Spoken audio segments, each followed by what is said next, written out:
Chapter 1. An Absurd Beginning. With a resounding crack, the overcast sky was momentarily illuminated by a flash of lightning. The sudden roar of thunder jolted Jiang Han awake, revealing that he stood atop a towering mountain. Before him lay a dark, desolate canyon, shrouded in mist, from which the distant roars of a colossal dragon echoed, sending chills down his spine. Though the scene was undeniably captivating, Jiang Han remained remarkably composed, fully aware of his surroundings. Without hesitation, he declared skip. It was no jest as an experienced gamer. He recognized this as the introductory sequence of Eternal. He anticipated the ensuing chaos of battle, vibrant elemental displays, and perhaps a chance for players to engage in some superficial theatrics. What a farce! Such trivialities were mere distractions. A person of substance would hardly pay heed to this if genuine interest arose later. He could always return. The priority was to dive into the game and seize the opportunity. A.S.'s words faded. A sweet, melodic feminine voice echoed in his ears. Ding. System notification. Greetings, player. Would you like to skip the game's opening sequence? Please note, skipping the opening will incur a 50 reduction in experience gain for an hour as a penalty. Jiang Han. Is there such a stipulation? Those with a more irritable disposition might have already abandoned the game. This penalty was excessively harsh for the early stages, leaving Jiang Han with no choice but to patiently observe from his lofty perch. In the distance, accompanied by a dragon's roar, a magnificent silver dragon, measuring over 1,000 meters in length, surged from the canyon's depths. Its colossal wings unfurled, casting a shadow that blotted out the sun as it hurtled towards Jiang Han, stirring a tempestuous current that rushed towards him. Jiang Han raised an eyebrow despite his familiarity with extravagant openings. The sight of a fearsome silver dragon barreling towards him was still profoundly awe-inspiring.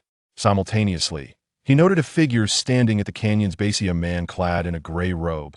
His pallid visage was marred by a twisted smile as he rasped. Even if the dragon god himself were to descend, he would meet his demise here. What hope do you possess?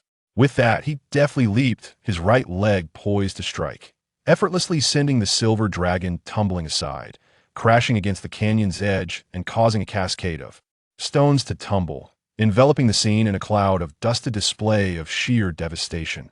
SZ. A blade-like rush of energy sliced through the air. The gray-robed man disdainfully raised a hand, flicking his fingertip to redirect the sharp energy, which upon striking the rock face, carved a deep, untraceable gash.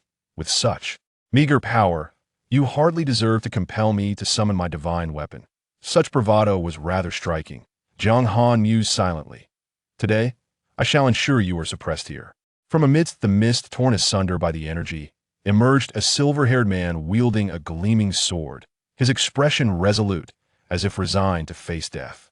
As anticipated, the two engaged in a fierce exchange, unleashing a torrent of dazzling techniques, each sustaining wounds as the canyon became a battlefield ravaged by their conflict. It seemed likely that they were preparing to unleash their ultimate moves to conclude the skirmish. The opening scene should not be overly lengthy. Jiang Han felt that the time was ripe, eagerly rubbing his hands together, yearning to showcase his prowess within the game. In a game featuring dragons, it is only natural that my future steed shall be a colossal dragon, nay, a dragon god. The developers assert that the NPCs possess intelligence on par with that of humans. Therefore, it is not unreasonable for me to seek a stunningly beautiful NPC as a girlfriend, one that would be nearly impossible to encounter in reality. Such a groundbreaking game undoubtedly harbors immense commercial potential. A seasoned gamer, earning a tidy sum of 1 or 200,000 would seem entirely justifiable. Quietly observing the duel between the two players, he fantasized about the possibility of achieving such a level of skill, or perhaps even surpassing it. A surge of ambition welled up within him, and in a moment of youthful exuberance, he stood atop a metaphorical mountain, arms crossed defiantly, sneering, two mere ants. Upon hearing this, the two combatants below exchanged glances, their expressions turning serious as they paused their actions, casting bewildered looks in Jiang Han's direction. Their brows furrowed in disbelief. For a moment, uncertainty enveloped them. Who is this individual? Clearly feeble and defenseless, yet he dares to stand there from the outset, now audaciously declaring them to be ants. Or perhaps this person is deliberately concealing his true strength, and they have simply misjudged him? Jiang Han, under their scrutiny, wore a peculiar expression, somewhat bewildered. It must be said that the NPCs exhibit remarkable intelligence. Yet this level of acuity seems excessive. 1 second. 2 seconds. The previously tense atmosphere grew awkward. Ha ha ha. Jiang Han could not help but chuckle awkwardly before adopting a serious demeanor, stating, "I was merely jesting, please continue without regard for me. I am keen to witness just how capable you are to dare proclaim me an ant." The man in the gray robe, unable to suppress his desire to test his opponent's abilities, carefully drew a brilliant blue sword, a weapon that had not even been forced from the silver-haired man. That he unleashed an overwhelming sword aura, as if to cleave the very fabric of this realm. The sword aura howled, magnifying relentlessly in Jiang Han's gaze, growing ever larger. Whoosh! A flash of white light enveloped him. The two formidable figures, and the canyon vanished without a trace, replaced by a resplendent palace, accompanied by grand and majestic music. Ding! System prompt. Would you like to create a character? Suppressing the impulse to report the developers, Jiang Han took a deep breath, calming the tumultuous emotions within him, and nodded, yes. In the next instant, a young man clad in tattered gray and white garments appeared before him. The youth possessed striking features, a tall and slender frame, and eyes that sparkled with clarity, bearing an uncanny resemblance to Jiang Han himself. "Can I modify my appearance?" Jiang Han inquired. Maintaining a likeness to his real-world self might invite unnecessary complications. For instance, should he cultivate enmity within the game, being recognized in reality could lead to trouble from those with narrow minds seeking retribution. As the saying goes, one must always guard against treachery. It is best to avoid potential pitfalls whenever possible. For instance, if one were to attract attention due to excessive beauty, it is not uncommon for female admirers to approach directly that in this declining era, where morals are oftentimes compromised, it is perilous for young men to venture outside. Beep! System notification. Adjustments may fluctuate by no more than 20%. Swish! In the next moment, a semi-transparent virtual panel appeared before Jiang Han, allowing for the modification of his character's appearance. Without further deliberation, he made slight adjustments and clicked Submit. Beep! System notification. Adjustment successful. Please assign a name to your game character. Note: once established, the character name cannot be changed, so please consider carefully. Naming. Jiang Han pondered for a moment and declared, "The mightiest of all kindergartens." Beep! System notification. Upon verification, the player's age does not meet the criteria for this name. It has been automatically rejected. Please choose another name. Must I consider age even when selecting a name? For a moment, he was unsure whether to commend the game's meticulousness or to critique its absurdity. Never mind. Let us be more serious. Jiang Han sighed, shook his head, and after careful contemplation, proclaimed, "A river of cold water." Logically speaking, he did not believe anyone could deduce his real name from his game ID, especially since he did not consider his name particularly unique. Many shared it. Beep! System notification. Upon verification, this name has not yet been taken. Do you wish to confirm? Confirm. Swish! In an instant, a brilliant light enveloped him, swiftly shrouding his entire being. Jiang Han's perspective shifted, and he found himself in a dilapidated village, surrounded by cascading white light, indicating that numerous players, like him, had arrived in the novice village as adventurers. First, to accept a quest, Jiang Han scanned his surroundings and immediately focused on a nearby elderly man leaning on a cane. He maneuvered through the crowd and approached him, inquiring, "Good day, sir. How may I assist you? With your capabilities?" The old man cast a dismissive glance at Jiang Han and scoffed, "Do you even qualify?" Jiang Han was momentarily taken aback by the retort, and then glared, "Old man, who do you think you are looking down upon? Goodness, has the game NPC turned so audacious?" Chapter 2. The Mighty Slime. Do you wish to earn my respect? The old man remained unmoved, gesturing toward the lively blue slime outside the village with an air of impatience. "It is simple. Slay a slime to prove your strength." Ding! System notification. Would you like to accept the quest, Prove Your Strength? Difficulty, D? Yes. Though 1,000 galloping steeds raced through Jiang Han's mind, he recognized that this was not the opportune moment to express his disappointment for the old man's failure to appreciate the praise centered around his mother. Instead, he accepted this rather perplexing quest. Prove your strength. Description: brave adventurer, defeat a slime to demonstrate your might, provided you are capable. Reward, 20 experience points. Time was of the essence. After acquiring the quest, he swiftly departed from the novice village, his gaze sweeping over the creatures filled with viscous liquid. Without hesitation, he raised his right hand and retrieved the sole exquisite piece of equipment from his 10-slot inventory. The heavens did not create me, Jiang Han, for the novice village to endure in eternal darkness. The staff appeared, a half-meter-long wooden stick, thick as a wrist, before crashing heavily onto a slime's head. 5. A vivid red damage number emerged, signifying the terrifying nature of Jiang Han's attack. Is the starting damage cap set this low? Jiang Han was somewhat taken aback. Boom. However, the next moment, he realized he had gravely miscalculated, as the slime rebounded with astonishing speed. Caught off guard, Jiang Han felt a sudden tightness in his chest. Staggering backward as half of his health vanished. 50. This cannot be. Jiang Han was stunned. The slime's damage was tenfold his own. This defied logic. Just as the slime prepared to launch another assault, Jiang Han decisively retreated, returning to the safety of the novice village, hastily opening his panel to check for any discrepancies. Jiang Han's water, level, 1 health, 100 attack, 2 defense, 1 reputation, 0 luck, 0 skills, detection, effect, allows the user to ascertain the basic information of creatures or items within 5 levels of their own. Aside from the health being a 3-digit figure, the highest stat was a paltry 2 for attack, thanks to the wooden stick S enhancement. Overall, the panel's data was profoundly underwhelming. Something feels amiss. There are no free attribute points to allocate. Jiang Han was engulfed in confusion, struggling to comprehend the situation. It seemed the game had been steeped in peculiarity since the opening scene. Damn it, I can't even defeat a slime. At that moment, a flash of white light appeared beside him, and a burly young man materialized, cursing as if he had just been slain by a monster, resurrecting at his birthplace. Jiang Han involuntarily glanced at his game ID, only to be struck with astonishment. Nicknamed the Piling Machine, the most ferocious of the entire kindergarten had been rejected. While this individual's remarkably impressive name had been accepted, unfair.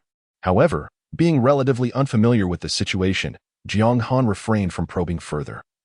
Merely observing as an increasing number of players found themselves thwarted by the slimes, unable to exit the village. After contemplating for a moment, he promptly navigated to the official forum within the game. As expected, the forum was abuzz with activity, countless individuals lamenting the excessive strength of the slimes. One post titled, "I stand with slimes, suppressing all enemies in the world," had surged to the top of trending topics, igniting fervor across the internet. Subsequently, Jiang Han perused the comments section, hoping the ever-resourceful netizens might unveil a solution. User Old Horse's father. Everyone, please refrain from bickering. The developers must have their reasons for this. Allow me to speak fairly. The official team is utterly incompetent. User clearly, apologies, but with no competitors. They can do as they please. User Handsome Suspect. I've questioned every villager, and they might as well raise their middle fingers at me as encouragement. Thank you, official team. Is there truly no solution? Jiang Han was left speechless. Ding. System notification. You have received an email. Email? He hastily clicked to open it and discovered a message from the officials. Dear adventurer, greetings. This game employs a unique mechanism allowing the Tianjin continent to evolve its worldview autonomously. All NPCs possess their own stories and emotions. Therefore, we regret to inform you that we cannot arbitrarily alter any in-game data. However, we assure you that the novice village is not a dead end. We believe that adventurers will surely impress the locals with their own strength, courage, and wisdom. Is this a deliberate ploy to frustrate the players? Jiang Han raised an eyebrow, feeling a mix of admiration and skepticism towards the official email. The notion of being unable to alter any game data was merely a facade. In his view, the officials might be intentionally escalating the situation to generate buzz, as even detractors could serve as supporters if leveraged effectively, yielding results comparable to positive marketing. All NPCs possessing their own stories and emotions. After meticulously rereading the email, Jiang Han pondered deeply. He wandered around the novice village, ultimately focusing on a soldier clad in tattered armor wielding a sword. Novice village soldier?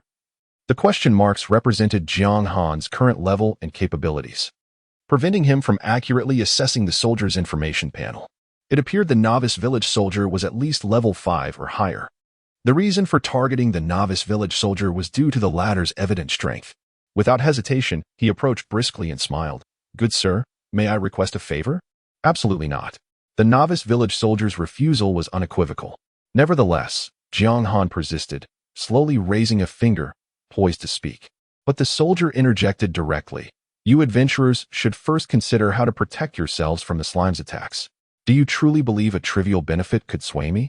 I assure you, not even 10 gold coins could compel me to relinquish anything. Goodness, indeed, there are many talented individuals among the players, and some are already attempting to use offers as a means of probing. Jiang Han took a deep breath and declared solemnly, 10,000 gold coins. Although the official revelations regarding the game Eternal are scarce, there has been some clarification concerning the currency system. In Eternal, 3 types of currency are distinguished: copper coins, silver coins, and gold coins, adhering to conventional game mechanics where 100 copper coins can be exchanged for 1 silver coin, and 100 silver coins for 1 gold coin. As for the recharge system, it has yet to be activated in the early stages. Consequently, no matter how affluent a player may be at present, they cannot produce even a single gold coin. After all, if gold coins were available in the initial phase, the existence of copper and silver coins would render utterly meaningless. It is evident that the novice village soldier was struck dumb by Jiang Han's audacity, remaining silent for an extended period. Eventually, he coldly inquired, "Adventurer, do you grasp the significance of a full 10,000 gold coins?" He continued, "You may find it hard to believe, but among adventurers, my wealth is considered immense, enough to last several lifetimes." Jiang Han spoke with audacious bravado. Several lifetimes. Of course, this statement was preposterous, for just before entering the game, he had finished a single packet of instant noodles, in which the so-called beef was abundant. After savoring every drop of broth, he finally discovered a piece at the very bottom, a moment he could only describe with 4 words: a treasure unearthed. While he currently could not transport his wealth to this realm of Eternal, he could assure that in the future, he would become one of the richest adventurers on this continent. Jiang Han asserted solemnly, "If you doubt me, we may establish a contract. Should I breach it, you may pursue me without hesitation." Pursuit. As a player, he feared nothing more than pursuit. Once he attained a higher level, what could a mere novice village soldier do against him? The novice village soldier hesitated. It was his first encounter with such a lavish and self-assured adventurer. As a soldier with a meager monthly income of merely 50 silver coins, it would be disingenuous to claim he was not tempted. Moreover, even if these adventurers were weak, the likelihood of them escaping his grasp upon breach of contract was negligible. "If you believe I am deceiving you, then so be it," Jiang Han retorted strategically, feigning regret. "I trust there will be others in the village willing to assist me." With that, he turned to depart. Wait. Upon hearing Jiang Han's intention to seek assistance elsewhere, the novice village soldier hastily called out to stop him, then said earnestly, "Young adventurer, your generosity has swayed me. Tell me, how would you like me to assist you?" At these words, Jiang Han, with his back to the soldier, allowed a faint smile to grace his lips. Although the bait was salty, he had successfully reeled in his catch. Chapter 3. High-quality human players in the countless novice villages. While the majority of players were troubled by their struggles against slimes, Jiang Han felt that success was within his grasp. "I hope to receive your invaluable guidance," Jiang Han stated, striving to maintain his composure to avoid revealing his true intentions. "Certainly." After a moment of contemplation, the novice village soldier acquiesced. Ding. System notification. You have received the teachings of Novice Village Soldier, Cairo, and learned Basic Swordsmanship, D grade. Ding. System notification. You have received the teachings of Novice Village Soldier, Cairo, and learned Basic Combo, C grade. Although these skills appeared rudimentary at first glance, Jiang Han was elated, eager to venture forth and confront the slimes once more. With these 2 skills, he felt that his capabilities had indeed advanced. Basic Swordsmanship, passive, D grade. Description. Mastering basic swordsmanship allows one to refine their skills further. Effect. Attack 5. Restriction. 100 effectiveness when wielding sword-type weapons. 50 effectiveness with other weapon types. Basic Combo. Active. C grade. Description. A straightforward double strike, devoid of excessive expectations. Effect. Rapidly inflicts 2 attacks on a single enemy based on your own attack power, with the first dealing 75 damage and the second 80 damage. Cooldown, 20 seconds. Cairo exhaled deeply, seemingly drained of energy, yet his gaze remained fixed on Jiang Han. "I have imparted my knowledge. Now, you must establish a contract with me." "Very well." Jiang Han nodded in agreement, recognizing that this was not the moment for conflict. Ding. System notification. You have entered into a contract with Novice Village Soldier, Cairo, agreeing to pay him 10,000 gold coins within 1 week as compensation for his teachings. Failure to comply will result in being relentlessly pursued by the entire Novice Village, leading to a life of unrest. Jiang Han furrowed his brow. Why must it be 1 week? In truth, he had no intention of breaching the agreement, after all. He had proposed the terms himself. Once his level increased, repayment would be feasible. However, the 1-week demand was indeed a tall order. You will not be allowed to leave the Novice Village without paying the 10,000 gold coins within a week. Cairo grinned, an unmistakable warning glinting in his eyes. Jiang Han could not help but scoff internally, yet managed to smile. Very well, but you must provide me with suitable weapons and attire. On what grounds? Jiang Han retorted coldly. To acquire 2 basic skills for 10,000 gold coins, you must justify it. Cairo shrugged, expressing his helplessness. But I have indeed shared my knowledge. Then add another 10,000 gold coins. Jiang Han raised 2 fingers, suppressing his rising ire while speaking calmly. Is that how you wish to play this game? Cairo smirked, seemingly unfazed by the threat of pursuit. If you seek excitement, then let us pursue it to the very end. Very well, you have successfully persuaded me. Cairo indeed demonstrated a keen eye for profit, retrieving a tattered leather armor and a rusted iron sword from his backpack, which he then presented to Jiang Han. Soldier's leather armor, common grade, defense, 22 description, a uniform worn by soldiers in the Novice Village. Soldier's iron sword, common grade, attack, 33 description, the sword carried by soldiers in the Novice Village. Common grade, without a doubt, represents the most inferior level of weaponry. According to official specifications, equipment in the Tianhan continent is categorized from low to high as follows: common, bronze, silver, gold, dark gold, spiritual, earth, and heaven. Beyond the heavenly tier, the rankings of equipment have not been disclosed by the officials, seemingly leaving players to explore for themselves. Ding. System notification. A change has occurred in the contract established with Novice Village Soldier Cairo, with an additional condition of 10,000 gold coins. Ignoring the system message, Jiang Han swiftly donned the 2 pieces of equipment, significantly enhancing his character panel statistics. Jiang Han, level, 1 health, 100 attack, 99 defense, 33 reputation, 0 luck, 0. Having achieved his objective, Jiang Han bid farewell without further ado, turning on his heel and making his way outside the Novice Village to seek trouble with the slimes. Hey there, take me along to play. Observing Jiang Han's success, a young female player with delicate features approached him, seeking his companionship. What serious player starts their journey with a flower vase? As a high-quality human player, Jiang Han resolutely declined with a firm expression, "Madam, I'm merely a heartless machine for slaying slimes." At that moment, many players who had witnessed Jiang Han receiving attention from the Novice Village Soldier were stirred, attempting to utilize their gold to persuade Cairo to grant them favors. However, Cairo's response left them lamenting their missed opportunity. The indigenous people can only impart skills to adventurers once a week, and there are no spare uniforms available. Upon exiting the Novice Village, Jiang Han struck the slime with a decisive blow. He had already examined the slime's information panel, level 3. With a total of 300 health points, yet a mere 5 points of attack, and an impressive defense of 3 points, sufficient to withstand the onslaught. 21. The vivid red damage number appeared, finally surpassing single digits. Simultaneously, the slime was incensed, leaping towards Jiang Han's chest.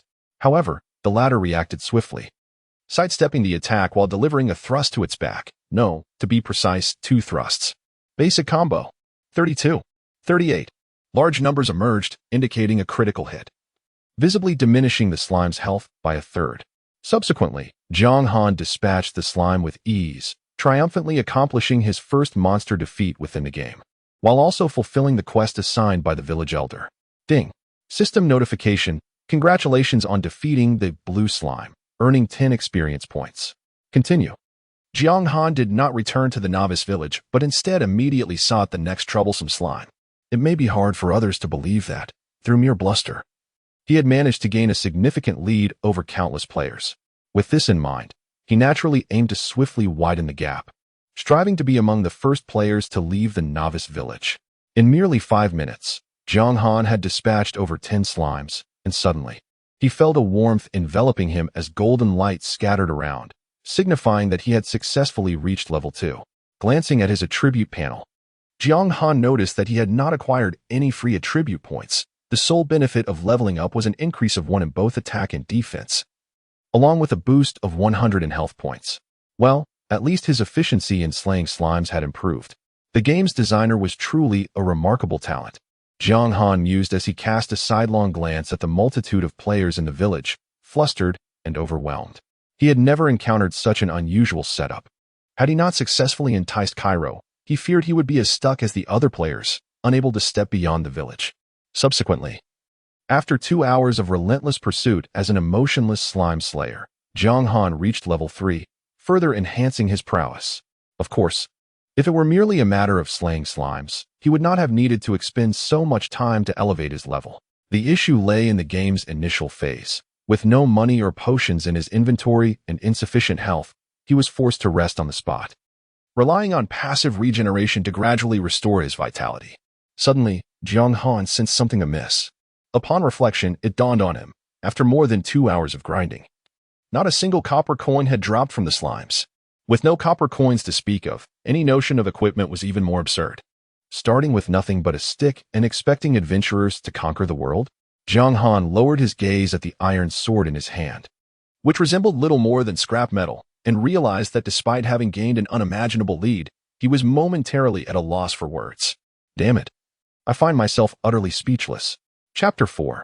The Hunt for the Demon. Upon reaching level 3, Jiang Han's defenses ascended to 5 points, rendering the slime's attacks nearly ineffective against him, thus significantly enhancing his monster hunting efficiency.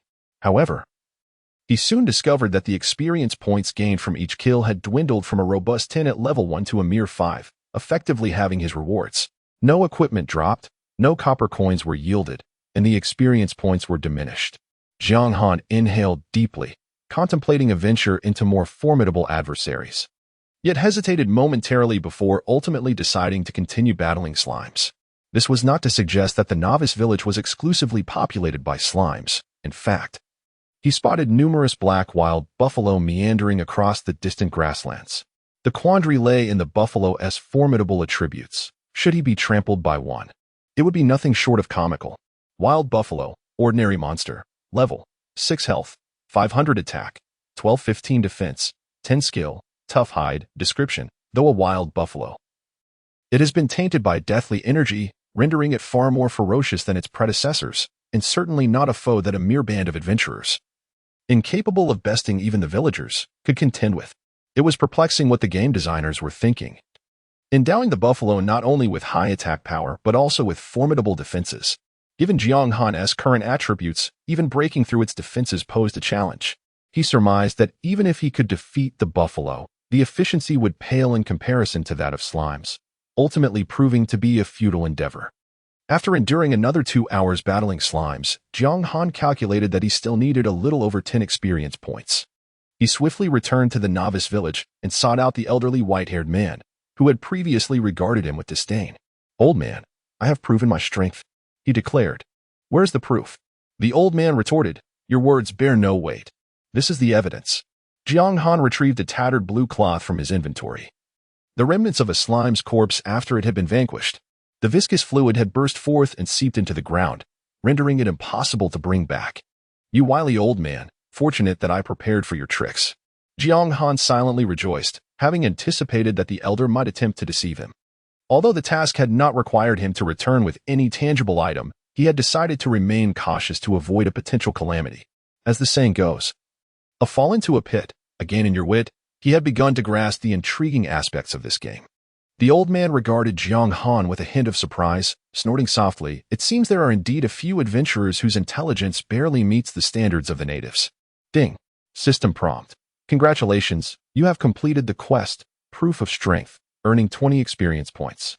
In an instant, golden light enveloped him, and Jiang Han felt warmth radiating through his body, akin to basking in a soothing hot spring, an extraordinarily comforting sensation. "Excellent, I've leveled up again." "Old man, do you have any more tasks?" Jiang Han, harboring no fondness for the elderly figure before him, pressed forward with a direct inquiry. He found it rather perplexing why the game designers had chosen to diminish the natives' favorability towards adventurers to such a low degree, almost bordering on hostility. Indeed, the old man cast a fleeting glance at him, his mood soured, and deliberately posed a challenge. I task you with hunting down the 10 great demon gods. Do you dare? Ding. System notification. Do you wish to accept the quest, Hunt the Demon Gods? Difficulty, SSS. Hunt the Demon Gods, difficulty, SSS. Description. The Tianhan continent is divided into the light and dark factions, with the 10 most formidable beings residing in the dark faction, known as the 10 demon gods. By slaying them, you shall attain unparalleled glory and be treated as a savior. Reward, the old man's mysterious heirloom. Deadline, 1 week. Failure penalty, loss of 100,000 reputation in the light faction, a drop to level 50, and a fine of 10,000 gold coins to be submitted to the old man. As Jiang Han gazed at the task that had appeared before him, he was rendered speechless. Old man, you truly hold me in high regard. Had the deadline been longer, perhaps a year or two, you might have accepted it without hesitation. But to demand he hunts so-called demon gods within a week? What audacity! Did he no longer have any sense of shame? Valiant adventurers should forge ahead undaunted. How could mere demon gods impede your progress? The old man declared with fervor. Ultimately, it is your cowardice that holds you back. Oh? Jiang Han could not help but smirk, pointing at himself. Me cowardly? Is that truly the case? The old man wore a knowing expression, as if to say, you know the answer. Huh? Jiang Han chuckled, glancing at the penalty of 10,000 gold coins. Suddenly struck by inspiration, he decided to turn the tables. If you wish for me to accept this task, you must first hand over your mysterious heirloom. One cannot have too many debts. Given how these natives delighted in trickery, he would certainly oblige them. On what grounds? The old man vehemently shook his head in opposition. Do you take me for a fool? The generous natives ought to lend their full support to adventurers, ensuring they have no worries and can boldly strive forward. Jiang Han proclaimed with righteous indignation. Ultimately, it is your stinginess that is the issue. Logically, one should not offend the natives. Yet Jiang Han was not here to be toyed with. He would not indulge their foul tempers. Stingy? The old man was taken aback by the adventurer's foolishness. Leaping into a pitfall he clearly understood. With a sneer, he said, very well, if you seek death, I shall oblige. Take this. He retrieved a scroll from his satchel and handed it to Jiang Han. Ding. System notification. You have acquired one of the old man's mysterious heirlooms. The Fire Element Forbidden Spell Scroll, Wrath of the Fire God. Ding. System notification. You have successfully accepted the quest, Hunt the Demon Gods, with a deadline of 1 week. Please manage your time wisely. Wrath of the Fire God, S-rank item. Description. Unfurl the scroll to unleash a low-level forbidden fire spell. Effect. Inflicts 5,000 fixed damage on all enemy units within a radius of 200 meters ahead. Uses. 1 is your mysterious heirloom merely a one-time scroll? Jiang Han felt a twinge of disappointment. He had hoped for something akin to a divine artifact, especially considering the task of hunting a demon god, which promised a reward of considerable magnitude. The elderly man remained impassive, stating indifferently, rest assured, this is merely a portion of your advance payment. Upon the completion of your mission, when you present me with the severed head of the demon god, I shall grant you a combat profession unattainable by ordinary adventurers. Jiang Han was genuinely taken aback. A combat profession beyond the reach of ordinary adventurers? Was that not the fabled hidden class? This seemingly unassuming elder from a humble novice village possessed such hidden wealth? Begone, then. I shall observe how you intend to vanquish the 10 demon gods, who have dominated the Tianhan continent for millennia, within a mere week. The elder waved his hand dismissively, his expression one of palpable impatience. To him, this somewhat capable adventurer was already as good as dead. The demon gods, each a figure of immense power, could likely extinguish a novice who had yet to step beyond the confines of the village with ease, akin to squashing an ant. Seeing the elder's lack of interest, Jiang Han chose not to further humiliate himself. He turned with composure, his sights set on the wild bull ahead. Just wait and see. I will make my move in a week. Chapter 5. Equipped and invigorated, Jiang Han swiftly exited the novice village, securing the forbidden spell scroll, Wrath of the Fire God. An odd sensation washed over him. In this era, the novice village harbored such treasures? Considering that the old man not only possessed a forbidden spell scroll but possibly granted players access to hidden professions, Jiang Han couldn't help but marvel at the astonishing opportunities concealed within this dilapidated village. Without wasting a moment, he made his way to the wild bull territory, resolutely raising his iron sword and delivering a fierce strike to the belly of a wild bull. 21. Not bad, though it would take over 20 strikes. He could at least inflict damage. Moo. The wild bull, upon being attacked, let out a pained bellow, immediately lowering its head in fury to charge at Jiang Han with its sharp horns. However, Jiang Han, agile and swift, effortlessly evaded the bull's assault. After acclimatizing to the game, dodging the wild bull's attacks proved relatively easy. With a faint smile, he felt a considerable degree of confidence in his maneuvering skills within the game. Yet, in the next moment, his confidence crumbled. Moo moo moo. The bull's cries had an alarming effect, summoning 2 additional wild bulls from their leisurely grazing nearby, now charging towards Jiang Han. He gasped, "Is this really happening? Can they call for reinforcements?" He had never anticipated that the creatures in the novice village could actively engage players, especially since the slimes he had previously attacked had entirely ignored him. Now, facing the slightly stronger wild bulls, the difficulty level had escalated dramatically. Seizing the opportunity before more bulls arrived, Jiang Han struck the raucous bull with 2 swift blows. 15. 16. Meanwhile, the 2 bulls approached from the side. Jiang Han promptly rolled backward, narrowly avoiding their charge. Scanning his surroundings, his eyes lit up as he spotted a stone on the ground. He picked it up and hurled it at one of the bulls, hitting its rear with precision. 25. Ding. System notification. You threw a stone. Dealing 25 points of damage to the wild bull. Was throwing a stone more painful than striking with my iron sword? Jiang Han couldn't help but lament. Glancing at his iron sword, he thrust it directly into the eye of the bull charging at him, only to be struck hard in return, causing a sharp pain in his chest as he was sent reeling backward. 55. 50. The eye, clearly a vulnerable spot, had suffered a critical hit, inflicting slightly more damage than the wild bull had caused him. At this moment, with a health pool of 400 points, even after losing an eighth, he was not in dire straits. Moo.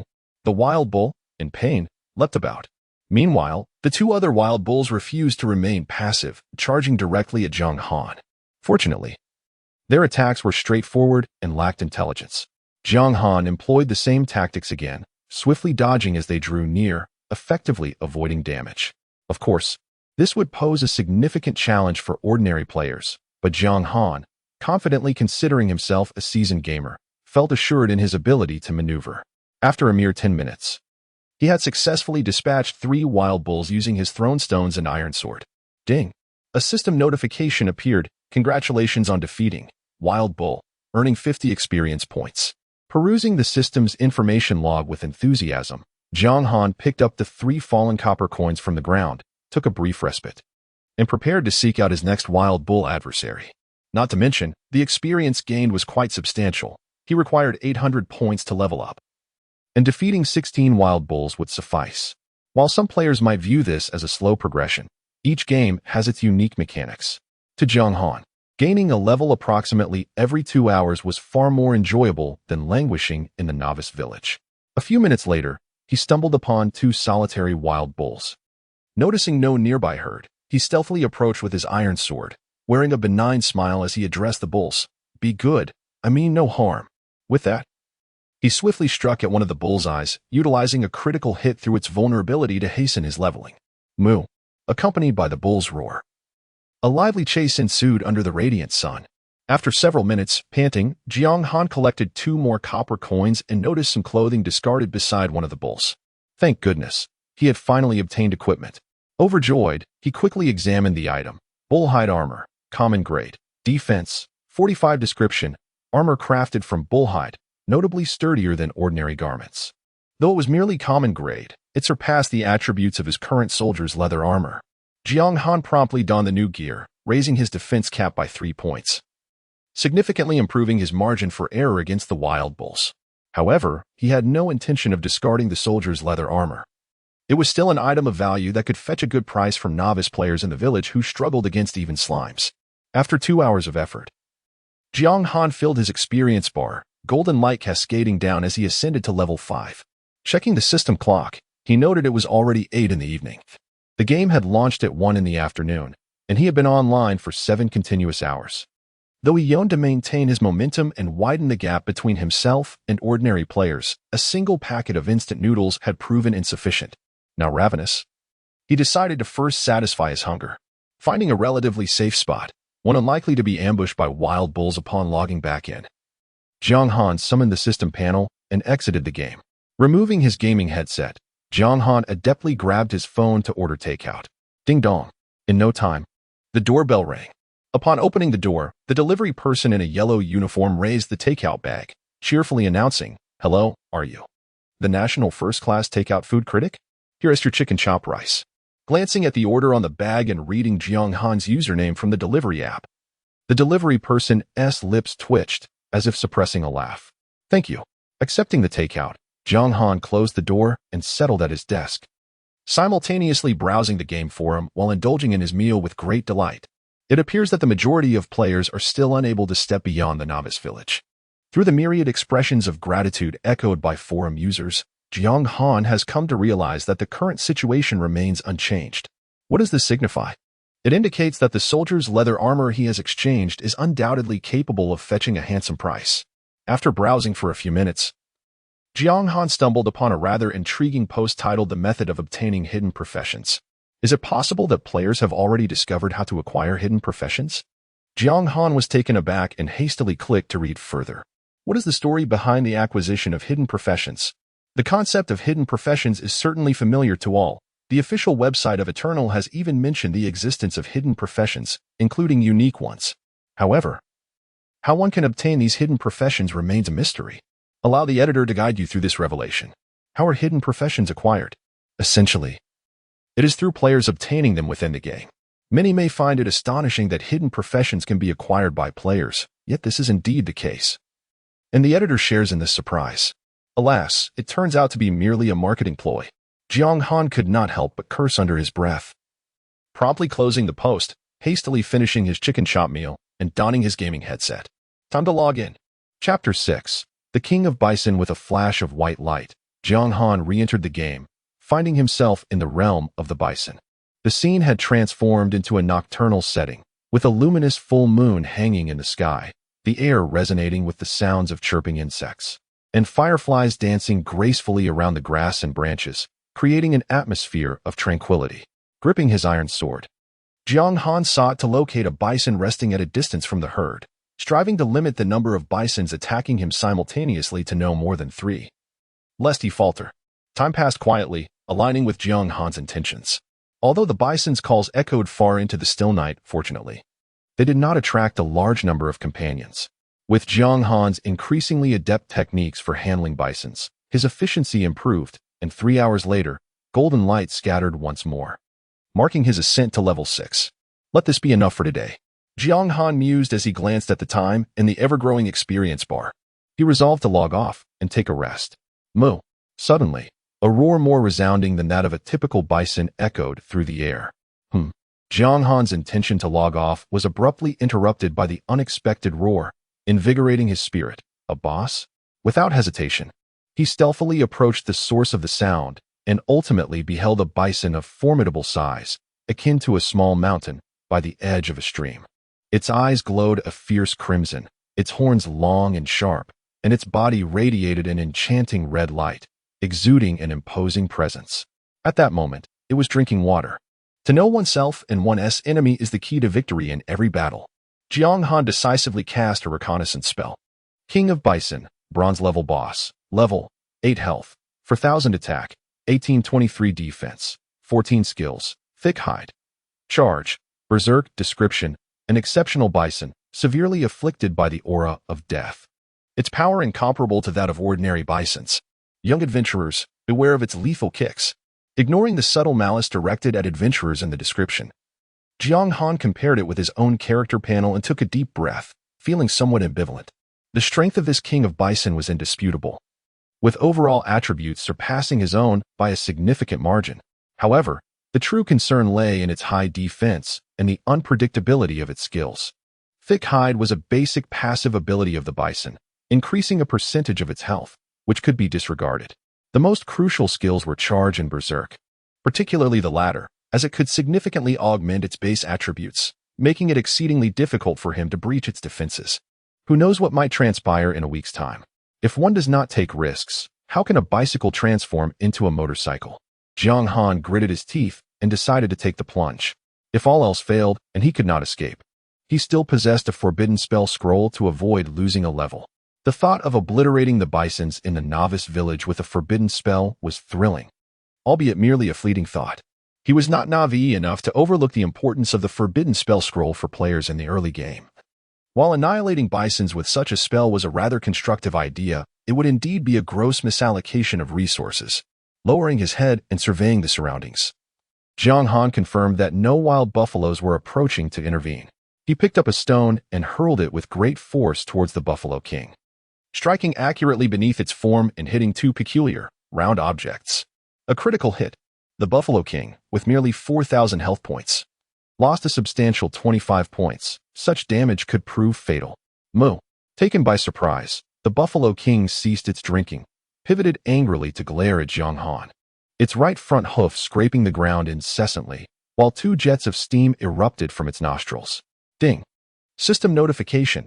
Your despicable act of ambush has incited the Buffalo King's fury, prompting it to enter a berserk state, enhancing attack by 25, movement speed by 20, and defense by 40, lasting until the battle concludes.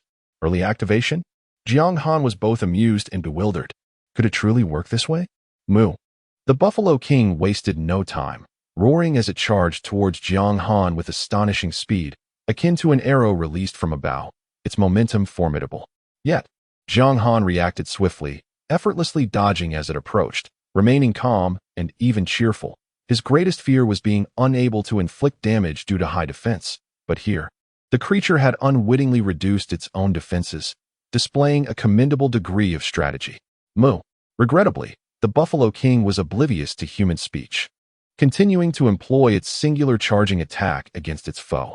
It was evident that aside from possessing superior attributes compared to a normal buffalo, its method of attack exhibited no variation. In fact, the side effects of its skills had lowered its defenses to the level of a regular buffalo, allowing Jiang Han to inflict 50 points of damage with each strike. However, given the Buffalo King's high attack power, Jiang Han remained tense, wary of being struck to avoid an unexpected critical hit that could result in instant defeat. This was a protracted battle. The Buffalo King was swift, and the windows of opportunity for Jiang Han to counterattack were fleeting. He could only occasionally strike back while evading. Yet, he did not grow greedy. Inflicting any damage would suffice, for he knew that eventually, the opponent would succumb to his relentless assault. An hour passed, then two. Phew. As the Buffalo King's health dwindled, its eyes turned crimson, panting heavily, yet it remained relentless. When its life dipped below 30, a brilliant red glow enveloped its body. Observing the Buffalo King's transformation, Jiang Han felt a twinge of dread. Brother, after wasting several hours in this struggle, do not tell me you are about to evolve. Evolve. This was an unpredictable factor mentioned by the developers of Eternity. Even ordinary creatures in the game could potentially evolve, sometimes up to 3 times, growing stronger with each transformation. And the likelihood of evolution in boss monsters surpassed that of regular foes. Moo. The Buffalo King roared, a surge of red light emanating from its body, summoning 2 identical red phantoms alongside it, significantly enhancing its lateral attack range. Ding. System notification. The Buffalo King has activated the skill, Ramming Charge, generating 2 phantoms that possess 50 of its attack power, expanding its attack range to 200, with a duration of 30 seconds. With the skill information now clear, Jiang Han felt a sense of relief wash over him. Fortunately, his fortune did not extend to encountering a more advanced boss in the game. After unleashing its skills, the King of the Buffalo charged once more towards the treacherous assailant. Yet, Jiang Han remained composed, skillfully sidestepping the primary attack. Although he was grazed by an illusion, the damage was minimal, a mere 40. The King of the Buffalo's assault was indeed ferocious, but the illusion only represented 50 of its corporeal strength, equivalent to the typical attack power of an ordinary buffalo. With Jiang Han's current health at 600 points, he could withstand approximately 15 strikes. And the rampage lasted merely 30 seconds, allowing for at most 3 or 4 hits, far from consequential. 20. 10. The King of the Buffalo's health steadily diminished until it plummeted to around 1, leaving it barely alive, its offensive strength drastically reduced. as if it had exhausted its stamina and could no longer sprint. Suddenly, a sound like a blade slicing through the air erupted from behind. Yet Jiang Han, as if possessing eyes on the back of his head, ducked just in time and then swiftly pivoted, his iron sword cleaving through the air. 83. A vivid crimson damage notification appeared, causing the assailant to stagger back. Not only had he failed, but his stealth state was also disrupted, revealing his presence. In the moonlight, Jiang Han discerned that the assailant was a youth, roughly 17 or 18 years old, possessing a rather handsome visage, yet his actions were despicable, attempting to kill and seize the monster at a crucial moment. Qing Yun level, 4 health, 400 attack, 1012 defense, 68. This was a player who had preemptively mastered the rogue's stealth skill. By heavens, Qing Yun gasped, utterly incredulous. So you are indeed a master. How could you detect me even when I was so well concealed? Originally, his plan was to leverage the efforts of the King of the Buffalo to bring it to a weakened state, then reap the rewards himself. However, the current situation was deviating entirely from his expectations.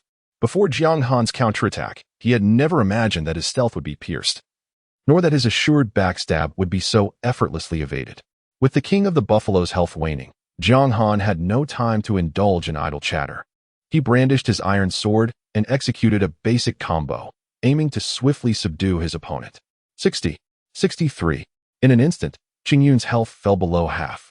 Explain this to me, he implored, acutely aware of the insurmountable gap in their abilities and the futility of retaliation. How did you uncover my presence?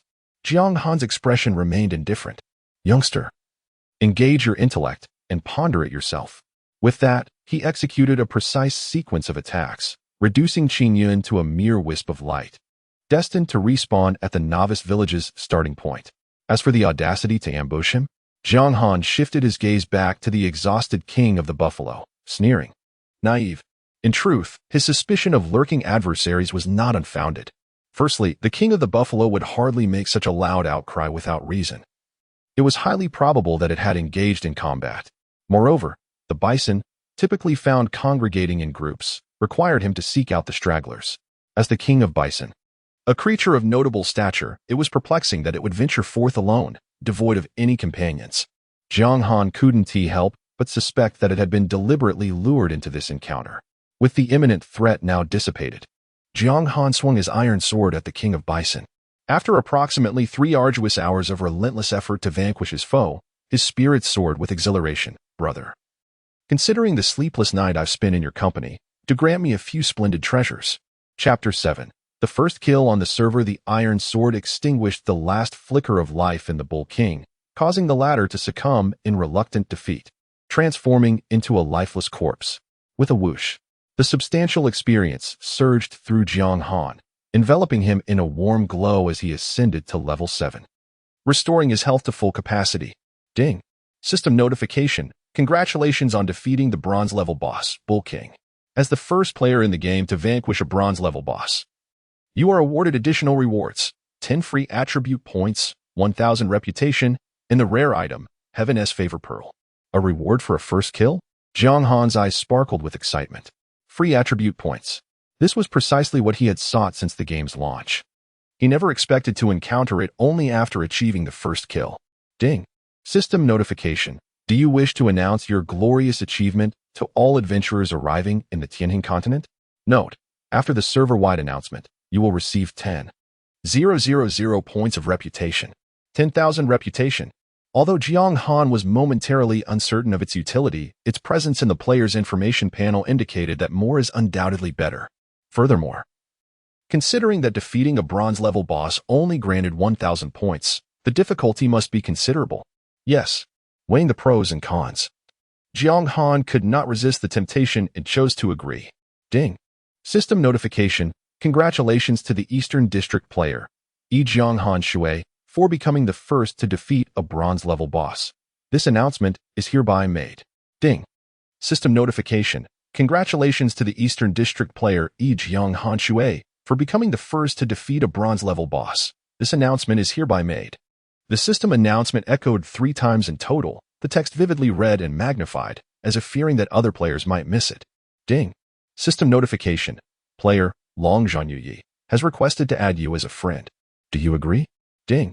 System notification. Player, Yugong Xiao 2, has requested to add you as a friend. Do you agree? I knew it. Jiang Han sighed in resignation, hastily calling up the system settings to prohibit all friend requests, finally finding peace in the cacophony. Naturally, the game was rife with various interests and intrigues. With the announcement of his first kill, numerous guilds would undoubtedly seek to recruit him, and there would certainly be many eager to purchase the boss's dropped equipment. Subsequently, he quickly examined the spoils dropped by the Bull King. A total of 50 copper coins and 2 pieces of equipment, a sword and a pair of boots. Containing his excitement, Jiang Han scrutinized the attributes of the gear. Bullhide boots, common grade, defense, 23 description, made from bullhide, sturdier than ordinary footwear. Bull sword, bronze grade, attack, 1012 effect, 25 increased damage to bovine creatures required level, 5 description, a divine weapon infused with the blood of the Bull King. Seldom met with rivals in the art of slaying cattle. Wow, incredible! Jiang Han gazed at the sword, which emanated a faint red glow, fully envisioning his unparalleled efficiency in hunting cattle. Resolutely discarding his rusted iron sword and donning a pair of leather boots, Jiang Han felt as though he had transformed into a formidable novice from the starting village. Player, Jiang Han, level, 7 health, 700 attack, 2224 defense, 1315 reputation, 11,000 luck, 0 free attribute points, 10 with 10 unallocated attribute points remaining. Jiang Han wasted no time and invested them all into his attack, elevating it to an impressive 3,234. Invincible. Gazing at his character panel, he humbly assessed his newfound prowess. At this moment, not even a king of the wild bulls could withstand his might. Even if 10 appeared, they would fall before him with ease. Given that he was still in the novice phase, his previously meager statistics had undergone a remarkable transformation. Checking the time, Jiang Han realized it was now 4 in the morning. Although he had felt a hint of drowsiness, the thrill of hunting the boss had invigorated him. With the acquisition of the wild bull sword, his excitement could only be described as euphoric, banishing any lingering fatigue. Mindful of the detrimental effects of staying up late, Jiang Han resolved to pull an all-nighter. Armed with his sword, he boldly roamed the territory of the wild bulls, no longer needing to be wary of encirclement. He struck down every bull in sight. 270, 255. The rush of dealing triple-digit damage sent adrenaline coursing through Jiang Han's veins. With the wild bull sword bestowing a 25 damage bonus against bovine creatures, he dispatched each bull with just 2 or 3 strikes, often causing their companions to join them in death, dramatically enhancing his leveling efficiency. Thus, despite reaching level 7 and surpassing the wild bulls, which diminished his experience gains, his leveling speed continued to accelerate. By 6 in the morning, Jiang Han had attained level 8. At this point, the exhilaration from acquiring the wild bull sword had largely subsided. Just as he was about to log off, a thought struck him. He opened his inventory. It seemed he had yet to examine the rewards from the system. Within his inventory lay a solitary blue orb. The system reward for being the first in the entire server to defeat a boss. Heaven's Blessing Orb, a rank item. Effect: unconditionally elevates any equipment of silver grade or below by 1 level. Description: a wondrous orb containing a faint yet precious special power. Seemingly formed from the tears of a great warrior. Gasp. Gazing at the effects of the Heaven's Blessing Orb, Jiang Han couldn't help but inhale sharply. For players at his current stage, this item was nothing short of miraculous. If he were to obtain silver-grade equipment and subsequently use the orb to enhance its grade, would he not unconditionally possess an item of golden quality? Of course, he would never consider using the Heaven's Blessing Orb on the wild bull sword. That would be a colossal waste of resources, a misuse of such a precious item. Ding. System notification: congratulations to the player, first killer, from the Daihan district for becoming the second player to defeat the bronze-level boss. This announcement serves as a reminder. Not long after the first kill, the second player followed closely behind. To this, Jiang Han was not particularly surprised. There were indeed many exceptional players among them. His achievement of the first kill was significantly attributed to luck. It is worth noting that his good friend Qing Yun had worked diligently and deserved commendation for this success. The first kill of a bronze-level boss not only granted freedom of attribute points, but also the Blessing Pearl. The rewards for the first kill of a silver-level boss were likely even more substantial. Jiang Han rubbed his hands together in anticipation. At this moment, The rewards he obtained from the first kill widened the gap in strength between him and ordinary players, significantly increasing his chances of achieving the next level's first kill compared to others. Removing his helmet, Jiang Han exhaled heavily, cleansing his mind before collapsing into slumber. Ding dong. Ding dong. After an unknown duration, he was roused by the incessant ringing of the doorbell. Who could it be?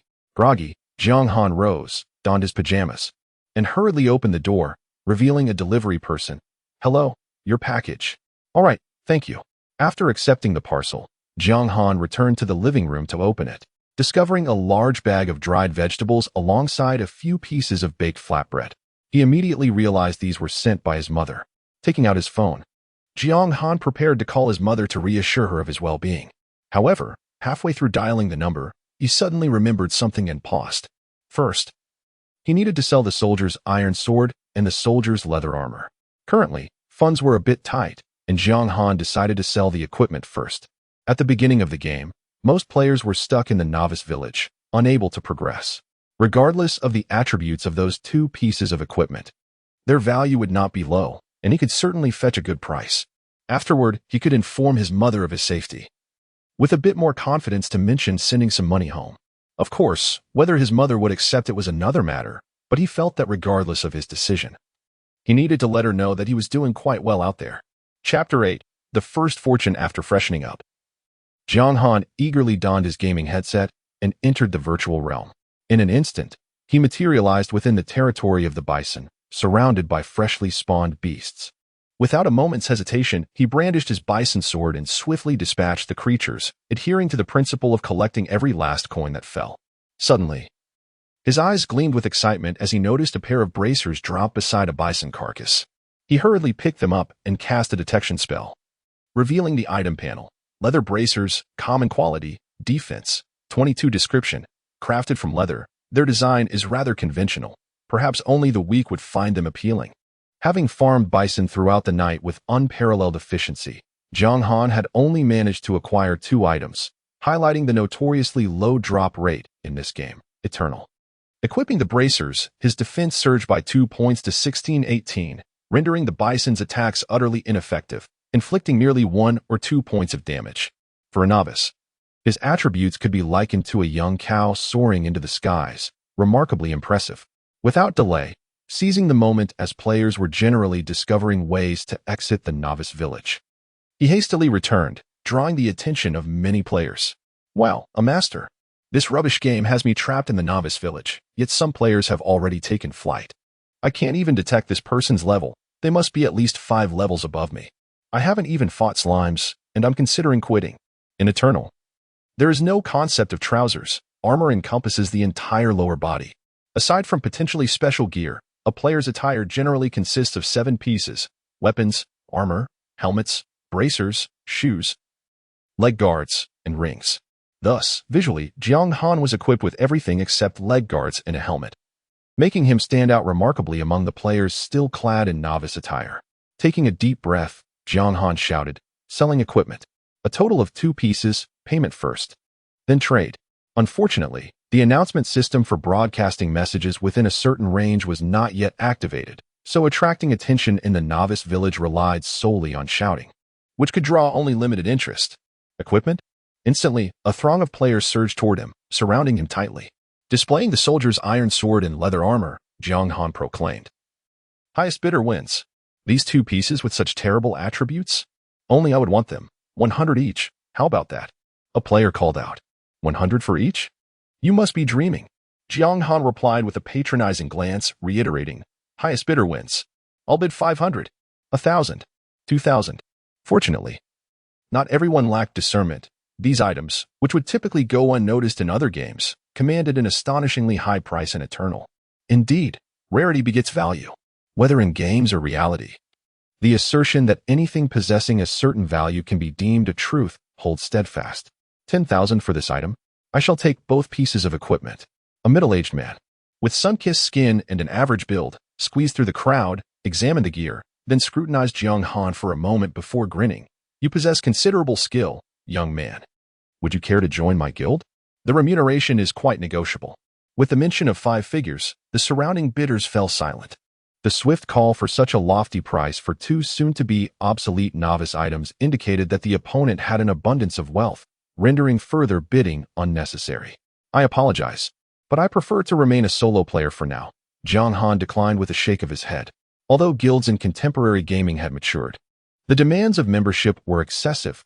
For instance, one was required to log in to assist with boss battles and check in regularly, or face penalties to their guild points. Ultimately, the distribution of equipment was determined by the upper echelons of the guild, which fundamentally contradicted Jiang Han's original intent and limited his potential. Very well. The man conceded without pressing further, as he had no intention of overly courting a newcomer with skill. After a moment's thought, he proposed, let us add each other as friends. Should you acquire any fine equipment, you may sell it to our dragon clan first. I assure you the price will be satisfactory. Agreed. Jiang Han nodded affirmatively. Establishing contact with a guild that possessed ample resources would save him the time wasted on setting up stalls while allowing him to secure a fair price without hesitation. Ding. A system notification appeared. Monting Wanli requests to add you as a friend. Do you accept? Yes. Concurrently, the other party discovered his name. Momentarily astonished, so you are indeed Jiang Han Shui? As the recipient of the server's first boss kill announcement, this name had naturally trended. Igniting discussions among countless players, one would be hard-pressed to remain oblivious. Despite the opponent's level exceeding the range of his detection skills, Jiang Han correctly surmised that this individual was the prominent figure of the first kill. I will contact you when I have quality equipment. Just don't take advantage of me, Jiang Han joked, discreetly sending his bank account details to the other party. Ha ha ha. I assure you, I won't, Lo Dingwanli responded promptly, completing the transaction. Removing his gaming headset, Jiang Han laid a pancake in the frying pan to heat it, sipped some water, and quickly dialed his mother. Hello? A familiar voice resonated from the other end. Mom, Jiang Han said, I received the preserved vegetables you sent. I'm glad to hear that, knowing you enjoy them.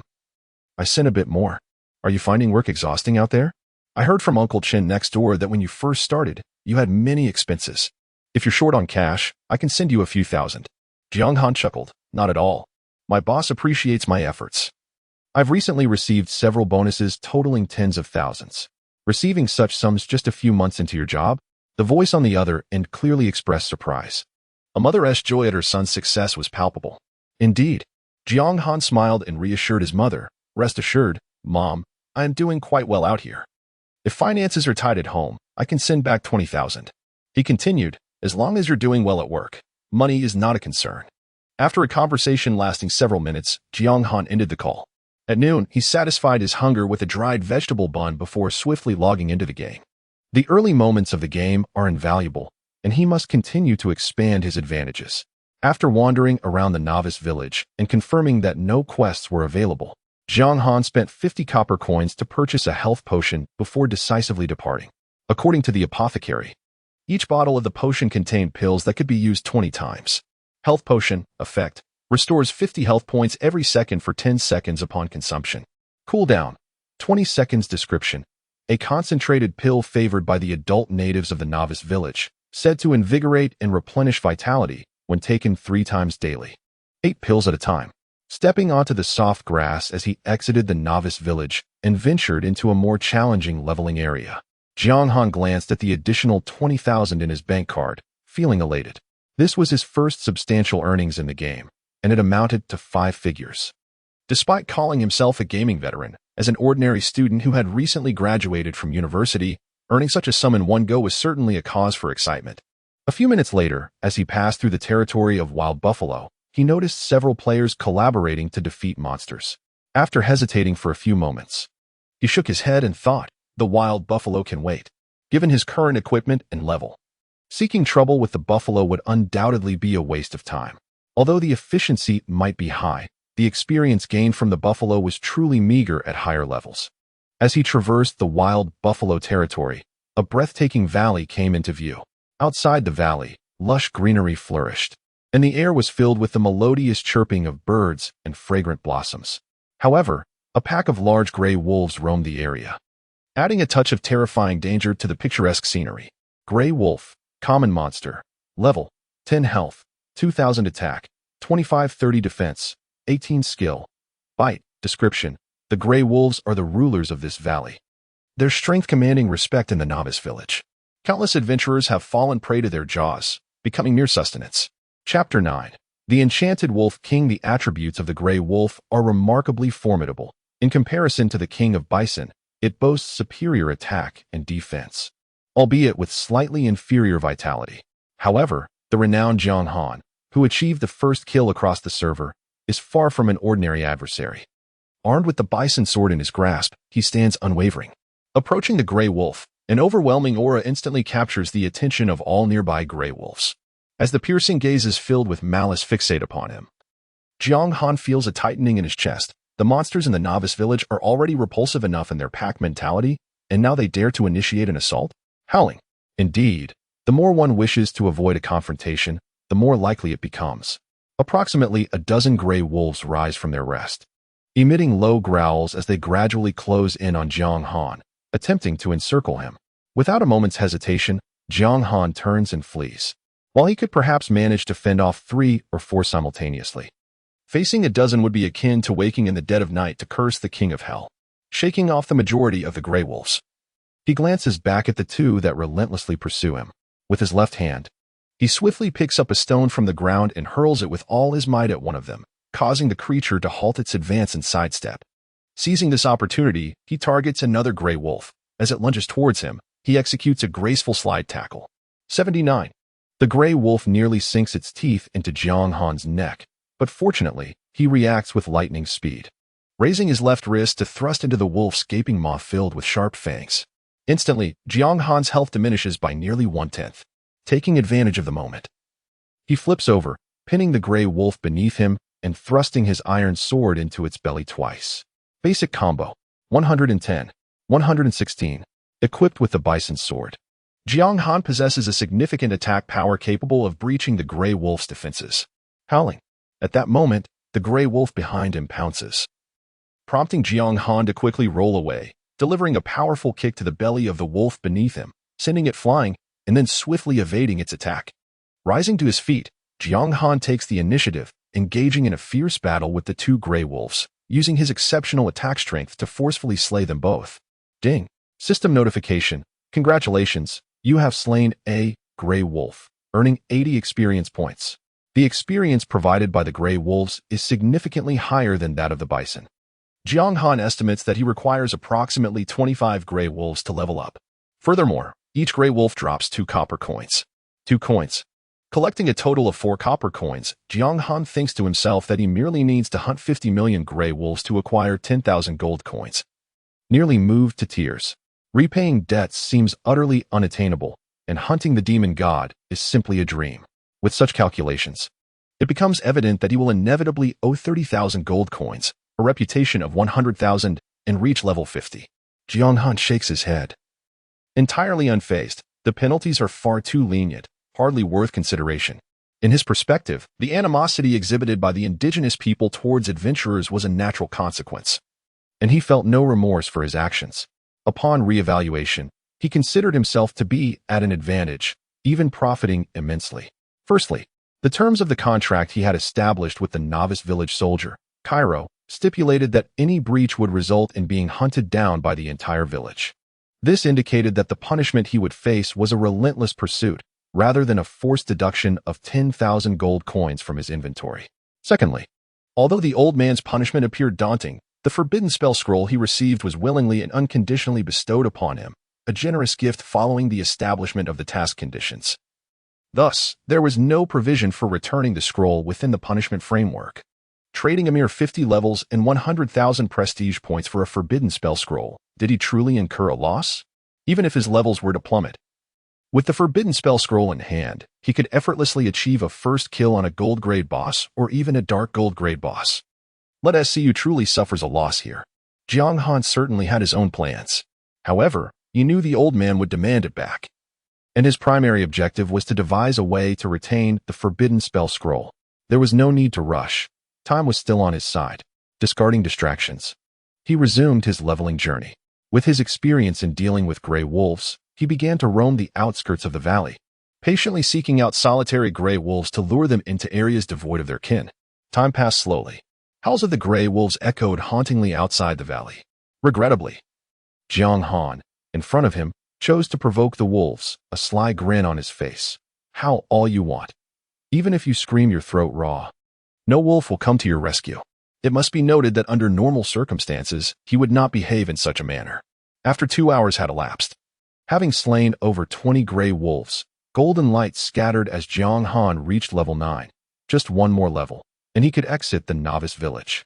Alas, due to the constraints of the contract, it would be virtually impossible for him to leave the novice village for the next 5 days. Would he simply wait idly? That was not Jiang Han's style. Suddenly, his eyes brightened as he spotted a massive wolf at the center of a distant pack. Its sleek black fur shrouded in an eerie mist. As it surveyed its surroundings, the other wolves bowed their heads in submission. In terms of size, it was even at Jiang Han's chest level, an imposing sight indeed. Undoubtedly, this was the boss among the gray wolves. He needed to draw the monster out. Jiang Han remained composed. Even if he harbored intentions towards the boss, he would not recklessly charge in. At the very least, he needed to eliminate the surrounding gray wolves one by one to ensure success. Picking up a few stones, Jiang Han cautiously approached to attract the attention of some gray wolves, skillfully luring them away before dispatching them. After several maneuvers, he had nearly eradicated all the minions near the boss, with only one remaining, unable to be drawn away due to its proximity to the boss. It was almost time. Jiang Han took a deep breath, adjusting his state, and stealthily approached, casting a reconnaissance spell towards the boss. Demonized Wolf King, Bronze level boss level, 12 health, 25, 000 attack, 3, 540 defense, 25 skills, Bloodthirst, Wolf King's Intimidation, Rending Claw, Description. Once an ordinary gray wolf, it recently encountered an injured fleeing necromancer, who transformed it into the formidable and fearsome demonized Wolf King through forbidden sorcery, ultimately relegating it to the role of a guardian for the necromancer, repelling intruders. Jiang Han found himself in a rather precarious situation. The creature's vitality was indeed substantial. Grinding it down would likely take an eternity. After all, it was a boss, which warranted no surprise. After a moment's contemplation, he picked up a stone and hurled it at the demonized Wolf King, targeting the gray wolf nearby. Failing to eliminate all the minor monsters could lead to a troublesome predicament during critical moments, a lesson Jiang Han had gleaned from numerous gaming experiences. 103. Damage inflicted. The aggro of both the Grey Wolf and the demonized Wolf King instantly shifted to Jiang Han, who was now beset by a fierce assault. With keen focus on the movements of the demonized Wolf King, Jiang Han evaded just as it drew near, only for the creature to unexpectedly alter its attack trajectory midair. Its dark claws descending ominously. Jiang Han's expression shifted as he realized he had no time to maneuver. The claws swept across his chest, delivering a searing pain. 219. Damage registered, and his health plummeted by approximately a quarter. Seizing the brief window amidst the assault, Jiang Han thrust his wild bull sword into the belly of the gray wolf, swiftly following up with a basic combo that sent the creature yelping in retreat. 50. Resolutely, he consumed a health potion, witnessing his vitality replenish at a visibly rapid rate. Truly, the concentrated elixir was remarkable. A ferocious roar erupted from the demonized Wolf King as it pressed the attack, charging once more at Jiang Han. Facing the menacing advance of the demonized Wolf King, and recalling the presence of another gray wolf behind him, Jiang Han furrowed his brow, suddenly struck by a revelation as he glanced back at the gray wolf. I had misunderstood the situation. Chapter 10. The Necromancer without a moment's hesitation. Jiang Han charged towards the gray wolf, which, with bared fangs, viciously sank its teeth into Jiang Han's outstretched arm, causing his life points to diminish by 1/10. A mere 78. In the next instant, as the gray wolf prepared to release its grip and retreat, Jiang Han, quick-witted and agile, seized its neck, spinning abruptly to align the wolf with the corrupted Wolf King. The malevolent beast, upon witnessing this, had no choice but to divert its lethal claws to avoid harming its kin. Miss. A notification of evasion appeared above Jiang Han's head as he skillfully utilized the gray wolf to obstruct the corrupted Wolf King's position, narrowly escaping a dire crisis. This tactic proved to be effective. A glimmer of hope ignited in Jiang Han's eyes. The corrupted Wolf King, relinquishing its assault, validated the feasibility of his positioning strategy. With a ferocious howl, the gray wolf, ensnared by Jiang Han's grip, thrashed and roared, attempting to bite his arm to compel him to relent. Yet, Jiang Han remained unfazed, wielding his sword in one hand while hoisting the gray wolf with the other, bravely confronting the corrupted Wolf King. Fortunately, this was merely a game. In reality, it would have been inconceivable for him to restrain a gray wolf single-handedly. With a decisive strike, Jiang Han launched an offensive. The sharp blade piercing the abdomen of the corrupted Wolf King, drawing forth a torrent of crimson blood, marking the first successful injury inflicted upon the foe. Instantly, the corrupted Wolf King's icy, scarlet gaze transformed into a more menacing glare, its claws poised to strike, yet halted mid-motion, obstructed by the very Qin Jiang Han held captive. What a treacherous adventurer! Seizing the moment, Jiang Han unleashed a flurry of basic combos, delivering 2 swift slashes with his bull sword against the corrupted Wolf King. As the creature readied to retaliate, Jiang Han promptly utilized the gray wolf to force the enemy to abandon its attack. This dramatic exchange unfolded repeatedly, as Jiang Han remained vigilant, advancing and retreating until he maneuvered the corrupted Wolf King to the vicinity of a massive boulder, where he finally felt secure enough to unleash his full assault. 80. 60. With Jiang Han no longer needing to evade, the frequency of his attacks escalated significantly, causing the corrupted Wolf King's health bar to plummet at a visibly rapid pace until it reached the halfway mark, at which point it erupted with an ominous red glow. Seemingly incensed, at this sight, a sudden jolt surged through Jiang Han, enveloped by an inexplicable pressure, as if the very air had thickened, impeding his movements. It appeared that the process of vanquishing the boss would not unfold as smoothly as anticipated. Ding! System notification. The corrupted Wolf King has activated the skill Bloodthirst, increasing its attack by 15 and attack speed by 20 for 30 seconds. Ding! System notification. The corrupted Wolf King has activated the skill Wolf King's Dread, reducing your attack speed by 10 and movement speed by 10 for 30 seconds. With 2 consecutive skills unleashed, one augmenting itself and the other debilitating its adversary, the situation became quite precarious. To safeguard against the impending threat, Jiang Han hastily consumed a health potion, gripping the life-saving gray wolf tightly. As his bull sword descended once more, reclaiming another portion of the corrupted Wolf King's vitality. Howl! The corrupted Wolf King roared, its eyes ablaze with fury.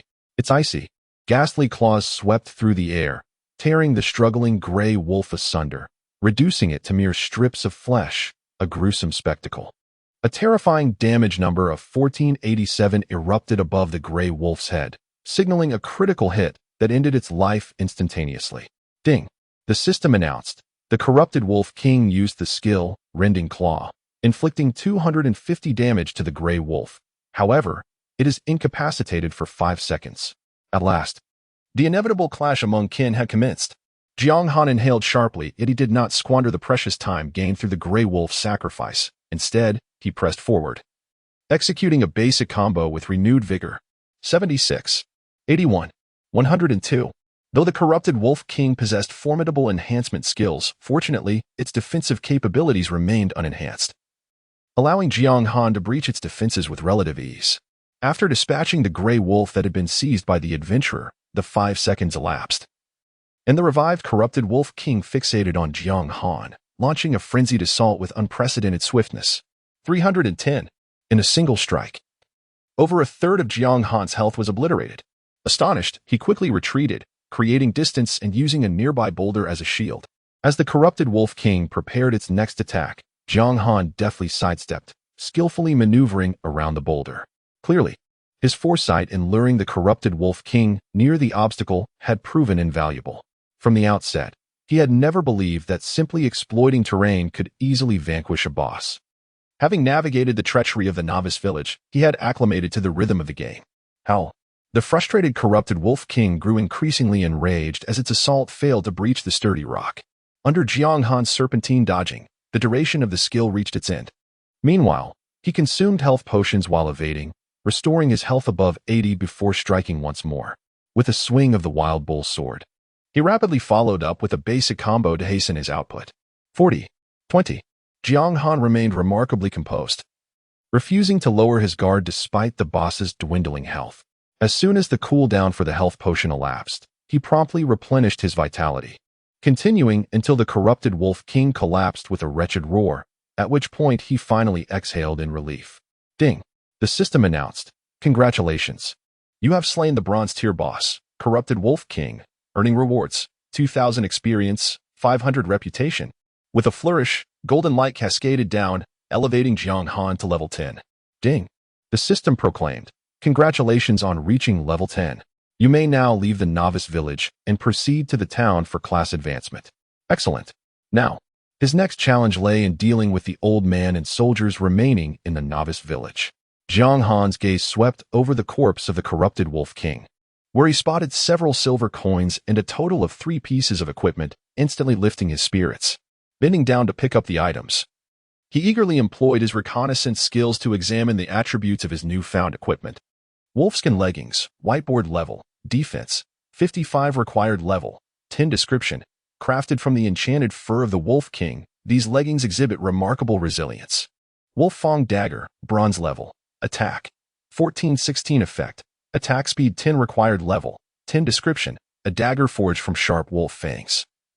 It emanates a captivating silver glow in the darkness of night. Wolf King armor, bronze level, defense, 1012 effect, health 5 required level, 10 description. This armor, made from the wild pelts of wolves, boasts formidable defensive capabilities.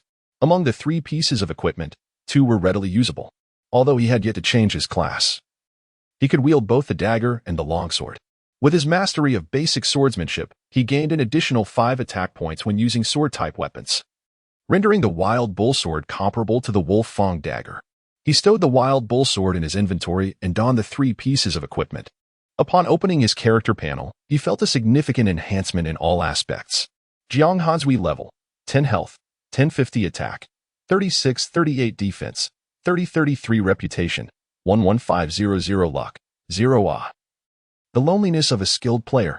Gazing at his skyrocketing attributes and recalling the meager stats of 22 attack and 11 defense from the novice village, Jiang Han couldn't help but smile in triumph, proclaiming, "I wonder if there is anyone else out there." Suddenly, a harsh, muffled voice interrupted his self-admiration. "Who has slain my meticulously arranged puppet?" Chapter 11. The unique hidden profession. Jiang Han gazed toward the source of the sound, where in the depths of a tranquil valley, a man clad in a deep crimson robe strode forth, wielding a slender staff as white as bone, his face marked by a hint of anger. Another boss, and a humanoid one at that? Without hesitation, Jiang Han assessed the figure and cast a reconnaissance spell. Undead mage? Aside from the title prefix before the name, everything else, including the name itself, was obscured by question marks. Clearly beyond the detection range of his reconnaissance spell, this game truly defied conventional expectations. Jiang Han couldn't help but silently lament. The emergence of the undead mage was not entirely surprising, as the introduction of the demonized Wolf King hinted at its transformation by an undead mage. Yet he had not anticipated encountering it so soon. However, even with the sudden appearance of such a formidable boss, he felt no particular concern for his safety. He still had a trump card. The man was gaunt, his pallid face devoid of color, and his unfriendly gaze fixed upon Jiang Han. I did not expect an adventurer to arrive in this valley so swiftly. What a miscalculation. In his view, adventurers arriving in this valley should have required at least 2 more days, ample time for him to recover from his injuries and depart unnoticed. Don't mention it. I also didn't foresee that my predicament would be resolved so quickly. Jiang Han remarked with a hint of irony. May I ask you a question?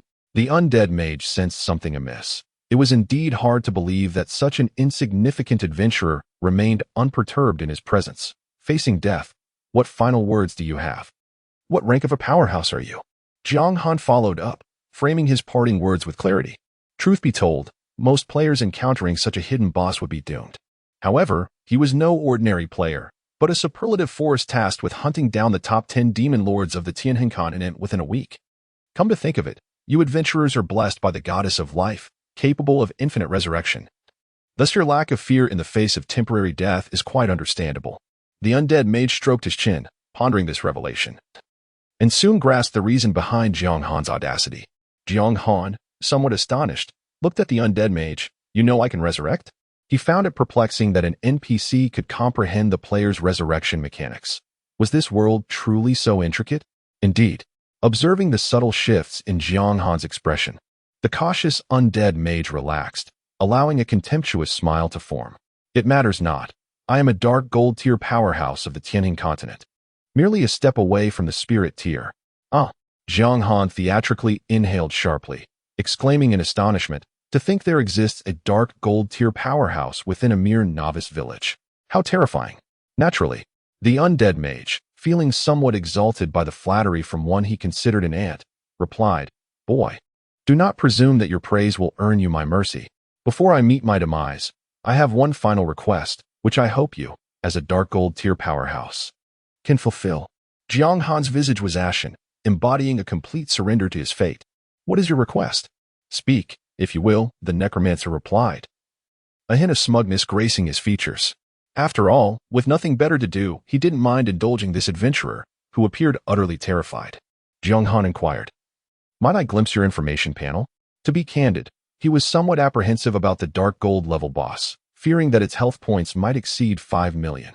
If he failed to eliminate it in one blow, he would squander a precious forbidden spell scroll. "You wish to see my information panel?" The necromancer's expression turned peculiar. Why was the adventurer's request so bizarre? "This is my lifelong request." Jiang Han fervently suppressed the turmoil of anxiety and excitement within. The opponent's health points were crucial to his financial future. He sensed that this moment could alter his destiny, perhaps even determine his very life. "Humph," the necromancer scoffed, raising his staff, the crimson gem atop it emanating a lethal glow. "Insect, you chatter too much. Prepare to meet your end." He was not foolish. The adventurer's request was utterly nonsensical, and he had no intention of complying. Sighing inwardly, Jiang Han swiftly retreated a few paces, retrieving the forbidden spell scroll from his pack. Threatening, "Cease at once, or do not blame me for my actions." Upon seeing what Jiang Han clutched tightly, the necromancer's pupils constricted. His heart seemingly gripped by an unseen force, a wave of alarm washing over him. "A forbidden spell scroll?" Jiang Han pressed on, "If you wish to live. Let me see your information panel." The necromancer clenched his teeth, ruthlessly exposing Jiang Han's intention. "Do not presume I am unaware of your thoughts. The damage inflicted by the forbidden spell scroll is mostly fixed, and you fear that my health exceeds the damage it could cause. Thus you hesitate to tear it apart. Foolish designer." Jiang Han could not help but internally commend the designer for the high intelligence attributed to NPCs. After a moment's contemplation, he altered his approach. "Hand over all your treasures.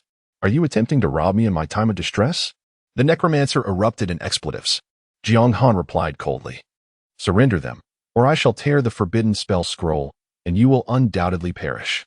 Given that the NPC was sufficiently intelligent, Jiang Han believed he could compel him to yield various equipment and items through intimidation. Of course, had he known the necromancer's health points did not exceed 5 million, he would have unleashed the forbidden spell without hesitation. Yet, it was precisely this uncertainty that led to their stalemate. "Ha ha ha," the necromancer, infuriated, laughed in rage. "Never before has anyone dared to threaten me. Daniel, come, tear it if you wish. It is merely a one-time forbidden spell scroll. I am curious to see if I can withstand it. Do you think you can play this game with me? Why engage in futile banter when we could simply unleash our powers and clash with all our might?" A cold smile spread across Jiang Han's face as he raised the forbidden scroll, declaring, "Shall I truly tear it apart? Go ahead, tear it." Daniel feigned calmness, hinting ominously, "As long as I withstand the scroll's damage, you will not only lose the scroll, but also meet your demise, leaving you bereft of both wealth and life. Should you fail to endure the scroll's impact, all your possessions shall belong to me. Prepare to die." Jiang Han gathered his strength, poised to rip the scroll. "Wait." Daniel's expression shifted dramatically, and he raised his right hand in a halting gesture. Jiang Han squinted mockingly, taunting, "What are you afraid of? It's merely a disposable scroll. Don't you wish to test your resilience? How peculiar. How could such a feeble adventurer possess a forbidden scroll?" Taking a deep breath, Daniel suppressed his anger and frustration, gritting his teeth as he said, "What do you want? Provide me with ample equipment and items, and I shall depart." Ceasing to trouble you, Jiang Han spoke calmly, suggesting, "Consider it a necessary expenditure to avert calamity." "No." Daniel shook his head in rejection. "I cannot give equipment or items to an adventurer without compensation." "Why?" Jiang Han inquired. "Because of the rules of this world." "The rules of the world?" He dares to speak of rules? Jiang Han was taken aback, uncertain if this individual was a genuine player or an exceptionally intelligent NPC. "Then what do you propose?" Jiang Han frowned. "Well," Daniel pondered for a moment, assessing Jiang Han's current level and state, hesitatingly proposing, "How about this? I make an exception and accept you as my disciple, teaching you the swordsmanship of the dark faction. What do you think?" Ding. System notification. Necromancer Daniel. invites you to join the dark faction. Do you agree? Note, upon acceptance, your reputation with the light faction will drop by 100,000, and the dark faction reputation system will be activated. Ding. System notification. Necromancer Daniel wishes to take you as a disciple. Do you agree? Note, if you agree, you will obtain a special hidden class, but it will be considered a complete betrayal of the light faction. Chapter 12. The Dark Swordsman. What a shocking turn of events. Jiang Han did not consider himself particularly lacking in knowledge. Yet the sudden chime of 2 system alerts caught him entirely off guard. The choice to align with the dark faction was already peculiar enough. But to discover that a dark gold level boss could unveil a hidden profession was utterly absurd. Taking a deep breath to steady his racing heart, he gazed at the necromancer Daniel and calmly stated, "Do not presume I am unaware of your intentions. Once I choose the dark faction, there will be no turning back. Moreover, as my mentor, you and I will be inexorably linked, and once this immediate crisis is averted, you could easily make my life difficult in various ways." The allure of a hidden profession was undeniably strong, yet he knew he must not allow himself to be swept away by impulse. After all, how formidable could a mere dark gold level necromancer truly make him? "Rest assured, should you become my disciple, I will devote myself to your training," declared the necromancer, raising 3 fingers solemnly. "I swear to the god of oaths." Ding. System notification. Necromancer Daniel has sworn to fully cultivate you into an exceptional disciple. Should he breach this oath, he shall face the wrath of the god of oaths. The god of oaths. This game possesses intriguing elements. After perusing the system notification, Jiang Han continued to inquire, "But what if my strength surpasses yours? If you are unable to enhance my power, what then?" Although the necromancer was a dark gold level, formidable in the early stages of the game, he would soon become a mere prey to higher level players. Choosing such a mentor could easily lead to his own downfall. Daniel paused for a moment, expressing astonishment. "My boy, it appears you are not only astute but also ambitious. Rest assured, in the dark faction, strength reigns supreme. Should your power prove significant, I will recommend you to even stronger entities within our ranks, perhaps. Jiang Han interjected, intrigued. "If you possess sufficient confidence, there may come a time when you could become a disciple of one of the 10 great demons," Daniel proposed, casting an enticing bait. Jiang Han was momentarily speechless. A disciple of the 10 great demons. He could not deny that Daniel's words stirred something within him. Becoming the disciple of such a figure, despite the moral implications, would allow him to sidestep the myriad risks awaiting him in just a week's time. Furthermore, he held no affection for the NPCs of the light faction. Even betrayal would not weigh heavily on his conscience. "Very well," Jiang Han declared, casting his gaze upon the 2 system notifications and choosing to agree. Ding. System notification. You have successfully joined the dark faction. The dark faction reputation system is now activated. Your reputation with the light faction is permanently set to 100,000. Ding. System notification. Congratulations on successfully transitioning to the sole hidden profession, Dark Swordsman. Your foundational growth and appearance have undergone transformation. Ding. System notification. Congratulations on becoming a Dark Swordsman. Your latent potential has been awakened, and your skill, basic swordsmanship, has advanced to dark swordplay, while basic combo has evolved into frenzied slaughter. Ding. System notification. Congratulations on completing your class change. As the first player to accomplish this feat in the game, you have been rewarded with an additional 10 attribute points, 1,000 prestige, and the rare equipment, Ring of the Undead. A series of system notifications followed in quick succession. Gradually, Jiang Han felt a rising warmth enveloping his entire body, akin to being immersed in a furnace. Soon after, the hue of his skin morphed into a strange shade of purplish black, his nails darkened, and his eyes radiated a mesmerizing crimson glow. Simultaneously, a torrent of power surged through his limbs, escalating his strength exponentially. The sensation was extraordinary, ineffable in nature. Minutes later, as the warmth subsided, Jiang Han opened his character panel, gazing at his appearance in astonishment. "Is this really me? I hardly resemble a virtuous person." "You've made the right choice," Daniel remarked, exhaling in relief. "The hypocrites of the light faction are utterly detestable. Nothing compares to the ease and freedom of the dark faction." Jiang Han nodded in agreement, gradually easing the tension in their relationship. "Mentor, you speak truthfully, yet my appearance is rather peculiar. Is there a way to revert it? It's quite unconventional. This visage hardly aligns with contemporary aesthetics. and he certainly did not wish to bear purplish-black skin indefinitely. Your transformation is a result of the malevolent aura emanating from within, Daniel explained with a smile. As long as you possess sufficient strength, you can contain this dark essence and revert to your original form. Is that so? Jiang Han replied, a frown crossing his face. So I am inherently evil? Daniel chuckled. Why would I deceive you, my apprentice? However, given your current power, it would be unwise for others to discern your true identity. The consequences could be dire. As he spoke, he raised his staff, murmuring an incantation that seemed intricate and obscure. Moments later, a black light surged forth from the gem atop the staff, darting towards Jiang Han. Unflinching, he chose to confront the dark light head-on. Ding. System notification. You have received the cloaking spell from your mentor, the necromancer Daniel, restoring your human form for a duration of 3 days. Soon, Jiang Han's appearance returned to normalcy. Well then, Jiang Han Shui. What a peculiar name, Daniel remarked, unable to suppress a chuckle at Jiang Han's gaming moniker. Then, adopting a serious tone, he declared, as your mentor, I must subject you to the class change trial. Go forth and prove your loyalty to the dark faction. Ding. System notification. You have forcibly accepted the quest. Heart towards darkness. Difficulty, A. Forcibly accepted a quest? Jiang Han hurriedly accessed the quest panel to examine the details. Heart towards darkness. Difficulty, A. Description. As a traitor of the light faction, the dark faction will harbor suspicions. You must demonstrate that you have utterly forsaken the light, thereby successfully altering your allegiance. Requirements. Eliminate 1,000 adventurers or natives of the light faction. Reward. Recognition from the dark faction. Eliminate 1,000 adventurers? Jiang Han was taken aback. Was the difficulty level excessively high? He began to suspect that the individual before him was leading him astray. It is not. Daniel shook his head.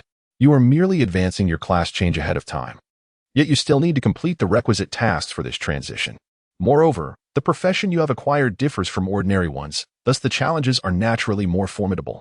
The Dark Swordsman. I must admit, your talent is exceptional. What does that mean? Jiang Han was utterly perplexed. This hidden profession was bestowed upon me. What relation does it have to you? I am not the only necromancer in existence. Daniel clarified. Most disciples of necromancers typically transition into either a necromancer knight or a necromancer swordsman. However, the profession of dark swordsman that you have attained is extraordinarily rare, far superior to that of a necromancer swordsman with limitless potential ahead. I hope so, Jiang Han nodded. It was worth noting that the system had indicated he had acquired a unique hidden profession, which carried a sense of exclusivity, suggesting it was indeed more powerful than the average hidden class. Was it merely fortunate happenstance? Or did his status as a player set him apart from the rest? Well then, Jiang Han, venture forth and prove your allegiance to the darkness. Daniel waved his hand. I am gravely injured and shall require at least 3 days to recuperate. By then, I hope you will have completed your tasks, allowing me to escort you out of this novice village. Jiang Han nodded. I will do my utmost. In truth, the most daunting challenge was not the task of defeating 1,000 players, but the fact that only a scant few players managed to leave the novice village. Suddenly, a thought struck Jiang Han, and he inquired of Daniel, who was preparing to enter the valley to recuperate. What happens if I die? The revival point. This is currently my greatest concern. Having joined the dark faction, I won't be revived in the novice village, will I? What will happen if I perish? Daniel turned back, cackling ominously. Now that you have joined the dark faction, how can you expect the goddess of life's protection? Upon hearing this, Jiang Han felt a chill run down his spine. Are you saying I cannot be revived? Indeed, Daniel asserted confidently. Fear not. Although you have forfeited the goddess of life's protection, you shall simultaneously gain the favor of the ancient demon god. Oh? Jiang Han's spirit surged with curiosity, and he immediately pressed on. What does the protection of the ancient demon god entail? Chapter 13. A surge in strength once you complete your class transition task. You shall understand. Daniel waved his hand dismissively, turning away without divulging further details. Go forth, my apprentice. As a dark swordsman, you possess extraordinary talent and immense potential. Your future achievement shall undoubtedly surpass my own. The mentor ambled away. As Jiang Han watched Daniel retreat into the valley to recuperate, he opened his character panel, brimming with excitement as he examined his growth statistics. Dark swordsman. Description. The most formidable and enigmatic beings among the undead. Countless accounts throughout history recount the misdeeds of dark swordsmen. Legends proclaim that they harbor the most sinister and malevolent powers, characterized by indifference, brutality, dominance, and a thirst for blood, all while possessing unparalleled potential. Life, attack, defense, speed. Note: growth star rating signifies the enhancements attainable upon level advancement. Each star represents the corresponding value increase per level, with every point of attack inflicting 10 points of damage. Indifference, brutality, dominance, a thirst for blood, and strikingly handsome. Such descriptions are rather embarrassing, making me blush. Jiang Han grimaced, scanning the panel and discovering additional information regarding the growth star ratings for ordinary professions below. For instance, the warrior boasts a growth star rating of 3 stars each for life, attack, defense, and speed, demonstrating a balanced profile. In contrast, the rogue exhibits 2 stars for life and defense, yet compensates with an astonishing 5 stars in attack growth and 4 stars in speed.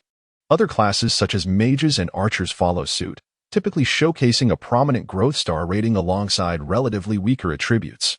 However, his dark swordsman surpassed the standard metrics for ordinary professions entirely. This growth star rating is simply outrageous. Jiang Han was overjoyed. 5 stars represent the pinnacle of growth ratings for ordinary professions, and astonishingly, his life, defense, and speed all achieved 5 stars, with attack reaching an unprecedented 6 stars, transcending the growth potential of typical classes. While the current differences may not seem vast, this marks the so-called first transition, the initial step beyond the novice village. In the future, there will undoubtedly be opportunities for further enhancement of profession growth ratings. Subsequently, he allocated all 20 points from the class transition reward to his attack stat. As Jiang Han set off towards the novice village, he reviewed the bountiful rewards he had received. First, there was a silver ring engraved with a skull, exuding an aura befitting a nefarious character. Ring of the Undead, silver grade, attack, 15-15 effect, 5 attack boost required level, 10 description, crafted meticulously by a necromancer. This ring incorporates precious ores and has undergone enchantment, encapsulating extraordinary power. Silver grade. This is Jiang Han's first encounter with silver grade equipment, and notably, it is a rather rare ring among such gear. After weighing the pros and cons, Jiang Han equipped the Ring of the Undead without utilizing the Heavenly Blessing Pearl to elevate its grade. Firstly, while ring-type equipment is indeed rare, its attribute enhancement pales in comparison to that of weapons, making it somewhat impractical during the early stages of the game, which are crucial for leveling up. Secondly, the required level for the silver ring is level 10. Should one aspire to upgrade it to gold, the level requirement will increase, rendering it unusable. Thus, at this juncture, there is no need for haste. Subsequently, he scrutinized the skill list, only to find that the basic sword technique and basic combo had vanished, replaced by 2 formidable new skills. Dark Swordsmanship, passive, B grade, description, a skill exclusive to Dark Swordsman, possessing immense potential for growth, merely scratching the surface at present. Effect, attack 50 additional effect, attack speed 20 restriction, 100 effectiveness when equipped with sword-type weapons, only 50 effectiveness with other weapon types. Frenzied Slash, B grade, description, an advanced technique derived from the basic combo by Dark Swordsman, significantly amplifying power. Effect, inflicts damage to a single target 4 times within a short duration, with damage escalating based on the number of combos executed, dealing 80, 90, 100, and 120 of the base attack damage respectively. Cooldown, 30 seconds. These 2 revamped skills offer considerable enhancements. Suddenly, Jiang Han gazed into the distance and observed over a dozen players in the Bison territory, forming a team to grind for Bison combo kills. He quietly approached, gripping his Bison sword. Upon noticing his proximity, 2 vigilant players immediately stepped forward to block his path, their expressions unfriendly. Apologies, mate, but this area is claimed by our Guild of Heroes. If you wish to level up, you'll have to find another place, one player, named Chaos of the World, said in a dark tone, exuding an air of intimidation. Guild of Heroes? How fortuitous. Jiang Han couldn't help but chuckle at the revelation. As a seasoned player, he was well aware of the Guild of Heroes' notorious reputation. Despite their name suggesting nobility, they were infamous for monopolizing resources and territory within the game. He never imagined he would find himself in the same novice village as the many illustrious members of the Guild of Heroes. However, it made sense, given their large scale and wide distribution. On what grounds? As the saying goes, One must fully commit to the performance. Jiang Han feigned righteous indignation, exclaiming, "This game has just launched, and it is challenging for solo players to level up. How can you seize this space? What are we solo players supposed to do? I don't care what you think. This area is occupied by our guild of heroes. Are you deaf?" Another player retorted fiercely, "We solo players cannot stand idly by while they act recklessly. If no one is willing to stand up against them, then I shall be the first," Jiang Han declared, seemingly undeterred by the opposition. Yet, he paid no heed to their words and continued, "Brothers, if you agree with me, remember to like, follow, comment, and show your support." Jiang Han's inexplicable remarks left them bewildered. "Like? I'll give you a like on your mother." You must have heard their words. The actions of these individuals deserve severe punishment. I, Jiang Han, must stand resolutely against them on behalf of the scattered players. With fervor, Jiang Han, who secretly activated the recording function, expressed his determination upon learning that the opposing side had received support from the Alliance of Heroes. The challenge of slaying 1,000 adventurers was already formidable, and at this stage, players capable of leaving the novice village were exceedingly rare. He needed to devise a strategy to attract hostility, thereby transforming his own position. In doing so, he would fulfill the task while shifting from perpetrator to victim, preserving his reputation, truly a win-win situation.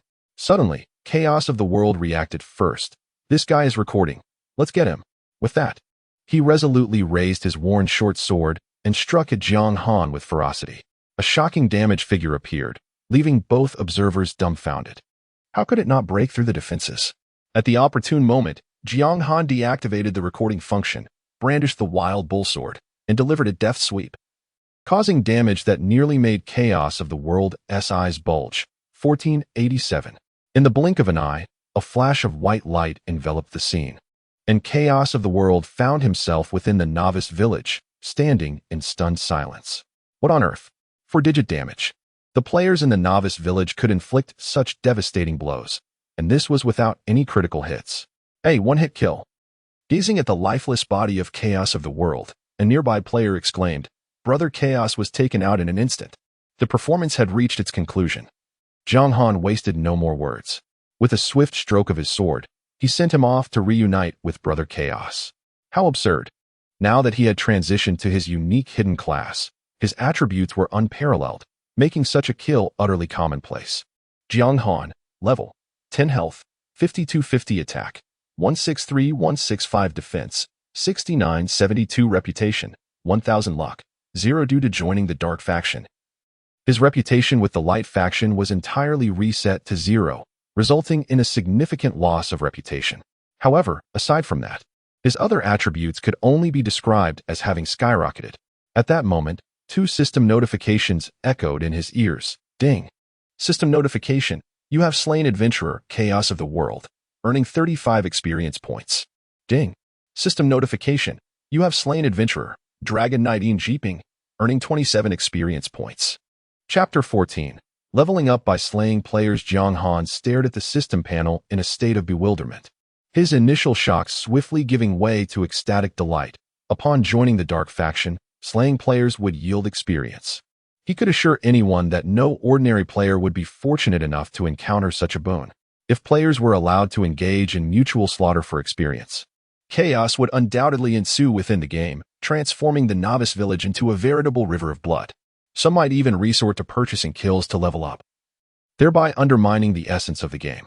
After a brief moment of contemplation, he arrived at a singular conclusion. Due to the difference in factions, his slaying of players was akin to vanquishing monsters. The infamous Chaos Brother had been slain. Witnessing this scene were a group of 10 or so players, who were leveling up in a nearby area. Without uttering a word, they rushed over and surrounded Jiang Han, charging at him en masse. Unfortunately, the disparity in strength was insurmountable. 1,577, 1,385, 1,444. How could a cluster of players with mere 400 or 500 hit points withstand such overwhelming damage? With a single stroke of his sword, Jiang Han dispatched each of them effortlessly, reducing them to mere wisps of white light as they returned to the novice village's resurrection point. You. The last surviving member of the Alliance of Heroes, watching helplessly as his comrades were effortlessly defeated, pointed at Jiang Han, rendered speechless. How could there be a player so ruthless in the novice village? What is wrong with me? Jiang Han swept his sword, taking him down. Was it merely because I am somewhat handsome? However, the opponent could no longer respond, clearly acquiescing to this notion. Having successfully secured the kills, Jiang Han gained over 200 experience points, and the task updated to 17 out of 1,000. After a moment of thought, he decided to upload the video of the Alliance of Heroes' chaotic downfall online, titling it provocatively, "Little Heroes, Ridiculous." The video quickly garnered attention, with various shares, likes, and replies flooding in at an astonishing pace. Commenter 1. Holy cow, isn't Jiang Han Shui the expert who first defeated the bronze-level boss? The Alliance of Heroes has certainly bitten off more than they can chew. Commenter 2. The big shot is incredible. Commenter 3. Interesting. This is the first time I've seen someone dare to provoke our Alliance of Heroes. Do you believe we can't make you unable to leave the novice village? Upon seeing the third comment, Jiang Han's eyes lit up. Without hesitation, he pinned the comment to the top and replied, "Humph, a swarm of ants." Closing the forum, Jiang Han exhaled softly. You all better not let me off the hook. In truth, he had not intended for the situation to escalate to such proportions. But the task's difficulty was immense, and he could not teleport to other novice villages. If he truly aimed to slay 1,000 adventurers, he could be waiting an eternity. Contemplating his options, he concluded that he must resort to more extreme measures. Moreover, the Alliance of Heroes was no benevolent group, so he need not hold back. As for the natives, he dared not even entertain such thoughts. The village chief, capable of wielding forbidden spells, was clearly no ordinary individual. And with so few natives in existence, it was truly unnecessary to risk his safety. With that, he chose to log off. There is no denying that man is like iron and food is like steel. Missing a meal can leave one quite anxious. Meanwhile, in another novice village, a player known as the Slayer of Worlds was attentively listening to his subordinate's report. Intriguing. After closing the video uploaded by Jiang Han, the Slayer of Worlds smirked disdainfully. Does he truly believe he holds significance, daring to provoke our illustrious alliance? He understood the motivation behind the other's actions perfectly. To put it plainly, this individual sought to leverage the reputation of the Alliance of Heroes to establish an image of righteousness, thereby elevating his notoriety and eventually forming a guild to attract players. Otherwise, it was incomprehensible why a player already at level 10 would exploit such circumstances to escalate the situation. Boss, what should we do? His subordinate inquired. Chaos in the realm suggests he can inflict 4-digit damage. His equipment must be exceptional. Furthermore, having already advanced in class, his power will undoubtedly surpass that of ordinary players. The Slayer of Worlds pondered briefly before responding nonchalantly. Gather all players from our alliance in that novice village, and simultaneously invite others to join our guild. Then, we will issue a bounty. Defeating Jiang Han will yield a reward of 50,000, with no limit on the number of attempts. The subordinate was taken aback. Leader, could this be considered a bit excessive? This matter is far from trivial and comes at an opportune time. The Slayer of Worlds replied with narrowed eyes. Eternal offers substantial business prospects. We must ensure sufficient notoriety to secure our position among the top guilds in the eastern region. Just follow my directives. Infamy is still a form of fame. After all, the game is not reality. In his view, the virtual realm allowed many players to release the darkness hidden within. Thus, the more ruthless one is, the more appealing they become to a considerable number of players. The provocation from Jiang Han arrived precisely when needed. Should the Alliance of Heroes succeed in preventing the so-called first-kill experts from leaving the novice village, their reputation would undoubtedly soar. Leader, how many players do we need to gather? The subordinate asked in a hushed tone. 500? No, 2,000. The corners of the Slayer of Worlds' mouth curled into a chilling smile. Do not fear the expenditure. The grander the spectacle, the better. After hastily resolving his dinner with a pack of instant noodles, Jiang Han eagerly donned his gaming helmet. Upon entering the game, he opened the official website, and his eyes were immediately drawn to the glaring bounty notice. After a cursory glance, he sighed with relief. It appeared that the higher-ups of the Alliance of Heroes had indeed discerned his intentions. To gain fame, this was the only rationale they could conceive. After all, who would suspect that a player yet to leave the novice village would require the elimination of 1,000 players to fulfill a quest? Undeterred, he remained composed in the territory of the wild bulls. He was not intimidated by their numbers. Besides, the overwhelming damage inflicted upon him would bear little significance. And with the limited space around him, How much damage could he realistically sustain if surrounded? It is essential to note that until one has advanced in class, there are no archers or mages, thus eliminating the possibility of ranged attacks. Even if a few possessed ranged skills, it would not be particularly consequential. Found it right here. In a mere span of 10 minutes, a multitude of players surged forth, converging upon Jiang Han's location and summoning their comrades. As Jiang Han surveyed the scene, he beheld no fewer than 500 individuals, densely clustered together, emanating an intimidating aura. Wielding the wild bull sword, he ambled towards them. Opting for diplomacy before conflict, are you all here to seek trouble with me? The players exchanged glances, then, without hesitation, charged forward brandishing their weapons. Among them were members of the Heroes Alliance, some motivated by the promise of a cash reward of 50,000, each with their own agenda, rendering any verbal negotiation futile. Although it was his first encounter with such a considerable number of players attacking simultaneously, Jiang Han remained composed, raising his sword to engage the foes. With a casual sweep, the razor-sharp blade tore through the chest of the nearest adversary, spilling forth a fountain of blood. 1,784. 1,147. 1,475. A myriad of damage figures erupted, each indicating a swift demise. Ding. System notification. You have slain the adventurer, June's fiery flame, earning 11 experience points. Ding. System notification. You have slain the adventurer, Knight in the Widow's Village, earning 20 experience points. Oh my goodness, this is utterly insane. No wonder the Heroes Alliance offered such a generous bounty. One player gasped, his complexion paling in terror. The taste of impending death was far from pleasant. Although players could resurrect, they harbored a distinct aversion to losing levels, particularly in the early stages where rank held paramount significance. It is important to note that among them were players with merely level 2, struggling against slimes, and dying would almost necessitate a restart from scratch. Today, all brothers who perish shall be welcomed into our Heroes Alliance, with a death subsidy. Fear not, for over 1,000 more comrades are on their way. Our numbers will surely overwhelm them, shouted a member of the Heroes Alliance. With Jiang Han's high level, and having slain so many, his notoriety must be substantial. Should he fall, his equipment is bound to drop. In the game Eternal, the concept of notoriety exists. Unprovoked killings turn one's name red, heightening the penalties upon death and the likelihood of item drops. This mechanism was ingeniously designed to prevent high-level players from preying on lower-level ones. Do you think my slaying of you will augment my notoriety? Jiang Han mused internally, suppressing a chuckle. Forgive me, but whether my notoriety increases is uncertain. However, I can assure you my experience bar is filling rapidly. Ha ha ha, do not rush. Let us take them one by one. Jiang Han's laughter resonated through the air. Though he intended to find amusement in the situation, it was simply irresistible. Chapter 15. Heart Towards Darkness. To the other players, Jiang Han appeared to be reveling in the thrill of slaughter, an unbidden smile gracing his lips, while a chill coursed through his heart. Damn it, what a lunatic. The shimmering blade light flickered ominously as Jiang Han showed no mercy, causing corpses to fall into pools of blood, the scene unfolding with brutal intensity. 1. 2. Miss. Of course, the players' attacks were not entirely ineffectual. Although Jiang Han skillfully evaded some of their strikes, he still sustained damage, his health steadily diminishing. 80. 60. Jiang Han's health bar was declining, albeit slowly, instilling a glimmer of hope among the players. Only half of his health remains.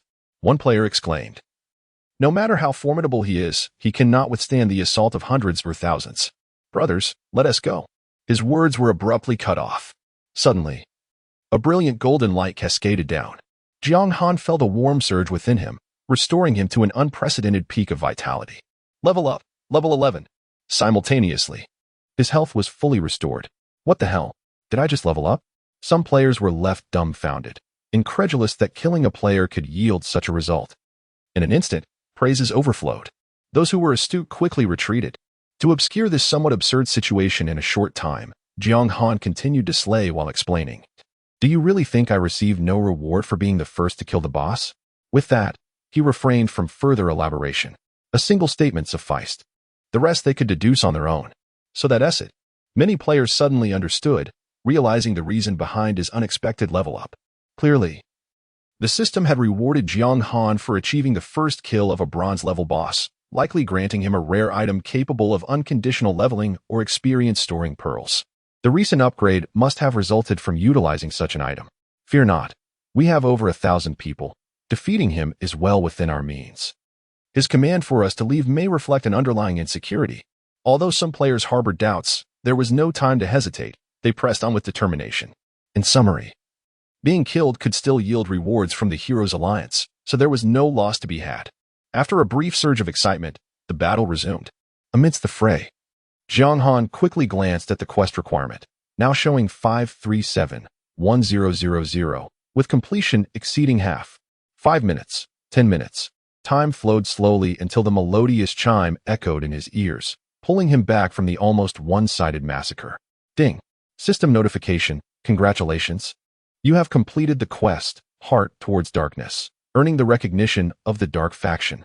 At last, Jiang Han felt a wave of relief wash over him. However, instead of departing, he continued to treat the nearby players as mere wild monsters to farm. Such a rare opportunity was not to be squandered. Finally, only 40 remained. Constantly monitoring the life force of the frigid waters, the leader of the Alliance of Heroes, Chaos of the World, gritted his teeth and urged his comrades, brothers. Muster your strength, victory is within our grasp. Truth be told, he was on the verge of retching. A significant portion of the players had respawned and returned to the battlefield, amounting to nearly 2,000 participants assaulting a single player. Yet astonishingly, they had lost over 1,000, and their opponent remained unscathed. It was utterly bewildering. How could this individual be more formidable than a boss? 30, 20. Jiang Han's life force continues to diminish. There was no alternative. With higher levels came greater experience requirements, and the players' levels were woefully inadequate. Almost dead. He is finally on the brink of demise. Players who had died and returned were flushed with excitement, eagerly rubbing their hands together, ready to seize the spoils. Undoubtedly, given the opponent's elevated attributes, any equipment they could acquire would yield tremendous profits. Do you wish for my demise? Jiang Han grinned, brandishing his wild bull sword, cleaving through the two players before him, and finally filling his experience bar to the brim. In an instant, the cacophony of shouts around him ceased. A deathly silence enveloped the area. Why? Why had this individual leveled up again? When did players killing players result in leveling up? Just as confusion, anger, and frustration began to boil over, Jiang Han, ever the one to elucidate, uttered a statement that would send them into despair. Did you truly believe that my reward for slaying the boss would be so meager? The leader of Chaos of the World felt the veins on his forehead throb, his face darkened as if smeared with soy sauce, a ghastly visage indeed. He yearned to curse, yet lacked the strength to do so. You defeated a bronze-level boss. Could the rewards be so lavish? What shall we do now, Brother Chaos? A subordinate inquired, the look of despondency etched upon his face. Retreat. This single word was forced out through gritted teeth by Chaos of the World. Continuing this futile endeavor held no meaning. The higher the opponent's level, the greater the chance of immunity to damage, compounded by the utterly incomprehensible leveling up, which would only exacerbate their losses. But, do you not comprehend my words? Chaos of the World bellowed. Withdraw. Understood. Soon, the news reached the ears of all players besieging Jiang Han, and they scattered in a frantic rush, like birds fleeing from a predator. Observing this, Jiang Han did not pursue. Instead, he began to collect several valuable items that had fallen nearby. It was not that he was unwilling to gather more, but his inventory was limited, preventing him from hoarding everything. Nevertheless, he felt no regret. Most of the players who had come to their demise were merely level 1 or 2, having sought him out to avoid slimes, and thus dropped nothing of value. As novice equipment was immune to being lost, the task is complete, and the rewards of advancing 2 levels are already sufficient. The experience gained from slaying these low-level players is pitifully meager, and killing 1 or 2 more bears little significance. I never anticipated that events would unfold so smoothly. Exhaling a breath of stale air, as he gazed at the corpses continuously refreshing and vanishing from the ground, Jiang Han's inner turmoil gradually settled. He felt no psychological burden when dealing with the likes of the Heroes Alliance. Subsequently, he opened the information panel and discovered that his sin value remained at 0, confirming that killing individuals from opposing factions would not increase his infamy. Ding. A system notification echoed in Jiang Han's ears. Your mentor is facing a dire situation and is highly likely to perish. Please provide assistance promptly. Should your mentor die, you will incur a penalty of 50,000 reputation points with the Dark Faction. The sudden alert jolted Jiang Han's previously relaxed state back to alertness. Damn it. You just transferred me to the dark faction, and now you're about to die? Jiang Han was nearly overwhelmed with emotion. At this moment, he had yet to leave the novice village. If his mentor were to perish, how could he escape the novice village? Walk out on foot? With little time to ponder, he swiftly turned and rushed towards the direction where the gray wolves were spawning, reaching the outskirts of the valley in mere minutes. The sound of a thunderous roar reverberated, emanating from within the valley. Simultaneously, vibrant elemental energies surged forth, with debris and shockwaves bursting out towards the valley's exterior, seemingly indicating just how perilous the situation inside truly was. Taking a deep breath, Jiang Han shielded his face with his arm, bracing himself against the onslaught of rubble and air currents as he plunged directly into the valley, venturing deeper. Big brother, please don't die. Chapter 16. A complete betrayal. The valley lay in ruins, a sight of devastation. The ground was marred by numerous deep pits, each emitting tendrils of black smoke. In a relatively flat area, two figures stood opposite each other, an air of animosity thick between them. Undead Mage Daniel, surrender yourself, intoned a venerable elder, his silver hair framing a visage that bore a chilling smile. Undead Mage. Such beings were highly coveted bounties within the ranks of the Light faction. Slaying one would yield a fortune in gold, enough to secure a life of comfort and even provide the opportunity to study within the hallowed halls of the Church of Light. In pursuit of his quarry, he had scoured the land, eventually discovering that the target lay concealed within this unassuming novice village. Thus, he humbly assumed the role of village chief, diligently seeking information. Alas, the target was adept at hiding, and despite months of effort, he had found no leads, teetering on the brink of despair. Fortunately, just hours prior, he sensed a formidable presence near the territory of the Grey Wolves. Upon investigation, he finally located his elusive prey. An old fool stepping into the coffin. Who shall prevail is yet to be determined. Do not presume that your higher rank instills fear in me. Daniel's already pallid countenance was now a ghastly white, exuding an aura of weakness, his threats lacking conviction. Suddenly, the sound of footsteps echoed through the air. Both adversaries turned in unison, noticing a young man approaching from the direction of the valley's edge. As he drew near, their eyes fell upon his visage. It's you? The village chief, recognizing Jiang Han, displayed a flicker of surprise, utterly unprepared for the appearance of this audacious adventurer in such a setting. Jiang Han surveyed the two figures before him, swiftly grasping the situation. His gaze settled on the elder, a playful smile gracing his lips as he inquired, "Old man, what brings you here?" As he spoke, he cast a reconnaissance spell, Flame Mage. Excellent, much like Daniel, aside from the title. All else remained shrouded in mystery, even his name eluding them. Humph. The elder scoffed, "Leave this place, or I wait." Suddenly, a realization struck him. His eyes gleaming with acute awareness as he fixed a penetrating stare on Jiang Han, incredulous. Such malevolent energy, compared to you. The undead mage seems as though he has undergone a sanctifying baptism of light.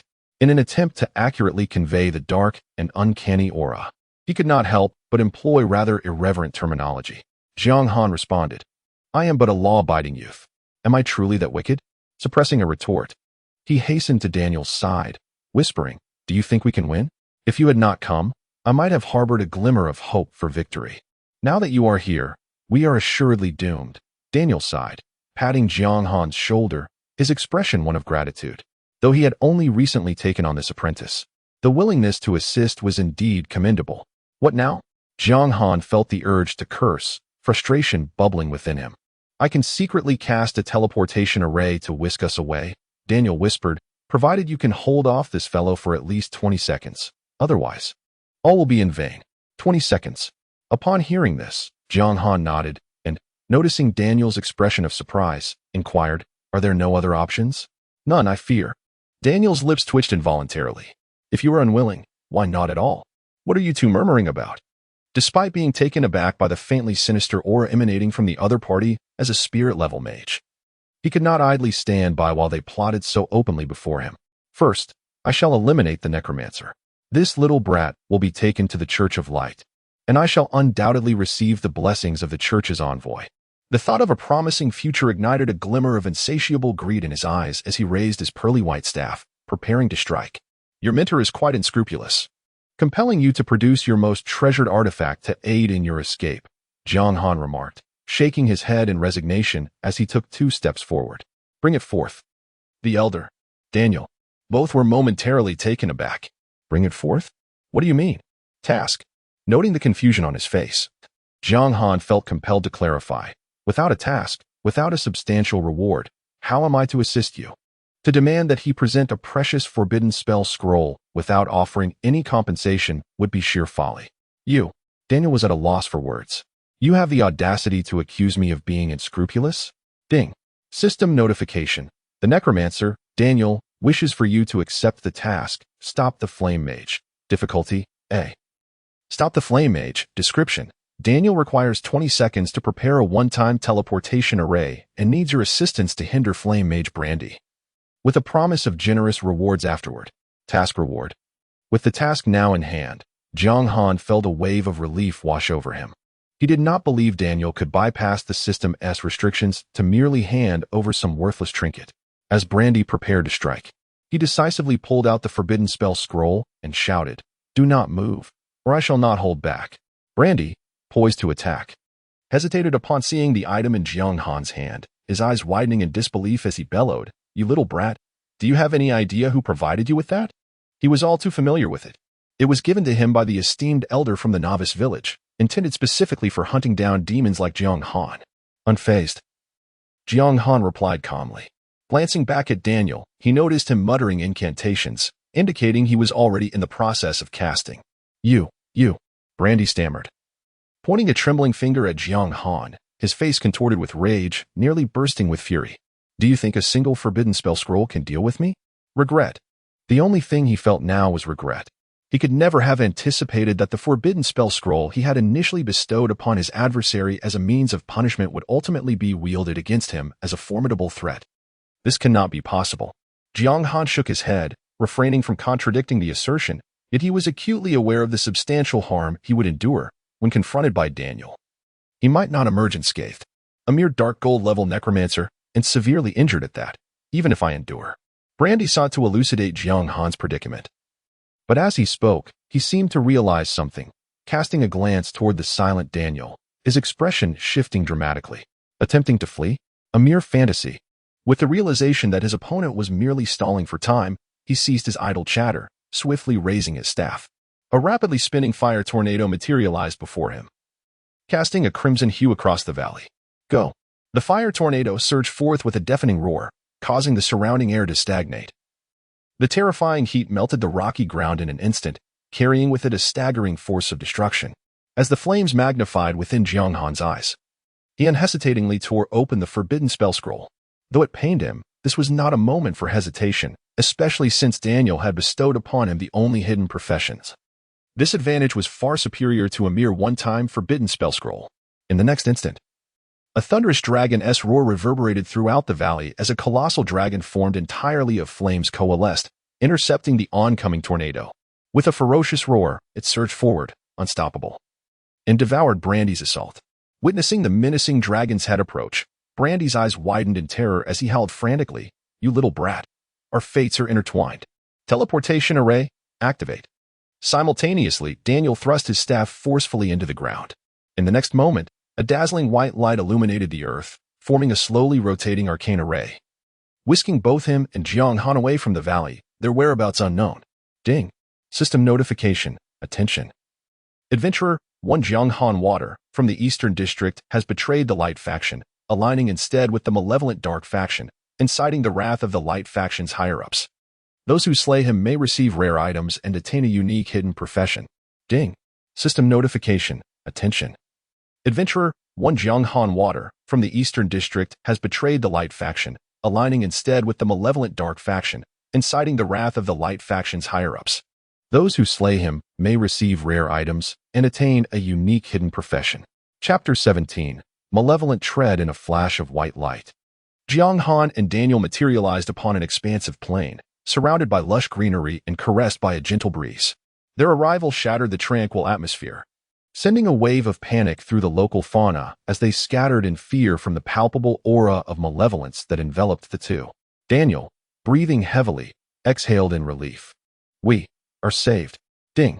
System notification. You have entered the map, Songfing Plain. Ding. System notification. Please be advised. The Eastern District adventurer, one Jianghan Water, has betrayed the Light faction and joined the nefarious Dark faction, inciting the wrath of the Light faction's higher-ups. A bounty of rare items awaits those who eliminate him, along with an exclusive hidden class. As Jiang Han surveyed his surroundings, a system notification echoed in his ears, repeating thrice, underscoring its significance. Hiss. Jiang Han inhaled sharply. Rare items, an exclusive hidden class. This game truly knows how to entice players. The rewards are exceedingly generous. Whether it be rare items or an exclusive hidden class, both are pursuits that could drive players to madness. He had not anticipated that his defection to the Dark faction would stir such a considerable upheaval. Ding. System notification. Due to your departure from the Novice Village and violation of the contract established with Kalo, you will be hunted by Kalo and all the indigenous residents of the Novice Village. Ding. System notification. Due to your assistance to the Necromancer Daniel against the Fire Mage Brandy, the Hunt the Demon God quest is deemed failed, resulting in penalties. Light faction reputation -100, 000, level -50, and a deduction of 10,000 coins from your inventory. Before Jiang Han could fully process this explosive information, 2 more notifications of failed quests rang in his ears. 10,000 coins. Jiang Han gasped, hastily opening his inventory, only to find that all silver and copper coins had been reduced to 0. Thankfully, it was merely a reset. Jiang Han sighed in relief. The thought of negative gold was truly daunting. Next, he accessed his character panel and discovered that his level had reverted to 1, as if he had returned to the beginning of the game. Meanwhile, his reputation within the Light faction had plummeted to 200,000. Master, I sacrificed so much to save you. Jiang Han remained composed, reminding Daniel of his successful completion of the task. Although the outcome appeared somewhat grim, he was aware that the current circumstances were likely better than he had imagined. The penalty phase had concluded, yet the rewards had yet to arrive. Daniel's expression grew solemn. Rest assured, your choice to save me will not go unrewarded, especially since you are my disciple. Ding. System notification. Congratulations. You have completed the quest, Interception of the Fire Mage, receiving rewards. Experience 100,000, rare skill, Malevolent Tread, S rank. In an instant, a cascade of golden glimmers erupted forth. For a novice, such an immense amount of experience was sufficient to fill the experience bar to the brim time and again. As his rank ascended swiftly, Jiang Han immediately felt a surge of power coursing through him, a force that not only restored his strength to its former glory, but also surpassed it. He had risen to level 14, with a mere 20 remaining to reach level 15. A rare skill? After savoring the exhilarating sensation of his rapid level increase, Jiang Han turned his attention to the reward items from his quest. Evil Tread, S-Class. Description: a technique that can only be mastered by beings imbued with malevolent power. Once unleashed, it delivers a dual assault on the enemy's dignity and physical form, thus earning a formidable reputation across the Tianjin continent. Effect: infuses power into the legs, granting a 200 increase in movement speed, a 100 increase in attack speed, and a significant boost in jump height for 2 seconds post-activation. Attacks are guaranteed to deal critical damage and impose a suppression effect, although this attack loses weapon enhancements. Cooldown: 1 minute restrictions, limited to warrior classes of the Dark faction. Gazing at the skill description, Jiang Han's lips twitched, caught between amusement and exasperation. The substantial enhancements to both movement and attack speed, coupled with the foot-centric assault, seemed to imply that this skill was explicitly designed for trampling foes. Trampling bodies was already ruthless enough. A careless misstep could lead to treading upon a face. How vicious, truly deserving of its name, Evil Tread, in its utmost wickedness. Though he had yet to test the skill's potency, he resolved to refrain from its indiscriminate use against other players unless circumstances dictated otherwise. This skill, long thought lost, was fortuitously discovered in the tomb of a formidable warrior. Daniel explained, regrettably, as a mage, I lack the physical strength to learn it, which is why I have kept it all this time. Now it fortuitously benefits you. With this move, you shall find great advantage in the Dark faction. Great advantage? Jiang Han pondered, somewhat perplexed by his mentor's words. Daniel, maintaining his composure, elaborated. As I mentioned, Evil Tread has been lost to time. Many powerful figures in the Dark faction would undoubtedly desire for you to impart this skill to them. Very well. Jiang Han nodded, then inquired, Minter, are there any other rewards? What? Is it not sufficient? Daniel's expression darkened. Do not be overly greedy. Do you truly believe that a single-use forbidden spell scroll is an inadequate trade for a long-lost S-class rare skill? It is not about loss, rather. I aspire to grow swiftly. To grow, one must endure trials. Equipment is ultimately but a superficial aid, Daniel replied, shaking his head as he shifted the conversation. Come. Although the Songfing Plains do not belong to the Light faction, they are equally not under the jurisdiction of the Dark faction. You have yet to master the art of concealing your presence, and my method of stealth is somewhat rudimentary, likely insufficient to protect you, which could attract danger. With that, he set forth towards the north. Observing this, Jiang Han resolutely followed. Having joined the Dark faction, he lost the protection of the Goddess of Life, rendering resurrection impossible. This meant that a single death would result in the obliteration of his character, a perilous risk. Unlike other players, he had to exercise utmost caution to avoid a disastrous fate. Suddenly, an idea struck him, and he inquired of Daniel, the guide, Master, what do you mean by the protection of the 10 great demon gods? The protection of the 10 great demon gods. This was the advantage Daniel had mentioned, given his loss of the ability to resurrect. It was evident that by joining the Dark Camp, he would forfeit certain privileges of an adventurer, yet he would receive additional compensation in return. Follow me to a sufficiently safe area, Daniel teased, withholding information, revealing only that he was currently too weak to grant him the protection of the demon gods. Upon hearing this, Jiang Han fell silent and followed him quietly. For a full hour, the two of them navigated stealthily, evading numerous locations that Daniel deemed potentially frequented by formidable beings. At last, they departed from the Songfing Plains and arrived at a desolate stretch of wasteland. Ding. System notification. You have entered the map, Desolate Land. My injuries are nearly healed, but I need to rest for 2 days first. Daniel leaned against a large rock, sitting cross-legged in a sunless spot, retrieving several vials containing a crimson liquid. These potions are for you. The monsters here are not particularly strong, making it an ideal opportunity for you to hone your skills. Go ahead. All right. Thank you, Master. Jiang Han took the potions. Healing potion description, a precious elixir. Price beyond the reach of ordinary folk. Effect, restores 500 health points per second for 10 seconds upon consumption. Cooldown, 30 seconds. Truly, it was a potion fit for a dark gold level boss, its efficacy surpassing that of the healing potions found in starter villages by a remarkable tenfold.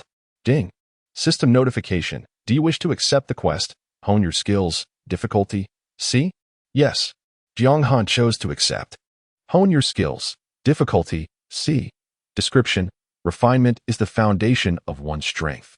Quest requirements. Eliminate 500 demonized lizards and report back to Daniel. Quest reward. Chapter 18. The Enchanted Lizard. Upon receiving the quest, Jiang Han chose not to immediately confront the enchanted lizard, but instead opted to log off for a well-deserved rest. In truth, having just vanquished over 1,000 players and countered Brandy with forbidden spells, his mental state, though within the realm of gaming, was considerably fatigued.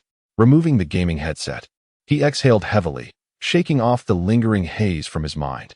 After washing his face and brushing his teeth, he collapsed into bed. In Mingzhu City, within a brightly lit hall, a well-dressed young man lounged on a sofa, observing his subordinates who dared not breathe a word. With a calm demeanor, he remarked, "This decision was my oversight.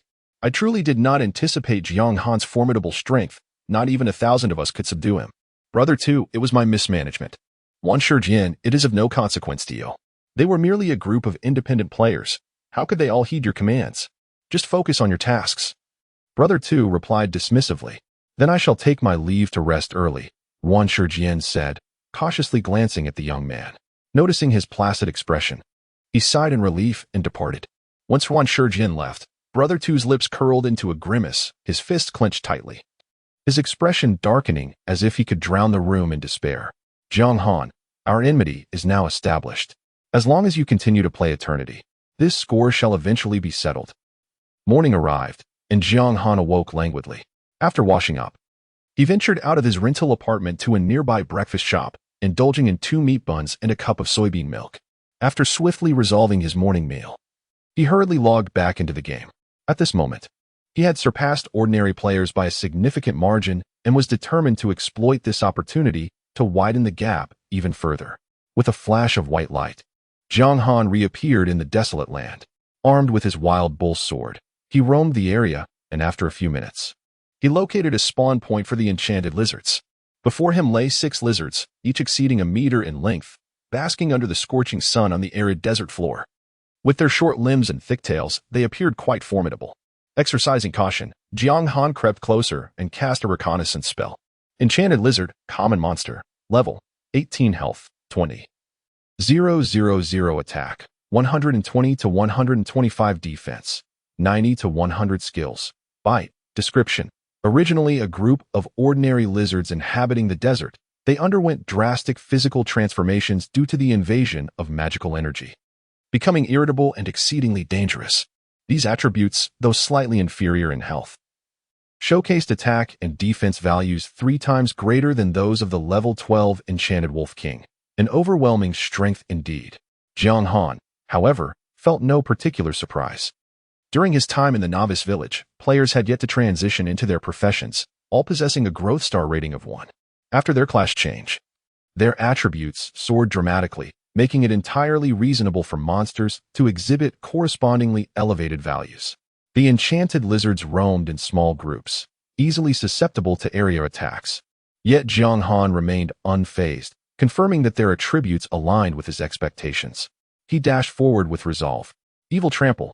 In the next moment, his speed surged dramatically, and the power in his legs reached an unprecedented height, allowing him to almost instantaneously arrive beside the demonic lizard.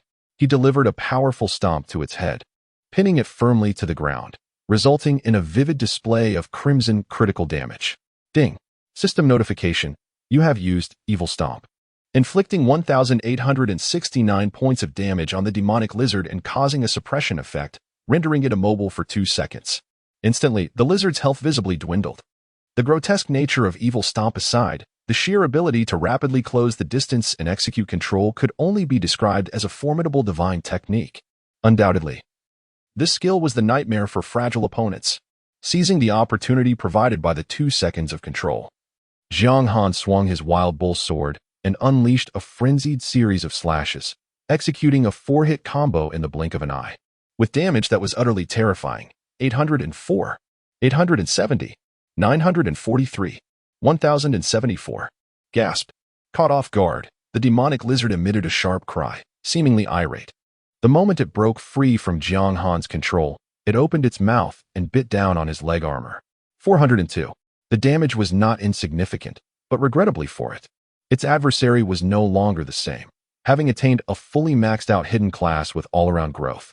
Even at a 4-level disadvantage and with equipment that was merely low-grade whiteboard gear, Jiang Han's attributes still eclipsed those of an 18-level monster. Jiang Han Shui, level, 14 health, 7350 attack, 187190 defense, 8992 reputation, 1000 luck, 0. 400 damage was trivial compared to his substantial health pool of over 7,000. Gasp, gasp, gasp. Nearby, 5 demonic lizards, witnessing their companion under attack, emitted piercing shrieks, entering a battle frenzy and charging towards Jiang Han. Observing this, Jiang Han fought while retreating, striving to avoid being encircled by the lizard horde.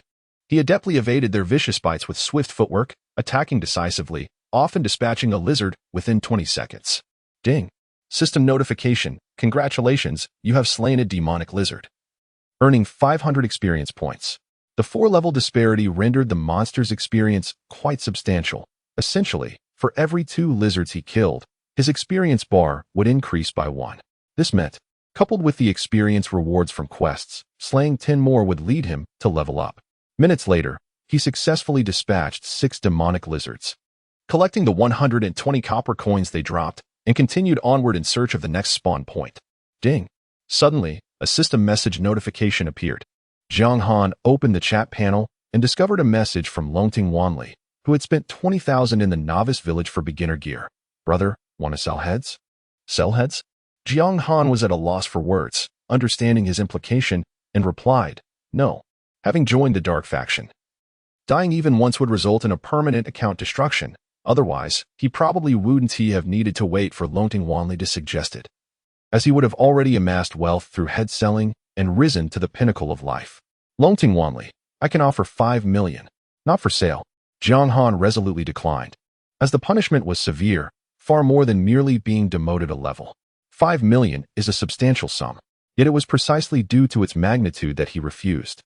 Given that the righteous faction was willing to offer rare items and a unique hidden class as a bounty, he believed that the advantages he would gain from joining the dark faction would be equally significant. In other words, fortune favors the bold. The rewards offered were indeed enticing. But, whether it be greed or ambition, he yearned for more than a one-time payment of 5 million. Had it not been for the exaggerated growth potential of the Dark Swordsman class, he might have genuinely considered selling a player's head. However, now he understood the immense value that his hidden class possessed. Moreover, there was no rush to sell. It would be prudent to first experience the protection of the ancient demon god before making any decisions. Long Tongue Wanli. Very well, the bounty reward is indeed substantial. If the bounty goes unfulfilled, I suspect many within the server will seek to eliminate you. Once you perish, there will be no benefits left for you. Rest assured. The high value of my bounty is justified. Jiang Han couldn't help but chuckle, recognizing the subtle pressure he was being subjected to. Long Tongue Wanli. All right then. I wish you an enjoyable gaming experience. Clearly, understanding Jiang Han's resolute thoughts, he did not press further. Wait, I have some equipment to sell. Would you be interested? Jiang Han then sent a screenshot of all the equipment he no longer needed.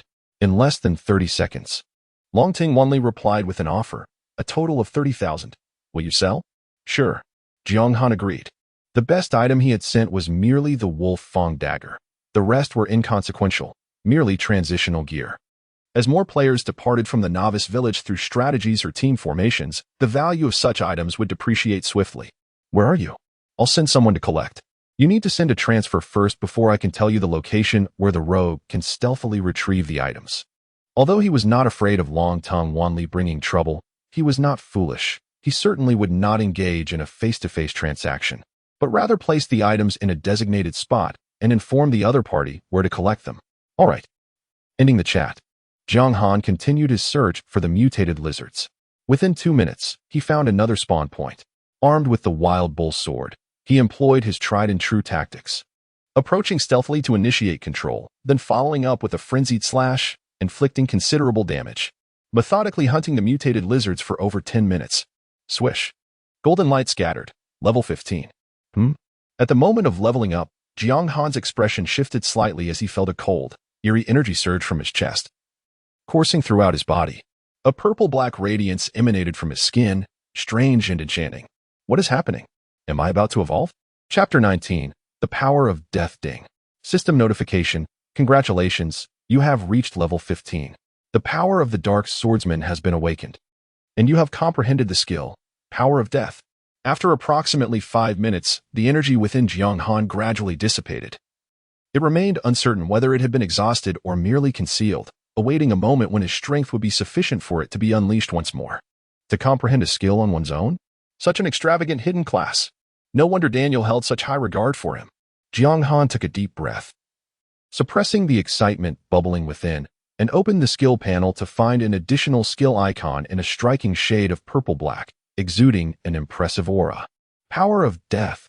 Passive. A grade. Description.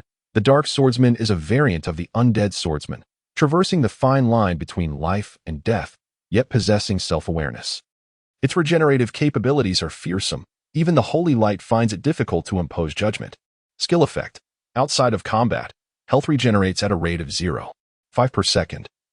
This effect diminishes to 0.1 while engaged in combat.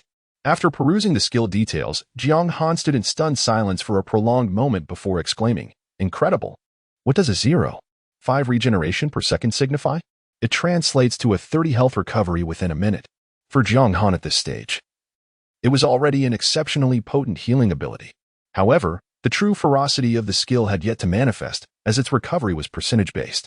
It is crucial to note that the Dark Swordsman boasted exceptionally high growth rates for health and defense, which foretold that the power of death would evolve into an exceedingly formidable skill. If one could not defeat an enemy, the prudent course was to flee. In less than 4 minutes, one could re-engage fully healed.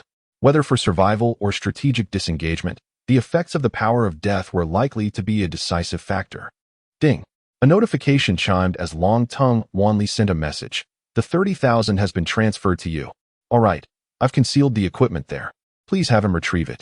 Jiang Han sent him a location coordinate along with a terrain screenshot, a spot he had randomly selected while passing by. Of course, hiding equipment did not imply it would never be refreshed by the system. In reality, when he chose to conceal the gear, the system had warned him that whiteboard-level equipment would become unclaimed after 24 hours, while bronze level would require 3 days and silver level a lengthy week. The more valuable the equipment, the longer the refresh period, which was a rather reasonable stipulation. Understood. Longting Wanli did not dally. As I said, if there is equipment, the Dragon Clan will be prioritized. The price will be absolutely fair. Absolutely. Jiang Han was pleased with this arrangement. This way, he could save the effort of selling the equipment. Why would he not welcome such an opportunity? Closing the chat box, he continued to seek trouble with the mutated lizards. With the comprehension of the power of death, his need for potions diminished significantly, as his health would automatically replenish during each search for respawn points. As time flowed gently by, Jiang Han diligently leveled up until he finally defeated the 93rd mutated lizard, resulting in the drop of a pair of shoes. The drop rate was truly astonishing. Jiang Han hastily picked up the item. Examining its attributes: desert boots, bronze level, defense, 610 effect, movement speed 2 required level, 16 description, and essential footwear for traversing desert terrains. Renowned for its strong friction and durability, cherished by the common folk of Tianheng continent. The equipment's attributes were quite impressive, regrettably. He was still 1 level short of the requirement. Jiang Han stowed it away in his bag, preparing to continue hunting monsters. Suddenly, his stomach audibly protested. Glancing at the time, he realized it was already 1 in the afternoon and couldn't help but chuckle at himself. He was truly engrossed in the game. He summoned the system panel and opted to log out. As he removed the gaming helmet, Jiang Han rose to refill the electric kettle with water. He then tore open a packet of instant noodles and tossed it into a bowl, adding the seasoning while waiting for the water to boil. In the meantime, he opened the official forum to peruse the posts. The predicament of Jiang Han Shui, how to join the Dark Faction NPCs are so beautiful. Can they be interacted with? The buzz surrounding Eternal was unprecedented. Not only did it feature holographic simulation, but its tactile experience was nearly indistinguishable from reality, and it boasted global servers, making it a phenomenon among games with remarkably high discussion rates. Jiang Han found numerous trending posts about himself, with some players and guilds rallying others to form teams specifically to hunt him down. In the short term, leveling up through player kills was, indeed, unrealistic. Jiang Han filtered through the thoughts in his mind, dismissing the perilous notion. Dying once could lead to the destruction of his account. Under such circumstances, he had to exercise utmost caution. Once surrounded by players, the consequences would be dire. Given that the protection of the demon god served as a substitute for the goddess of life's safeguard, it was likely a powerful privilege for players. Jiang Han stroked his chin, filled with anticipation. After a simple lunch of water, he re-entered the game, ready to frolic with the demonized lizards. With a flash of white light, he appeared at his original location. Suddenly, a demonized lizard, towering as tall as a person, roared beside him.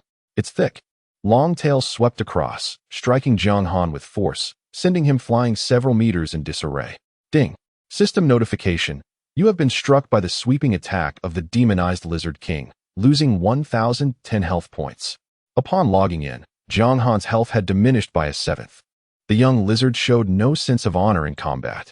Caught off guard, Jiang Han was genuinely startled, observing the Lizard King, which was significantly larger than the typical demonized lizard and bore a crimson hide. He tightened his grip on the wild bull sword, resolutely gearing up for battle. Knowing oneself and the enemy ensures victory in every battle. Habitually, he cast a reconnaissance skill upon the malefic Lizard King, bronze level boss, level 20, health 100, 000. Attack 180, 180, defense 120, skills, bite, sweep, surface poison. Description: a mutated variant of the malefic lizard, possessing formidable strength and a bloodthirsty nature.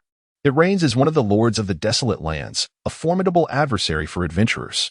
Upon making his assessment, Jiang Han swiftly charged forward, executing an evil stomp, leaping high to bring his heel down upon the head of the Lizard King, pinning it firmly to the ground.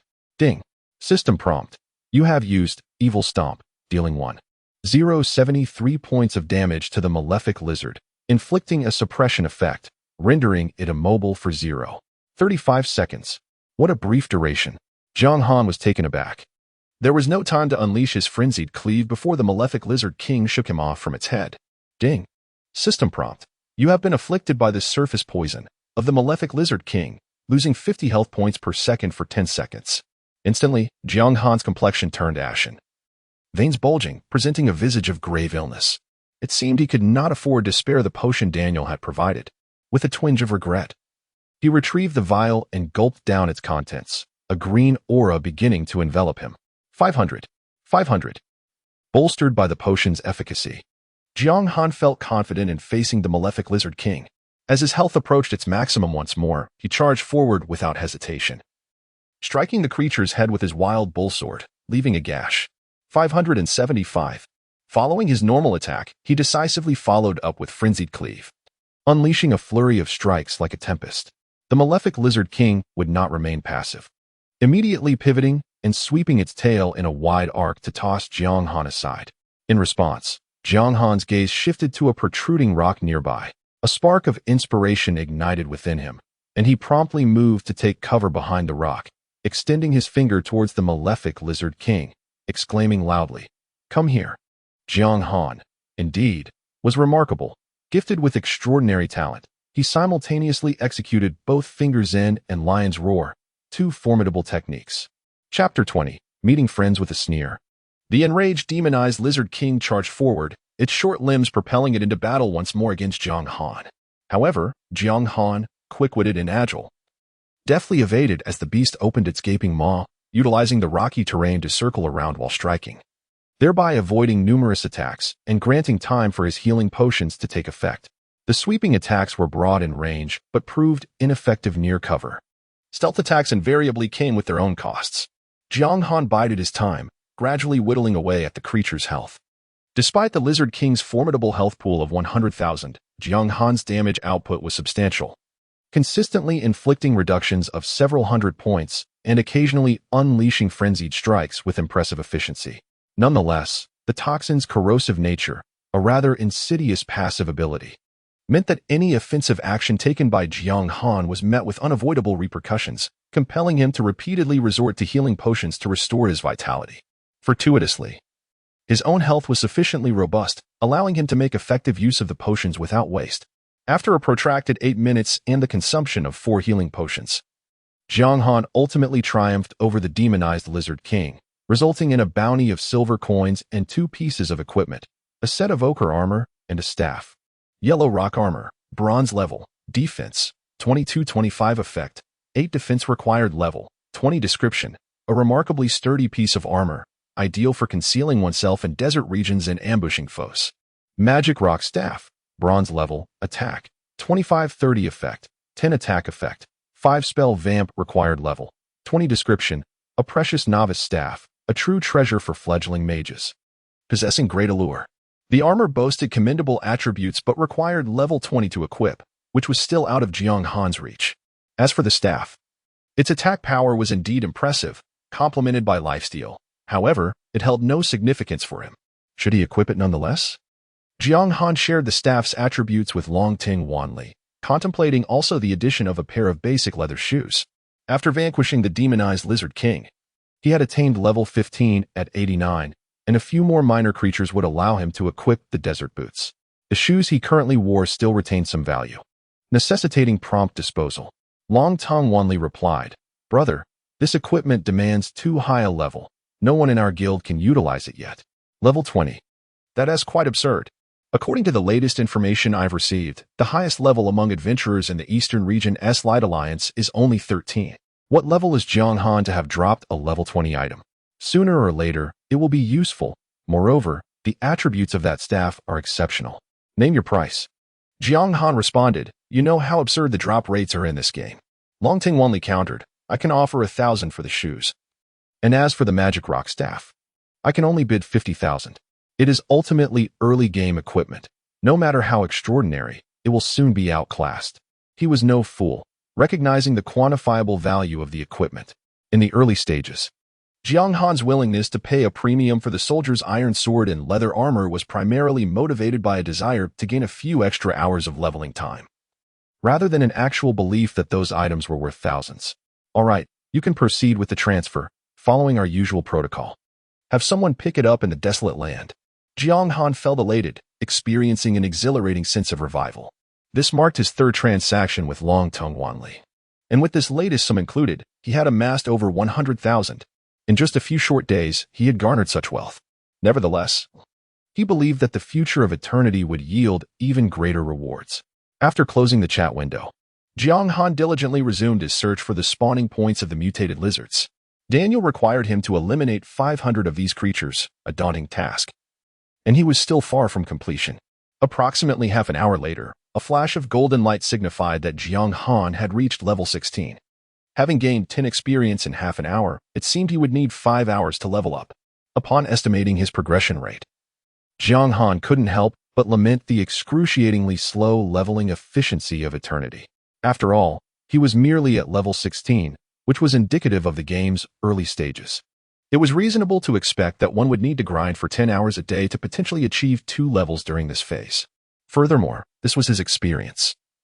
Ordinary players, lacking his high growth star rating, would face even greater challenges, and in a group, experience would be diluted, making leveling up all the more arduous. Yet, despite his grievances, he could not afford to pause his efforts. He continued grinding until 6 in the evening. Glancing at his experience bar at 86 and noting the task requirement of 301 out of 500 before contentedly logging off to have dinner. As he removed his gaming headset, Jiang Han intended to order takeout but noticed several messages from his friend Wang Kai, which he had overlooked during his gaming session. Bro, are you there? He pondered why Wang Kai had not received a response. Was he merely being cautious? It had been 3 minutes. Surely that was sufficient time. Jiang Han typed a reply. Bro, what's up? Wang Kai was his closest friend from university, and their bond was strong enough for playful banter. Let us grab some barbecue. Don't tell me you've already eaten. I can tell you're gaming. Gaming? What are you implying? Am I that irresponsible? Jiang Han promptly replied with righteous indignation. I'm not gaming. I'm working. You found a job? Wang Kai sent a shocked emoji. Yes. What kind of job? I'm generating income through the sale of virtual products. Sounds rather sophisticated. It's decent. Let us discuss it in person. Same place as always. All right. The evening in Sioux City was adorned with a dazzling display of lights.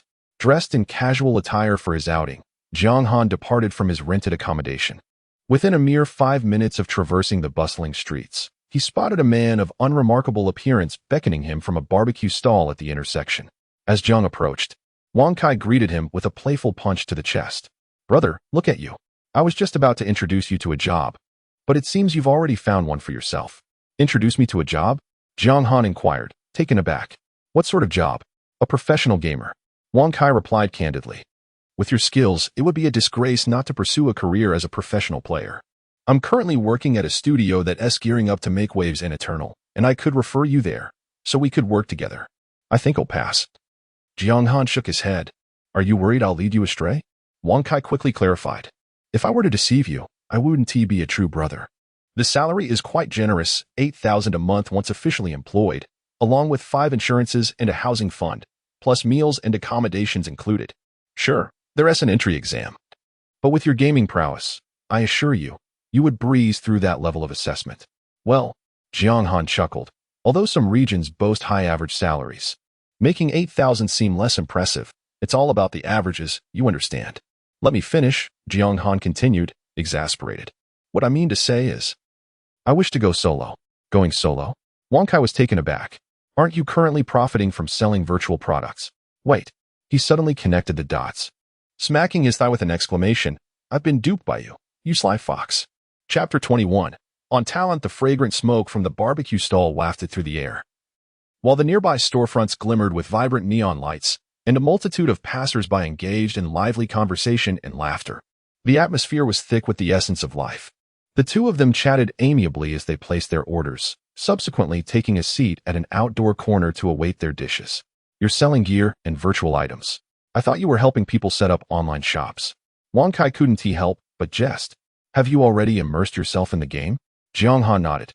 A smile playing on his lips, the virtual reality of eternity is exceptionally compelling, often hailed as a second world. The allure is simply irresistible. What is the name of the game? Wang Kai inquired. I'll add you as a friend when we return. Jiang Han hesitated for a moment before shaking his head. Let us keep it under wraps for now. His reputation had indeed grown rather prominent, and there were countless players eager to hunt him down.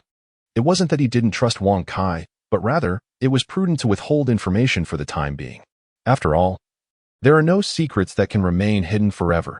The best way to maintain confidentiality is to prevent any whispers from even beginning. How mysterious, Wang Kai mused. But he brushed it off and, after a brief consideration, reminded him, "Let me tell you, Eternity differs from other games. You must treat NPCs as real individuals, or you will find it exceedingly difficult to progress." He was well aware of the game's notorious challenges and suspected that Jiang Han was likely stuck in the novice village. Feeling too embarrassed to admit it, which made his reluctance to discuss it entirely understandable. Although he had great confidence in Jiang Han's skills, success in Eternity hinged not solely on gameplay, but on winning over the NPCs. Indeed, Jiang Han wholeheartedly agreed. Ever since Daniel inferred that adventurers were under the protection of the goddess of life, rendering them unafraid of death, and mentioned the unyielding rule of providing players with gear without conditions, Jiang Han had ceased to regard the natives as mere formulaic NPCs, as they savored their skewers. The conversation turned back to the game. By the way, at one point, Wang Kai suddenly remembered something. He glanced around to ensure no one was eavesdropping and whispered, "Let me share a secret with you. It is said that in Eternity, once players reach a certain level of strength, they will be ushered into a hidden realm." A hidden realm? Jiang Han blinked in surprise and immediately pressed on. "What hidden realm?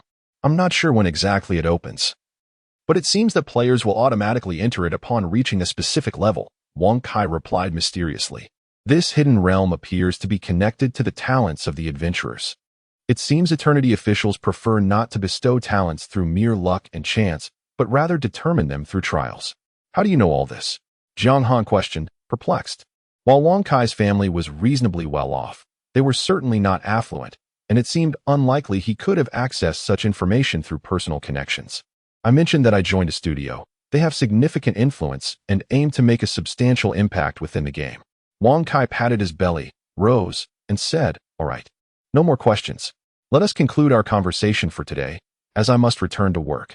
After bidding farewell to Wang Kai, Jiang Han set off on his journey back, preparing to see if he could extract information regarding talents from Daniel after completing his task. Upon returning to his rented room, he donned his gaming helmet. Log in. Whoosh. Entering the game, Jiang Han opened his eyes to a desolate landscape. He resumed hunting monsters, with only 200 more demonic lizards remaining, determined to finish them all in one night. Wielding his bison sword, Jiang Han searched for spawn points. Fortunately, he had previously marked several locations, and upon returning, the demonic lizards had already respawned, saving him considerable time. During his monster hunting, Longting Wanli transferred 50,000 to him, and Jiang Han shared the location of his equipment stash, completing the transaction. Ding. System notification. Congratulations, you have completed the task, refining yourself. You may now visit Mentor Necromancer Daniel to receive your reward. By 11 o'clock that night, Jiang Han had finally slain a total of 500 demonic lizards and returned to the location where Daniel was recuperating, filled with anticipation. Sensing someone approaching, Daniel rose, his expression one of astonishment. "I never expected you to finish the task so quickly." He seemed to be recovering well. The weakness that had once plagued him was absent. Though his complexion remained pale, his spirit was far from feeble. "Quick!" Jiang Han couldn't help but mutter under his breath, feeling somewhat nauseous from the grinding, and solemnly said, "Mentor, I kindly request my reward." It seemed that Daniel was taken aback by the straightforwardness of his disciple's request for a reward. As a twitch of his lips betrayed his surprise, "Rest assured, I would never shortchange my own disciple." Ding. System notification. Congratulations, you have completed the task and gained 25,000 experience points, along with a storage ring silver grade. Whoosh. The experience awarded instantly filled Jiang Han's nearly 80 experience bar, propelling him to level 17. A reward in the form of an item, and a silver grade one at that. Jiang Han hastily opened his inventory to find a ring embedded with a blue gemstone resting quietly within. Simultaneously, his inventory space had doubled. Storage ring silver grade. Description. A treasure commonly carried by those of some prowess in the Tianjin continent. It allows for the convenient retrieval or storage of items and equipment. Effect. Increases inventory space by 20 slots. Note. The storage ring is not classified as equipment and activates simply by being carried. What a splendid item! Jiang Han exclaimed joyfully. With the storage ring, his inventory space had greatly expanded, alleviating concerns while collecting equipment, as the initial 30 slots were already sufficient for the early stages of his journey. Mentor, do you possess any information regarding the talents of adventurers? Jiang Han inquired. Talents? Daniel paused, then realization dawned upon him, now that you mention it. You adventurers have only just arrived in the Tianhan continent a few days ago, and you have yet to acquire any talents. It is only natural for you to ask. Jiang Han inquired, could you elaborate a bit more? It must be said that Daniel's dark gold level prowess is quite formidable for early adventurers, providing substantial assistance. When your strength genuinely reaches the average level of the natives, you will enter a unique secret realm. Within this realm, you will undergo a special trial. And upon its completion, you will have approximately 60 minutes to acquire the talents you desire. Daniel endeavored to explain the situation in detail, describing the talents as akin to balloons of various colors. Once you select a talent that pleases you, you may choose to depart. 60 minutes for selection? Jiang Han found it somewhat peculiar. Do not be deceived by the seemingly ample time. In reality, most talents are rather mediocre. Daniel shook his head and continued. Within those 60 minutes, you are likely to encounter only D and C level talents. For instance, my talent is C level, named Potion Frenzy, which allows me a small chance to receive double rewards when crafting potions.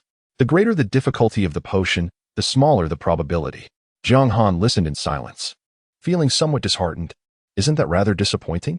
Alas, the greater the expectation, the greater the disappointment. I once aspired to attain A or even S level talents. But reality has a way of teaching one humility. Daniel chuckled, seemingly unfazed. I have heard that the sword god of the Radiant faction possesses a talent named Sword Heart, which enhances her damage with sword weapons by 80. Truly enviable. What level does Sword Heart belong to? Jiang Han curiously asked. Is it S level? Final damage. The effect is simply outrageous. It is equivalent to increasing the original 1,000 points of damage to an unconditional 1,800 points, and the term final implies that the damage can be further enhanced under critical hit conditions. No, it is SS level. Daniel corrected him, shaking his head. It is the pinnacle of talents in the entire Tianhan continent. Is there an SSS level above SS? Jiang Han continued to inquire. There is not, Daniel denied with a shake of his head. In the entire Tianhan continent, the number of SS level talent holders is exceedingly rare, and it is already the finest talent available. The tiers of skills, from lowest to highest, are D, C, B, A, S, and SS. Do not overthink it. My boy, the S-level skill I have bestowed upon you, Evil Trample, is already sufficient for you to wreak havoc in your domain. It is to benefit the realm, Jiang Han corrected. Chapter 22, The Protection of the Demon God Regarding Talents. This is all I know, Daniel stated. Jiang Han organized the information Daniel provided and inquired. What constitutes the average standard for natives? Even an average should have a benchmark. The average standard for natives is likely at the silver level, Daniel responded, emphasizing that it largely depends on the individual's progression. Some can enter the realm of talents at level 20, while others may require over 30 levels. Very well, Jiang Han replied, still somewhat reluctant. Is the strength of talent related to the trials? Indeed. Daniel hesitated for a moment before nodding. However, never mind. I do not wish to discourage you. You will understand once you enter the trials yourself. During the trial, you will have ample time to contemplate your strategies. However, preparing in advance is futile, as you won't be able to use your equipment or items within the realm. All right, Jiang Han conceded, recognizing that he should not press further. Now, Daniel continued, his tone turning serious, it is time for you to receive the protection of the demon god. In an instant, Jiang Han, who had been absorbed in contemplating the nature of talents, snapped back to attention. The protection of the demon god. At last, he was about to discover the extraordinary effect that could replace the resurrection privilege of adventurers. Taking a deep breath, he focused intently. Oh, great demon god, please shield your faithful servant. I, the necromancer Daniel, can vouch for Jiang Han's unwavering loyalty to the dark faction, Daniel intoned, gradually raising his staff and placing the tip upon Jiang Han's forehead. With a whoosh, moments later, the red gem embedded in the staff emitted radiant beams of light, swirling around Jiang Han's form. As the ritual progressed, Jiang Han's blood surged uncontrollably, enveloping him in a mist of deep purple and black. As his dark hair rapidly grew back, transforming him into the sinister visage of a dark swordsman post-transformation. The entire process lasted approximately 10 minutes, after which Daniel withdrew his staff, exhaling heavily, having expended considerable energy. When all was said and done, Jiang Han, with the aid of his concealment technique, returned to his original appearance. However, the system notification ringing in his ears confirmed that Daniel's actions had borne fruit. Ding. System notification. Congratulations. You have received the protection of the demon god and acquired the right to obtain a title. After a brief pause, Jiang Han came to his senses. A few dark lines appearing on his forehead. Is that all? He had anticipated some remarkable benefits upon receiving the protection of the demon god. Yet, before he could voice his disappointment, another system notification arrived belatedly. Ding. System notification. As an adventurer who has betrayed the Light faction, you have obtained the title, Fallen. Fallen. With a sense of trepidation, he opened his character panel, and as he beheld his attributes, a jolt of realization coursed through him. Indeed, as a substitute for infinite resurrection, the protection of the demon god did not disappoint. The Fallen One, a river of cold water, bronze level boss, level 17 health, 17850 attack, 207209 defense, 108114 reputation, 1000 luck, 0 introduction. A traitor to the Light faction. The Fallen One is a ruthless killer, exceedingly malevolent. Brave adventurers, vanquish him. His demise will bestow upon you remarkable rewards. Splendid. Truly exceptional. Upon observing the character attribute panel and the accompanying notes, Jiang Han could not help but feel a surge of satisfaction. Though still a bronze-level entity, at last. I am a boss. Subsequently, he glanced at the title of Fallen One and instantly comprehended the reason behind his health soaring to an unimaginable level for current players. Fallen One, title final health increase of 100. With no additional explanation, the effect nearly blinded Jiang Han with its brilliance. A doubling of health. This bears the term final, indicating that the title's enhancement applies after all health-related augmentations, forcibly elevating it by 100. Now I understand why bosses possess such formidable vitality. Jiang Han felt as though he had entered the dark faction, experiencing vistas inaccessible to ordinary players. Upon reflection, he deemed the protection of the demon god entirely justifiable. Players, through cunning, can resurrect infinitely, exchanging levels for the right to continue training and growing stronger. Thus, the dark faction must elevate the difficulty of being defeated to maintain balance.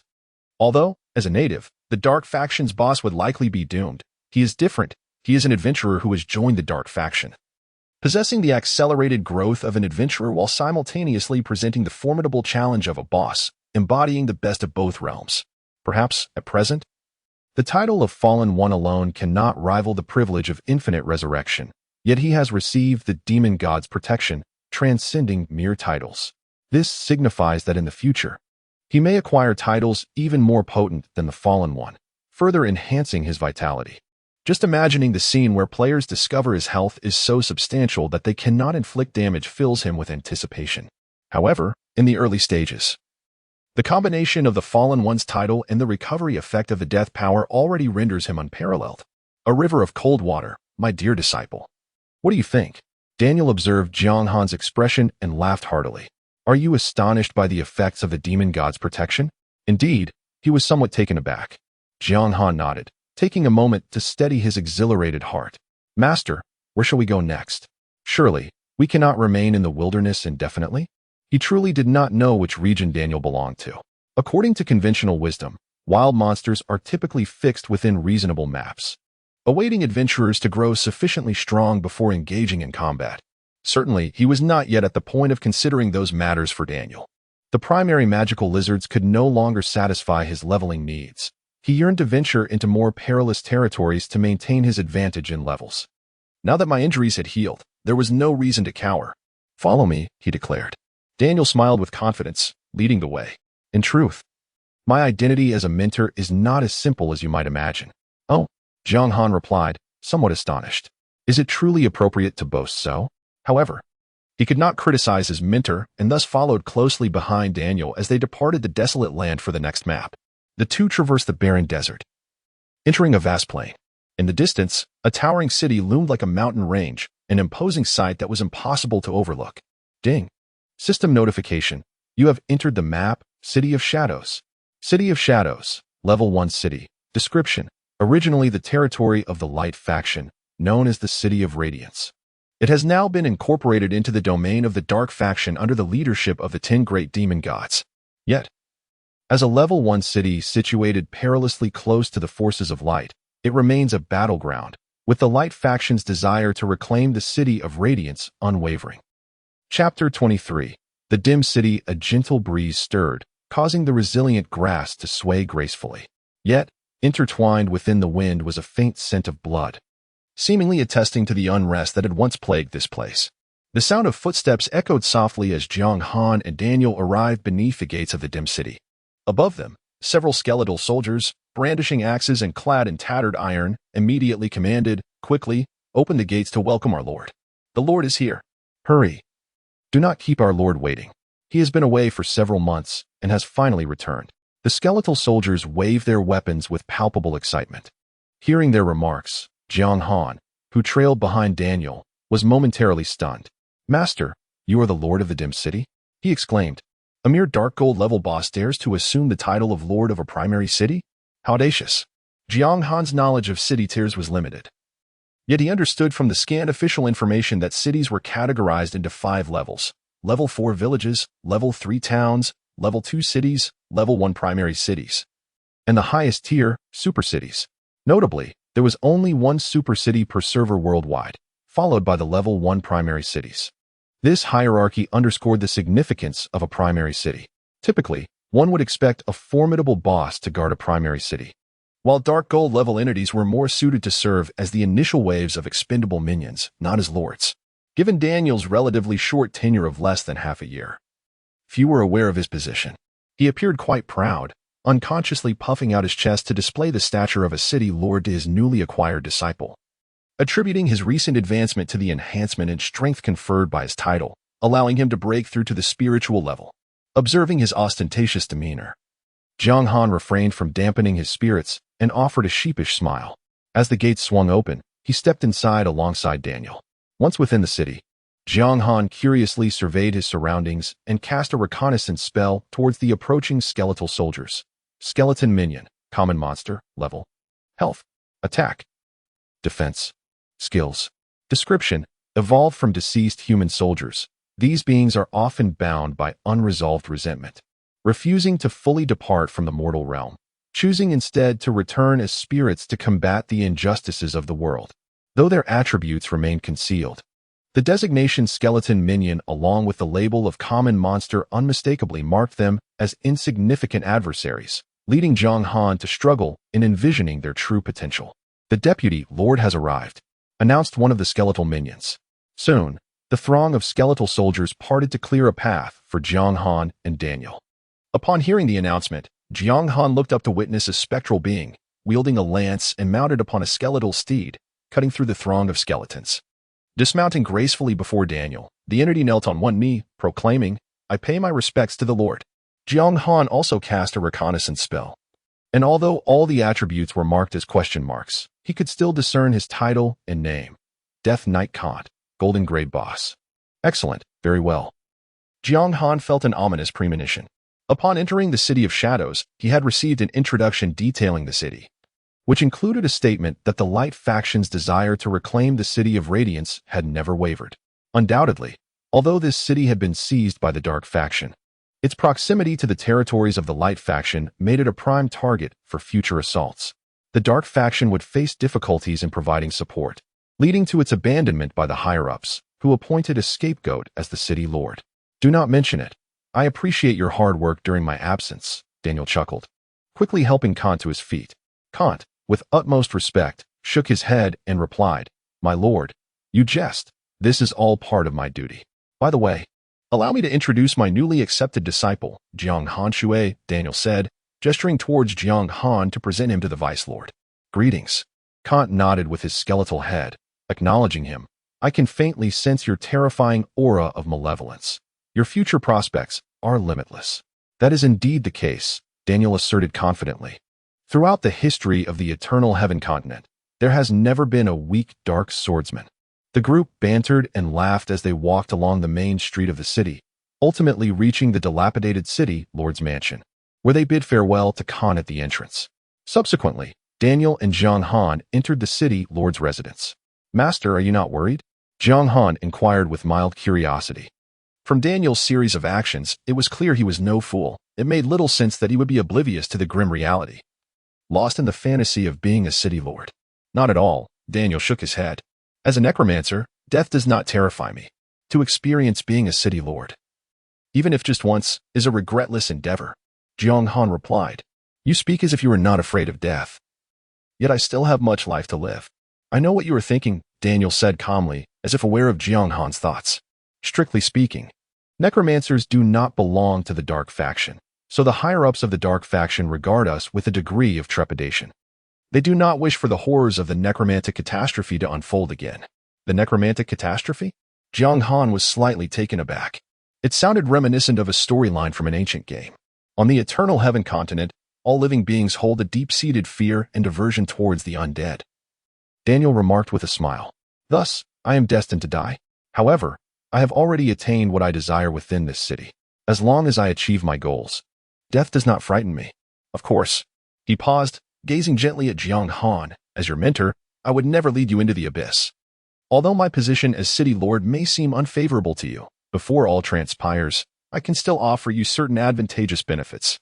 "Advantageous benefits?" Jiang Han inquired with curiosity. For instance, to be honest, he had not anticipated that Daniel could perceive everything so clearly. However, when Daniel claimed to have obtained what he desired within the city, one must ponder his true intentions. The two formidable factions of light and darkness sharpened their blades, heralding the imminent onset of an epic war. Yet, at this very moment, they have not yet torn apart the facade of civility. The calm before the storm continues to linger. Daniel patted Jiang Han's shoulder and spoke earnestly, assuring him that before the calamity unfolds, he would diligently hone his skills, and possessing the title of City Lord, he would have access to abundant resources to facilitate Jiang Han's growth.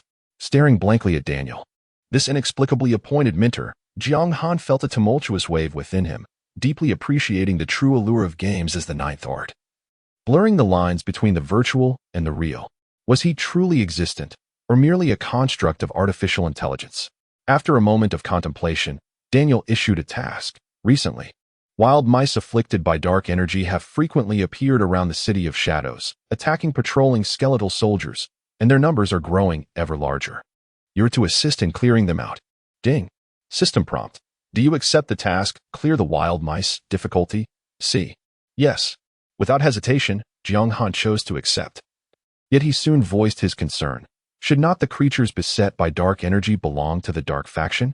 Since leaving the novice village, the beings he encountered were predominantly those transformed by dark energy, exhibiting violent and murderous tendencies.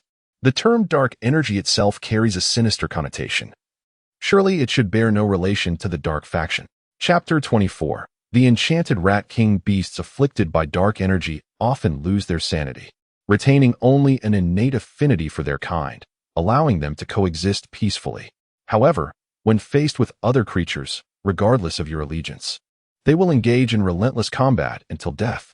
Daniel patiently provided explanations, then waved his hand, stating, "Some matters, given your current strength, bear little significance even if you were to understand them.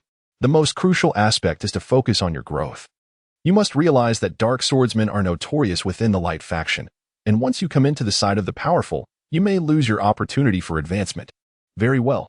Jiang Han ceased his inquiries, receiving the task, and noted that it was already midnight. "Forget it. My life is paramount." After some contemplation, Jiang Han resolved not to stay up late tonight. He logged off, took a shower, and peacefully drifted into slumber. The following day, after consuming 2 mushroom buns to satiate his hunger, Jiang Han hurriedly logged back in, adhering to his plan to leave the Lord's mansion and venture outside the city to exterminate the wild rats. Extermination of wild rats. Difficulty. C. Description. Eliminate the wild rats that have been persistently attacking the skeletal minions. If you can locate the source and eradicate it entirely, that would be ideal. Requirements. Slay 500 enchanted wild rats. After briefly scanning the task panel, Jiang Han inquired of a passing skeletal minion, "Brother, where are the enchanted wild rats most abundant? Why do you refer to me as brother when I am clearly a girl?" The skeletal minion responded with a tone of melancholy. Jiang Han retorted, "How am I to discern your gender from a pile of bones? Miss, Where are the enchanted wild rats most concentrated? Jiang Han, wiping the sweat from his brow, had no choice but to amend his address. To the south of the City of Shadows, where the enchanted wild rats particularly congregate.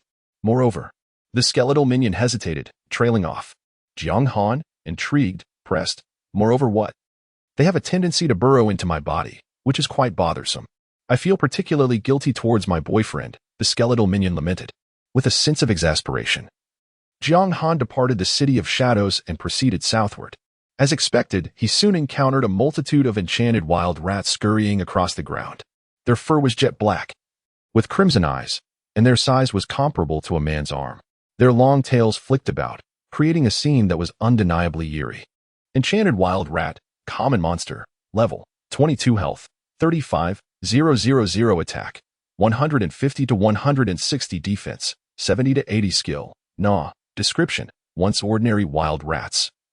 They have been tainted by dark energy and have consumed the flesh and blood of numerous soldiers attacking the City of Shadows, thus gaining considerable strength. Coupled with their alarming numbers and rapid reproduction, clearing them requires a substantial amount of time, causing great disdain among the skeletal minions of the City of Shadows. Such a multitude? Jiang Han felt the situation was daunting. Upon surveying the area, he discovered that at a single respawn point, there were over 20 enchanted wild rats. Should he provoke their wrath, he would face a simultaneous onslaught from at least 20 of them. Although their individual attacks were not particularly high, their small size allowed them to strike all at once, posing a significant challenge. Squeak. As Jiang Han observed the creatures, the enchanted wild mice, unusually perceptive, swiftly detected the unwelcome guest. They bristled in fright and fled in a flurry, leaving not a single enchanted wild mouse behind in the blink of an eye. This scene left Jiang Han utterly astonished. I haven't even made a move. Why are you running? Ding. System notification. The enchanted wild mice, driven by instinct, have sensed the malevolent aura concealed within you. Fortunately, the system benevolently clarified Jiang Han's confusion. My hidden malevolent aura? Jiang Han stammered, taken aback. It was truly bizarre. Who would have thought this inexplicable aura could prove useful? Secretly admiring the privileges granted by his class change to Dark Swordsman, he no longer hesitated and began searching for respawn points. Upon spotting the enchanted wild mice, and while they remained unaware, he decisively employed the evil tread to close in and initiate control. 2,200. The enchanted wild mice were not lacking in attack power, yet their defenses were relatively low. Given Jiang Han's current attributes, even without a critical hit, he could still inflict 4-digit damage. Following up with a frenzied slash could directly eliminate 1/6 of their health, allowing for a swift grind. Squeak. The enchanted wild mouse, caught off guard by Jiang Han, emitted sharp cries, realizing it could not escape and was thereby compelled to confront him. Unfortunately, it was entirely abandoned by its companions and posed no threat to Jiang Han, quickly succumbing to defeat and yielding 650 experience points. This meant that at Jiang Han's current level, he required just over 100,000 experience points to level up, necessitating the defeat of over 150 enchanted wild mice to reach level 18. The difficulty of leveling up was evident. However, Jiang Han remained unperturbed, since the enchanted wild mice only retaliated when cornered and otherwise fled at the sight of him. They posed no threat, and the task would eventually be completed, although the City of Shadows was in a perilous state, on the brink of conflict. The typical game mechanics dictated that players must first achieve a certain level of strength before engaging in large-scale activities like sieges. At present, for a player to attain the power to contend with a dark gold-level boss, it would take at least a month, leaving him ample time. An hour. 2 hours. As time leisurely flowed by, Jiang Han found himself immersed in the monster grinding, facing what should have been a challenging group of enchanted wild mice. Yet he could dismantle them one by one as if wielding a special privilege. Swish. After 2.5 hours, Jiang Han leveled up. Thanks to the bonus from the fallen title, his health increased by over 1,000, and his attributes saw considerable growth. Finally, after slaying the 187th enchanted wild mouse, the ground revealed not only 30 copper coins but also a pair of bracers, black iron bracers, bronze level, defense, 1012 effect, 3 defense required level, 20 description. A superior quality piece of equipment from a level 3 town blacksmith shop. Unattainable for ordinary adventurers. What a fine item. Alas, like the Huangyan armor, it required level 20 to equip. Jiang Han had no choice but to stow it away in his pack and continue his monster-slaying adventure. However, at that moment, a series of system notifications echoed thrice in his ears. Ding! System alert! Congratulations to the player from Merriway District, God's Forbidden Zone, for acquiring the B-grade talent, Agility. As the first adventurer to obtain a talent, you have received additional rewards. Talent level 1, 10,000 reputation, and 10 free attribute points. Gazing at the system message, Jiang Han was taken aback. Could it be that someone had acquired a talent so swiftly? Indeed, there are many exceptional players among them. He mused, although it was somewhat disappointing not to be the first to gain a talent. He was not so arrogant as to believe that he alone could seize extraordinary opportunities ahead of others. Suddenly, the ground nearby trembled, fissures appearing, and a colossal purple rat monster surged forth from the earth, letting out a thunderous roar that reverberated painfully in his ears. Ding! System alert, adventurer. Please be advised that your rampant slaughter of the mutated wild rats has incited the wrath of the Silver Tier boss, Mutated Rat King. The Mutated Rat King? Seizing the opportunity while the creature's grand entrance had yet to conclude, Jiang Han promptly cast a reconnaissance spell. Mutated Rat King, Silver Tier boss. Level? Health? 150. 000 attack. 220 to 230 defense. 140 to 155 skills. Description: the Rat King, having come into contact with the source of demonic energy, possesses extraordinary power far surpassing that of the mutated wild rats due to incredible fortune, yet it remains elusive and rarely encountered. Its defense seemed adequate, but its attack was undeniably formidable. The obscured level and skills indicated that it had partially surpassed the reconnaissance capabilities of his spell. Nevertheless, a Silver Tier boss. Jiang Han tightened his grip on the wild bull sword, a surge of excitement coursing through him. In his view, if the mutated wild rats were present, he might have hesitated. However, driven away by his malevolent aura, he felt confident in facing the Rat King one-on-one. Although he had missed out on the rewards for being the first to acquire a talent, he could not let the opportunity to claim the first kill of a Silver Tier boss slip away to another. Chapter 25. The first kill of Silver the Corporeal Rat King, massive as a small mountain, emanated a fierce aura of murder as it shrieked menacingly at Jiang Han, then charged forth with astonishing speed. However, while the foe was swift, Jiang Han was swifter. He initiated with the evil stomp, his movement accelerating dramatically, akin to a gale rushing forth. He then leapt high and forcefully landed upon the Rat King's head, achieving 0.2 seconds of suppression. Feeling utterly humiliated by having someone atop its head, the Rat King trembled and shook Jiang Han off, opening its gaping maw filled with sharp fangs to bite down on him. Reacting swiftly, Jiang Han attempted to evade by sidestepping. Yet the Rat King's rapid assault still resulted in a bite to his shoulder. 1,105. In an instant, Jiang Han felt a significant reduction in his health. The damage was indeed outrageous. Fortunately, the enhancement from his title made the battle manageable. Maintaining his composure, Jiang Han decisively unleashed a frenzied series of slashes, inflicting severe wounds and draining nearly 4,000 of the Rat King's health. The Rat King, increasingly enraged, escalated its attack frequency, yet Jiang Han, confident in his maneuvering, circled around the massive creature, disrupting its accuracy. Suddenly, the Rat King's eyes blazed crimson, and its attack speed surged, no longer relying solely on its teeth but instead attempting to crush Jiang Han with its entire body. As the colossal form barreled towards him, Jiang Han found no escape. But in a critical moment, he opted to utilize the now cooled-down evil stomp, leaping once more to land atop the Rat King's head. Ding! System notification. You have successfully interrupted the Rat King's skill with evil stomp. Impressive. Jiang Han couldn't help but marvel at the prowess of the evil stomp. The more he employed it, the more exhilarating it became, both ostentatious and practical.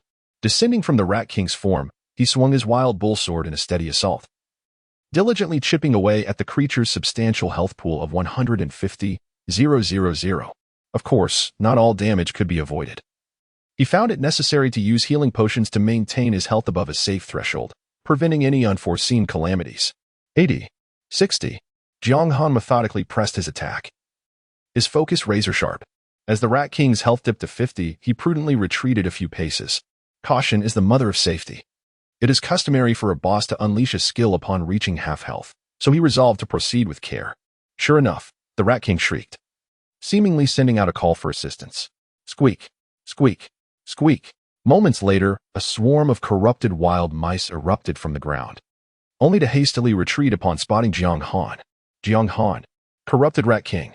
The rapid arrival and equally swift retreat created an amusing scene, leaving both man and beast momentarily stunned.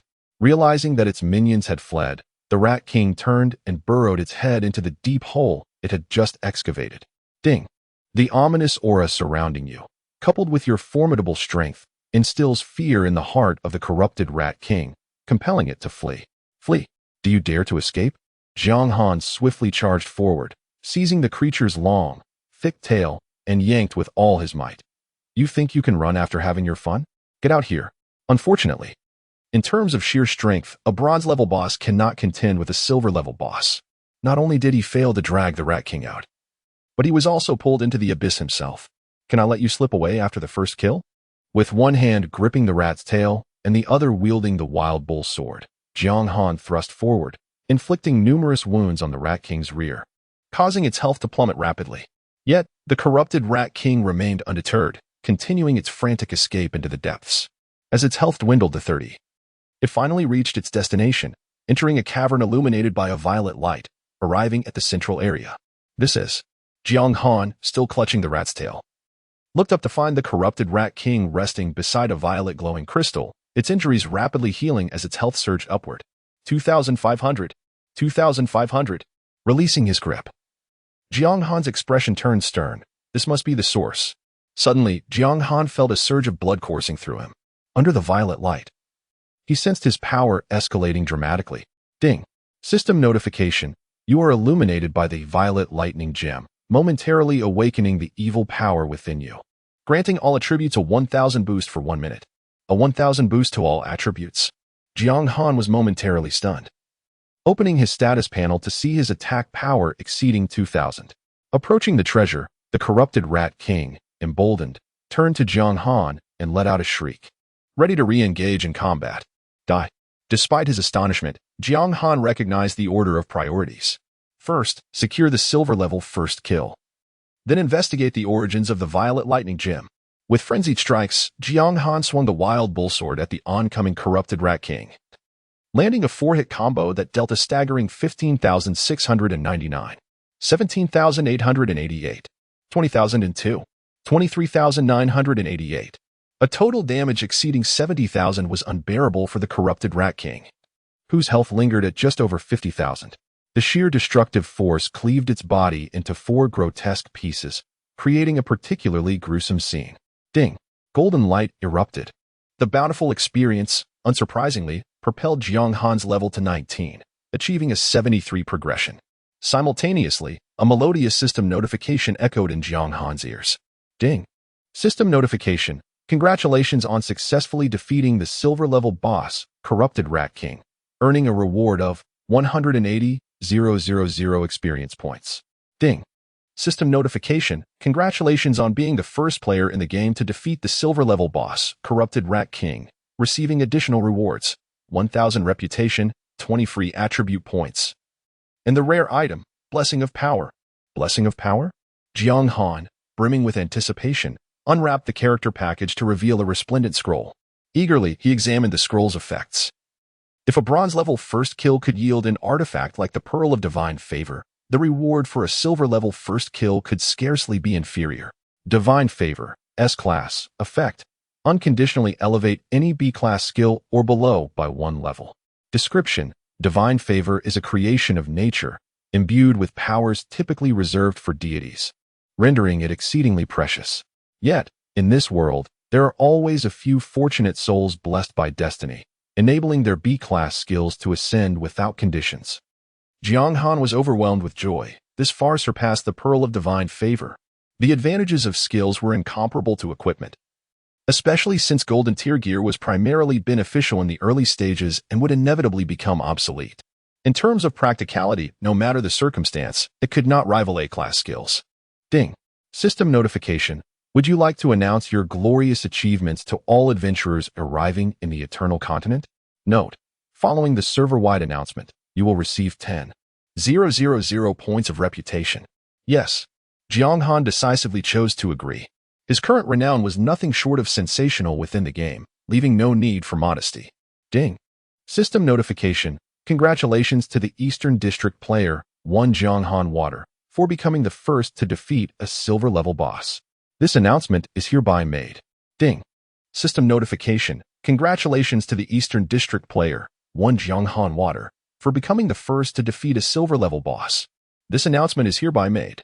Subsequently, as Jianghan picked up the equipment dropped by the corrupted Rat King and prepared to assess its attributes, a system notification echoed in his ears, sending a shiver down his spine.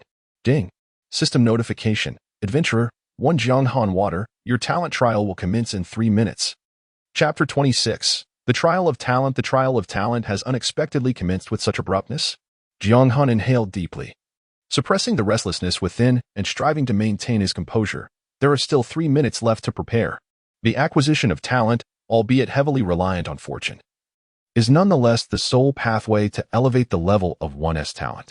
According to Daniel, items and equipment cannot be utilized during the trial. However, it has never been stated that skills are prohibited. In other words, items and equipment are restricted to prevent players from cheating, such as carrying forbidden scrolls or high-tier equipment without level limitations, while skills, being inherent to the individual, naturally fall outside the realm of deceit. The enhancement provided by skills is not to be underestimated, particularly passive attributes that augment one's abilities. Without hesitation, he retrieved from his pack the scroll of favor bestowed by the system and tore it apart. Swish. Instantly, a cascade of vibrant light surged forth from the torn scroll, swiftly transforming into luminous streams that penetrated Jianghan's brow, enveloping him in a warm sensation akin to basking in a hot spring. Ding. System notification. You have utilized the S-rank item, Favor. Please select the skill you wish to enhance. Note: limited to B rank and below skills. Dark Swordsmanship. Jianghan decisively chose the skill that promised to confer a substantial increase in attack power, Dark Swordsmanship. Currently, he possessed merely 4 skills: Evil Trample, S rank, Death Power, A rank. And since Favor was ineffective on these 2, he could disregard them. Although Frenzied Slaughter was also formidable, it paled in comparison to Dark Swordsmanship. Ding. System notification. Due to the effects of Favor, your skill, Dark Swordsmanship, B rank, has advanced to Slaughter Technique, A rank. With little time left for preparation, Jianghan promptly opened the skill panel to review the information. Slaughter Technique, Passive, A rank, Description, an exclusive skill of the Dark Swordsman, renowned throughout the realm. Having once incited a bloodbath on the Tianjin continent, it is a supreme technique that can only be comprehended after enduring endless slaughter. Effect: base attack 200. Attack 20. Additional effect: attack speed 50. Extraordinary. The description of the skill stirred a tempest of excitement within Jianghan. The passive enhancement of Dark Swordsmanship merely increased attack by 50 points, whereas its evolution into Slaughter Technique quadrupled the base value and additionally granted a percentage boost to attack, while removing restrictions on sword-type weaponry, taking effect unconditionally. What does this signify? It is noteworthy that his current attack cap is just over 200 points. This single passive enhancement has effectively doubled his attack. Now, confronting the demonic Rat King would be as effortless as slicing through vegetables. Subsequently, Jianghan's gaze wandered to the purple lightning gem, and he reached for it. If only he could carry the tenfold attribute boost of the purple lightning gem into the trial of talent. Alas, it was merely a fleeting thought. In the realm of Tianheng, transient enhancements of power are decidedly abundant. Should one manage to enter the talent trial, it is likely that the indigenous people with substantial backgrounds possess innate abilities beginning at least at an A-grade level. Ding. System notification. You have acquired an A-grade item. Thunderstone. Thunderstone A-grade. Description: a wondrous gemstone capable of temporarily unlocking the latent potential within the human body. If one possesses significant potential, their strength will surge dramatically. However, if potential is lacking, the enhancement will be rather limited. Effect: increases power based on potential, with a duration of 1 minute. Usage count: 2-3. Note: numerous factors influence potential, and the system will comprehensively assess growth star rating, profession, attributes, skills, etc. The usage count has decreased to 2-3, indicating it has been employed once. It seems the recent enhancement has been forcibly accounted for. No wonder Daniel remarked upon my immense potential, Jianghan mused, beginning to comprehend. The growth star rating of the Dark Swordsman is no trifling matter. and as a uniquely hidden profession, its potential is indeed formidable. Ding. System notification. You will soon enter the talent trial within 10 seconds. 9, 8, 7. As the countdown concluded, a radiant white light enveloped Jiang Han, whisking him away from the cave into the unknown. Whoosh. The scene shifted, and Jiang Han found himself in a forest resplendent with the songs of birds and the fragrance of flowers. Sunlight filtered through the trees, casting dappled shadows, creating a serene atmosphere. Ding. System notification. The trial has commenced. Please eliminate the enemy within 10 minutes. Should you succeed, the talent acquisition level will elevate to CD grade. Failure will result in a D grade. Soon, a countdown appeared in Jiang Han's view. An enemy? He lowered his gaze to behold the ethereal silhouette of a gray rabbit materializing before him, gradually solidifying into reality. Wild rabbit, common creature, level, 1 health, 100 attack, 33 defense, 11 skills, none description. An ordinary wild rabbit has appeared in the talent trial, awaiting its fate. A wild rabbit?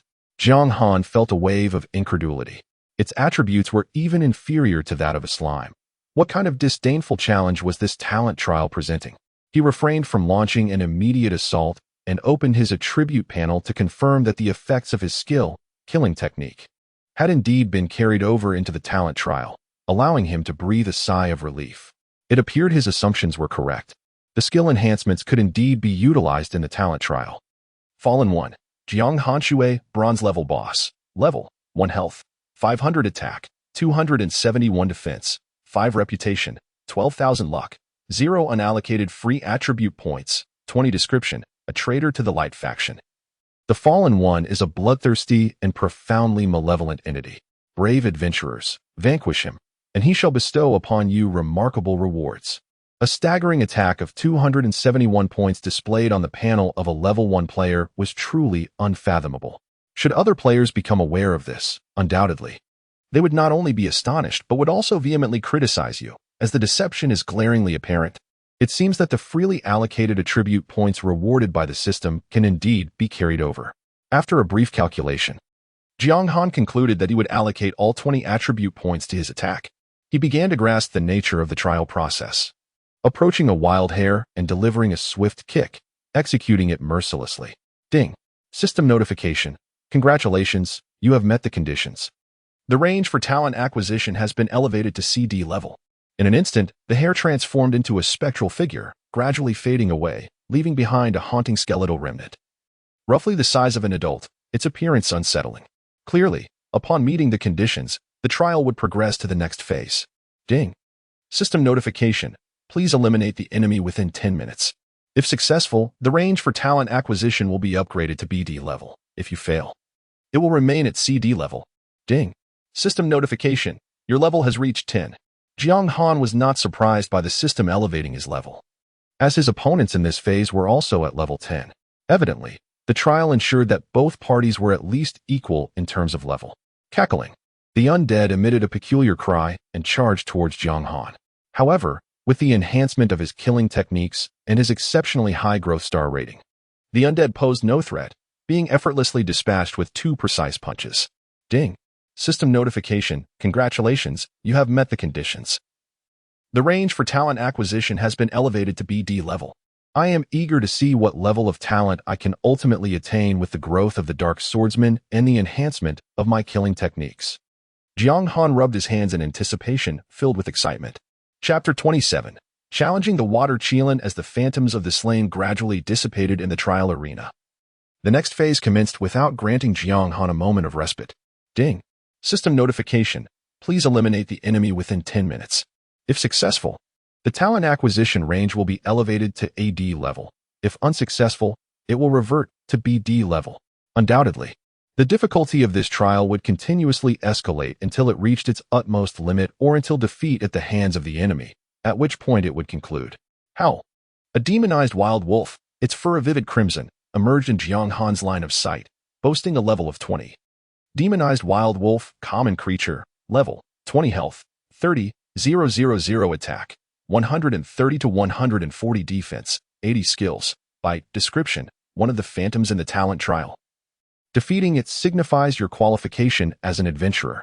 Simultaneously, Jiang Han's level passively ascended to 20, surpassing his actual level in the game. After examining the attributes of the demonized wild wolf, Jiang Han felt a wave of relief. After all, it was not a boss, and its stats were considerably inferior to his own, making the task of vanquishing it far from arduous. Despite the loss of his weapons and armor, the passive benefits of his growth star rating and killing techniques remained intact. As the demonized wild wolf lunged at him, Jiang Han unleashed a flurry of punches that rained down upon its abdomen, sending it flying. With a striking pose that exuded confidence, he calmly introduced himself. Wing Chun. Jiang Han. How? Alas, the demonized wild wolf remained oblivious to the formidable martial arts prowess of the human before it and continued its reckless charge, ultimately falling victim to a relentless barrage of blows. In the end, it was defeated by a flurry of strikes. Clearly, before the authentic Wing Chun, a mere wild wolf was no match. Upon completing the kill, Jiang Han couldn't help but evaluate himself. Ding. System notification. Congratulations on meeting the conditions. The talent acquisition range has been elevated to AD level, having successfully navigated another phase of the talent trial. The subsequent system notification indicated that defeating the next enemy would yield a talent range of SD level. This did not seem overly challenging, and Jiang Han felt a sense of peculiarity. It was not arrogance that fueled his confidence. Rather, he found it hard to believe that the demonized wild wolf could obstruct countless individuals, resulting in most obtaining talents categorized as B, C, or D levels. Before he could ponder further, the next adversary appeared. It was a human soldier, still classified as a common creature, yet at level 30, lacking weapons as well. The two engaged in a fierce exchange of blows. Ultimately, Jiang Han's Wing Chun technique proved superior, leading him to victory and naturally elevating his talent acquisition range to SD level. Next up would undoubtedly be talents of SS level, Jiang Han thought, filled with apprehension. To be frank, the process had been somewhat effortless. Thus far, the entire talent adjustment had remained firmly within his grasp. However, Jiang Han was mistaken. The subsequent system notification did not indicate the presence of an SS level talent range, successfully dispelling his doubts. Ding. System prompt. Please eliminate the enemy within 10 minutes. If successful, the talent acquisition range will be elevated to SB level. If unsuccessful, it will be reduced to SD level. In that fleeting moment, Jiang Han experienced a profound epiphany. The previous challenges were merely to enhance the upper limit of talent acquisition, while the forthcoming challenges aimed at raising the lower limit. In other words, even if he triumphed in the preceding battle, the talent obtained could merely be of D level. Attaining S level would still hinge upon fortune. Thus, he inhaled deeply. Maintaining his composure, he was eager to ascertain the true difficulty of the impending challenges. Roar. As the ethereal image of the human soldier dissipated, what reappeared before Jiang Han was a young tiger adorned with violet wings upon its back. The young tiger bore a light yellow coat interspersed with black stripes. Its stature diminutive, reaching only to Jiang Han's knees, seemingly still in its juvenile stage. Yet, despite its youth, it emanated an indescribable aura of intimidation. Its gem-like violet eyes fixated on Jiang Han, radiating murderous intent. Upon entering battle mode, the wings on its back crackled with arcs of electricity, presenting an imposing challenge. Purple-winged young tiger, dark gold level boss, level 1 health, 50, 000 attack, 360 to 380 defense, 150 to 150 skills, wings of thunder, thunderous roar, majesty of kings, wrath of thunder. Description: a formidable tiger species that thrives atop the thundercloud mountains. Endowed with thunderous wings, although it has just been born and has yet to reveal its true power, it is not a foe that ordinary adventurers can confront. The manifestation of its ethereal form will haunt your nightmares. Quite ferocious, particularly concerning its level. It signifies that the future prowess of the purple-winged young tiger is unimaginable. Nevertheless, Jiang Han remained composed. Indeed, the young tiger's strength was formidable under equal circumstances.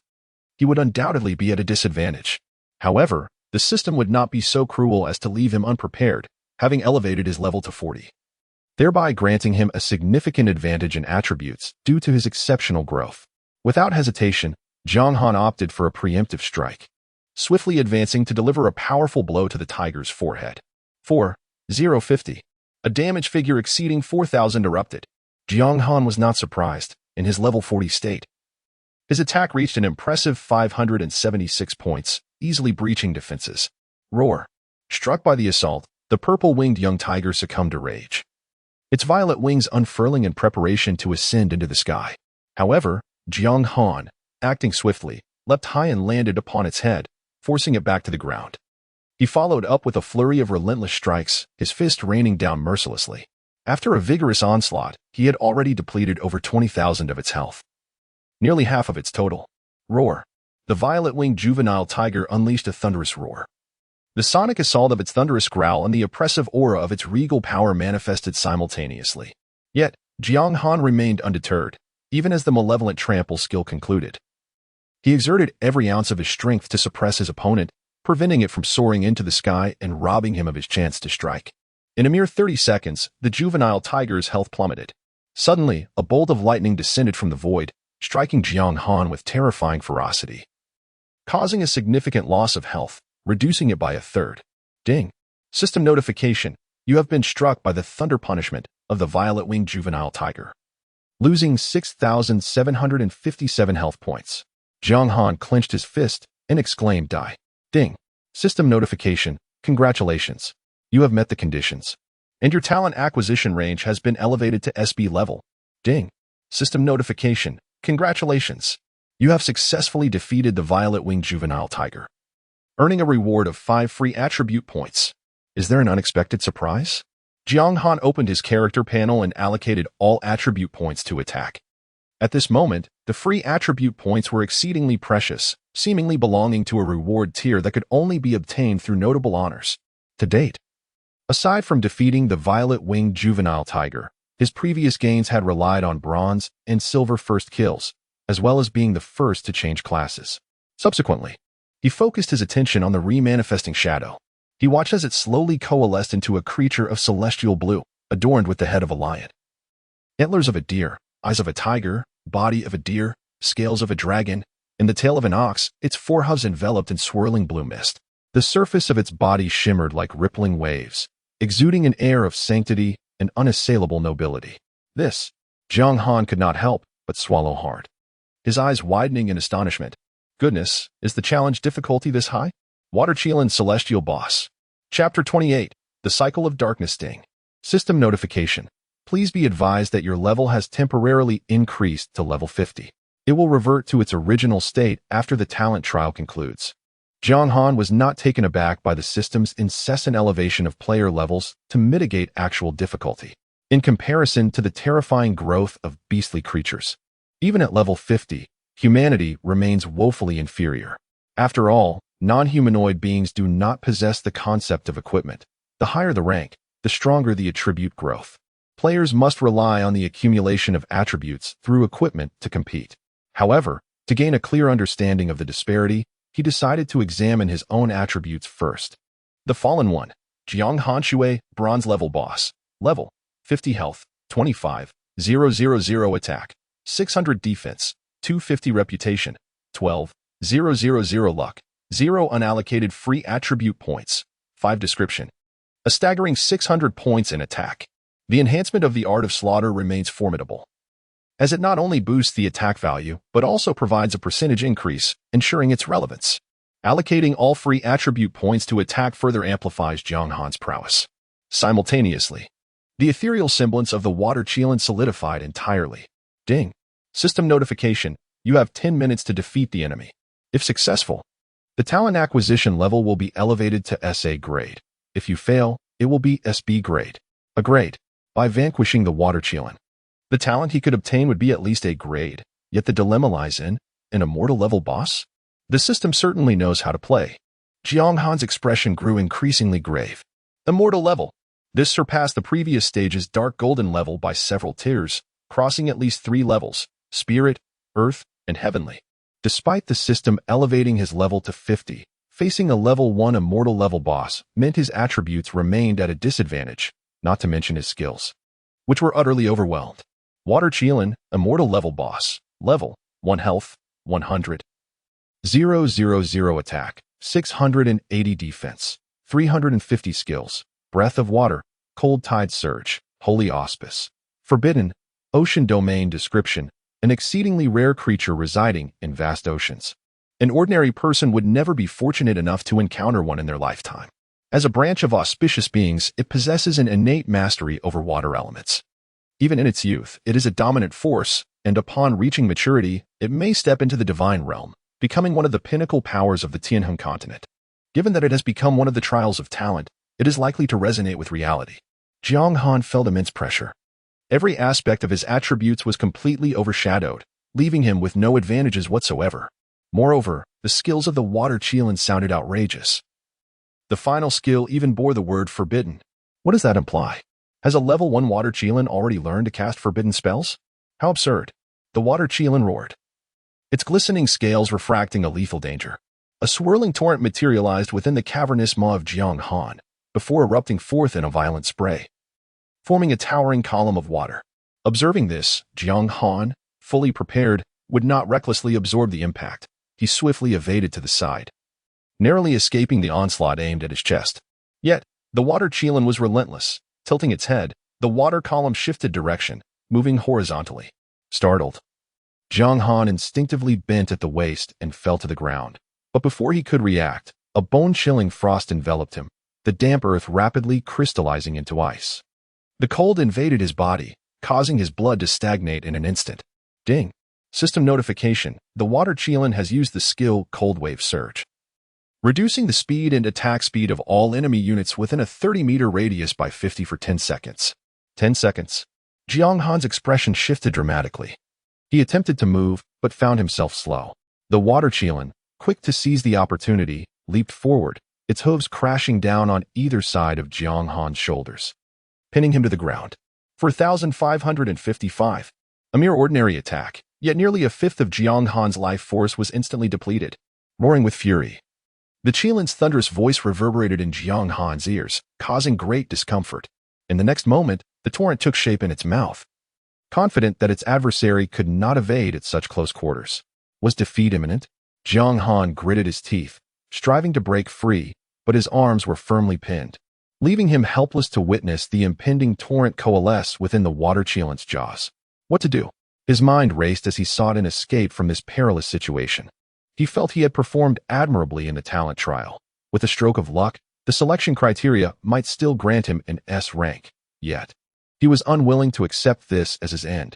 As he watched the torrent ready to burst forth, a sudden thought struck him. Gathering saliva at the tip of his tongue, he summoned all his strength and spat. Spit. The saliva erupted forth, landing squarely within the water Qilin's mouth, trickling down its colossal tongue. The water Qilin. Spit. Just as the second wave of water elemental attack was about to strike, the water Qilin leapt backward to evade the shameless interference, spitting a few mouthfuls onto the ground before glaring furiously. Saved. Jiang Han hastily rose, facing the infuriated water Qilin. He taunted, "Do not think you are the only one with the breath of water. We humans possess a natural mastery over the water element as well." Ding. System notification. Please note, the water Qilin's hatred value towards you is now 1,000. Ding. System notification. Due to your provocation, the water Qilin is about to use the skill Prohibition, Ocean Domain. Roar. The water Qilin let out a thunderous roar, its entire body emanating a dazzling blue light as tumultuous waves surged beneath it, gradually spreading outward. Within mere seconds, the waves engulfed Jiang Han's ankles. Observing this, Jiang Han's brow furrowed with gravity. Although he had temporarily evaded peril, the question of how to vanquish the water Qilin remained an enigma. However, just as Jiang Han braced himself for the impending challenge, he felt a sudden tumult within his veins, as a strange, icy energy flowed from his chest into his limbs. This was. Jiang Han's heart swelled with joy. The malevolent power within me can no longer be contained. It is on the verge of exploding. Ding. System notification. Congratulations, you have reached level 50 and awakened the potential of the Dark Swordsman in battle, unlocking the skill, Dark Reincarnation, S grade, as the sole hidden profession. The potential of the Dark Swordsman is indisputable. At a critical moment, it has once again manifested, aiding Jiang Han in comprehending a new skill. It must be powerful. Seizing the opportunity before the water Qilin could unleash its oceanic domain, Jiang Han hastily opened his skill panel to examine the details of Dark Reincarnation, S grade. Description: the Dark Swordsman treads the fine line between life and death, unafraid of demise, but yearning for victory. He possesses a unique ability to extract every ounce of strength from his body to overcome his adversary. Effect: all attributes increase by 50 for 5 minutes. Negative effect: level reduced by 10 upon use. Cooldown time: 7 natural days. Chapter 29. Through the trials, Jiang Han's eyes widened in astonishment. The Dark Rebirth could be described as a skill that inflicted harm upon oneself while damaging the enemy, a trade-off of lowering one's level by 10 in exchange for a 5-minute enhancement of all attributes by 50%. For an ordinary player, it was a decision that required careful consideration. Yet, for him, it was nothing short of divine. After all, levels could be regained. But as a member of the Dark faction, he possessed only one life. Dying once was tantamount to obliterating his character. Without a moment's hesitation, Jiang Han activated the Dark Rebirth. Instantly, a wave of black mist erupted from his body, and a formidable, chilling energy surged from his chest into his limbs, causing his strength to swell. The water Qilin seemed to sense something amiss in its adversary, its expression revealing a hint of astonishment. What malevolent power is this? Who are you? It spoke in a voice as innocent as a child's. Are you capable of speech? Jiang Han replied, slightly taken aback, before adding, surrender? And I shall reveal my identity. Dream on. The water Qilin shook its head defiantly. Then there is nothing left to discuss. Empowered by the Dark Rebirth, Jiang Han's attributes surpassed those of the water Qilin, yet the duration was limited to 5 minutes, leaving no room for squander. Evil Stomp. Jiang Han leaped with fervor, and before the water Qilin could react, he landed a heavy kick upon its forehead, inflicting a brief moment of suppression. He then swiftly straddled the creature's neck and unleashed a flurry of savage strikes. 10,807, 4,481, 4,975, 5,555, 6,589. The onslaught resulted in cumulative damage exceeding 30,000, while the water Qilin's total life points barely reached 100,000.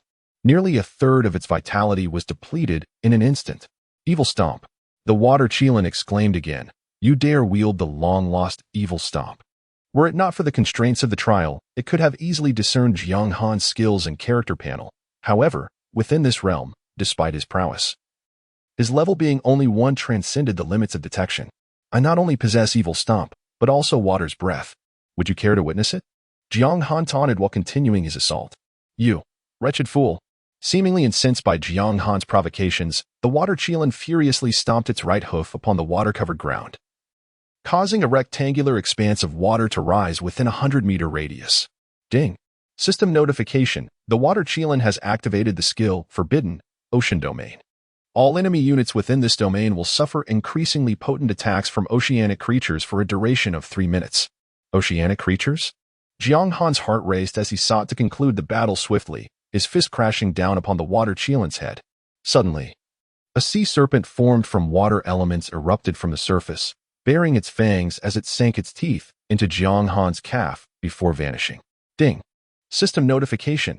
You have been attacked by venomous sea serpent, losing 500 life points per second for 10 seconds. 10 seconds equated to 5,000. A threshold still within Jiang Han's capacity to endure.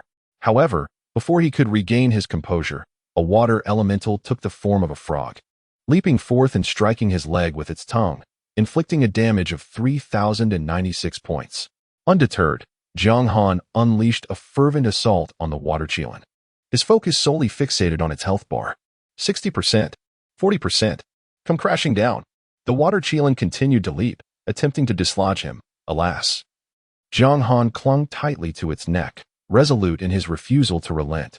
Brother, would you kindly perish? With every ounce of strength, he swung his fists, employing verbal distractions, lamenting the rarity of acquiring a superior talent. The dignity of the Qilin is not to be desecrated. You are a harbinger of good fortune. Why such a combative disposition? Jiang Han muttered in frustration. You ought to say, humans, as the revered creatures you hold in esteem, I shall not contend with you, nor wish to be your foe. I shall allow you to pass this trial. That would be most reasonable. Humans, how can you treat a creature of reverence in such a manner? Since eloquent dialogue had proven ineffectual in alleviating the dire predicament, Jiang Han ceased his idle chatter. In truth, his amiable entreaties were merely a ruse to distract the water Qilin, preventing it from employing further skills. The breath of water, while manageable, would spell disaster should another chilling torrent be unleashed. Remain composed. One must not lose reason in the face of an adversary. Be mindful that some skills have already cooled down. Suddenly, a voice imbued with authority resonated. Is there a native observing the talent trial? A chill ran down Jiang Han's spine as he found the evolving worldview of the officials rather peculiar. Clearly, NPCs acted according to their own volition. Hence the presence of such an onlooker. In broad daylight, this individual watched as he subdued the water Qilin, likely not of noble intent, perhaps prone to clandestine dealings. Jiang Han called out loudly, "Jar, let us disregard him." Jar was presumably the name of the water Qilin. As the saying goes, to strike is to show affection. One so close to the water Qilin calling it Jar seemed entirely appropriate. Regrettably, the water Qilin heeded not Jiang Han's counsel, a chill emanating from its form. Undoubtedly the prelude to unleashing a chilling torrent. At this critical juncture, Jiang Han held his silence, waiting for the opportune moment to leap forcefully. Landing upon the water Qilin's head. Ding. System notification. You have used the skill, Evil Stomp. Successfully interrupting the water Qilin's chilling torrent and placing it in a state of suppression for 0.5 seconds. Interrupted. With the plan thwarted, he was left to rely solely on the interrupting effect of Evil Stomp. In truth, delaying time was not only to prevent the water Qilin from executing its chilling torrent, but also to await the cool-down of Evil Stomp. Alas, a sigh escaped his lips. Subsequently, taking advantage of the fact that the marine realm had yet to fully erupt, Jiang Han plunged into the fray with fervor. Albeit intermittently besieged by the aquatic creatures conjured by the water element. 20%, 10%, observing the water Qilin reduced to mere flesh and blood. Jiang Han unleashed his frenzied onslaught once more. Die. Amidst this chaos, a small azure whale leapt from the surface of the water, swirling with tumultuous waves, only to vanish spontaneously as it neared Jiang Han, dissolving into droplets that cascaded down. Ding. System notification. Congratulations, you have met the criteria. The range for acquiring talents has been elevated to SA level. Ding. System notification. Congratulations, you have successfully defeated the water Qilin, receiving a reward of 10 free attribute points. As the phantom of the water Qilin dissipated, the sound of the 2 consecutive system alerts allowed Jiang Han to exhale in relief. You are quite remarkable, a voice remarked. Tinged with a hint of nostalgia, alas, you have chosen the wrong faction. Do you think that merely joining the light faction signifies a hard incline towards the light? Jiang Han retorted. Light and darkness are not merely matters of rhetoric. The human heart is intricate. Between good and evil lies a mere thought. And can justice and malevolence truly be so distinctly delineated? The owner of that voice seemed to fall into silence, and after a brief moment, responded, with your strength, we shall inevitably cross paths in the future.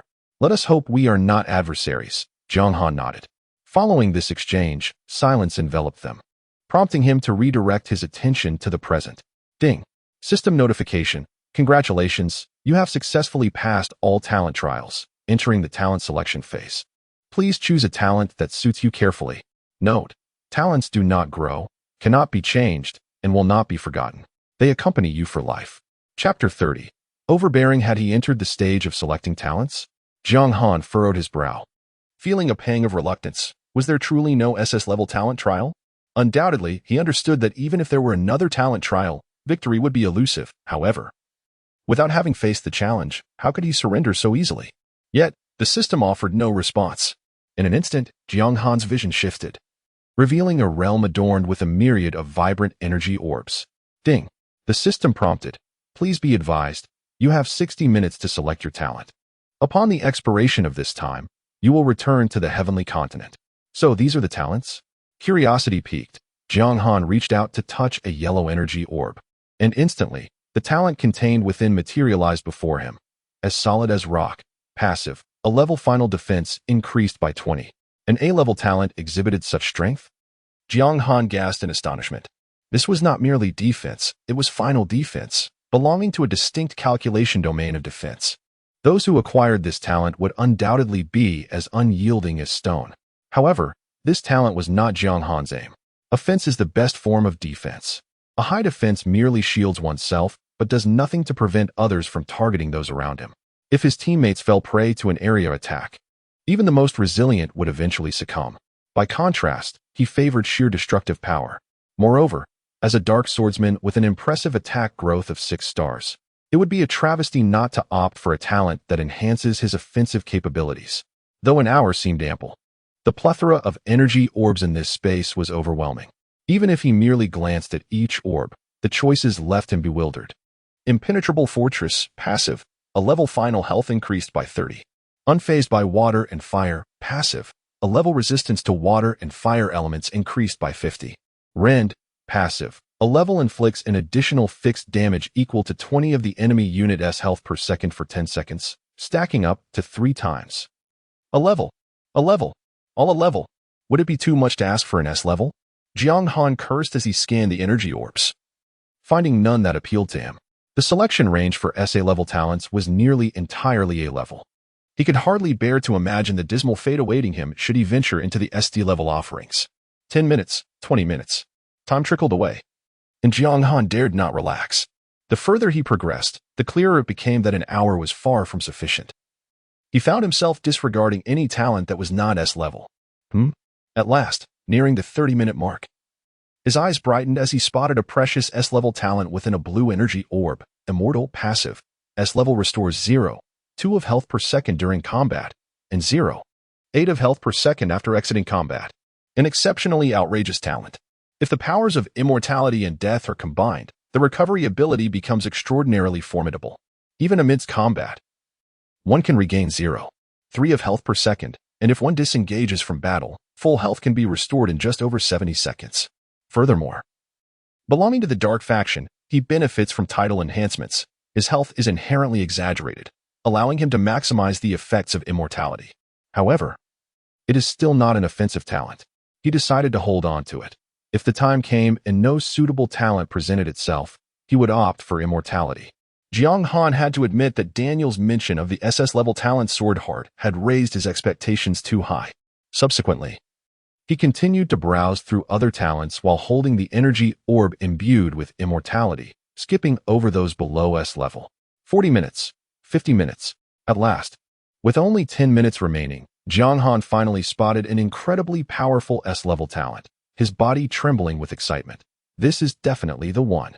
Berserk, passive. S-level defense is reduced by 10, but final attack is increased by 40. While Berserk carries negative effects, making the body more vulnerable. The enhancement to attack is unparalleled. This skill grows increasingly potent in the later stages of the game. After all, early on, the independent multiplication calculation of final attack does not yield substantial effects, and the difference with a 40 attack increase is minimal. However, as the percentage of attack enhancement accumulates over time, the power of Berserk will surge dramatically. Soon, the last 10 minutes elapsed. Ding. System prompt. Do you wish to select Berserk as your talent? Please note, once chosen, the talent cannot be developed or changed and will accompany you for life. Yes. Jiang Han decisively abandoned immortality and chose Berserk. After spending a full hour selecting talents, he found only 2 belonged to the S level, illustrating their rarity. Ding. System prompt. Congratulations. You have obtained the exclusive talent Berserk. It was over. Jiang Han exhaled in relief. He was quite satisfied with the effects of the Berserk talent. The only regret was not witnessing a more ferocious SS-level talent. However, just as he was preparing to log off for lunch after returning to the game's starting position, another system alert chimed in unexpectedly. Ding. System prompt. Congratulations, you are the second player in the entire server to acquire a talent, receiving rewards. Talent rank 1, reputation 1000. Free attribute points 5. The system alert caught him off guard, leaving him in a state of stupor for 5 seconds. While he had always found the system alerts pleasant, at that moment, they struck him as unprecedentedly melodious, akin to celestial music. Ding. System prompt. Your talent skill, Berserk, S level, has evolved into Overbearing SS level. Ding. System prompt. Congratulations. You have obtained the SS level talent skill, Luck 1. Jiang Han was overjoyed to discover how generous the game was towards the second player to obtain a talent. He overlooked an important detail. In reality, not all additional rewards within the game are exclusive to the first place. The second, third, and even up to the 10th place can also receive certain rewards, albeit diminishing in value. Take, for instance, the first kill of a boss. When the bronze level first kill occurred, the players from the Great Cold Zone, being the second to achieve this feat, were also announced across the server, and they undoubtedly received their share of system rewards. With a swift transition, Jiang Han returned to the cave where the demonized Rat King had led him. The surrounding demonized wild rats sensed Jiang Han's presence and immediately scurried away, not daring to linger. Unfazed by their retreat, Jiang Han confidently opened his skill panel. Noticing that the dark reincarnation had turned gray, rendering it unusable. However, at the top of all the skills, a radiant talent skill shone brightly. Dominance, passive, SS grade final attack increased by 50. The effect of the dominance talent is straightforward and formidable. Unlike the S-grade frenzy, it has no reduction in defense, and moreover, it additionally boosts the final attack by 10. It is by no means inferior to the Sword Heart talent of the native, renowned as the Sword God from the Light faction. In fact, compared to Sword Heart, dominance is even more potent. After all, in a scenario where significant defense penetration is not achievable, the 50 increase in final attack provided by dominance is far more vicious than Sword Heart's 80 increase in final damage. After examining the talent skill, Jiang Han fell into a contemplative silence until approximately 10 seconds later, he looked skyward and laughed heartily. System, I adore you. Chapter 31. Merely 4 stars upon acquiring his newfound talent, Jiang Han chose not to inspect the loot dropped by the demonized Rat King, opting instead to log off. After vanquishing nearly 200 demonized wild rats and subsequently undergoing the talent trial, it was now 2 o'clock in the afternoon, and he was ravenously hungry. Removing his gaming helmet, Jiang Han retrieved his phone to order takeout, then proceeded to visit the official forum to peruse content related to the game. The effects of the talent skill were quite impressive. The first pinned post on the forum's homepage detailed the specific talents acquired by players in the Meru district. Swift, passive, Grade A final movement speed increased by 30. It was evident that the original Grade B talent, Agility, had been upgraded to Swift through the system's rewards, significantly enhancing its effects. The player known as God S Forbidden Zone, whose profession was that of a rogue, would undoubtedly find Swift to be a formidable advantage. Nevertheless, compared to my dominance, there remained a considerable gap. Jiang Han couldn't help but chuckle. The impact of an attack far surpassed that of mere movement speed. Unless his opponent's speed was so extraordinary that he could not even land a hit. But was that truly plausible? After all, he too enjoyed a 5-star speed growth that rivaled that of a rogue. Even in the future, should this individual possess other skills that amplify his speed to an inhuman level, Jiang Han would not be without growth himself. Rogues are inherently fragile, and perhaps he could defeat them with area attacks alone. Before long, the delivery person arrived, allowing Jiang Han to swiftly consume his lunch before donning his gaming helmet once more.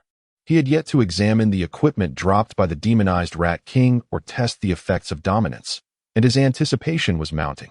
With a swish, he reappeared in the cave, opening his inventory to focus on the 3 pieces of equipment quietly resting within. Black crystal leggings, silver grade, defense, 2025 health, 1000 effect, defense 8 required level, 22 description. Crafted from resilient black crystal.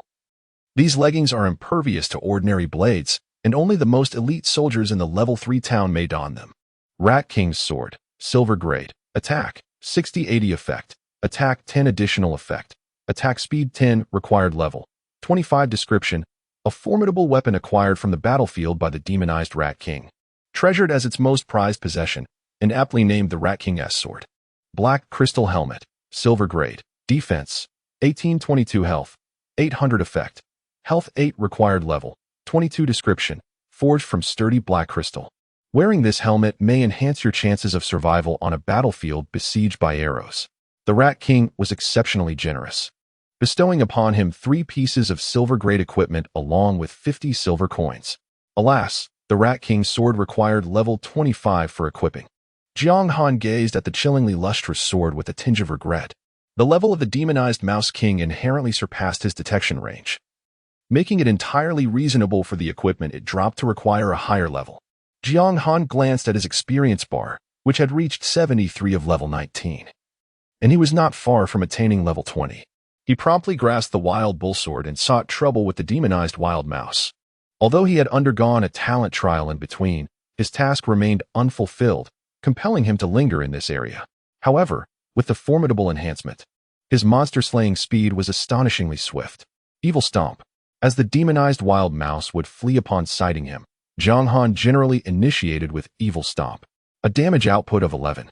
487 surge forth, instantly depleting nearly a third of the demonized wild mouse's health. Subsequently, he followed up with frenzied slaughter, leaving the demonized wild mouse with but a sliver of health. A final strike was all it took to dispatch it effortlessly, with an attack nearing 750. It was indeed formidable. Jiang Han beamed with joy, reveling in the experience of leveling up. It could be said that such damage was far beyond what a player yet to reach level 20 should be capable of. Suddenly, while engrossed in leveling, Jiang Han noticed a system announcement that had yet to be confirmed. Ding. System prompt. Would you like to inform all adventurers arriving in the eternal continent of your glorious achievements? Note, after the server-wide announcement, you will receive 5,000 reputation points. Yes. Without hesitation, Jiang Han confirmed. His name had already gained notable recognition. It was likely that numerous players sought to eliminate him for rewards. Thus, he felt no need for reservations. Ding. System prompt. Congratulations to the Eastern District player, One Jiang Han Water, for obtaining the S-level talent, Frenzy. As the second adventurer to acquire this talent, you receive additional rewards, talent rank 1, 1,000 reputation points, and 5 free attribute points. Ding. System prompt. Congratulations to the Eastern District player, One Jiang Han Water, for obtaining the S-level talent, Frenzy. As the second adventurer to acquire this talent, you receive additional rewards, talent rank 1, 1,000 reputation points, and 5 free attribute points. The entire announcement was broadcast 3 times across the server, creating an even greater stir than the first player to acquire a talent. After all, it was evident to any rational individual just how vast the disparity was between S-level and B-level talents. Ding. Longting Tianxia sent a message. Congratulations. Thank you. Jiang Han replied courteously. Had I not encountered you previously, I would have doubted you were an internal staff member arranged by the game developers. Longting Wanli sent an astonished emoji, as if wiping a runny nose and then retracting it. Good fortune. Do not be so modest. If there exists a special method to acquire higher-level talents during the talent trial, do let me know, and I shall pay a fair price. Jiang Han pondered briefly before responding. There is no special method. The only reliance is on skill and the growth star rating of one's profession. He did not conceal the information. This was not a secret known solely to him. It would undoubtedly become widely recognized in the future. Yet, even with knowledge of the method, obtaining SS-level skills remained an almost impossible feat first. Acquiring sufficiently formidable skills to enhance the probability of obtaining talent levels through passive attribute bonuses poses a monumental challenge for novices. Second, even if players refrain from leveling up and amass a plethora of skill books, they must possess a hidden class's growth star rating, which is elusive and difficult to attain. Third, even if affluent players manage to accomplish these 2 feats, they must still invest a considerable amount of time in collection efforts, and the financial expenditure is unimaginably high. The rewards for the top few ranks of Tier 1 have long been claimed, with the pinnacle being merely S rank. Ding. Soon. A system notification indicated that an additional 100,000 yuan had been credited to the bank card. Jiang Han stared at the message in a daze, exclaiming, "What immense wealth!" He mused that while he had been aware of enhancing overall strength through skill passives, he had overlooked the significance of growth star ratings, which evidently must be quite high for others. Messages from Longting Tianxia arrived, not high. Jiang Han promptly feigned humility, stating, "Just all 4 stars." To claim all 5 stars would be rather ostentatious, let alone boasting about 6 stars. He believed he was maintaining a low profile. Ding. Longting Wanli issued an announcement. Greetings to all players of Eternal. I, Longting Wanli, am willing to pay handsomely for a hidden class. And I am prepared to transfer related class change quests to my friends, starting at 7 figures, with unique hidden classes beginning at 8 figures. The price is negotiable. This left Jiang Han momentarily speechless. While system announcements are indeed useful and cover the entire national region, each one costs 10 gold coins. And since the recharge system has yet to be activated, a single gold coin has escalated to exorbitant prices of tens of thousands. Longting Wanli's declaration could easily lead to expenditures in the hundreds of thousands. I merely stated that I have all 4 stars. Is that really worthy of such a response? Meanwhile, Longting Wanli, engaged in collection tasks in a place called Baihe Town, glanced at the message from Jiang Han, his lips twitching slightly. It seems the growth star rating for the unique hidden class is indeed astonishing. All 4 stars, and yet he downplays it? Does this person have no shame? Chapter 32, Golden Equipment Brother, do you know the growth star rating of the soul hidden class? Beside Longting Wanli stood a burly man, his name displayed as Long Zhenghudo. Longting Wanli, known for his lavish spending, had issued a system announcement, which Long Zhenghudo had undoubtedly seen, prompting his inquiry. It is worth noting that hidden classes, particularly the exceedingly rare soul hidden class, are few and far between within the game. Most players prefer to keep their growth ratings concealed, revealing them only on rare occasions. As for the soul hidden class, no information has emerged thus far. Jiang Han said that it was all 4 stars. Longting Wanli did not shy away from sharing this with his brother. Well, Long Zhenghudo gasped in disbelief. All 4 stars. The growth star rating is crucial. It will undoubtedly change during the second and third transitions, creating an even wider gap. Longting Wanli declared solemnly, 1 step ahead, every step ahead. For now, I shall refrain from leveling up and focus on obtaining a hidden class, preferably the soul hidden class. All right. I will have the brothers in the guild assist you in gathering intelligence. Ding. System notification. Your task, exterminate the mutant field mice, has been completed. You may proceed to collect your reward from the miner. Upon exiting the cave, Jiang Han diligently hunted for over an hour, ultimately defeating 500 mutant field mice. While his efficiency would have skyrocketed tenfold had he been under siege by the mice, he did not resent the drawbacks brought forth by the sinister aura he had previously experienced. Meanwhile, his level had ascended to 20, equipping him with the Huangyan armor and black iron bracers, significantly enhancing his defense. Returning to the Dark City, Jiang Han sought out Daniel, who was in the Lord's mansion. Mentor, I have successfully completed the task and also eradicated the source of the mutant field mice.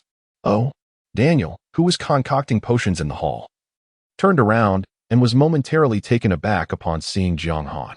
Your attack power. Daniel could see Jiang Han's character panel. When he departed, Jiang Han's attack power was merely over 200, but now, after just a few level-ups, it had soared to 750, which left him thoroughly astonished. Such an opportunity. Jiang Han chose not to disclose the reason. While Daniel had vowed to the God of Oaths to nurture him diligently, Jiang Han believed it prudent to remain low-key. Daniel pondered for a moment, then smiled warmly. It appears you possess quite remarkable talent. Since you are unwilling to share, I shall not pry. Now tell me, what equipment do you wish to acquire? What I wish to obtain?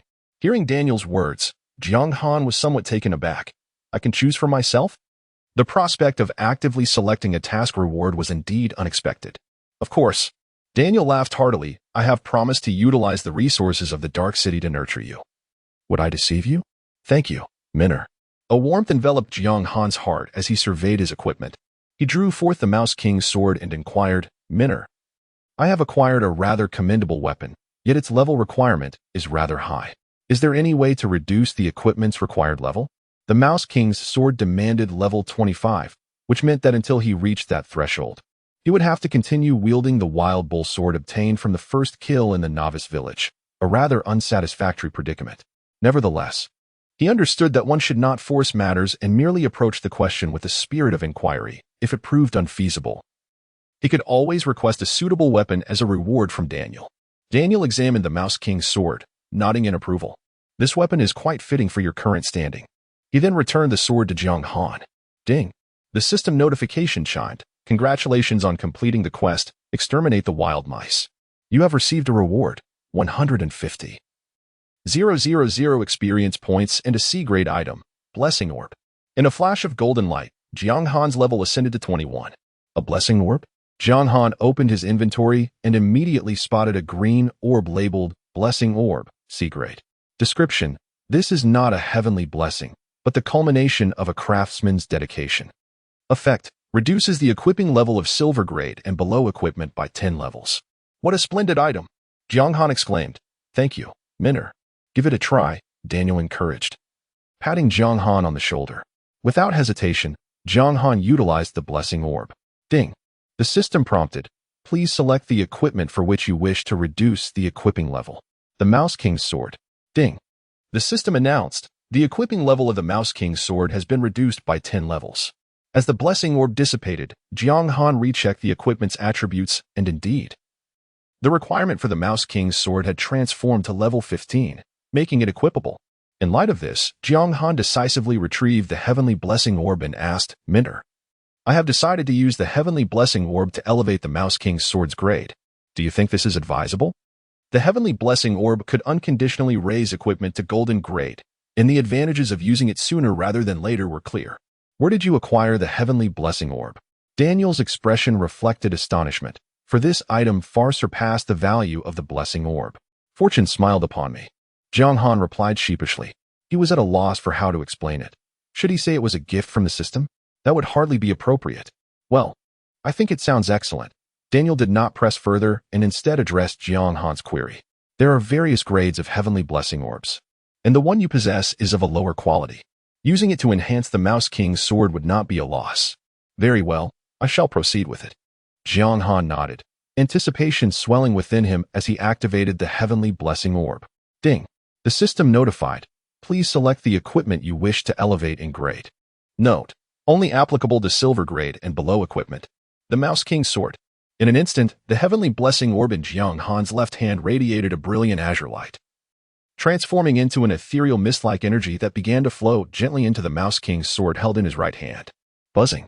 The Rat King's sword emitted a slight tremor, its brilliance evident as the silver hilt transformed into a resplendent gold.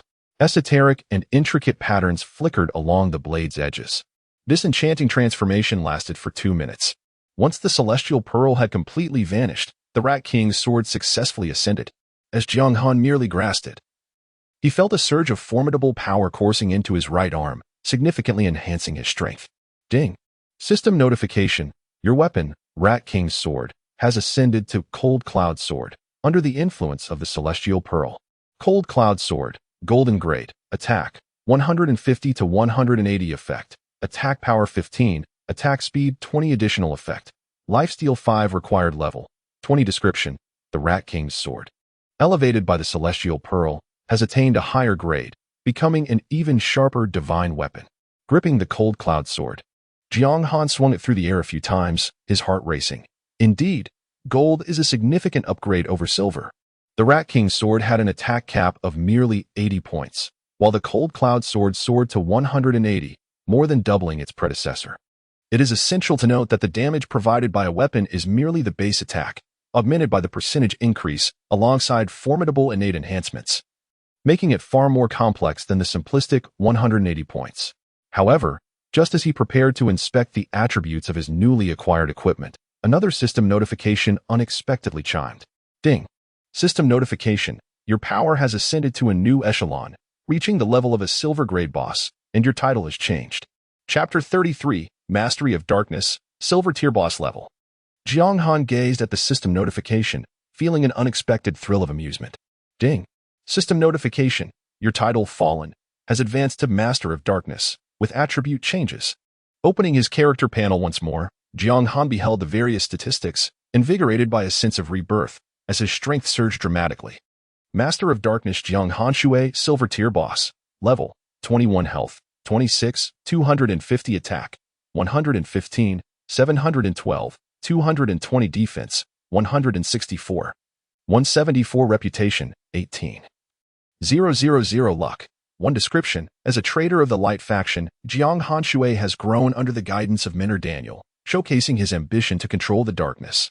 Brave adventurers, slay him, and he shall bestow upon you extraordinary rewards. This attack power makes me wonder if I could eliminate myself in an instant. Jiang Han mused in astonishment. It must be said, dominance is truly overwhelming. The final attack increase of 50, combined with the formidable 200 attack points from the earlier slaughter technique, along with the golden equipment, the Cold Cloud Sword, have thrown his blood offense and defense completely out of balance. Of course, this is also somewhat attributed to his allocation of all system reward points into attack. Subsequently, Jiang Han glanced at his newly acquired title, Master of Darkness, a grin spreading across his face. Indeed, the protection of the demon god is comparable to infinite resurrection for a reason. Master of Darkness, final health value increases by 150. In the early stages, the might of the demon god's protection has yet to reveal its true power. Once the values expand to a certain extent, it shall grow ever more formidable.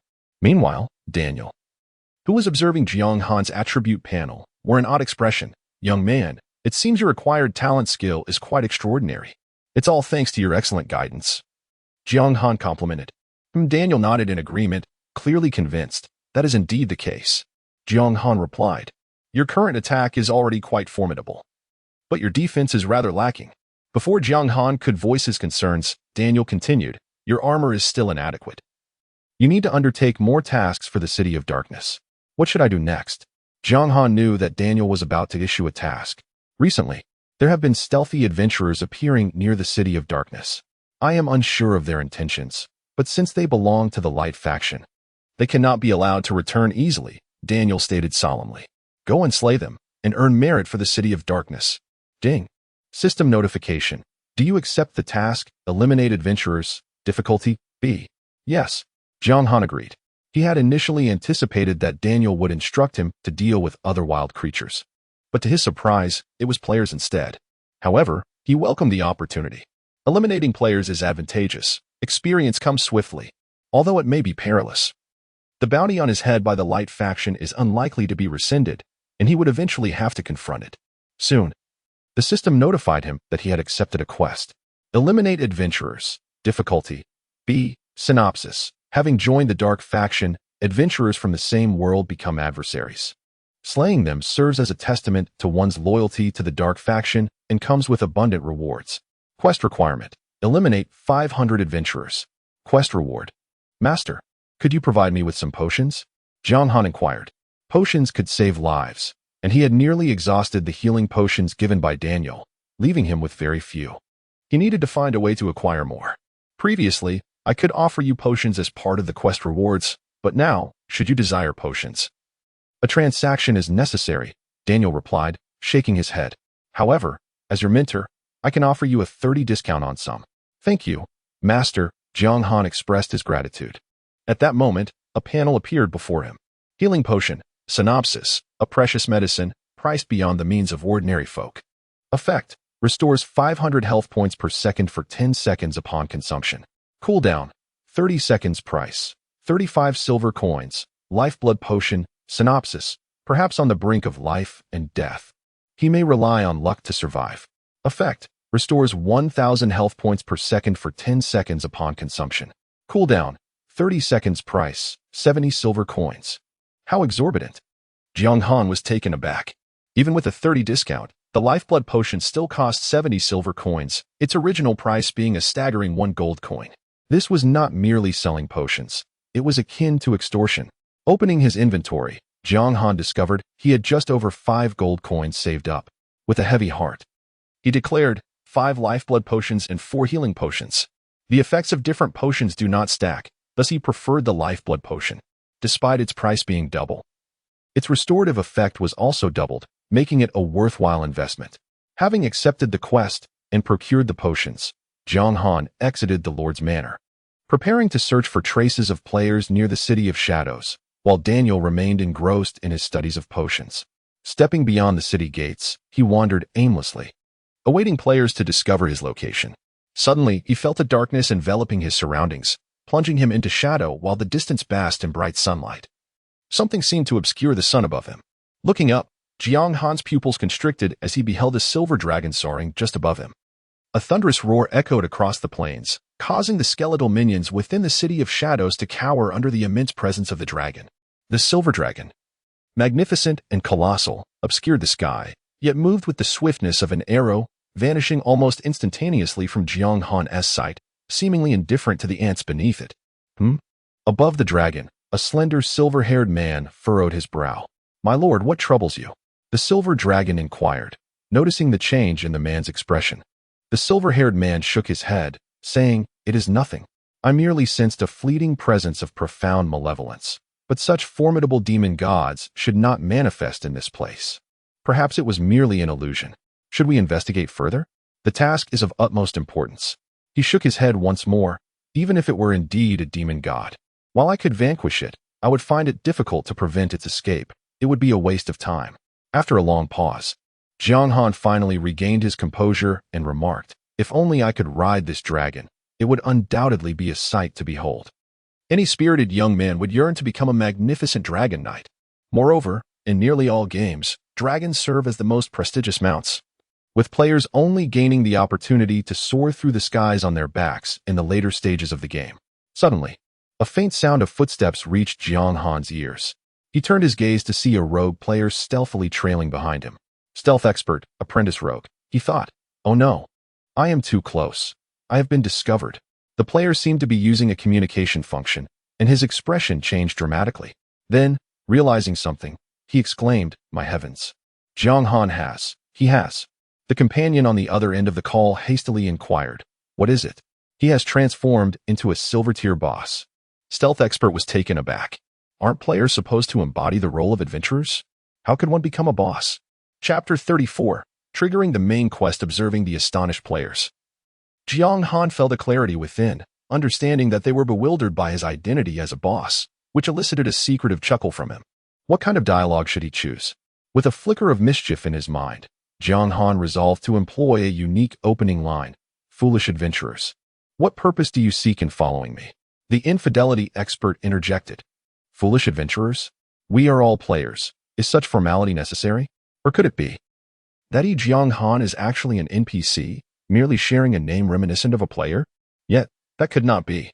For an NPC would not claim the first kill rewards, and the viral videos of him slaying thousands in the novice village contradicted that notion. Jiang Han. What are you pretending for? The infidelity expert, nearly drawn in, felt a twitch at the corner of his mouth. The rewards from your demise would certainly tempt any player. Surely, you do not believe that in this game we adhere to any notions of chivalry. Jiang Han, unperturbed, replied confidently, come forth, and should you take even a single step away from here, I shall be your progenitor. With a swift motion, he drew his sword and effortlessly dispatched the foe. 11,998. The damage exceeded 10,000. And the unexpected instant kill left the opponent in a state of disbelief as they met their untimely end. Swish. Upon returning to the resurrection point, the infidelity expert stood in shock. Is this merely the early stage of the game? Can someone truly inflict over 10,000 damage? He accessed the system panel, and the conclusion he reached was one he found hard to accept. Ding. System notification. You have sustained a normal attack from Silver Tier Boss, Dark Control, Jiang Han, losing 11,998 health points. Ding. System notification. You have died. You will respawn at the nearest resurrection point in 10 seconds. A normal attack? The infidelity expert was flabbergasted, rubbing his eyes vigorously to ensure he was not mistaken. He had anticipated that such a strike would at least be a powerful skill. Beep. Soon. A message chimed in the group. Send over the coordinates of the opponent. Understood. The infidelity expert complied, hesitatingly adding, everyone, be exceptionally cautious. Jiang Han's attacks may reach the thousands. Due to the significant level disparity, the attributes displayed on the opponent's panel were shrouded in question marks, leaving him to speculate based solely on the damage dealt. Over 1,000? How could that be? The highest attack in our guild is merely 176. Jiang Han must wield a divine artifact. Yet could he truly inflict such damage at his current level? News of this revelation spread, and numerous guilds began assembling their forces. It mattered not if he had ascended to Silver Tier Boss status, he would be vanquished regardless. Having dealt with his adversary, Jiang Han decisively turned away. To linger in place, inviting trouble, would be an act of folly. Even with confidence in his ability to face 1,000 foes, he would not be so arrogant as to confront them head-on with his present strength. After all, unlike the days in the novice village, his worth in terms of bounty has escalated immensely. If news were to spread that he was lingering in a certain location, countless players would swarm to him, willing to part with their entire fortunes for a chance to eliminate him and obtain the singular hidden class. It is imperative to understand the extraordinary popularity of Eternity, which is beyond imagination, with advertisements saturating every street corner. Even the government seems to be promoting it for reasons unknown.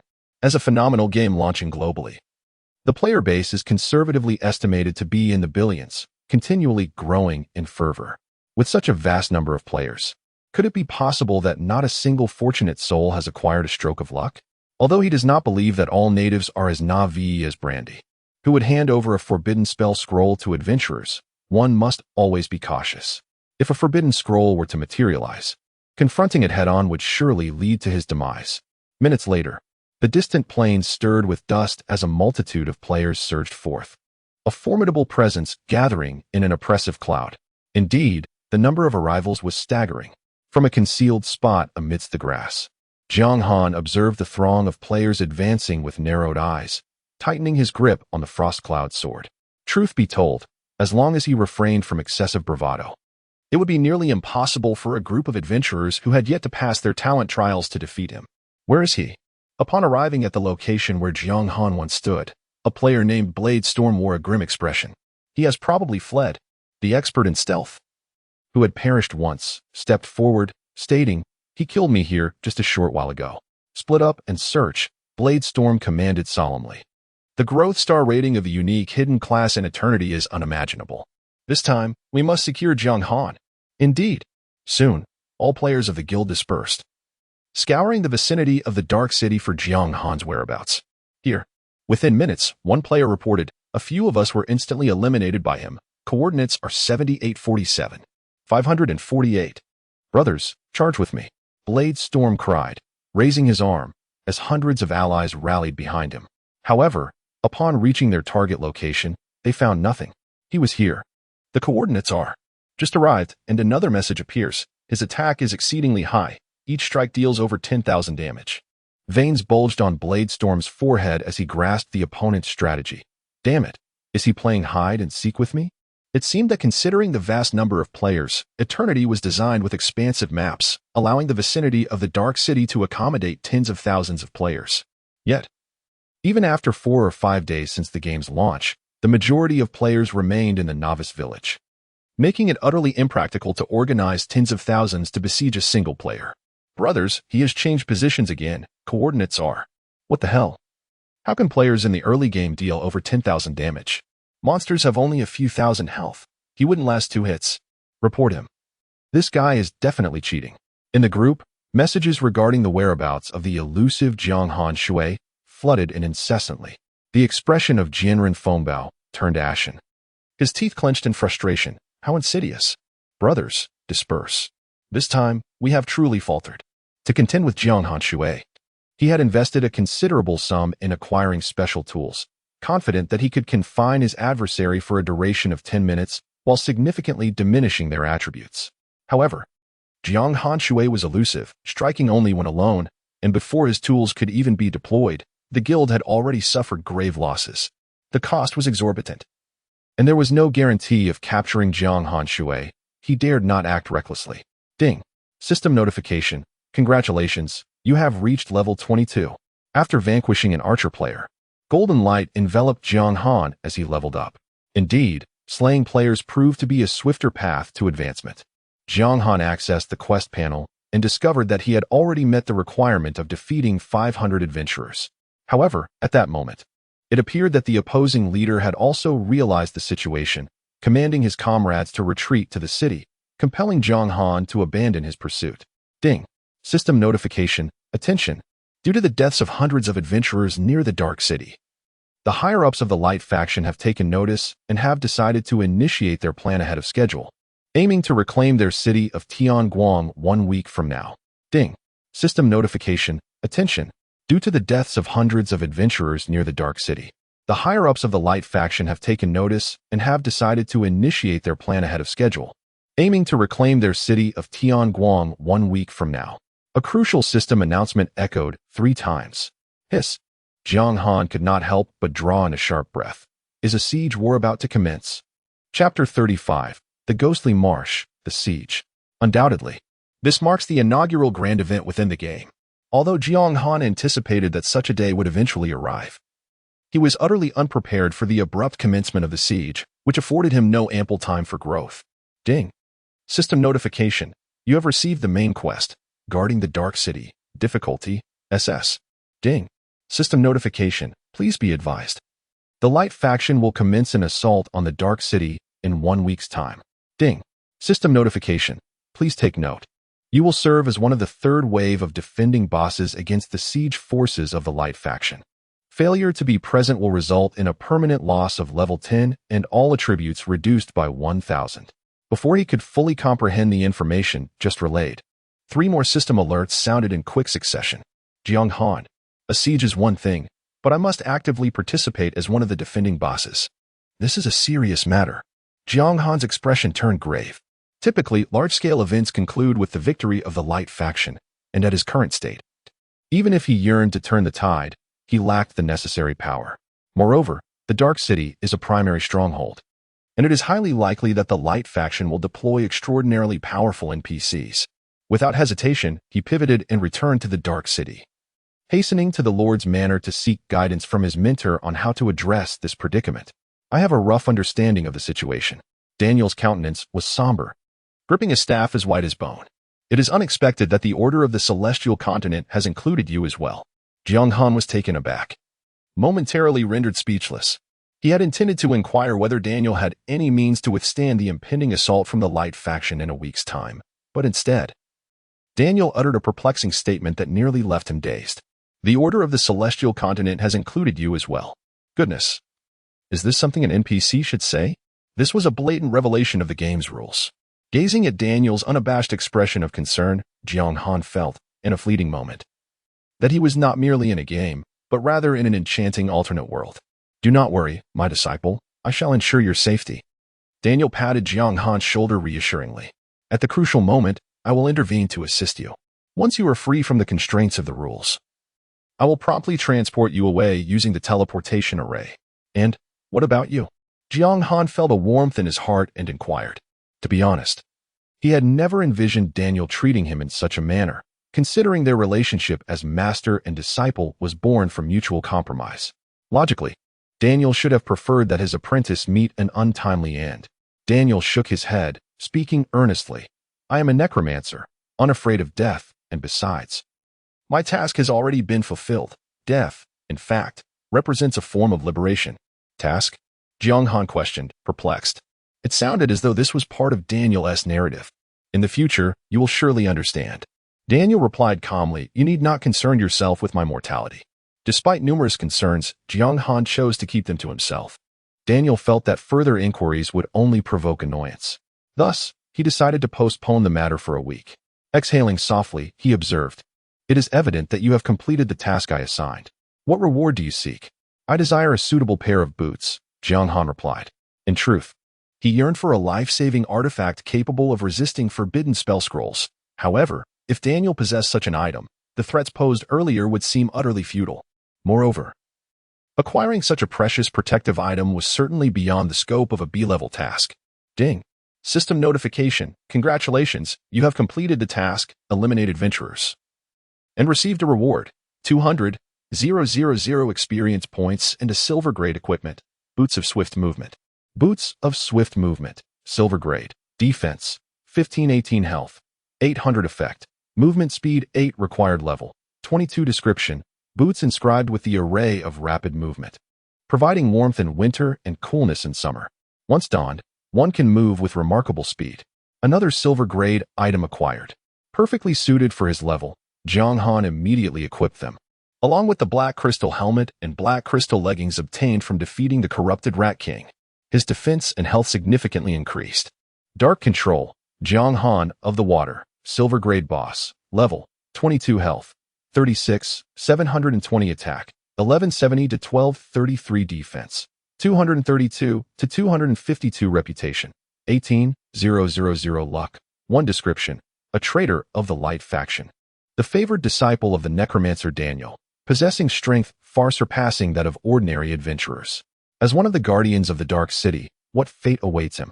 Though his attack power may not compare, the equipment he currently wore, even the least of which was a black iron bracer, was mostly silver, complemented by an impressive 5-star defense growth, rendering him nearly impervious to damage from typical players. Master, is there anything else you require of me? Jiang Han inquired, striving to take the initiative and seeking further tasks. Daniel pondered for a moment before responding. You are a dark swordsman, endowed with exceptional talent. As your strength increases, you may instinctively grasp powerful skills. However, as the saying goes, a plethora of skills does not weigh one down. It is essential to learn the fundamental skills. With that, he produced a letter and handed it to Jiang Han. Here is a recommendation letter for you. Seek out a necromancer swordsman in the Ghost Marsh. I believe he will impart some formidable techniques to you. Given that his profession was a necromancer, the skills he possessed were beyond the reach of a melee-oriented dark swordsman, necessitating Jiang Han to find a more fitting mentor. Thank you, Master, Jiang Han replied, accepting the letter. Ding. System notification. You have received the task, Necromancer Swordsman. The Spectral Swordsman. Difficulty, See synopsis. In the ghostly marsh, a mysterious spectral swordsman reigns. A remarkable creation of Daniel, his formidable strength in life has bestowed upon him self-awareness, establishing him as the sovereign of the ghostly marsh. Quest requirement. Venture into the ghostly marsh and deliver Daniel's letter to him. Where is the ghostly marsh? Jiang Han inquired. Concerning the geographical details, the game provides no hints. Players must embark on their own exploration. Even if they align with the dark faction, the process remains unchanged. Daniel replied. Continue walking directly north, and you shall arrive at the ghostly marsh. Very well, thank you, Minner. Upon accepting the quest, Jiang Han logged off for a brief dinner before returning to continue his adventure. Departing from the gloomy city, he set forth in a straight path towards the north. After approximately 20 minutes, he reached the edge of the wilderness, where a desolate forest shrouded in mist greeted him. The atmosphere was heavy with decay.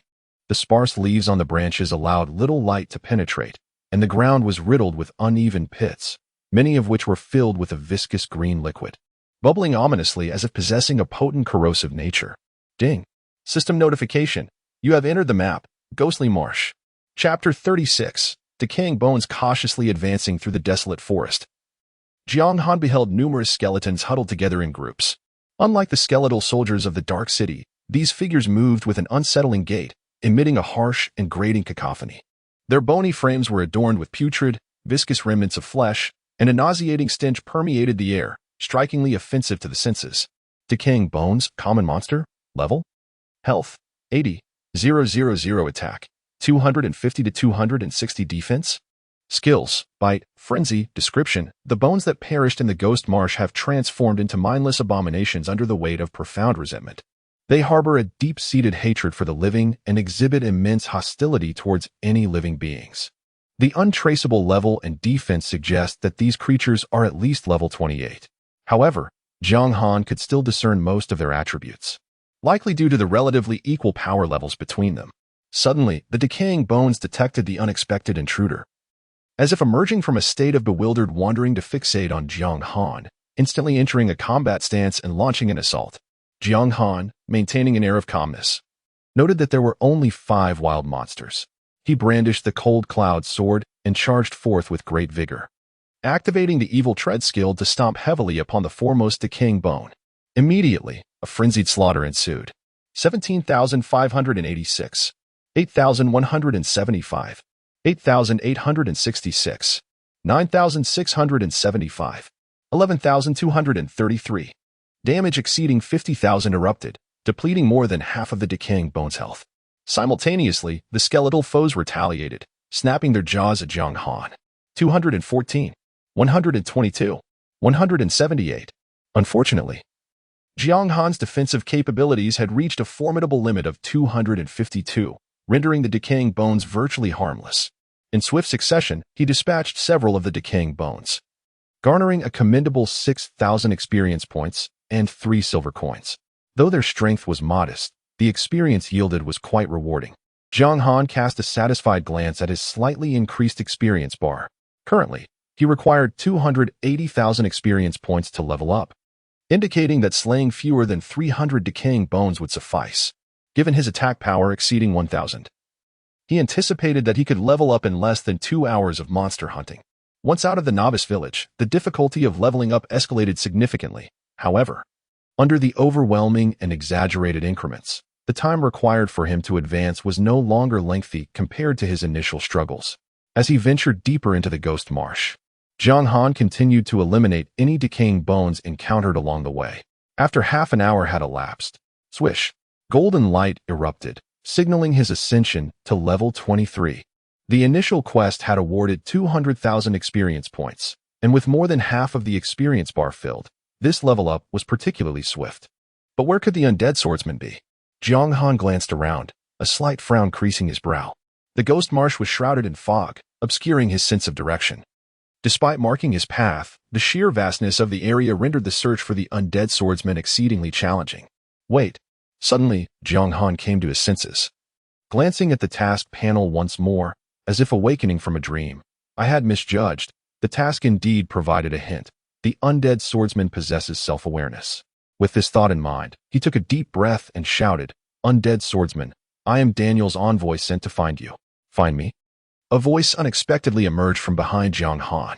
His heart raced as he swiftly turned around, only to find a pale, gaunt man quietly seated on a stone not far away, clad in a gray robe, idly toying with a sharp sword, his gaze unwavering.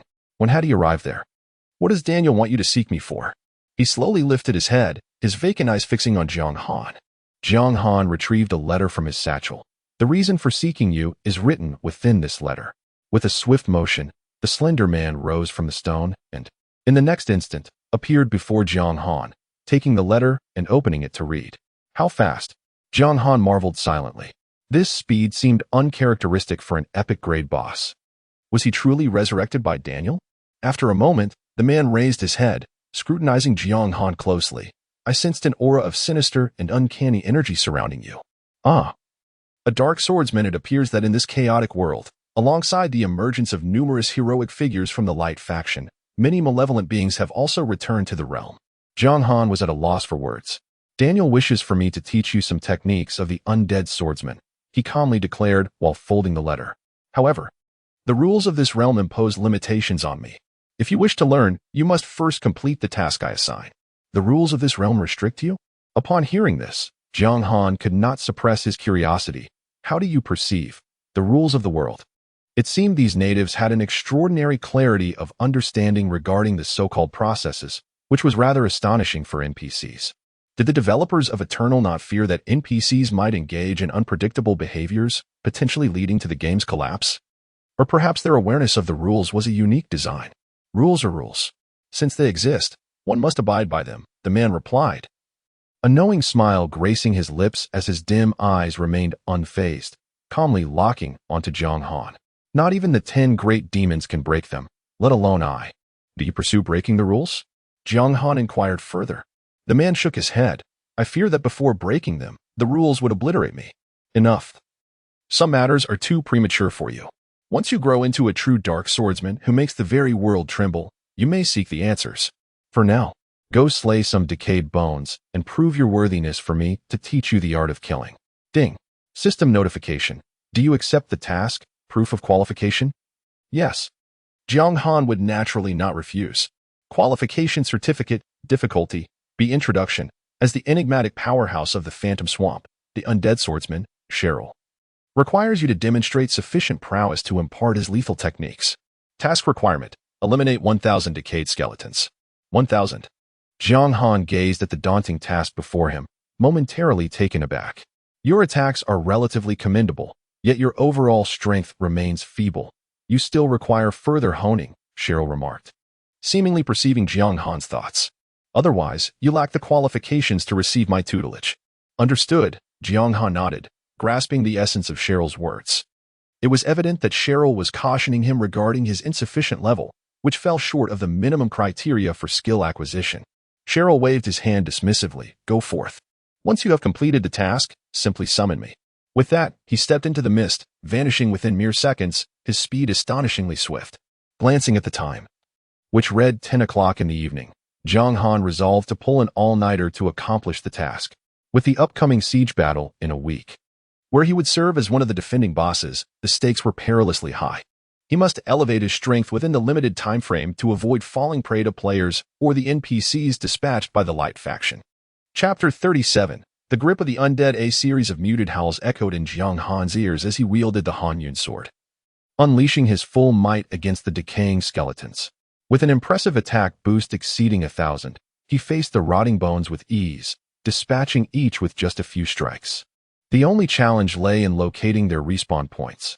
With a decisive strike, Jiang Han felled the 486th decaying skeleton, causing a staff to drop, a piece of bronze-level equipment suitable for level 30.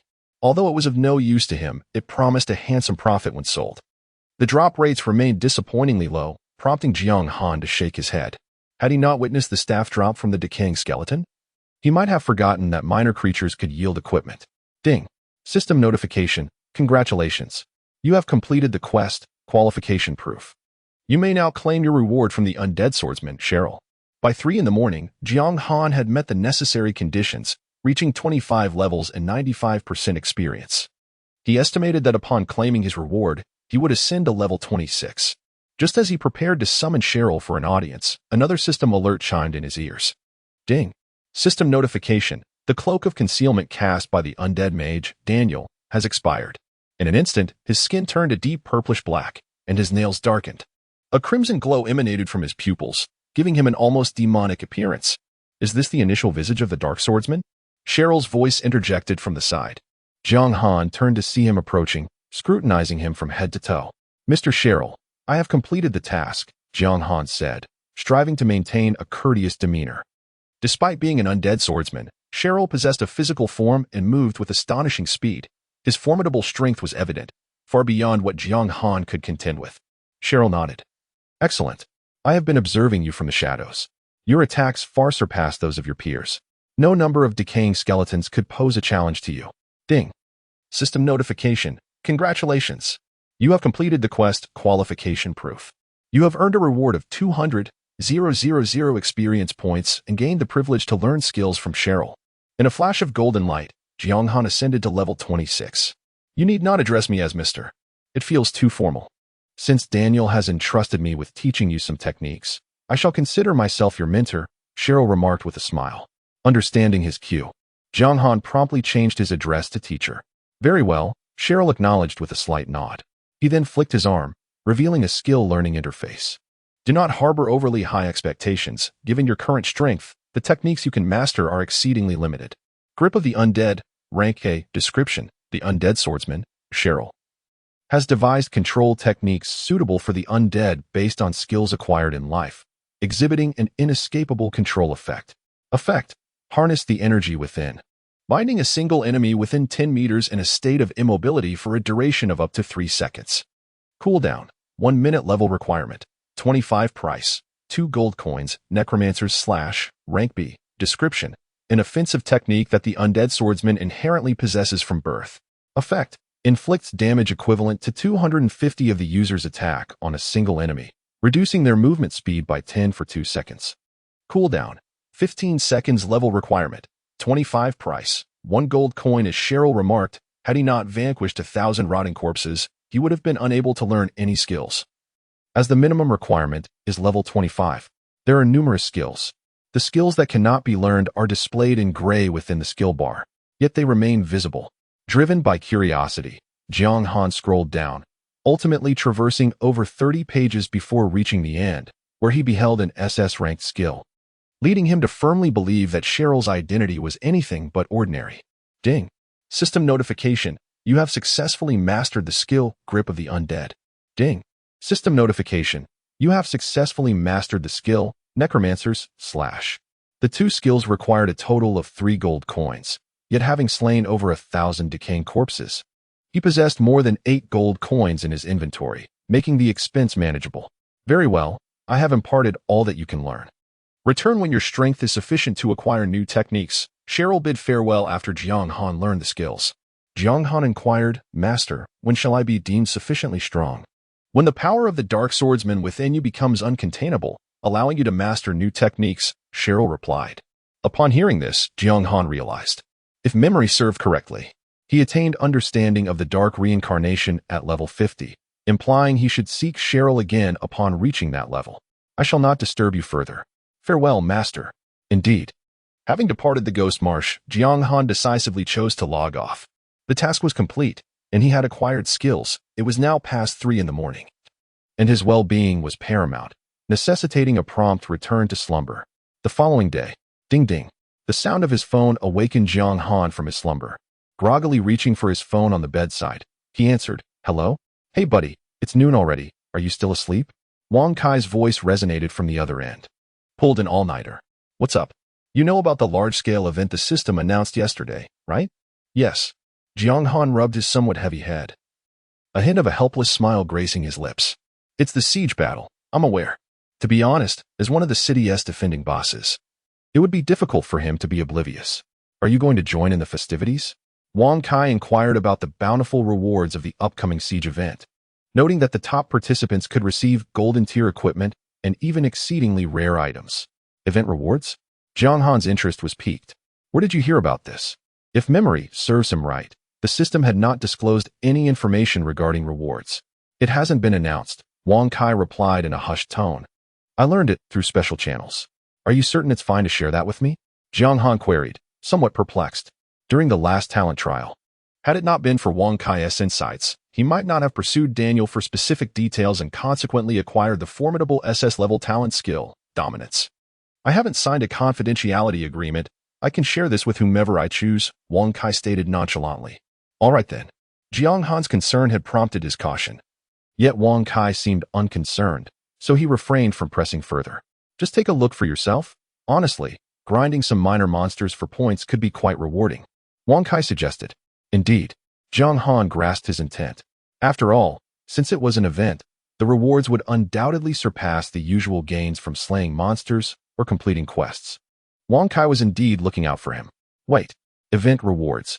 Suddenly, a spark ignited in Jiang Han's mind, causing him to leap from the bed, exhilarated. I have a plan. A plan?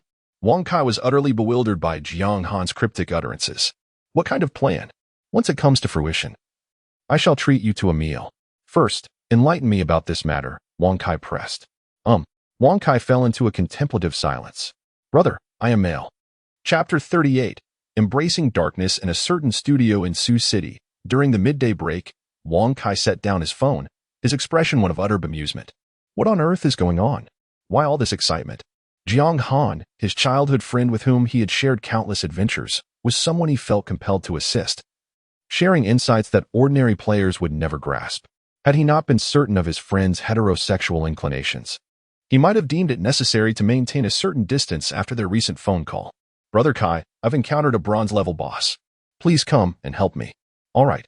After ending the call, Jiang Han ordered a chicken leg meal, then promptly got up to wash his face and brush his teeth, adjusting his appearance in the mirror. Ding dong. Soon, the delivery arrived. Jiang Han found it curious that every time he gazed into the mirror, time seemed to pass swiftly. He suspected it had something to do with an ineffable quality known as attractiveness. After swiftly consuming his lunch and sipping a few mouthfuls of lukewarm water, he donned his gaming helmet and returned to battle. With a flash of white light, Jiang Han materialized at the edge of the ghostly swamp, promptly setting off towards the City of Shadows. Approximately 20 minutes later, he arrived at his destination. Rushing into the Lord's mansion, he found Daniel leisurely concocting potions, utterly unfazed by the impending confrontation with the ultimate boss in just a week. Master, I have a strategy that may counter the forces of the light, Jiang Han declared, approaching him directly. Daniel paused, his expression one of intrigue. Do share. The City of Shadows had once been the primary stronghold of the light, known as the City of Radiance, serving as a crucial bastion against the dark forces. Given that the light faction was preparing an assault, it was inevitable that they would deploy substantial troops. Frankly, Jiang Han believed that the City of Shadows would surely fall. Nevertheless, he was intrigued by his apprentice's proposal. As you know, we adventurers are not easily constrained, Jiang Han continued, striving to articulate his thoughts in a manner Daniel would understand. Though we find ourselves in the eternal continent, representing the forces of light, individuals like me are numerous. The labels of light or darkness do not confine our actions as adventurers. Daniel pondered for a moment, grasping Jiang Han's intent. You mean, with sufficient rewards, brave souls will emerge? Jiang Han replied solemnly. The light faction has consistently undervalued adventurers, even harboring hostility towards us. Therefore, we should turn the tide, enticing adventurers to fight for the forces of darkness. What do you think? He believed this approach held a measure of feasibility. Since the beginning in the novice village, he had sensed the natives' disdain for adventurers, leading many players to feel aggrieved.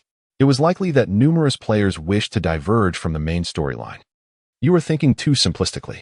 Daniel shook his head, stating that the dark faction was not one that could be simply joined at will. It was of no consequence if they were not allowed entry. We could merely enhance the rewards. Would that be feasible? Indeed. Jiang Han nodded solemnly, affirming that it was entirely possible, and added, moreover, it would be best if the reward for first place were exceedingly generous. Jiang Han remarked with a smile. Daniel gazed at his disciple's grin, sensing an uncharacteristic hint of cunning. For instance, only the first place could gain admission to the dark faction. I have already stated that joining the dark faction is not as straightforward as you might think. I initially invited you solely for self-preservation. Daniel shook his head, insisting that one should not underestimate his strength, which was not merely at the dark gold level. Have you reached the spirit level? Jiang Han exclaimed in astonishment. Coughing awkwardly, Daniel replied, Not quite yet. Let us not veer off topic. What I meant to convey is that my former strength far exceeded the dark gold level, but do not pry further. In any case, the dark faction is not a realm that adventurers can simply enter at will. Those who receive the protection of the goddess of life must fight for the light faction, as it is an inviolable pact. Very well, Jiang Han nodded. Daniel seemed reluctant to elaborate on his past strength, and Jiang Han felt it was inappropriate to inquire further. However, this did not imply that the reward for first place could not include joining the dark faction. Daniel paused, momentarily perplexed. After a few seconds, he looked at Jiang Han, whose expression radiated kindness, and suddenly understood. Ah, young man, as long as you secure first place, the so-called reward of joining the dark faction becomes moot. Exactly. With the idea affirmed, Daniel scrutinized Jiang Han intently. What is it? Jiang Han wondered, feeling somewhat bewildered. You look quite dashing. This was a truth he could not deny. However, being scrutinized by a grown man was rather unsettling. No. I merely find you to be a touch devious, he remarked. In truth, he held considerable confidence in Jiang Han securing first place, thus found no reason to be disconcerted. Jiang Han retorted, Devious? Nonsense. This is merely a display of exceptional wit. Very well, let us proceed according to your wishes. Daniel clapped Jiang Han on the shoulder, expressing his approval. Though our acquaintance began under less than pleasant circumstances, I still recognize you as my disciple. Ding. System notification. The City of Shadows senses pressure from the Light faction and decides to actively recruit adventurers willing to forsake the light for the dark. Interested parties may register with NPC Undead Night Candy outside the City of Shadows coordinates 7845 for 184. Ding. System notification. The City Siege Points leaderboard and the Defense Points leaderboard are now open. Rewards can be checked. A Defense Points leaderboard? Good heavens. Now that has a ring to it. Jiang Han opened the system panel and, indeed, discovered the newly added leaderboard option.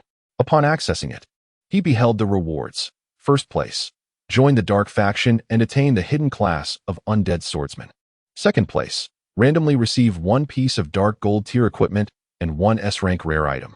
Third place, randomly acquire 2 pieces of gold tier equipment and 1 A-rank rare item. Delighted, Jiang Han gazed at the first place reward, a smile curling at the corners of his lips. Rarity begets value. While the hidden class of Undead Swordsman was a topic for another time, the bounty for joining the dark faction, which included the sole hidden class and rare items, constituted an alluring incentive that could drive anyone to madness. Subsequently, Jiang Han visited the official forum, where he was met with a flurry of posts fervently discussing the topic. After a moment of contemplation, he posted under the username One River of Han Water. Could it be true? Is there really someone who wishes to join the dark faction? Within mere seconds, the post garnered countless comments, swiftly ascending the popularity charts. After all, the reward for taking his life was undeniably enticing. First comment, who the hell wouldn't want that? Only someone whose head has been kicked by a donkey would refuse. Second comment, joining the dark faction will lead to a bounty on your head. Selling it could fetch billions, and while there is undoubtedly a cost to pay, who cares? Money in the game is far sweeter. Third comment, One River of Han Water. What are you pretending for? We'll get you eventually. Fourth comment, goodness. This reward surpasses anything the Light faction offers by far. Fifth comment, I abandon the light and embrace the dark without a second thought. Chapter 39, Sabotage Mentor? Could you possibly cast a concealment spell on me? Jiang Han inquired. The stark contrast of his purplish-black skin was undeniably striking, rendering him ill-suited for stealth and prone to social embarrassment. Even if you do not request it, I shall perform the spell, Daniel replied, forgiven your current strength. Once you attract the attention of certain formidable beings, your demise is inevitable. With that, Daniel raised his staff and began to chant incantations. Moments later, a dark light surged forth from the staff, enveloping Jiang Han and transforming him back into a semblance of an ordinary human. Ding. System notification. You have received the concealment spell from your mentor, the necromancer Daniel. Human form restored. Duration, 1 month. A month. Jiang Han exclaimed, somewhat astonished. The duration has increased? Your strength has indeed grown, and your injuries have healed. Thus, the effects of the concealment spell shall naturally last longer. Daniel elucidated before shifting the topic. Have you encountered Cheryl? Yes, Jiang Han nodded. I learned 2 skills. He wants me to become sufficiently powerful before I learn more. That's reassuring. Daniel sighed in relief. It appeared he was indeed not planning to return to the light faction, which would serve to assist you. Jiang Han seized upon a pivotal phrase. Return? So, Cheryl was once part of the light faction? To be more precise, in life, he belonged to the light faction. He is a formidable being, Daniel stated candidly. I have already mentioned in my letters that if I were to perish, he shall be your next mentor. Jiang Han was taken aback. There is no need for surprise. Daniel shook his head. With me, your journey will not extend far, and death is not my final destination. Remember, when the day comes that I pass, do not mourn for me, for as long as you live long enough, we shall meet again in the future. This. Jiang Han marveled. It seems your identity is truly remarkable. Can one even be resurrected? Being a necromancer is not a role one can simply assume. Daniel said with a proud smile, then waved his hand dismissively. You are still too weak. Strive to grow stronger. I hope that when the points are tallied, you will rightfully claim the first position. Rightfully. His words served as a reminder to Jiang Han that he would not resort to underhanded tactics during the tally. Ding. System notification. You have received the quest, Sabotage. Sabotage, difficulty. S. Description. Since you proposed this notion, the cost must be borne by you. Requirements. Secure the first position on the city defense points leaderboard. Quest rewards. Quest penalty, deprivation of the demon god's protection. This was a quest forcibly assigned to the player, rather than one voluntarily given by Daniel. Clearly, the system would not allow Jiang Han to disrupt the main storyline without incurring some form of penalty. Ding. System notification. Do you accept the quest, Destroy Enemy Camp? Yes. Jiang Han chose to accept. The second notification was indeed the quest issued by Daniel. Destruction of the enemy camp, difficulty. B. Synopsis. To the southeast of the Dark City lies a camp of the Radiant faction. According to scouts, they intend to dispatch a portion of their forces to attack the Dark City. By annihilating them, we can alleviate the pressure on the city's defenders.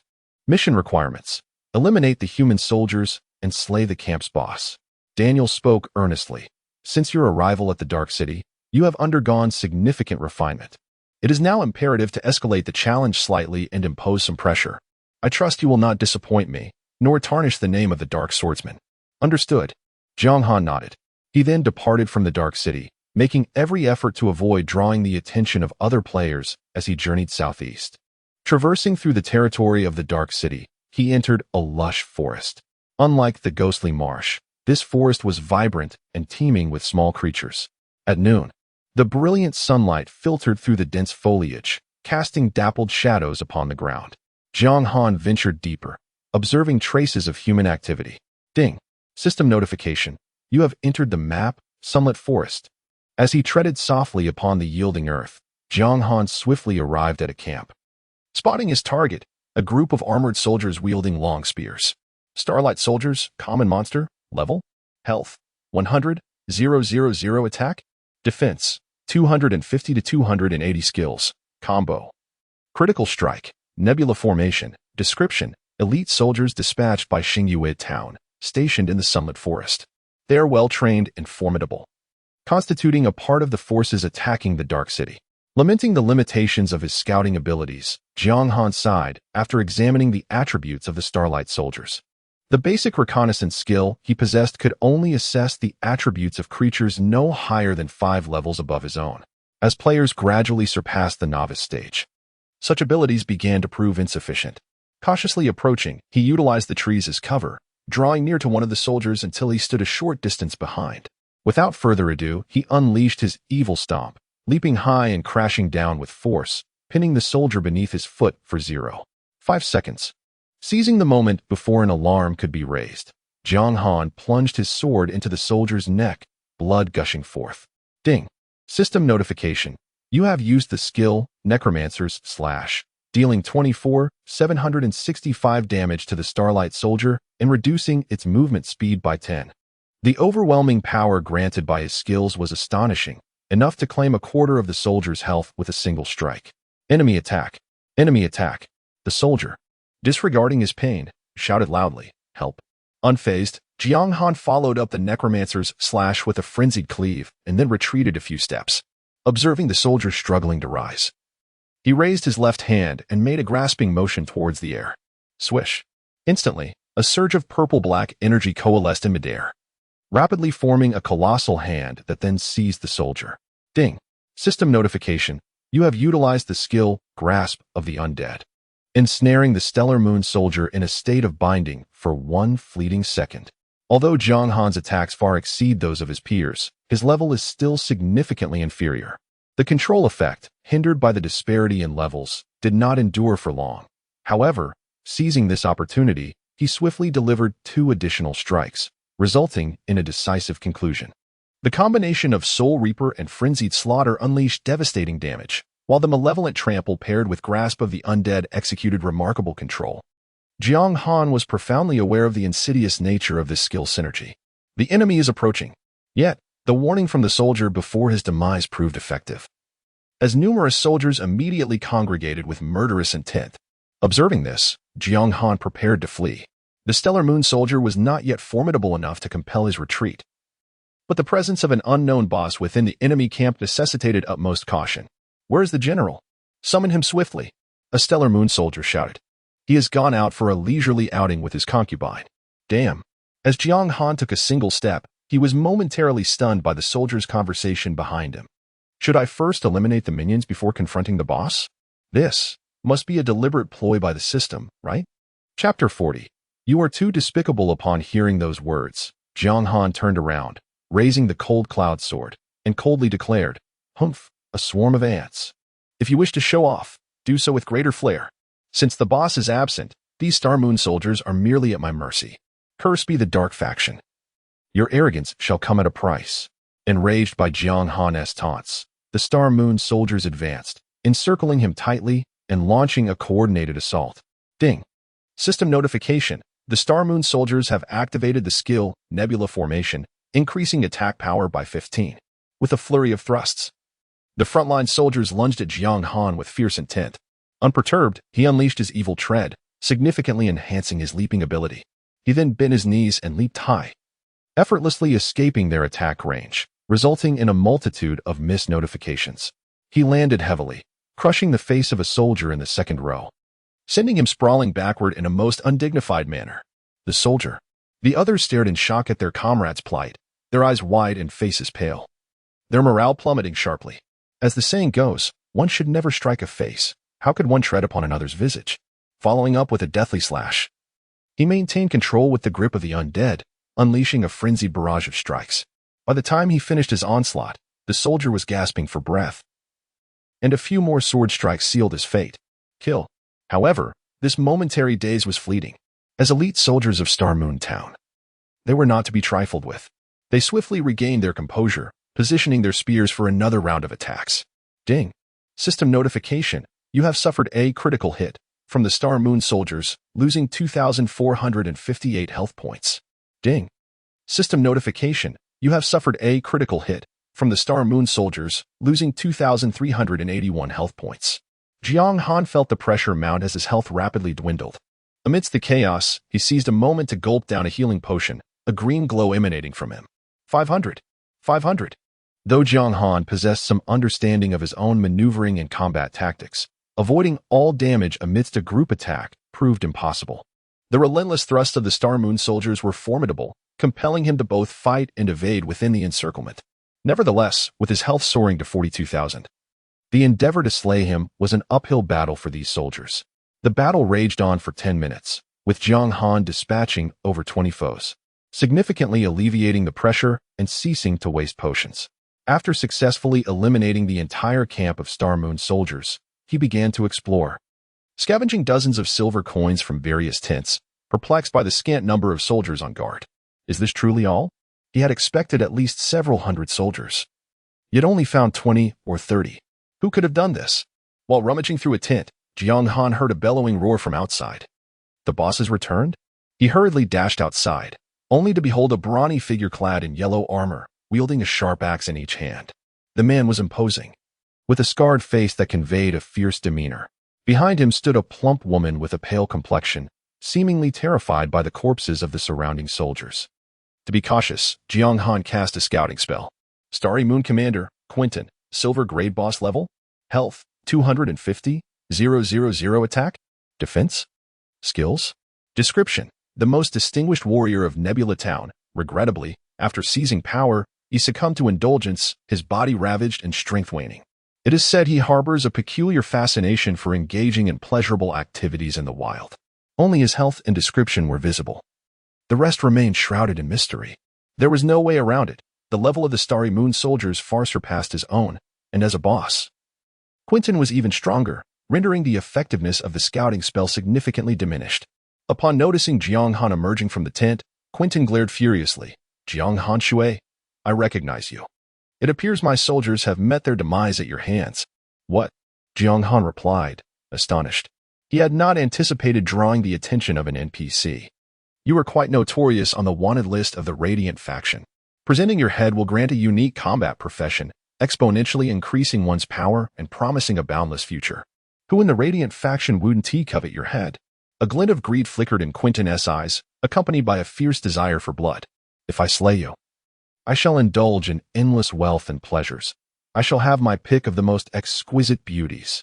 Exquisite beauties, you say? Jiang Han feigned shock. Then wouldn't that be a delightful experience for you? Ha ha ha, indeed. Quentin cackled, brandishing his twin axes and charging forward with great speed. As he closed in, he crossed his axes in front of him, unleashing a formidable wave of sharp energy, slicing through the air. Evil tread.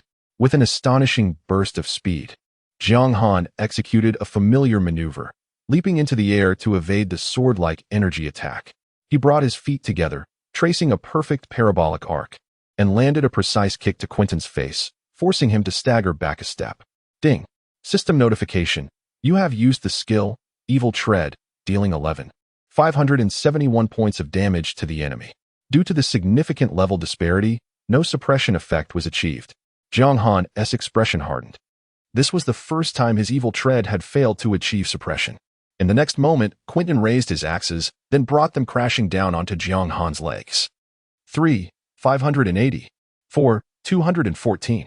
Jiang Han winced in pain, seizing the moment before the momentum faded.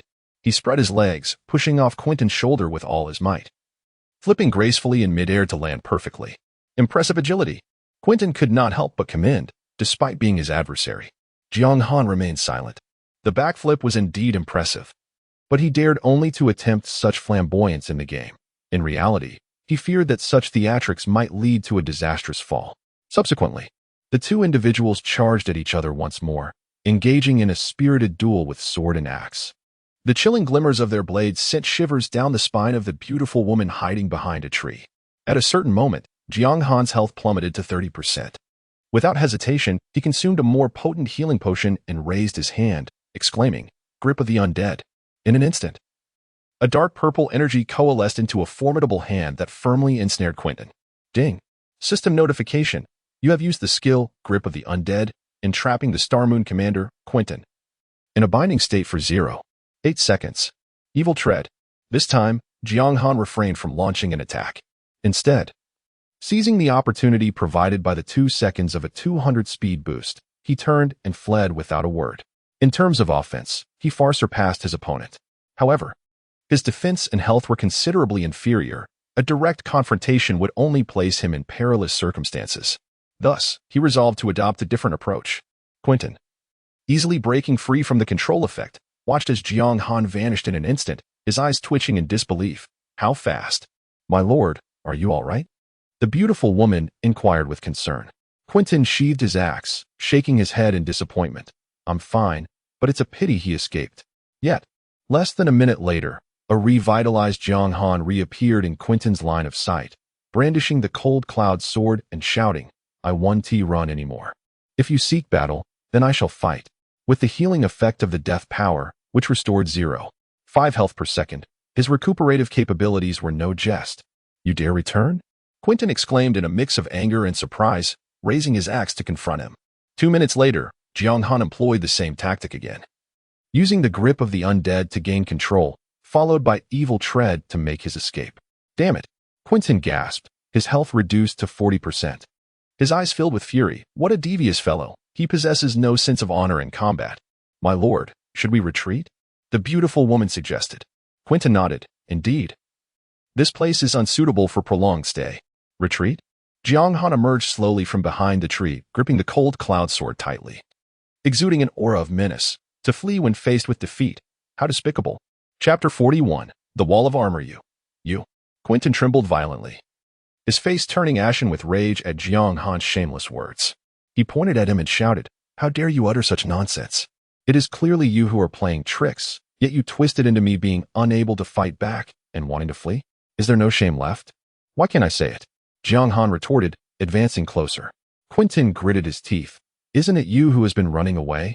That was merely my desire to showcase my skills after you praised my prowess," Jiang Han replied casually before charging forward once more. "Today, we shall have our final battle. It shall be either your demise or mine. Prepare to meet your end." Quentin brandished his dual axes and surged forward, spinning them like a whirlwind. The glimmer of the blades carved chilling arcs through the air, creating a persistent area of damage for anyone foolish enough to approach. 4,781. 4,877. 4,984. As Quentin closed in while spinning, the damage escalated, forcing Jiang Han to evade desperately, struggling to withstand the onslaught. Is it truly so outrageous for a humanoid silver-grade boss? Seeing his health rapidly deplete, Jiang Han resorted to using the Necromancer's slash to slow his opponent, then executed a clumsy roll to create some distance. Utilizing the grip of the undead coupled with evil trample, he disengaged from the fight and hid behind a tree, frantically consuming potions to restore his state. "My lord." The beautiful woman observed Quentin's weary demeanor, filled with deep concern. Upon hearing her words, Quentin, battered and bruised, glanced back at her, a fleeting smirk gracing his lips. But he said nothing and swiftly departed, vanishing from her sight within moments. He was not foolish. Jiang Han clearly intended to exploit his swift recovery to wear him down, leaving him to face inevitable death through an unending cycle. "Can I escape?" Jiang Han resolutely pursued him, leveraging the Dark Swordsman's 5-star speed, rivaling Quentin, whose level exceeded his own. 2 minutes later, Quentin halted, panting heavily, utterly spent. "Why is your stamina so terrifying?" "Stamina?" Jiang Han replied, perplexed. "Do adventurers even feel fatigue?" This question left him momentarily speechless. "Does this game have a stamina mechanic?" "Of course," Quentin exclaimed incredulously.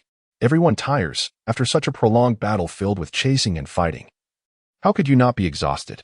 "I can't answer that," Jiang Han shrugged, indicating his uncertainty. He then raised the cold cloud sword to launch an attack. But it appeared Quentin was indeed drained of strength, unable to lift his axes, standing there as Jiang Han methodically stripped away his life with each strike. 1 minute later, Quentin's imposing figure collapsed, succumbing to death. Ding. System notification. Congratulations, you have slain the 35-level silver-grade boss of the Light faction, General of Star and Moon, Quentin. You have received rewards: 600,000 experience, 500 reputation. Ding. System notification. Congratulations, you have completed the quest. Destroy the enemy camp. You may proceed to receive your quest rewards from the Necromancer Master, Daniel. Whoosh. Whoosh. Golden light soared continuously. The abundant experience propelled Jiang Han to ascend 2 levels, reaching level 28. Moreover, beside the corpse, he discovered 2 exquisitely crafted pieces of equipment and 2 gold coins. Without hesitation, he reached down to collect them and proceeded to inspect the attributes of the gear.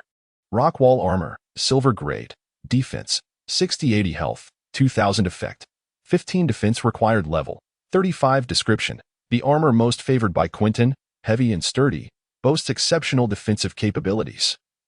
Donned by him in every campaign. Thunder Axe, silver grade, attack, 100 to 120 effect, 10 attack speed required level, 35 description, a formidable weapon accompanying Quentin in countless battles. Its blade stained with the blood of many. However, its considerable weight makes it exceedingly difficult to wield. The armor's attributes were commendable, yet the weapon required a higher level, and its attack bonus paled in comparison to the golden equipment, the Cold Cloud Sword, that Jiang Han currently possessed. Thus, he decided to sell it. He sent a screenshot of the Thunder Axe along with the other equipment he had replaced to Long Tongue Wan Li, inquiring, "What is your offer?" "Level 35. Is that reasonable?" Long Tongue Wan Li replied, adding a speechless emoji. Currently, the highest player level in the eastern region barely reached 23. Here was Jiang Han, presenting a level 35 axe for sale, devoid of any market standard. It would be quite troublesome for him to provide a price, as long as it's reasonable. Jiang Han replied, Indeed, he could wait until the top players approached level 35 before deciding to sell, but as a member of the Dark Faction, he had no storage and a single death would obliterate his character. The impending siege battle in a week posed a significant risk, and he could not guarantee his survival. Therefore, selling off unneeded equipment before the event was the wisest course of action. To put it bluntly, even if his character were to be destroyed, he had earned a considerable sum in this game, enough to cover his daily expenses and allow him to recreate a character and start anew. 150,000. Longting Wanli offered without further ado. 200,000.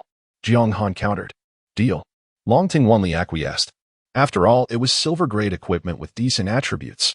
Although it seemed premature, offering it as a reward for the first guild member to reach level 35 could motivate many.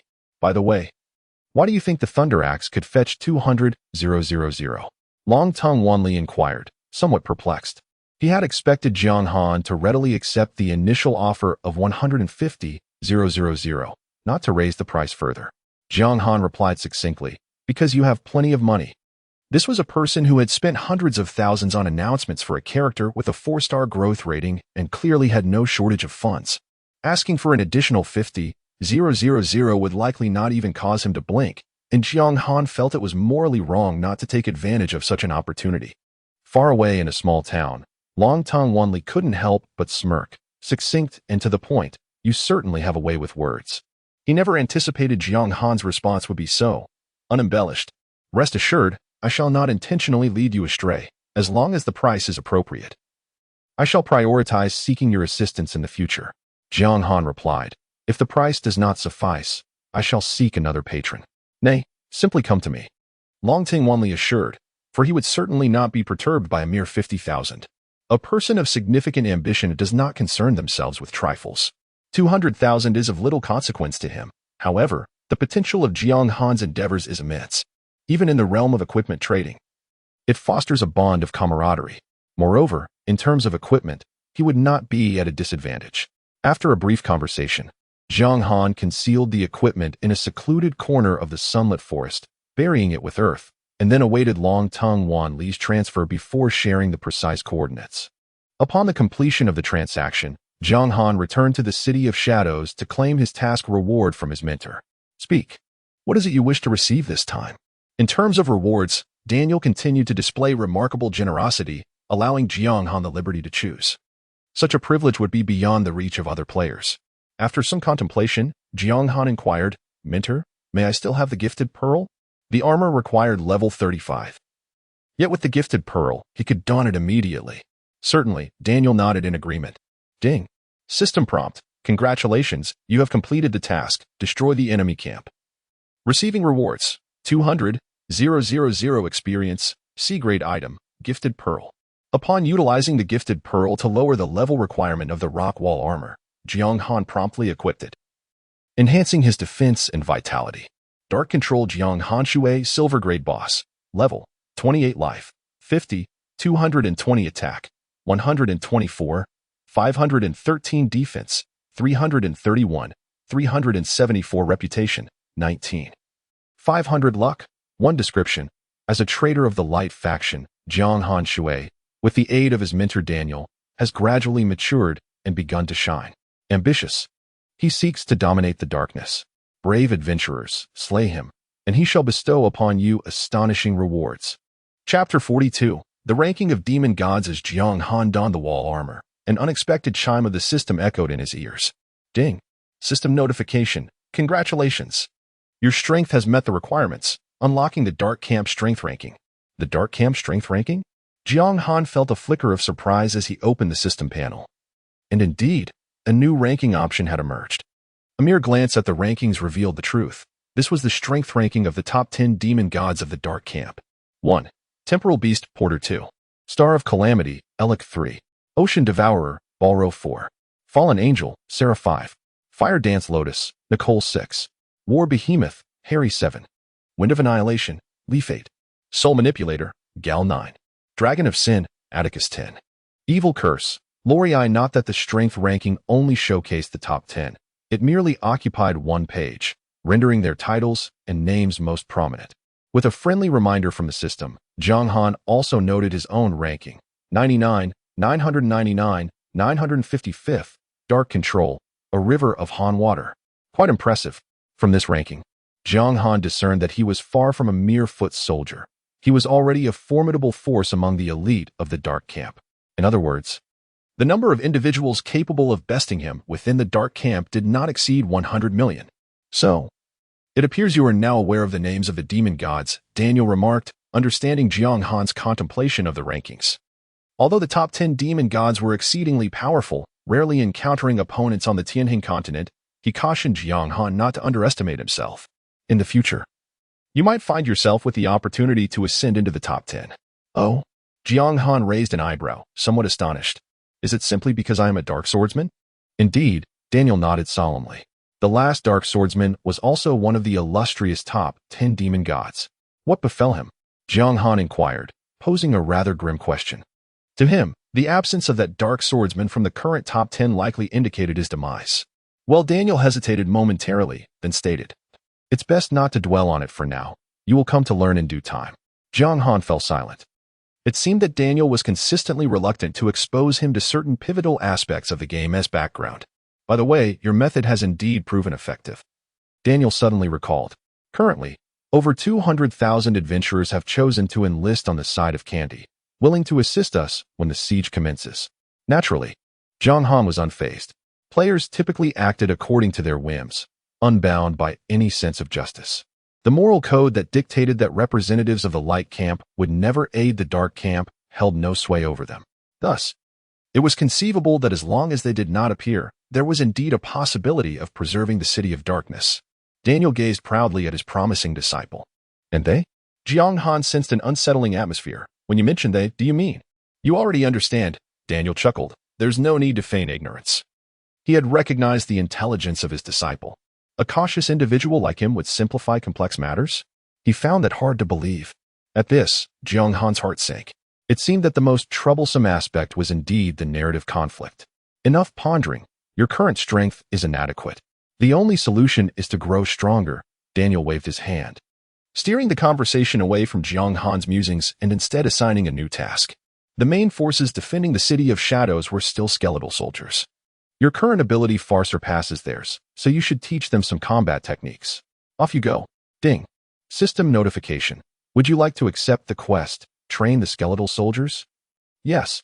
Jiang Han agreed. Train the skeletal soldiers. Difficulty. See description. Skeletal soldiers possess a certain level of strength, yet they fall short against the elite of the light faction. Train them to become stronger. Quest requirements. Teach the skeletal soldiers new skills. Quest count. 5,000. After accepting the quest, Jiang Han logged off, intending to prepare instant noodles for a quick meal. Just then, he noticed a message from Wang Kai. Bro, let us go for spicy hot pot. I'll treat you. Jiang Han would never refuse and promptly replied. Inspired by Wang Kai's casual suggestion, he had thought of recommending that Daniel recruit adventurers, thus feeling it necessary to reward his good friend. Wang Kai, greasy oil? Now I'm hesitant to eat that. Same place? Sure. Dressing casually. Using water instead of hair gel to tidy his tousled hair, Jiang Han hurriedly left, arriving at the barbecue shop after crossing a few steps past the traffic lights. Upon entering the hot pot eatery, Jiang Han immediately spotted Wang Kai already placing an order, so he grabbed a basket to select his own choices. What happened this morning? Wang Kai asked while tossing 2 blocks of instant noodles into his basket, grinning. I swear. Jiang Han explained, I encountered a dilemma in the game. But while chatting with you, a solution suddenly came to mind. What dilemma? Share it. I'm doing well in the game now. Perhaps I can assist. Don't worry. It's already resolved. That's good. By the way, what level are you now? 20-something. Seriously? Isn't that among the top ranks? Wang Kai was taken aback. He had intended to boast, only to discover Jiang Han was ahead of him. Jiang Han, slightly curious, inquired, what level are you? 19. The one ranked 39th. That's me. Jiang Han, without hesitation, asked, Can you now tell me your game ID? After a moment of hesitation, Jiang Han said, Brother, I must confide in you. But you must not divulge this to others. He had always trusted Wang Kai. Yet the substantial hidden value of his profession made him wary of being discovered by those with ulterior motives who might come to threaten him. Consequently, he felt compelled to relocate discreetly. Surely my lips are not so loose? Wang Kai replied, bemused, unable to comprehend Jiang Han's caution. It is merely a game ID. Is it truly that significant? Do you truly believe that a mere game ID could astonish me? Jiang Han spoke softly. In truth, I am merely a river of cold water. Oh, so you are a river of cold water. Wang Kai began to say, but abruptly fell silent, then gasped. Holy cow. A river of cold water. The holder of this game ID has been the subject of fervent discussion within Eternal, making it nearly impossible to remain unaware. He had never fathomed that his brother would be a river of cold water. Please keep your voice down, sir, the proprietor interjected. Noticing all the patrons in the establishment had turned their gaze toward him, Wang Kai chuckled awkwardly. Apologies. After placing their orders, the two friends sat at a small table, conversing in hushed tones. You truly are a river of cold water. You did not deceive me? Wang Kai murmured the name, finally grasping the reality. A river of cold water, Jiang Han. His brother had concealed his true name within his game ID, just as he had. Indeed, Jiang Han nodded. It seems, in the realm of this game, I cannot be of assistance. Wang Kai laughed, recognizing that if this was indeed the case, it was wise not to disclose the game ID to others to avoid unnecessary complications. You can rest assured, brother, consider it as if it were never mentioned. I trust you. After enjoying their spicy hot pot, the two returned home, and it was already past 7. Jiang Han logged into the game, reappearing in the dark city. As a system notification chimed in his ears. Ding. System notification, please be advised. The adventurer's active assistance to the Dark City has incited the displeasure of the higher-ups in the Light faction, who have decided to launch an attack 4 days earlier than planned, aiming for a swift resolution. Ding. System notification, please be advised. The adventurer's active assistance to the Dark City has incited the displeasure of the higher-ups in the Light faction, who have decided to launch an attack 4 days earlier than planned, aiming for a swift resolution. The system notification echoed 3 times, causing Jiang Han's expression to freeze. 4 days earlier. Did that not mean tomorrow? Chapter 43, Fragments of the Moon. The game activity, confirmed to be time-sensitive. Could it truly commence ahead of schedule? Jiang Han's expression grew grave as the system notification arrived with unexpected suddenness. Could it be? As the official email stated at the game's launch, that all NPCs possess their own narratives and emotions, allowing them to actively alter what seemed to be predetermined plot developments? He found it hard to believe. Generally speaking, the plots in games are meticulously crafted. Could Eternity genuinely permit NPCs to act independently? Or perhaps he was overthinking, and the developers simply wished to prevent players from aiding the Dark faction, thus initiating the event prematurely? Shaking his head, Jiang Han cast aside his distractions and continued with his task. The early commencement was indeed surprising, yet it did not necessarily portend misfortune. Currently, the number of players acquiring talents was exceedingly scarce, and most ordinary players remained in the novice village or had just departed from it, thereby reducing participation and mitigating unknown risks. Scanning his surroundings, he observed numerous skeletal soldiers engaged in drills, presumably preparing for the battle that awaited them on the morrow. My lord. Upon seeing Jiang Han, they straightened their skeletal frames with considerable reverence.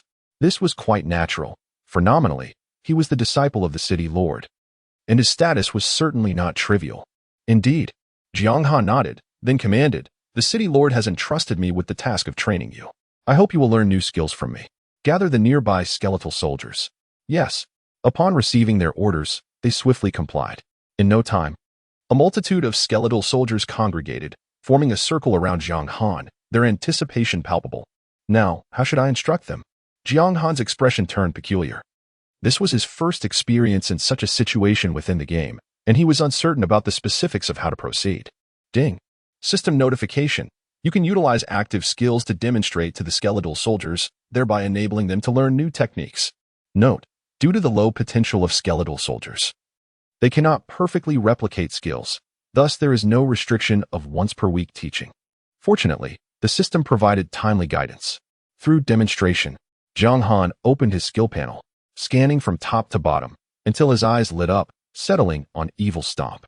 As an active skill, Evil Stomp was undoubtedly his most formidable technique thus far. It offered both damage and control, and could even facilitate an escape. As Daniel had remarked, it was indeed a remarkable skill. Since the skeletal soldiers could not flawlessly replicate skills, there was no need to withhold Evil Stomp. Clearing his throat, Jiang Han declared, observe closely. Today I shall teach you a truly powerful maneuver." With that, he executed Evil Stomp, charging forward, then leaping high to deliver a forceful stomp upon the ground. Do you see? The essence of this move is the stomp. A smile involuntarily crept across Jiang Han's lips, though he feigned seriousness as he added, when confronting enemies, especially adventurers of the light faction, you must stomp fiercely, with all your might. Initially, he had simply intended to fulfill his task, yet amidst the teaching process, he suddenly experienced the joy of being a teacher. For reasons unbeknownst to him, thoughts of the impending battle filled his mind. Envisioning a horde of skeletal soldiers employing a nefarious trample skill against adventurers. The imagery was simply enchanting. Merely imagining it ignited a fervent interest within Jiang Han. "Might you demonstrate that once more, esteemed sir?" A skeletal soldier respectfully requested. "I did not catch it the first time." Of course, Jiang Han readily acquiesced. And once the cooldown of the nefarious trample concluded, he executed it again. Ding. System prompt. Through your instruction, 13 skeletal soldiers have mastered the D-level skill Stomp. Ding. System prompt. Through your instruction, 3 skeletal soldiers have mastered the C-level skill Trample. Clearly, the cognitive abilities of these skeletal soldiers varied, resulting in different skill levels acquired. However, the effects of the skills bore a resemblance to the nefarious trample, albeit with significantly diminished potency. Remember, do not rely on this move as a trump card. Utilize it only when your health is low, Jiang Han advised. Use the skill as soon as the cooldown concludes. Do not conserve it. Ding. System prompt.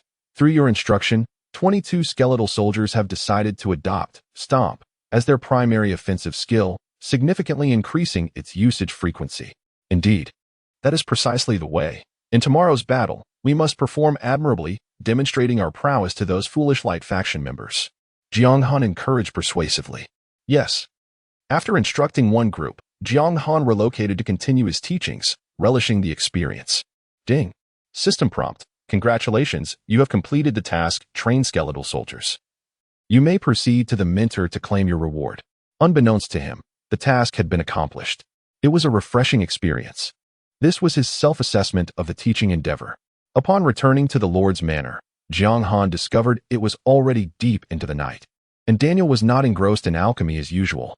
Instead, he sat in the spacious courtyard, silently gazing at the luminous moon hanging in the sky. Mentor, I have completed the task, Jiang Han approached and softly stated. Daniel replied, withdrawing from his reverie with a smile. Given that the Light faction has decided to attack tomorrow, I surmised you would finish the task today. Ding. System prompt. Congratulations, you have completed the task, Train Skeletal Soldiers. And received the reward, unknown item, Shard of the Moon. This task, unlike previous ones, did not grant Jiang Han any experience, nor did Daniel inquire about his needs. Shard of the Moon? Jiang Han hastily opened his backpack, discovering a crescent-shaped item shimmering with a bright silver glow. Its appearance alone indicated its extraordinary nature. Shard of the Moon. Tier unknown. Description: an unknown fragment, concealing terrifying power. Effect: grants the holder immunity from a single fatal blow. Cooldown 1 month. Jiang Han delicately extracted a shard of the moon, glistening like pure jade, from the package, and stood transfixed, at a loss for words. He could scarcely fathom that this exquisite reward would emerge from a mere sea-level task. The shard granted the holder immunity from a single fatal blow, an effect that surpassed all his expectations. It was precisely because its rank remained unknown that he was entrusted with this seemingly simple task. Sensing Jiang Han's bewilderment, Daniel offered a knowing smile and explained. At that moment, Jiang Han found himself at a loss for words, merely expressing gratitude to his mentor. Daniel's words resonated deeply with him. Just as he had previously discovered that threats involving forbidden spell scrolls could not compel Daniel to yield his equipment. The game imposed certain rules that necessitated rewards be earned through the completion of tasks, directly correlating to their difficulty. This system effectively prevented adventurers from acquiring artifacts in unconventional manners during the early stages of the game. However, the ambiguity of rank allowed for exploitation of the game's loopholes. The intricacies of fate were beyond words. Daniel gazed at the luminous moon, his expression laced with nostalgia. In the past, I evaded the relentless pursuit of formidable foes using the shard's power, when our paths fortuitously crossed before the cooldown period had elapsed. It presented you with an opportunity and inadvertently led to my acquiring a disciple. Curiosity piqued, Jiang Han inquired, why would you entrust it to me? Is it out of a sense of mentor-student bond? The notion struck him as peculiar, considering their acquaintance spanned only a few fleeting days. Because my task is complete, and I must face my demise. If it were to fall into the hands of those hypocrites in the light faction, why not choose to give it to you instead? Daniel rose, patting Jiang Han on the shoulder. Do not dwell on sadness. Remember what I previously mentioned. As long as you endure long enough, we shall meet again in the future. Who are you truly? Jiang Han was eager to unravel the narrative. For reasons unknown, he sensed that Daniel harbored secrets that might reveal one of the main storyline quests within the game, yet he remained unable to unlock them. Chapter 44. The event commences as the saying goes, when your strength is sufficient, all mysteries will naturally dissipate. Daniel shook his head, turned away, and remember, your primary task tomorrow is to ensure your own safety. To prevent Jiang Han from lingering, he entered his room in the mansion and closed the door to rest. Seeing this, Jiang Han had no choice but to relent, summoning the system panel to exit the game. With the event commencing 4 days early, it meant that at 10 o'clock tomorrow, the forces of the Light faction would be at the city gates. To prepare for the impending battle, he needed to conserve his energy today. After removing his gaming helmet, Jiang Han freshened up and peacefully drifted into slumber. The following day, at 9:30, after splashing cold water on his face to ensure he remained utterly alert, Jiang Han returned to his desk and donned the gaming helmet once more. With a flash of white light, he reappeared at the location where he had logged off. At this moment, the Dark City was abuzz with activity. Apart from the skeletal soldiers, players who had signed up for the defense were visible everywhere, forming groups and engaging in animated discussions. Jiang Han felt somewhat uncomfortable amidst the cacophony. Observing the throngs of players filling the vast expanse of the Dark City, he experienced for the first time the fervor of eternity. Ding. System notification. Your main quest, Defend the Dark City, will commence promptly at 10 o'clock. Please prepare yourself. Ding. System notification. Your task, Sabotage from Within, has been activated. Failure to secure the top position on the city defense leaderboard will result in the loss of the demon god's protection. Ding. System notification. Please be advised. You will face the forces of the Light faction as the third wave of defending boss. If you are absent, you will be reduced to level 10. With all attributes permanently set to 1000. A series of system notifications seemed to intensify the weight of pressure on Jiang Han's shoulders. Jiang Han has logged in. Wow. At last, I see the true face of the big shot. He is rather handsome. Goodness. There are probably over 100 million players in the game looking to kill him. I wonder if he feels anxious. Jiang Han's arrival naturally drew the attention of countless players. For the majority, Jiang Han's reputation was well known, though they had only glimpsed his appearance through videos, inevitably fueling their curiosity. Fortunately, he had made slight adjustments to his appearance when creating his character. Jiang Han felt a sense of relief. There are too many players. In this scenario, if he had used his real-life appearance, he might have been recognized on the streets, attracting unwanted trouble. Hey, can I get an autograph? Big shot. What level are you now? I'm level 18 and can't even see your character panel. Make way. Ignoring the myriad of remarks, Jiang Han pushed through the crowd of players surrounding him and climbed onto the city wall. As the third wave of defending boss, he had no intention of exiting during the first round. After all, once surrounded by players, if the stalemate continued until the conclusion of the third wave, it would lead to complications for him. This was not a game he was playing alone. He profoundly comprehended this truth, which is why he exercised utmost caution in all matters. Indeed, with his current prowess, he should rarely encounter worthy opponents among the players.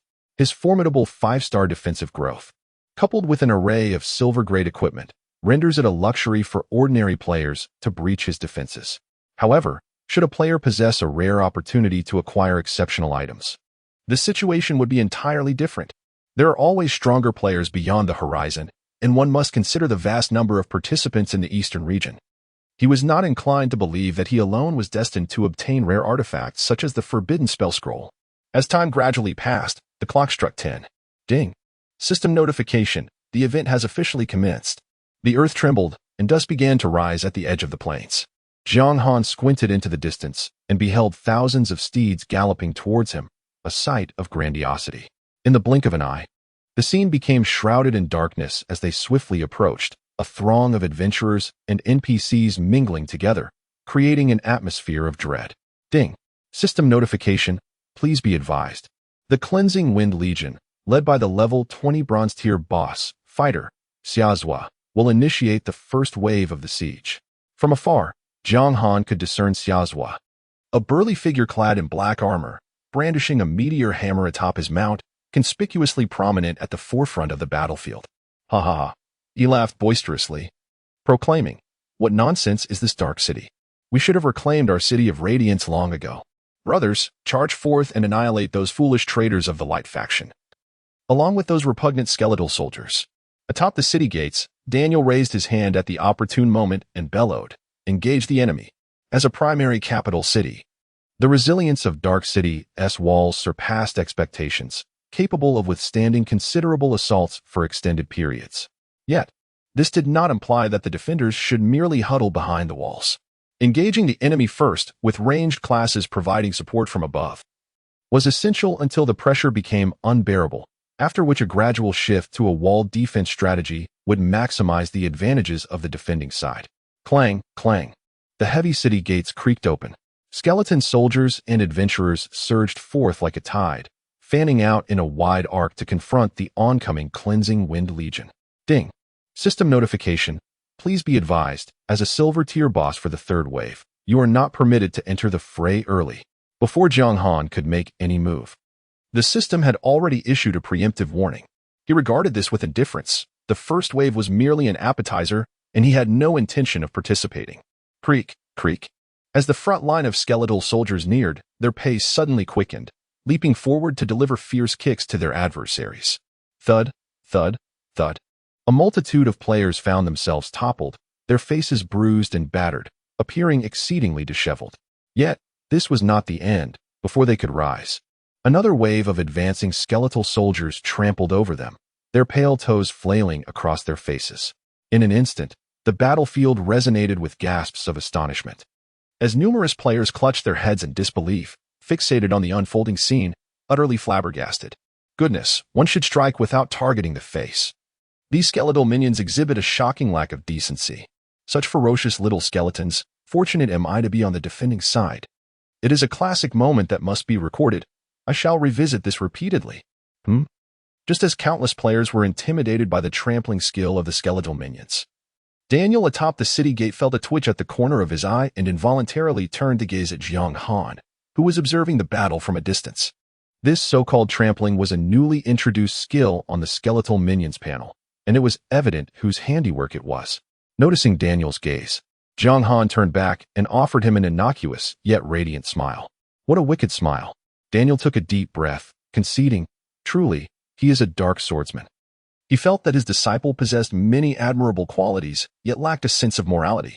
Chapter 45, The Archery Prodigy on the Battlefield. Such dramatic scenes repeatedly unfolded, causing many adventurers participating in the siege to experience a collapse of their mental fortitude. What the hell? I've teamed up with friends to battle these skeletal soldiers before. They weren't this vile. Stop stepping on me. I'm about to vomit. Countless players erupted in frustration. If it were merely one or two skeletal soldiers trampling on them, they might not have felt too aggrieved. However, the relentless onslaught by nearly all the skeletal soldiers was unyielding, wave after wave, and even the most resilient players found themselves prone to being knocked down. Setting aside the damage dealt, their dignity was utterly tarnished. As players, when in reality have they ever faced such indignities? Damn these skeletal soldiers. Their methods of attack are truly despicable. As the first wave boss, Xiazhua gritted his teeth, charging forward with his meteor hammer. Thanks to his soldiers mounted on steeds, they managed to avoid the same level of disarray as the adventurers.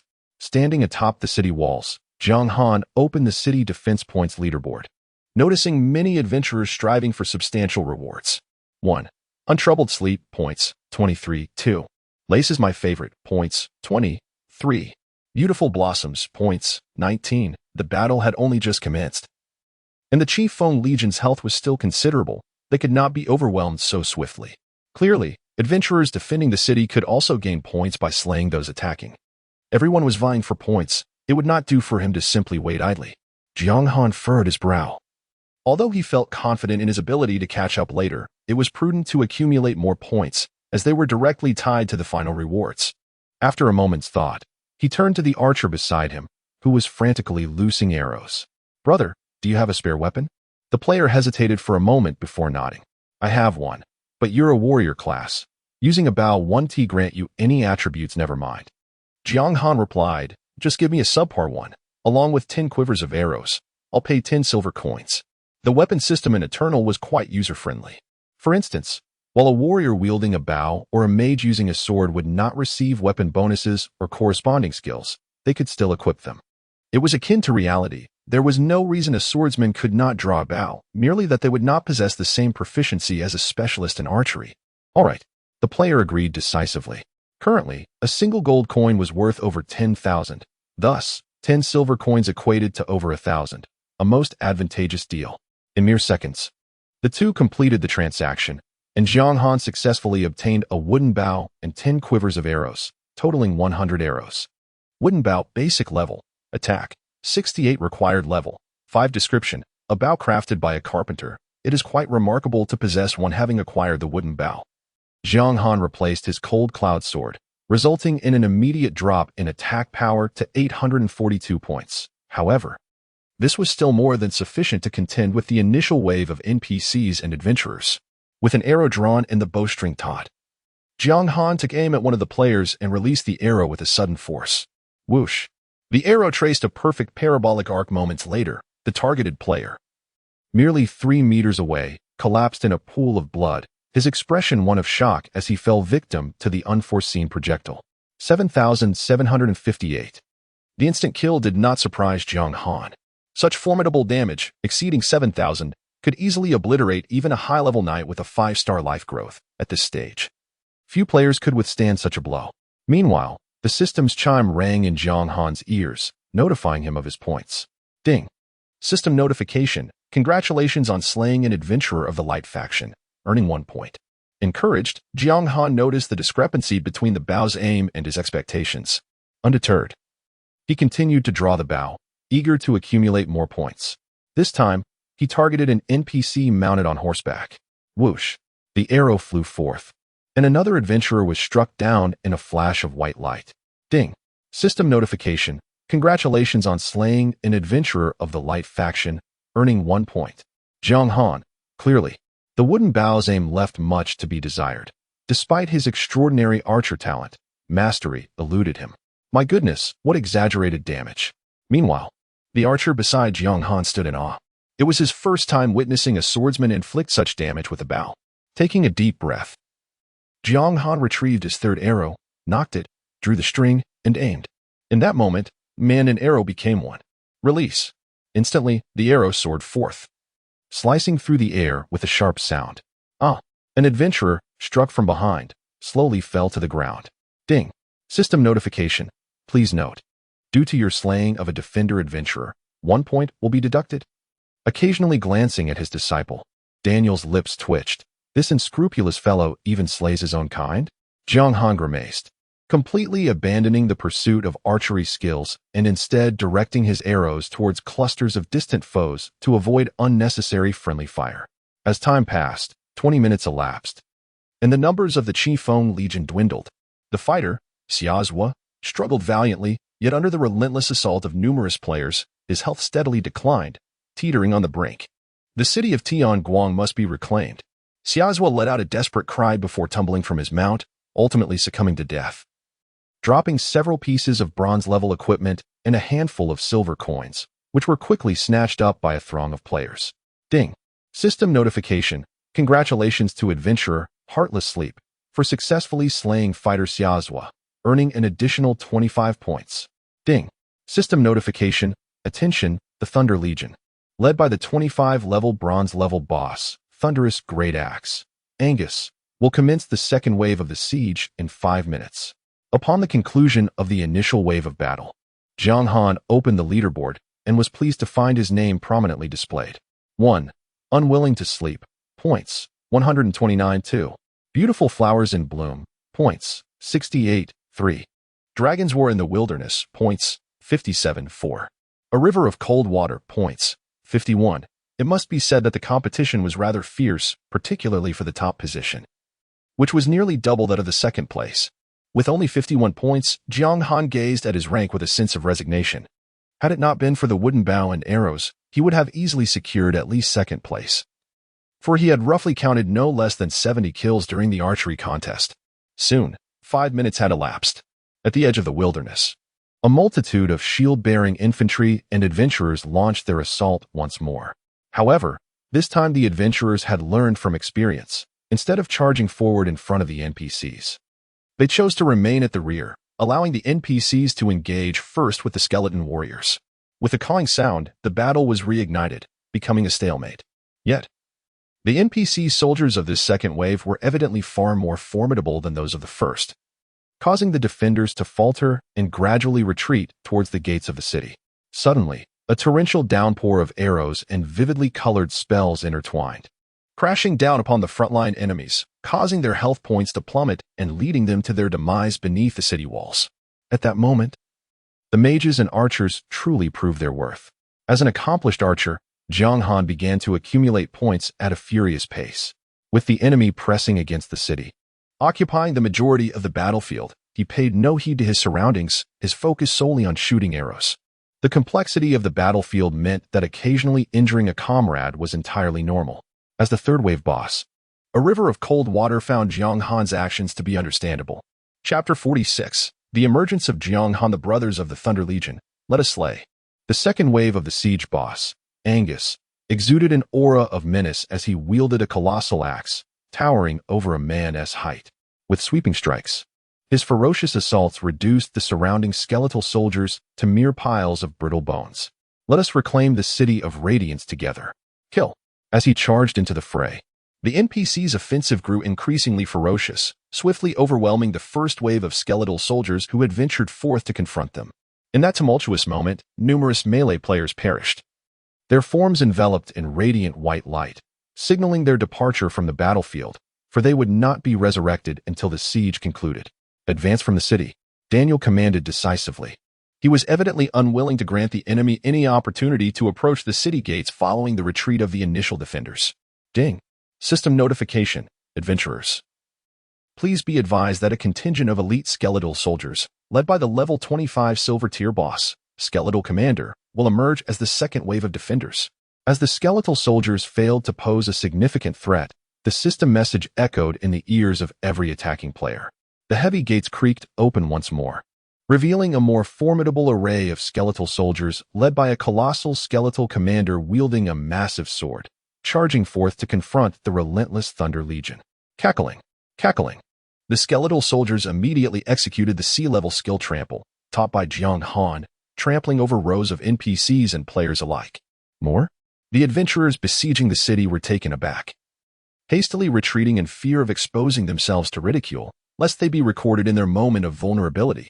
Amidst his continuous barrage of arrows, Jiang Han remained vigilant on the battlefield, observing as Angus was overwhelmed and pinned to the ground, struggling to rise after several long seconds.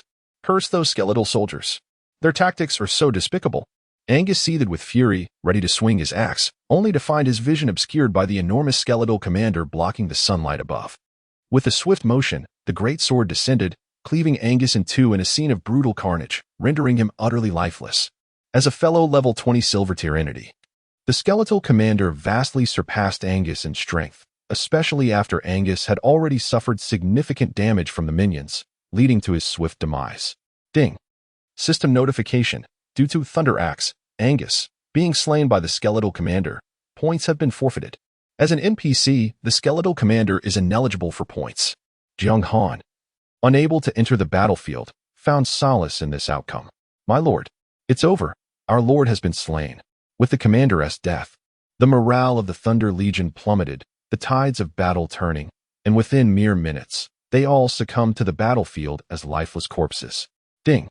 System notification. Please be aware that a new army, led by the level 35 silver tier boss, Furious Soldier, Cairo, will initiate the third wave of the siege in 2 minutes. I find myself unexpectedly confronting the level 35 silver boss. Shouldn't it be at level 30?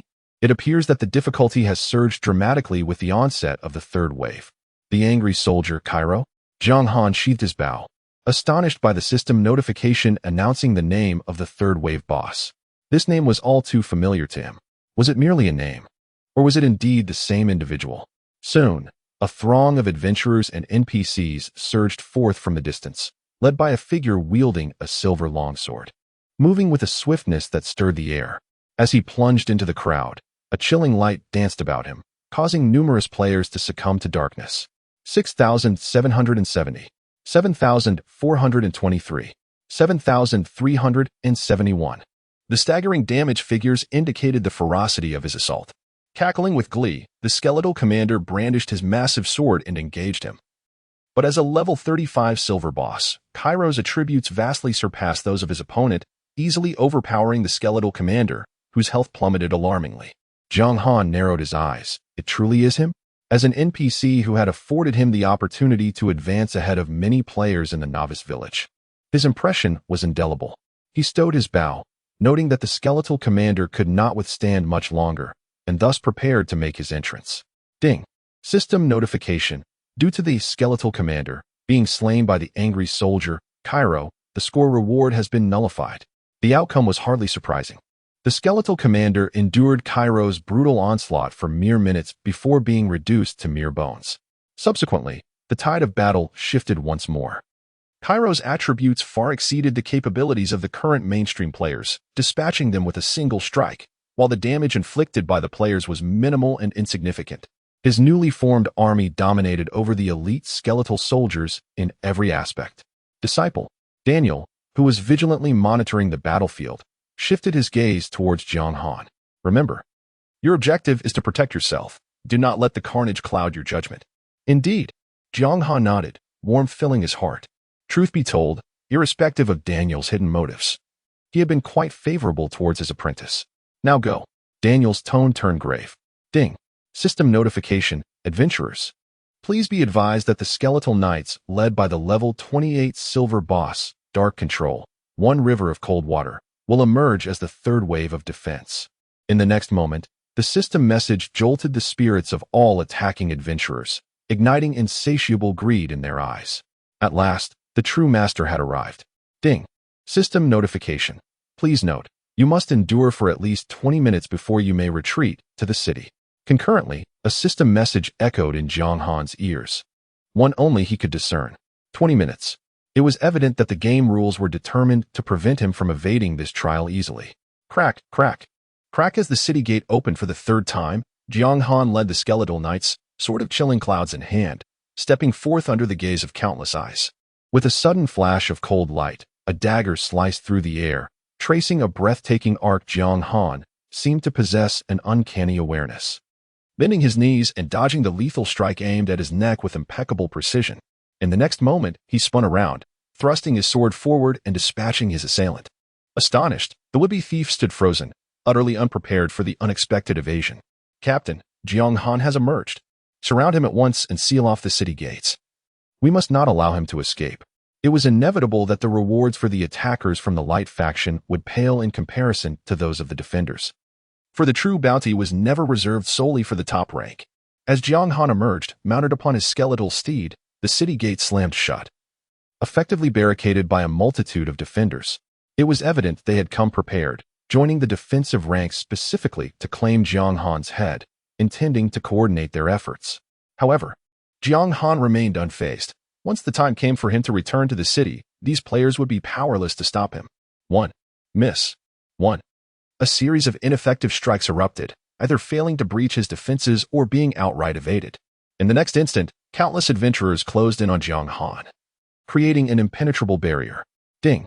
System notification. Due to the presence of over 3,000 adventurers surrounding you, resilience increased, and health points augmented by 50. Ding. System notification. Due to the presence of over 5,000 adventurers surrounding you, resilience significantly enhanced, and health points increased by 100. Ding. System notification. Due to the presence of over 8,000 adventurers surrounding you, resilience greatly amplified, and health points surged by 200. The system notifications continued to chime, ultimately elevating Jiang Han's health points to an impressive total exceeding 140,000.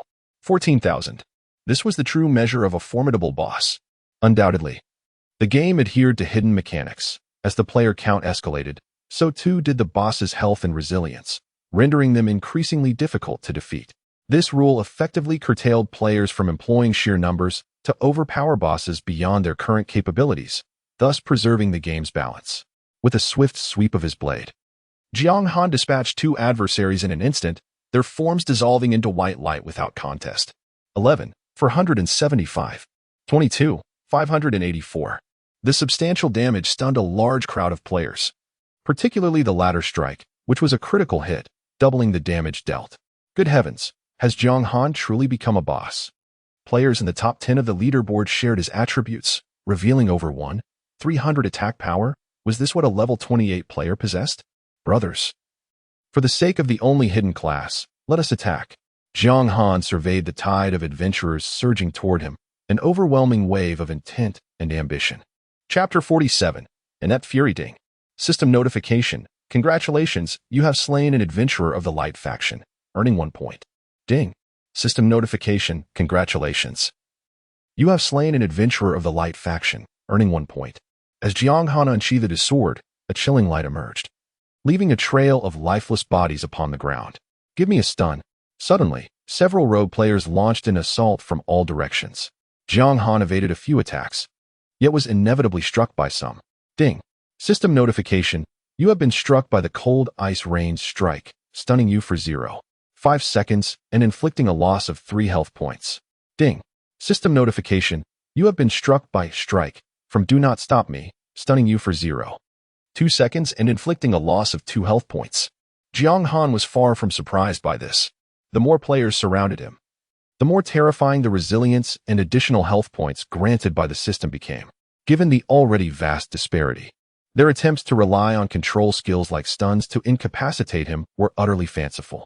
Damn it, 0.5 seconds of stun. Is this even a game? Many rogues scowled. Being fellow players who had entered the game simultaneously, toiling day and night, they found the disparity so great that their signature control skills were nearly rendered ineffective, leaving anyone in such a situation discontented. Of course, they likely never considered that Jiang Han, under the protection of the demon god, had long since diverged from the ordinary player experience, fully assimilating into the NPC perspective, possessing an identity unlike that of typical adventurers.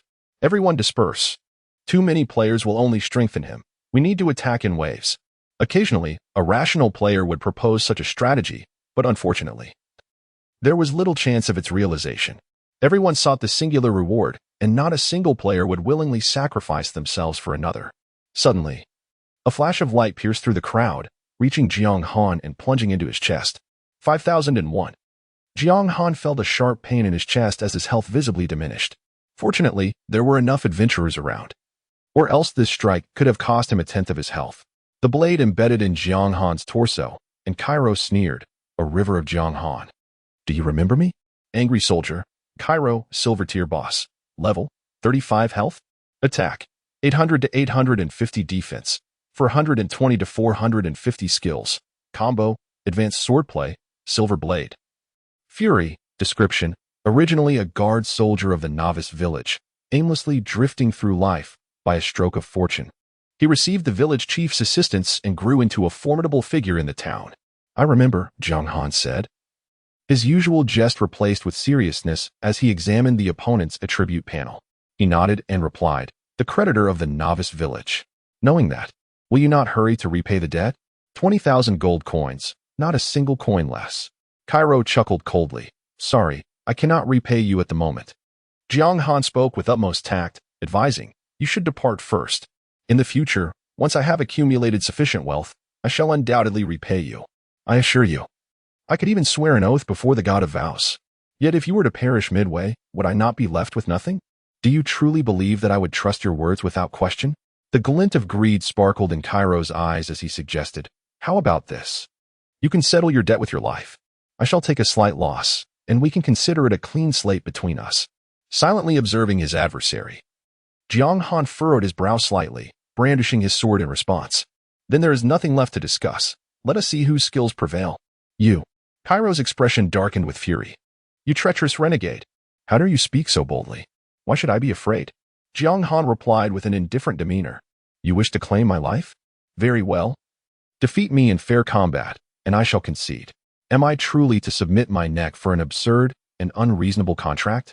Such a person would be excessively virtuous. He could only conclude that he had indeed chosen the right side in this dark conflict. Beg me? Ah, how amusing. Cairo, fully grasping the underlying mockery, erupted with rage. Die?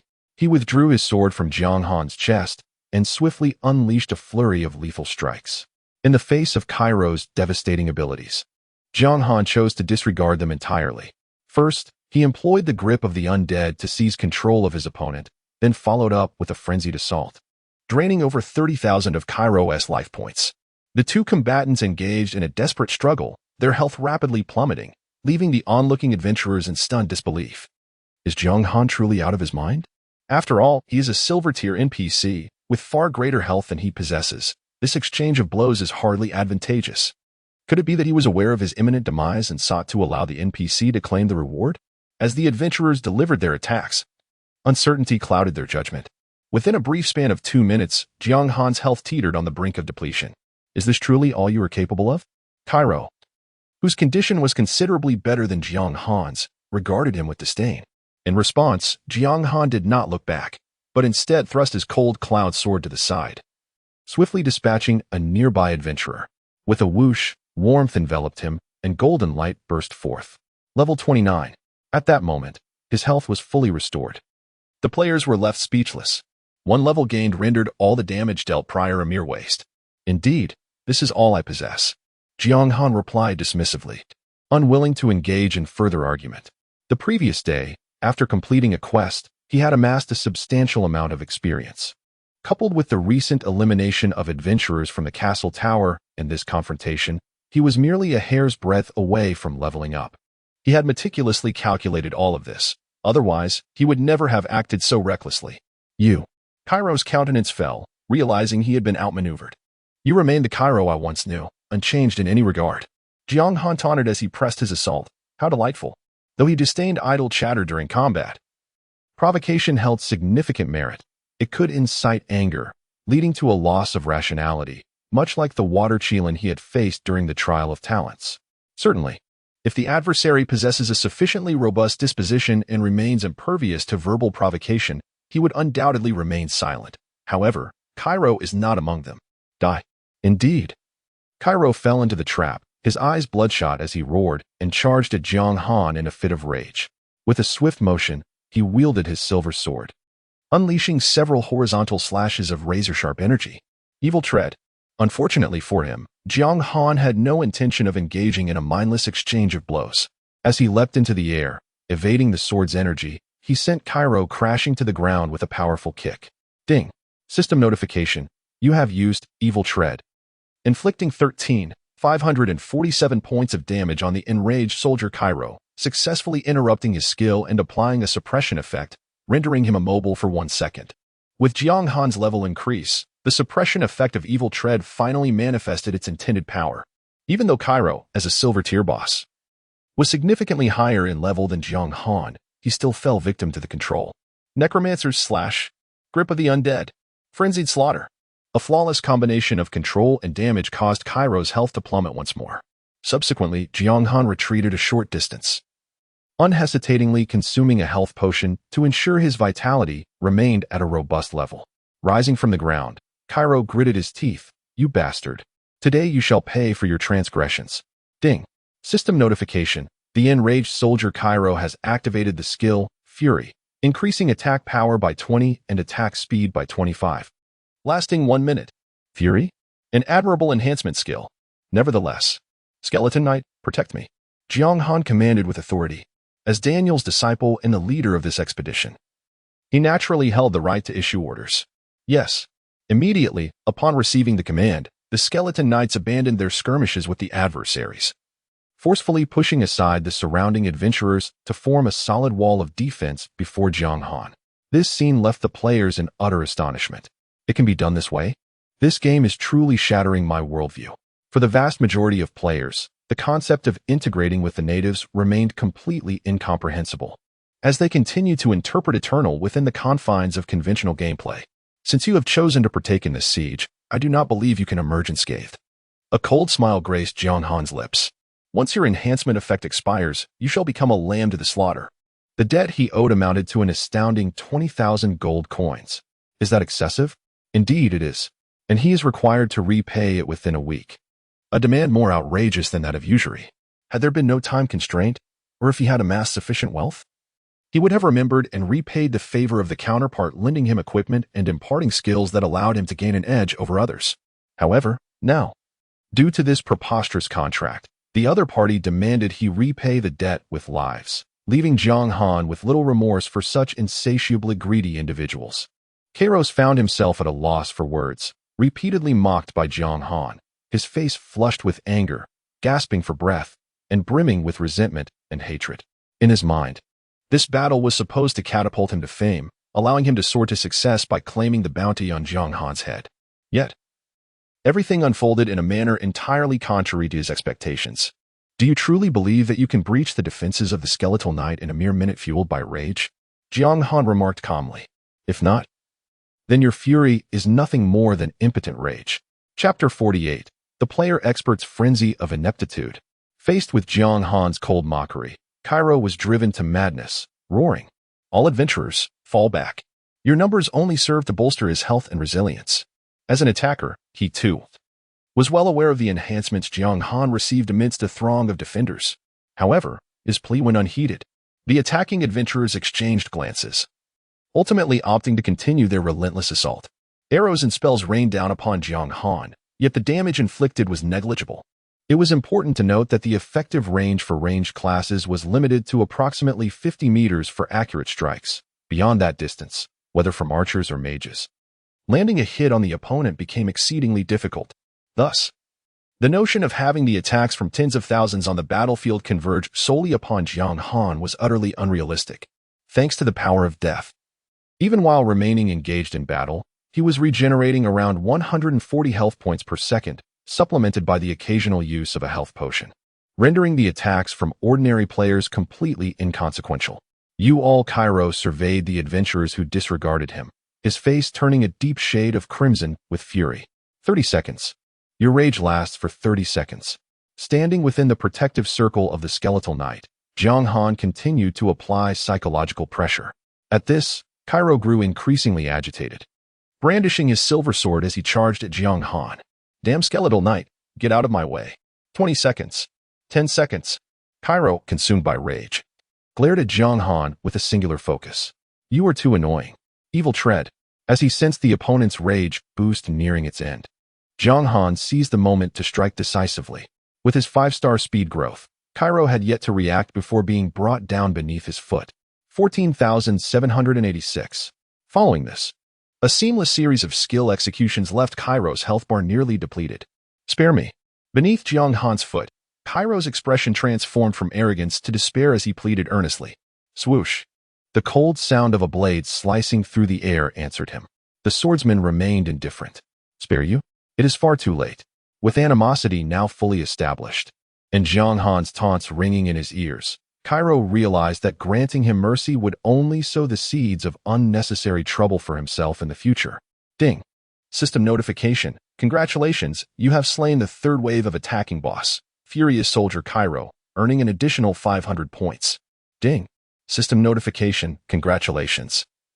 You have defeated the level 35 silver tier boss, Furious Soldier Cairo, receiving rewards, 2,000 reputation, 300,000 experience. With Cairo's demise, 3 pieces of equipment burst forth from the ground. Jiang Han quickly retrieved them, unable to examine their attributes. After gulping down a health potion, he prepared to contend with the surging adventurers. Casting a glance at the time, Jiang Han estimated he still needed to hold out for 13 more minutes. Taking a deep breath, he gripped the cold cloud sword tightly, swiftly dispatching the surrounding adventurers as if reaping wheat, each strike resulting in instant kills. Upon the battlements, Daniel observed the fierce clash between Jiang Han and Cairo with a sense of profound satisfaction in his eyes. He believed that by the time of his resurrection, Jiang Han would undoubtedly emerge as a formidable figure renowned throughout the Eternal Continent. As he spoke, he seemed to sense something amiss and narrowed his gaze towards the distance. "Brandy, you truly are a persistent specter." He could perceive a presence akin to his own strength lurking afar, yet constrained by the rules, it could not make its appearance. 2 minutes. 4 minutes. Time trickled by as the sounds of battle intensified below the city, with countless eyes fixated upon Jiang Han. It seemed futile to eliminate him. Rather, he was merely accumulating experience. "Forget it, I concede," he mused. It was hard to believe that none could penetrate his defenses. He had an inkling that a great player was concealed among the crowd, poised for action. As effective damage remained elusive, many players began to grow weary. Finally, it was his turn to take the front line.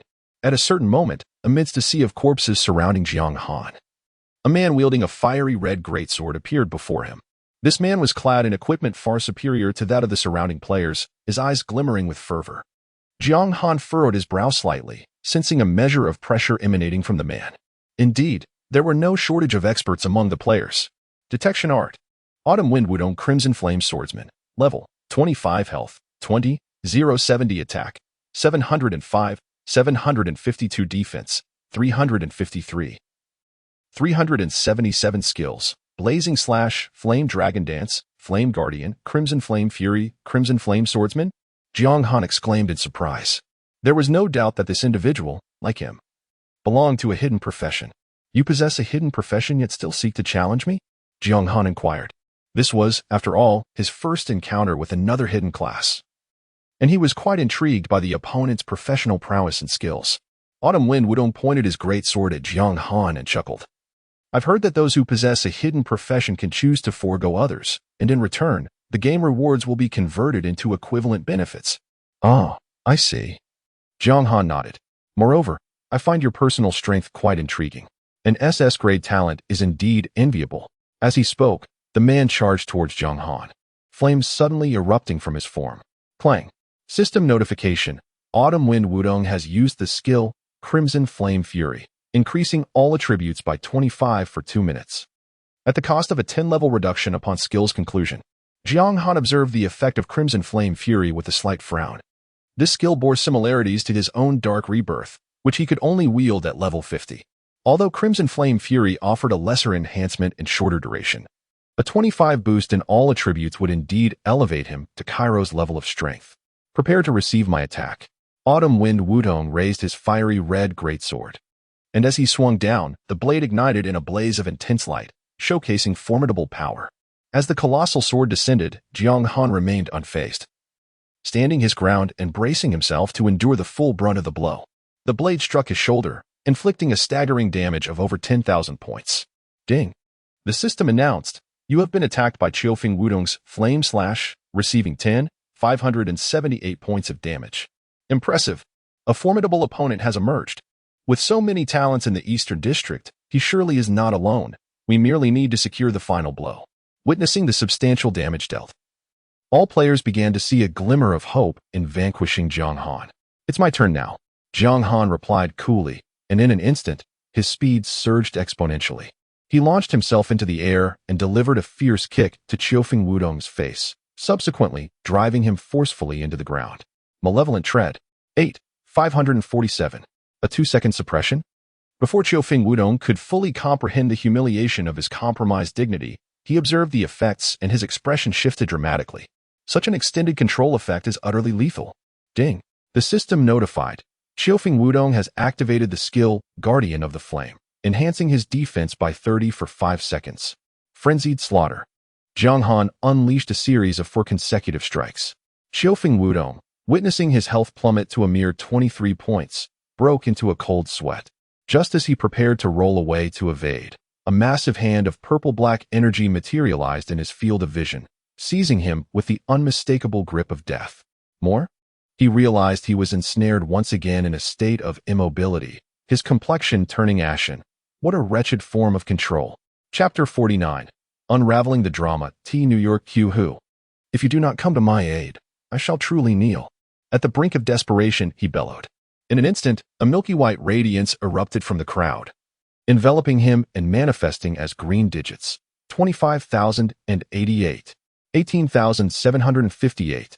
The sudden influx of healing revitalized Qiufeng Wudong's health to its maximum, causing Jiang Han's subsequent deathly slash to fail in delivering the final blow. Humph! A strikingly beautiful woman in a white robe emerged from the throng, her gaming ID reading T. New York Q. Who? A holy priest by profession. With a disdainful huff, she remarked, I thought you could handle it alone. Do you realize that the cooldown for a divine healing is 7 days? Another hidden class? Jiang Han furrowed his brow slightly. Qiufeng Wudong hastily scrambled out of Jiang Han's attack range, stating, All the priests on the battlefield are healing me. I'll bring him down to a sliver of health. And then it's a matter of luck for the final blow. How could I possibly outpace you? But at the very least, I cannot allow Jiang Han to return to the city unscathed. Let me trust him once. I'll aim to reduce his health first. Swish, swish, swish. Suddenly, Qiufeng Wudong's health surged back to full. Let us go again, he declared, eyeing Jiang Han. If you have the skill, eliminate me in an instant. With dozens of priests healing him from behind, he doubted Jiang Han's ability to strike him down instantly. Mistaken. Jiang Han shook his head. If you're capable, deal me 140,000 damage within 2 minutes. After 2 minutes, the buffs would expire, and his level would plummet by 10, rendering him an easy target. Undeterred by the opponent's taunts. Qiufeng Wudong hesitated, then resolutely charged forward. Observing this, Jiang Han turned and plunged into the player crowd, utilizing their positioning to buy time. Excellent, no impulsiveness. Daniel on the castle tower nodded approvingly. Combat is never a mindless exchange of blows. Only those who can discern the situation can be considered strong. 2 minutes later, Qiufeng Wudong's level dropped to 14, his power diminished. Jiang Han, wielding the cold cloud sword, swiftly dispatched him and subsequently took Team New York Qiuhu with him. The Crimson Flame Swordsman, the Holy Priest. Jiang Han confirmed the threat had been neutralized, feeling a wave of relief. Indeed, there are many skilled players in the eastern region. Swish. Moments later, golden light erupted. Level 30. With the experience from Cairo and the numerous adventurers he had slain, Jiang Han's level rose once more. Ding. System notification, please note.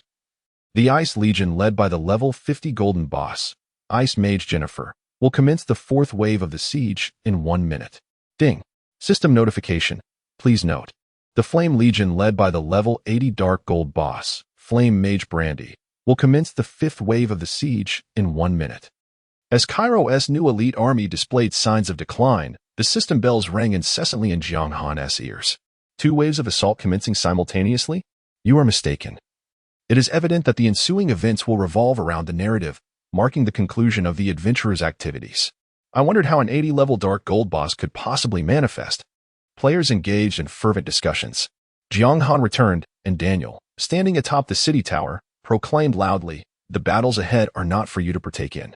Jiang Han promptly turned back. Although the adventurers could provide him with substantial experience, he was not so easily swayed by the thrill of leveling up to lose his sense of proportion. With swift precision, he dispatched those players obstructing the city gates, disregarding the loss of points as he already dominated the leaderboard. 1. Jiang Han points, 110992. Unconscious sleep, points, 1029. 3. As beautiful as a flower, points, 776. 4. Dragon battle in the wild, points, 774. Suddenly, a player from the city's defenders blocked his path, a mocking smile adorning his face, as I anticipated. The current players find it nearly impossible to defeat you through conventional means. Unconscious sleep, the second on the leaderboard? Glancing at the opponent's game ID, Jiang Han replied coolly, "If you wish to avoid demotion, step aside." In a state of indifference, unconscious sleep retrieved a purple scroll from his inventory. Now, do you still feel invincible? Gazing at the scroll in his hand, Jiang Han remained unfazed. Indeed, with over 1 billion players in the eastern region, it was inevitable that someone would be fortunate enough to acquire a forbidden spell scroll. With a swift motion, unconscious sleep tore the scroll, his demeanor radiating confidence. Jiang Han, no matter how powerful you are, can you withstand the terrifying might of this forbidden spell? Boom. As the scroll disintegrated, a violet light surged skyward, transforming into a dense thundercloud, with an overwhelming torrent of lightning swirling within, escalating in intensity, poised to erupt at any moment. Ding. System notification. Player unconscious sleep has activated the forbidden spell scroll, Divine Thunder of the Nine Heavens, dealing 2,000 fixed damage to all units within a radius of 500 centered on himself. With a deafening crash, lightning struck wildly, wreaking havoc upon the adventurers. At one moment, a bolt descended upon Jiang Han. Boom. Amidst the violent explosion, Jiang Han was engulfed by the violet lightning, the surrounding earth smoldering, sparks flying, the destructive force truly terrifying. Apologies, the soul hidden class now belongs to me. Unconscious sleep laughed heartily. He could not believe that Jiang Han could withstand such colossal damage. Is that so? Unbeknownst to him, Daniel had taken position beside Jiang Han, wielding his staff to disperse the electric light. His garments were singed and somewhat disheveled. Yet he had not sustained critical harm. You cannot simply disregard the attacks on the multitude of adventurers protecting the Dark City.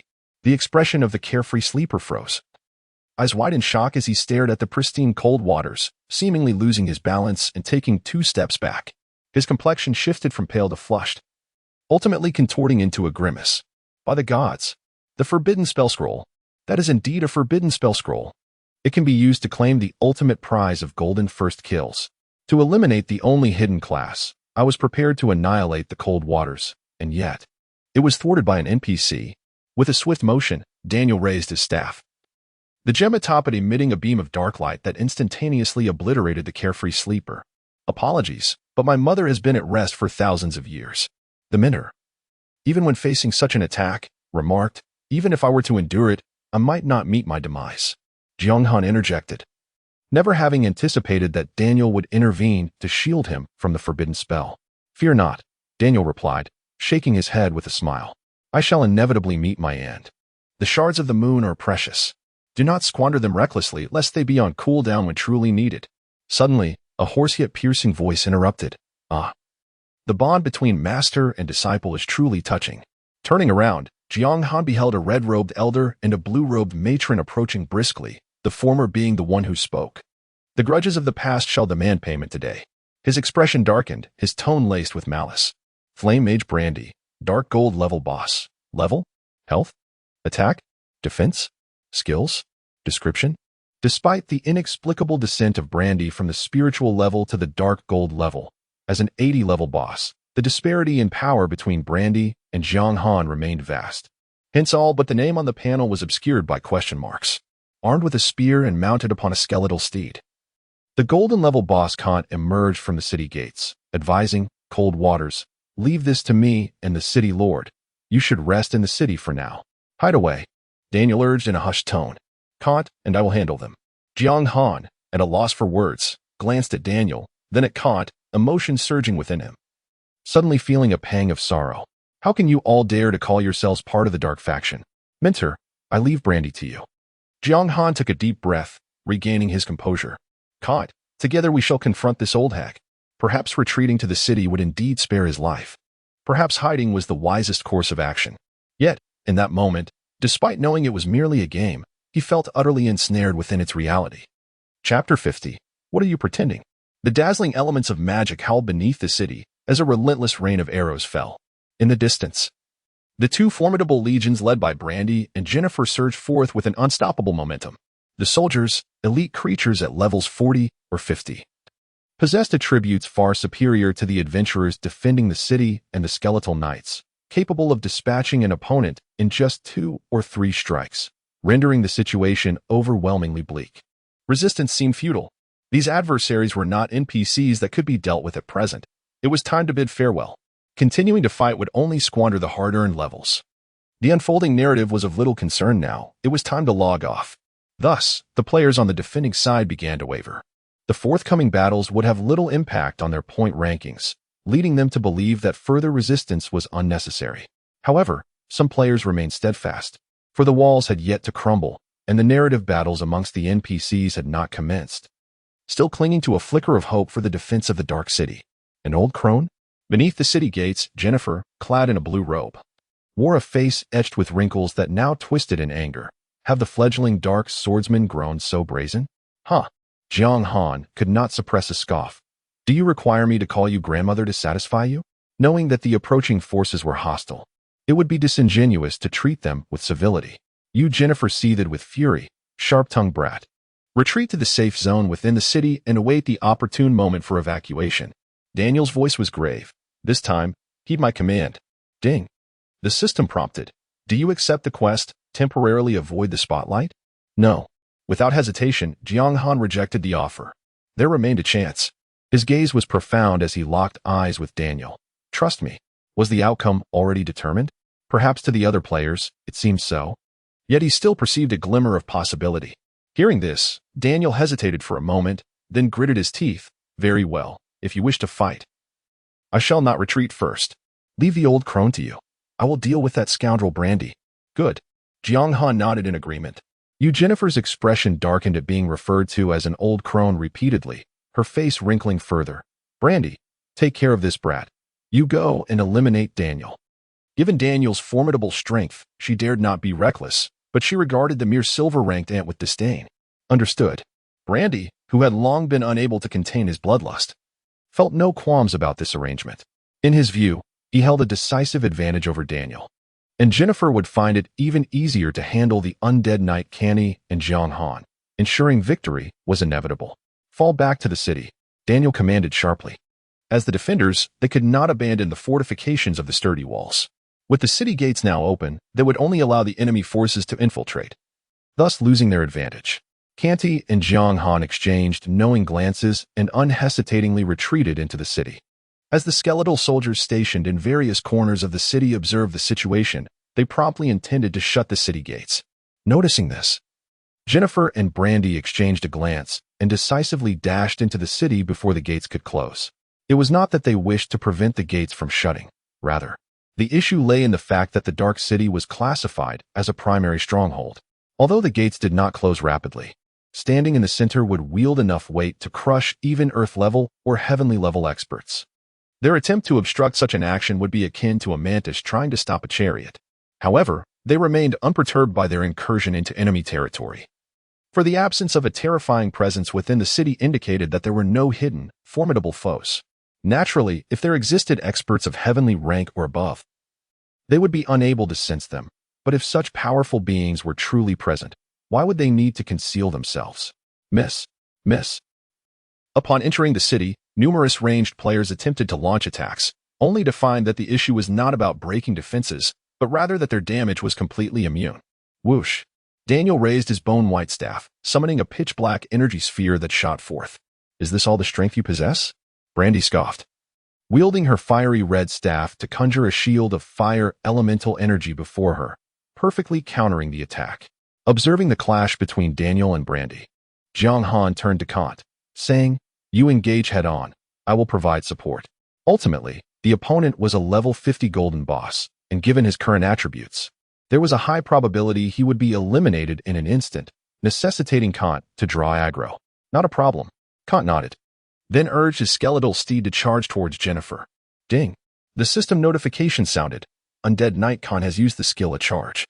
Increasing movement speed by 35 and launching the first enemy unit, he touches into the air for 10 seconds. Humph. Jennifer, unwilling to slack off, wielded her staff, summoning an icy aura that rapidly formed a crystalline ice wall in front of her to withstand the charge. Bang. The skeletal steed crashed heavily into the ice wall, shattering it. Yet the effect of the charge was also dispelled. Evil Stomp. Jiang Han quickly closed the distance, waiting for the opportune moment, and boldly stepped forward, aiming to kick the opponent's head to apply pressure and create an offensive opportunity for Kant. Slap. However, Jennifer effortlessly raised her left hand, blocking the incoming right foot, remaining steadfast. A mere one. A minuscule amount of damage registered, dripping with irony. Ding. The system notification chimed. Your skill, Evil Stomp, has been blocked, inflicting 1 point of damage on the enemy. Jiang Han's pupils constricted sharply. The strength of a level 50 golden boss could reach the level of catching Evil Stomp barehanded? Evil Stomp is indeed powerful, but you are far too weak. Jennifer laughed disdainfully, swiftly grabbing Jiang Han's calf and spinning around to hurl him backward, causing him to lose his balance and crash against the rear city wall like a marionette with severed strings, tumbling down in a disheveled manner. Bang. Although Jiang Han exerted all his strength to protect his head, the heavy impact still caused stars to dance before his eyes. Ding. System notification. You have been attacked by Ice Mage Jennifer, losing 22,887 hit points and entering a state of dizziness for 3 seconds. This was merely a standard attack, devoid of any weapon-enhanced magical damage, yet a glaring crimson figure emerged on Jiang Han, indicating a substantial loss of health. It is essential to note that upon entering the city, there were no numerous enemy adventurers providing enhancements, and Jiang Han's health was merely over 50,000. A single ordinary attack thus inflicted severe damage, suggesting that Jennifer's attack power, even without weapon augmentation, exceeded at least 2,000. This was disastrous. Jiang Han was indeed on the brink of being eliminated. These two bosses were invincible, The defending side was undoubtedly destined for defeat. Brothers, we must retreat. Witnessing Jiang Han's dire predicament, the morale of the defenders plummeted, and countless players exited the battle, preparing to log off. Jiang Han, be careful. Khan hastily urged his skeletal steed to launch an assault, drawing Jennifer's fire to prevent her from focusing on Jiang Han. After 3 seconds, Jiang Han's dizziness subsided. He shook his somewhat dazed head, rose awkwardly, and expressionlessly picked up the cold cloud sword from a short distance away. The weak must embody the demeanor befitting their status. As Jennifer unleashed spells to counter Kant, she mocked, "You and Kant think you can restrain me? What a farce. I never imagined you would take yourself seriously." With that, she hurled an ice spear toward Jiang Han's position during the battle, but Kant swiftly maneuvered, using the skeletal steed's body as a shield, and then thrust his spear, declaring, "Old hag, your opponent is me." Humph. Jennifer scoffed, abandoning her assault on Jiang Han. The battle raged fiercely. Daniel struggled to contend with Brandy, sustaining several wounds, while Kant, a level 40 golden boss, faced Jennifer, who effortlessly drained his life. 1 minute later, evil tread. Again? Jennifer's lips curled in disdain, and as Jiang Han approached, she raised her hand once more, attempting to block the feeble and laughable assault, an ant trying to shake. Bang! In the next moment, her arm was pressed against her face, and the force of the kick was exponentially stronger than before, contorting her expression, causing her body to tilt, and her gaze to rapidly descend until she made intimate contact with the ground. Boom! The floor shattered, leaving a crater in its wake. The sudden turn of events drew the attention of both Daniel and Brandy. Players preparing to log off paused, staring at the scene in disbelief, rendered speechless. A level 50 golden boss was forcibly subdued by Jiang Han. Standing atop Jennifer's cheek, Jiang Han's eyes were filled with indifference. Old hag, what are you pretending to be? Chapter 51. The Golden First Kill 141, 869. As the skill was unleashed, vivid crimson damage numbers erupted. Some players were left in disbelief, their eyes nearly bulging, questioning their own vision. 140,000 damage. What a jest.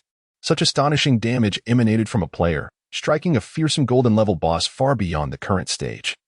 The dissonance was palpably intense. Ding. System notification. You have utilized an A-grade item, Purple Lightning Gem. Awakening your latent potential with a 1000 boost to all attributes for 1 minute. Ding. System notification. You have activated the skill, Evil Stomp, dealing 141,869 damage to the Ice Mage Jennifer, inflicting a suppression effect that renders her immobile for 10 seconds. 10 seconds. An unfathomably long duration of control. The contempt in Jennifer's eyes, once so prevalent, was now replaced by sheer terror. Her face drained of color, she gazed up at Jiang Han as if confronting a monster. Trembling uncontrollably. Frantic slaughter. 96 for 151. 108 for 157. 127, 775. 148, 733. In a mere 2 seconds, Jiang Han inflicted over 600,000 damage. Even with her substantial health as a golden-level boss, it was evident that nearly a quarter of her vitality had vanished. Kant, while delivering relentless strikes. Jiang Han urged the dazed Death Knight. Kant, snapping back to reality, lunged forward, thrusting his spear into Jennifer's body, causing her flesh to rend and blood to pool upon the ground. Brandy, come assist me. Jennifer cried out in desperation, the panic within her spiraling uncontrollably. She had never fathomed that the seemingly feeble ants could suddenly metamorphose into formidable dragons. Stand back. Brandy, having gained the upper hand against Daniel, seethed with rage, wielding her staff to summon a fiery tornado. In the next instant, the violently swirling inferno unleashed a torrid wave, rushing towards Jiang Han and Kant, attempting to drive them away from Jennifer. The flames illuminated his face, and as he beheld the oncoming blaze, Jiang Han felt the weight of pressure. Narrowing his gaze, he withdrew his foot from Jennifer's face. Ding. System notification. Due to your relinquishment of suppression, the target's control state has been lifted. Saved. Just as Jennifer believed she might escape, a massive purplish-red hand materialized from thin air, firmly grasping her and rendering her utterly immobile. Ding. System notification. You have been struck by Jiang Han's grip of the undead, entering a 3-second state of immobilization. The situation is urgent. Seizing the opportunity while the effects of control remain, Jiang Han raised his hand to grasp her garment. lifting her as if she were a shield against the oncoming fiery vortex. Brandy, aid me in slaying this demon god. For NPCs, the game is reality. There exists no party system as adventurers know it, nor any notion of teammates being immune to harm. Jennifer struggled in vain. Her expression one of despair as the fiery tornado rapidly enlarged within her sight. No. Boom. The agony of searing flames elicited a chilling scream from Jennifer. As an 80-level dark gold boss, Brandy indeed possessed strength that far surpassed Jennifer, her unleashed skills not disappointing Jiang Han, incinerating Jennifer's front to a charred black, reducing her to a state on the brink of collapse. 547, 800. Jennifer's health plummeted dramatically, with Brandy's assistance combined with the damage inflicted by Jiang Han and Kot. The total exceeded 2.4 million, leaving her with but a sliver of health remaining. Perish. Jiang Han's blade struck forth. Soul Reaper slash. 314, 587. Instantly, blood gushed forth as Jennifer's head tumbled to the ground, her body severed. Ding. System notification. Congratulations on defeating the 50-level golden boss, Ice Mage Jennifer. Rewards granted. Level 3. Reputation 2500. Ding. System notification. Congratulations on defeating the golden boss, Ice Mage Jennifer. As the first player to vanquish a golden boss in the game, you receive an additional reward, Reputation 5000, 30 free attribute points, and the rare skill, Eye of Insight. Swish, swish, swish. Golden light erupted 3 times, elevating his level to 33. Jiang Han was not surprised by this. Logically speaking, the experience awarded by a 50-level golden boss should be greater. Certainly not limited to just 3 levels, but the system evidently aimed to moderate the pace of player level advancement. Ding. System notification. Do you wish to announce your glorious achievement to all adventurers arriving in the Celestial Continent? Note, after the server-wide announcement, you will receive 10,000 points of reputation. Yes. Jiang Han readily consented. At this moment, he had no reservations, and this system notification would undoubtedly bolster the morale of the defenders. Ding. System notification. Congratulations to the Eastern Region player, Jiang Han Water, for becoming the first player to defeat a golden boss. Hereby announced. Ding. System notification. Congratulations to the Eastern Region player, Jiang Han Water, for becoming the first player to defeat a golden boss. Hereby announced. Cheater. This Jiang Han Water must have been using hacks. Indeed, just moments ago he was brutally beaten by NPCs, and then he turned the tide effortlessly. I laughed. 3 first kills all centered on one individual. Surely this was an official setup. Countless voices echoed in complaints, cursing in disbelief. The benefits were monopolized by a single individual, leaving anyone feeling quite uneasy. However, witnessing Jiang Han's remarkable comeback, defying the predetermined narrative set by the system, revitalized the spirits of many defending players, who abandoned their thoughts of logging off and instead continued to resist the ferocious onslaught of the 2 formidable armies outside the city, comprised of skeletal knights and skeletal soldiers. Seizing the remaining seconds of the all-attribute boost provided by the Violet Lightning Gem, Jiang Han swiftly collected several pieces of equipment that Jennifer had dropped. Without pausing to assess their attributes, he allocated all of his newly acquired free attribute points to attack and hurriedly joined Canny to support Daniel. You, damned. Brandy's eyes were bloodshot, filled with murderous intent, and his entire being seemed engulfed in flames, exuding an exceptionally fearsome aura. In a frenzy of slaughter, without uttering a word, Jiang Han launched his assault. Whoosh! Brandy raised his staff, and the red gem atop it radiated a dazzling brilliance, gradually forming a transparent shield that descended from above, enveloping the caster in an impenetrable barrier. Ding. System prompt. Flame Mage Brandy has activated the skill, Flame Shield, creating a protective barrier equivalent to 25 of his health, capable of withstanding all forms of physical attacks. Miss. Miss. Miss. Miss. The cold cloud sword struck repeatedly, yet 4 instances of evasion, signifying no damage dealt, emerged, and the flame shield remained intact, merely displaying slight, insignificant cracks. Being of the dark gold tier, Brandy represented an entirely new echelon, with statistics far surpassing those of the gold tier. Even with the enhancement from the Violet Lightning Gem, Jiang Han's current attributes were still vastly inadequate. Step back. You are no match for him. Daniel's face was pale, breathless, urgently warning Jiang Han to maintain his distance. Upon hearing this, Jiang Han hurriedly retreated. Master, are you all right? he inquired with concern. Having slain the fourth wave boss, Jennifer, Brandy was likely the final adversary. If Daniel could defeat him, there would be a chance to turn the tide of this defense battle. Gulp.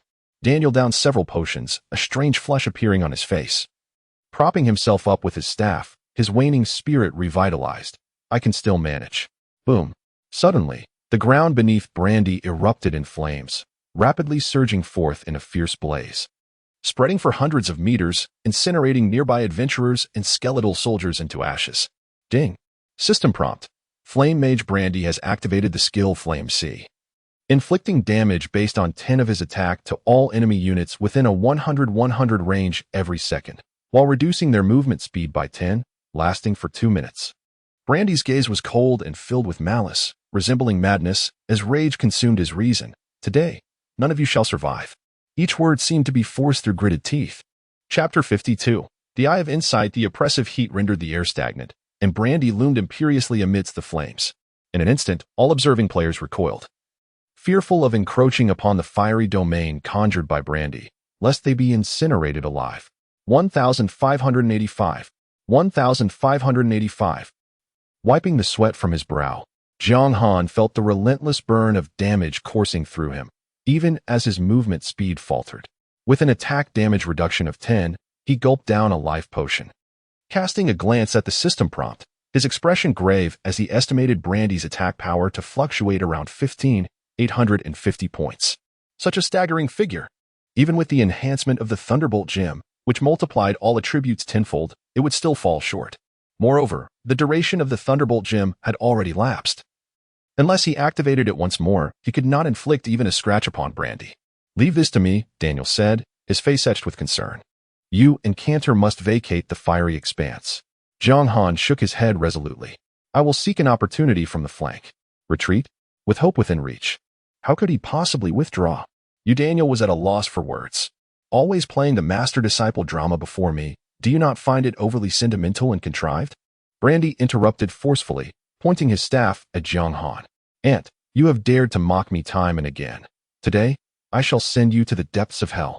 With a flick of his wrist, Brandy cast a spell, summoning a fireball that coalesced before him and hurtled toward Jiang Han with the velocity of a released arrow, arriving in the blink of an eye. So swift, Jiang Han felt a surge of alarm. Without the enhancement of the Thunderbolt gem, his reflexes had significantly diminished, making it exceedingly difficult to evade Brandy's onslaught. It was not that he was unwilling to expend the remaining use of the Thunderbolt gem. Rather, he wished to deploy it at a more critical juncture.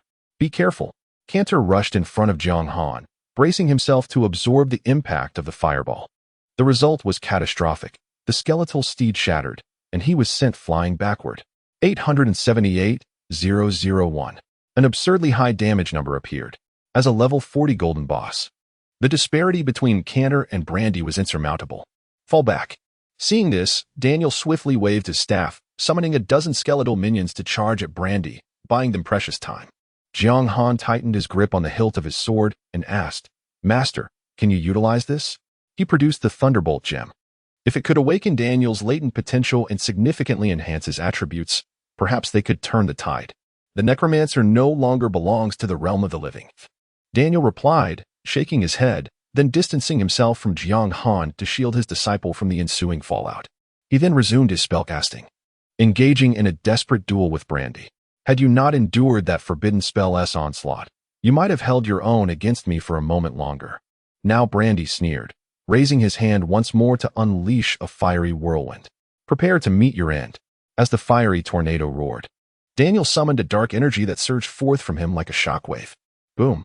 The two magical forces clashed, creating a deep crater in the ground. Amidst the billowing smoke, shockwaves surged in all directions, forcing Jiang Han to lose his footing and be driven out of the battlefield. Cough. Cough. Daniel coughed violently, trembling as if he were a candle flickering in the wind. In contrast, Brandy merely staggered back a few steps as his fiery shield shattered, sustaining injuries far less severe than Daniel's. Was there truly no way out? Observing the battle with a sense of urgency, Jiang Han hastily rummaged through his pack, searching for an item that could alter the tide of the conflict. The amethyst gem? Its amplification was indeed remarkable, but his fundamental attributes were lacking, and even its use would not allow him to rival Brandy. Daniel, being a necromancer, could not utilize it, and Kant, a necromancer knight, was similarly unfitting. Thus, it could not determine the outcome of the battle. Equipment? Cairo and Jennifer had indeed dropped a considerable amount of gear. Yet Cairo was at level 35 and Jennifer at level 50, making their loot unsuitable for Jiang Han at this moment. Then there was a skill. Jiang Han's eyes lit up upon spotting a skill book with a cerulean cover nestled within his pack. It was the reward from the first kill of a golden boss. Eye of Insight, S-Class. Description: this is an exceptionally sophisticated reconnaissance technique that allows one to assess the strengths and weaknesses of an opponent with a certain probability of revealing their vulnerabilities. Effect: can discern the basic information of creatures or items no higher than 50 levels above oneself, not exceeding 50 levels. This was significantly superior to the basic reconnaissance technique given to novices. Without hesitation, Jiang Han chose to learn it. Ding. System notification, congratulations. You have learned the skill, Eye of Insight. Eye of Insight. Jiang Han promptly used it to investigate Brandy's attributes. Although the opponent was an 80-level Dark Gold boss, he was not over 50 levels above Jiang Han, allowing the Eye of Insight to reveal all pertinent information. Flame Mage, Brandy, Dark Gold level, 80 health, 10, 000. 000 attack, 15500, 16200 defense, 11500, 12100 skills, Fiery Fireball, Flame Tornado, Flame Shield, Sea of Flames. Description: an aged spirit level mage, whose realm has diminished to Dark Gold. As Brandy's lifespan wanes, he has desperately sought methods to extend his life, ultimately targeting the necromancers of the Holy See, willing to go to any lengths to obtain a chance at survival through their sacred baptism. Such exaggerated attributes, especially health, reaching a staggering 10 million. Ding. System notification: you have identified the opponent's weakness through the Eye of Insight. Weakness. Jiang Han felt a jolt of excitement as he reopened Brandy's panel, noticing an additional system prompt. Weakness. Due to his old age, stamina is significantly low. Is low stamina truly a weakness? After a brief moment of confusion, Jiang Han quickly reacted and shouted loudly, Mentor, do not confront him head-on. This old man lacks stamina. Engage him in a war of attrition. A war of attrition? Daniel, his face ashen, immediately understood Jiang Han's intent. He distanced himself and proclaimed, all skeleton soldiers in the city, advance. The skeleton soldiers were feeble. Relying on a swarm tactic against Brandy was virtually futile. However, even the weakest of skeleton soldiers would necessitate Brandy to wield a staff and unleash magic to eliminate them. Thus, it would inevitably deplete some of Brandy's energy. Haraha! Brandy's laughter echoed, as if he had heard the most ludicrous jest. I lack stamina? You little wretch. Do you intend to make me die of laughter? Even in my old age, my vitality is not something a mere horde of skeletons can wear down. Cackling. The skeleton soldiers felt no fear, surging towards him. Although the sea of flames had yet to extinguish, it was unrealistic to expect them to perish within mere seconds. Get away from me, you rabble. He brandished his staff, and a fireball pierced through dozens of skeleton soldiers, exhibiting staggering destructive power. Ha, ha. Seizing the opportunity afforded by the skeleton soldiers, Daniel found a moment to catch his breath. He gazed at Jiang Han and solemnly remarked, perhaps you are correct. His weakness indeed lies in his diminished stamina, but to exhaust him solely with skeleton soldiers is still overly ambitious. Chapter 53, The Holy Knight Not Necessarily. Jiang Han shook his head and exclaimed, could the priest attempt to heal Daniel? From every perspective, the officials of Eternal are blurring the lines between NPCs and adventurers. Perhaps the healing of an adventurer could also be effective on the natives. Don't. Daniel quickly raised his hand in refusal. However, before Jiang Han could finish his words, numerous healing spells had already descended upon Daniel, leaving no room for intervention. Miss. 1. Consequently, the so-called healing spells not only failed to heal but instead inflicted harm. Jiang Han, it seems that light elemental skills indeed cause damage to the undead. This is quite a reasonable setting. Are you attempting to slay your master? Encountering such a capable disciple, Daniel was deeply touched. Cough, cough. Hastily, he called for everyone to cease their attacks. Jiang Han awkwardly cleared his throat and sheepishly remarked, a mistake. He had truly not anticipated such a situation. After swallowing a potion, Daniel regained his composure and said, your idea is commendable, but the number of skeleton soldiers slain by Brandy is excessive. How can the two great legions outside defend? It is important to remember that the attacking forces are not merely Jennifer and Brandy. They also lead the Frost Legion and the Flame Legion, whose soldiers are inherently of a higher level than those defending the city. Their only advantage lies in their numbers. Perhaps you are right. For a moment, Jiang Han's emotions were in disarray, unable to conceive a countermeasure. He sighed, yet, taking one step at a time is certainly better than taking none at all. After all, if you perish, our defeat is inevitable. If you live, we still have a chance. Daniel must survive. This was his selfish desire and the key to turning the tide of battle. Regardless of how many NPCs besieged the city, Daniel alone could withstand immense pressure, akin to Brandy dispatching skeleton soldiers with ease against the ferocious NPCs. There has never been a chance. Daniel observed Brandy's overwhelming prowess, his gaze unwavering. The light faction in the Dark City was resolute in their ambitions. Upon hearing this, Jiang Han's heart raced. What does this imply? Could there be another wave? The timid necromancer, how long do you intend to linger? Brandy unleashed his wrath, flames engulfing the surroundings. As the nearby skeleton soldiers were reduced to mere ashes, the scene brutally graphic. Very well, it seems my role is temporarily at an end. However, Daniel exhaled a deep breath and coldly declared, Brandy harbors such hatred towards you. Should you let him go, it would undoubtedly become a significant trouble for you. He must be slain. As he spoke, he raised his staff and murmured incantations. Thunder rumbled. Suddenly, lightning flashed. Thick, dark clouds descended like ink, obscuring the sun and shrouding the world in darkness, as if divine retribution were about to unfold. As he gazed upward at the sudden shift in the skies, Jiang Han felt an unsettling foreboding in his heart. He turned his eyes toward Daniel, who was reciting cryptic incantations with closed eyes, and with great difficulty, he inquired, Master, who exactly are you? Just a moment ago, Daniel had been on the brink of collapse under Brandy's assault, yet now he seemed like an entirely different individual. In a swift motion, a black pillar of energy materialized in the heavens, disrupting the surrounding storm clouds. In the next instant, the black column plunged downward, piercing Daniel's form amidst the howling winds, causing shockwaves that seemed to tremble the very foundations of the imposing, shadowy city. Strangely, Jiang Han, positioned closest to Daniel, remained unscathed, enveloped within a semi-transparent black dome that offered him steadfast protection. Brandy's once arrogant demeanor had vanished, replaced by sheer terror as he sensed the eerie aura. What is this? The overwhelming presence felt entirely different from the Daniel he had just encountered. Ding! A system notification chimed. Necromancer Daniel has received an unknown boon, enhancing all attributes by 10,000 for 10 seconds. 100-fold increase in all attributes.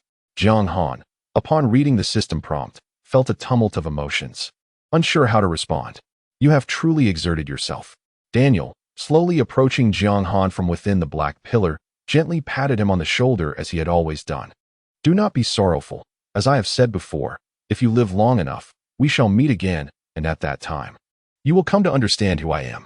With that, he raised his staff and pointed it toward Brandy. Whoosh! A faint black bolt shot forth. No. Brandy's face was one of despair, yet he found himself unable to even lift a foot under the oppressive weight of the situation. 38, 578, for 111. The inevitable instant annihilation ensued, for such damage was beyond Brandy's capacity to endure, even at full strength. 10 seconds later, Daniel's boon dissipated. Ding! The system announced, due to unknown reasons, Necromancer Daniel's attributes have decreased by 10,000. His visage turned pale, nearly fainting, as he collapsed, propping himself up with his staff, urging, hurry and leave. If you do not depart now, it will be too late. TSK. However, before Jiang Han could take any action, a man clad in white armor leapt down from the castle tower, approaching Daniel and Jiang Han with the ease of a leisurely stroll, exclaiming in astonishment, the dying strike of a necromancer is always a sight that leaves one in awe, no matter how many times one witnesses it. With golden hair and a handsome visage, the man bore a crimson cross on his armored arms and chest, marking him as a member of the Holy See. It seemed he had been observing from the shadows, fully aware of the necromancer's formidable prowess, and only now, upon confirming that the danger had passed, did he choose to reveal himself. Ding! The system alerted. Please note, due to the death of Fire Mage Brandy, the hidden plot boss, Holy Knight Herbert, has been triggered. System notification, due to the successful defense of the light camp against 5 waves of assault. The point rewards have doubled. The sound of the system bell resonates in the ears of every defender. Alas, defeat seems inevitable. However, with the point rewards doubled, it is not entirely a loss. The Castle Lord's final move was exceedingly powerful, directly invoking celestial phenomena. Will I, too, be able to wield such might in the future? Brilliant light surged forth in all directions. Countless players logged off, wholly abandoning the defense. A hidden storyline boss. A bitter pang struck Jiang Han's heart as he activated his inside eye, only to be met with a screen full of question marks, indicating that the adversary was not a character meant to appear at this stage. Clearly, this was a definitive narrative execution, with the Dark Swordsman and the Necromancer combined. It appears wealth is within my grasp. Herbert wore a broad smile, fully aware of the riches these two heads could bring. Daniel, drained of energy, seemed barely able to lift his eyelids. What purpose does the Church of Light have in collecting the remains of necromancers? It is common knowledge that calamity will surely follow. There is no need for your concern. Herbert, however, paid little heed to the enemy's threats. He raised his hand, and a silver glimmering spear materialized, firmly grasped by him. With a haughty demeanor, he brandished the silver spear, aiming it at Jiang Han. The tip nearly grazed his pupil. You, with your loyalty and righteousness, I find quite admirable. However, you have chosen the wrong faction. Leave your last words before your demise, for this is the final act of mercy I shall extend to you. Chapter 54. The conclusion of the event. Jiang Han stood in silence, his gaze lost as he watched the adventurer ascend to the heavens. Gradually enveloped in a luminous white glow, clutching the cold cloud sword tightly, he felt an unwillingness to see the curtain fall on this chapter. Yet he found himself powerless to alter his fate. Suddenly, a spear surged forth from behind, aimed at Herbert. Jiang Han, flee. Kant, bereft of his skeletal steed, bellowed. With a resounding crash, Herbert swung his arm and deftly maneuvered his silver spear, striking Kant with brutal efficiency, obliterating him into a cascade of shattered bones that littered the ground. 328-5704. A vivid crimson numeral flashed. Even a fully intact Kant could not withstand such damage, let alone in his severely weakened state. Ding! The system announced, due to the demise of Undead Knight Kant at the hands of the Holy Knight Herbert, the point reward has been nullified.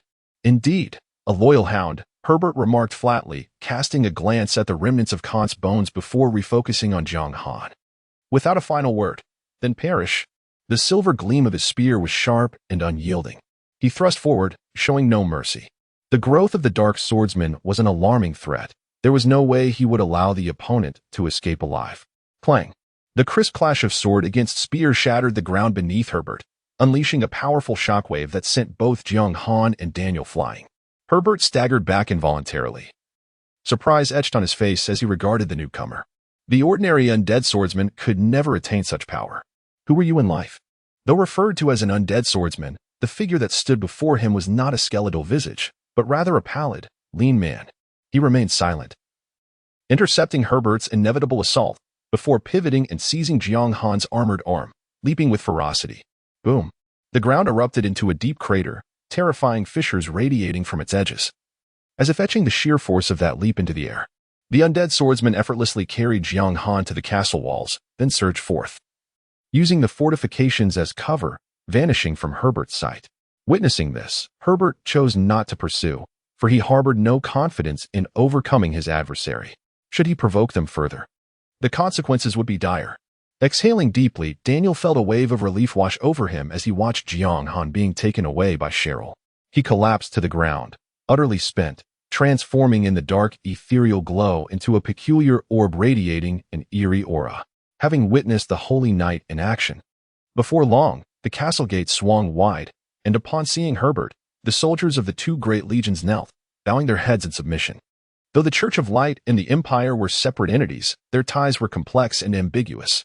The exalted status of the Holy Knight naturally eclipsed that of their commanding officers. Bending down to pick up the gem, Herbert observed silently for a long while, then clenched it tightly in his hand, commanding, "Increase the bounty on the Dark Swordsman, regardless of life or death. I demand to see his head." Yes. In the midst of the tempest, the surroundings swiftly receded. Why not rescue Daniel as well? Jiang Han inquired, pursued by the undead swordsman. Cheryl continued to run without pause, exerting all her strength. Daniel has triggered the celestial phenomenon. It was the last strike of the necromancer. After using it, he is unable to move and has entered a countdown to death. Moreover, the necromancer poses a significant threat to the Church of Light. If I were to take both of you, Herbert would undoubtedly initiate a manhunt. At that point, I would not only be unable to protect you, but I would also jeopardize my own life, Cheryl explained.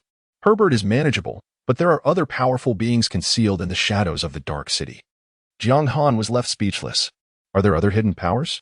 How many formidable entities have been observing this city defense battle? Upon reaching the mist-shrouded ghost marsh and hiding deep within the desolate forest, Cheryl released Jiang Han, calmly stating, "We should be safe now." "Thank you," Jiang Han expressed sincerely. He would not question why Cheryl appeared only at the last moment. Simply put, the rules dictated such circumstances.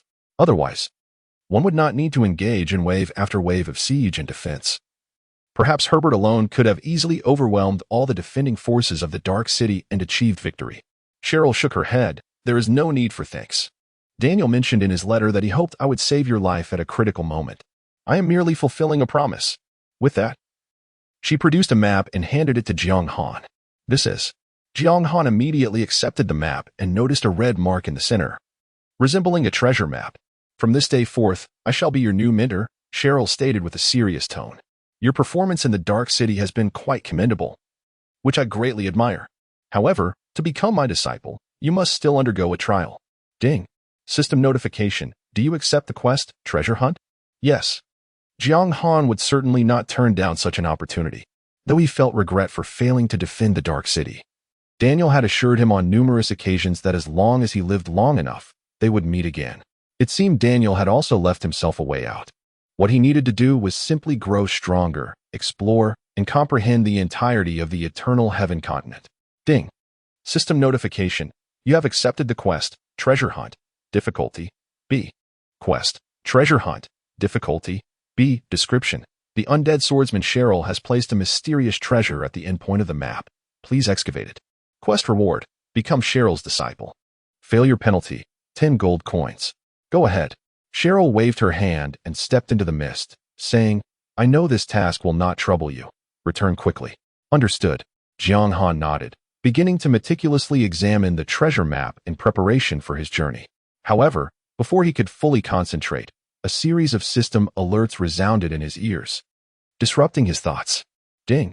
System notification. Your main quest, guarding the City of Darkness, has been ultimately deemed a failure, based on your individual contribution. You have received a reward, 1,000,000 experience points and a rare dark gold level equipment, Breeze Ring. Ding. System notification. Congratulations on completing the task, Interference. Earning a reward of 500,000 experience points, a gold level equipment, black scale bracers, and a title, Master of Darkness, with a slight enhancement. Ding.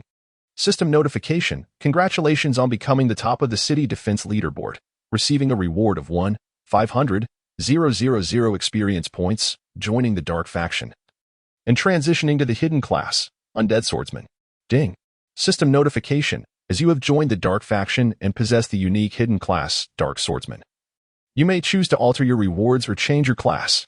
Note, according to system assessment, the rarity of Dark Swordsman is higher than that of Undead Swordsman. Please choose wisely. Chapter 55. A surge in power. A cacophony of system notifications echoed in rapid succession. Jiang Han was not surprised. Prior to the city defense battle, he had triggered numerous quests, and now, as these quests approached their conclusion, it was only natural that a settlement would ensue. With a whoosh, 3 beams of golden light ascended, propelling his level directly to 36 and enhancing his base attributes yet again. Although he found himself within the Dark Faction, unable to view the player rankings, he was acutely aware that he had already created a significant gap between himself and contemporaneous players in terms of level. However, before he could peruse the rewards from the quests, 3 chimes resounded in his ears. Ding. System notification. Please be advised, the adventurer from the Eastern District, one Jiang Han Shui, has betrayed the Light Faction and has begun to make a name for himself in the City of Shadows, drawing considerable attention from the Light Faction. Those who eliminate him may receive an ultra-rare item and gain access to a unique hidden class, along with an additional reward of an S-rank rare skill. Ding. System notification.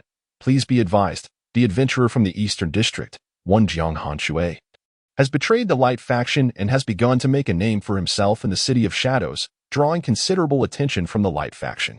Those who eliminate him may receive an ultra-rare item and gain access to a unique hidden class, along with an additional reward of an S-rank rare skill.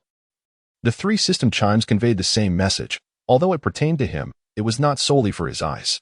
After scrutinizing the information for a considerable time, Jiang Han couldn't help but chuckle coldly. How intriguing. The bounty reward has been elevated.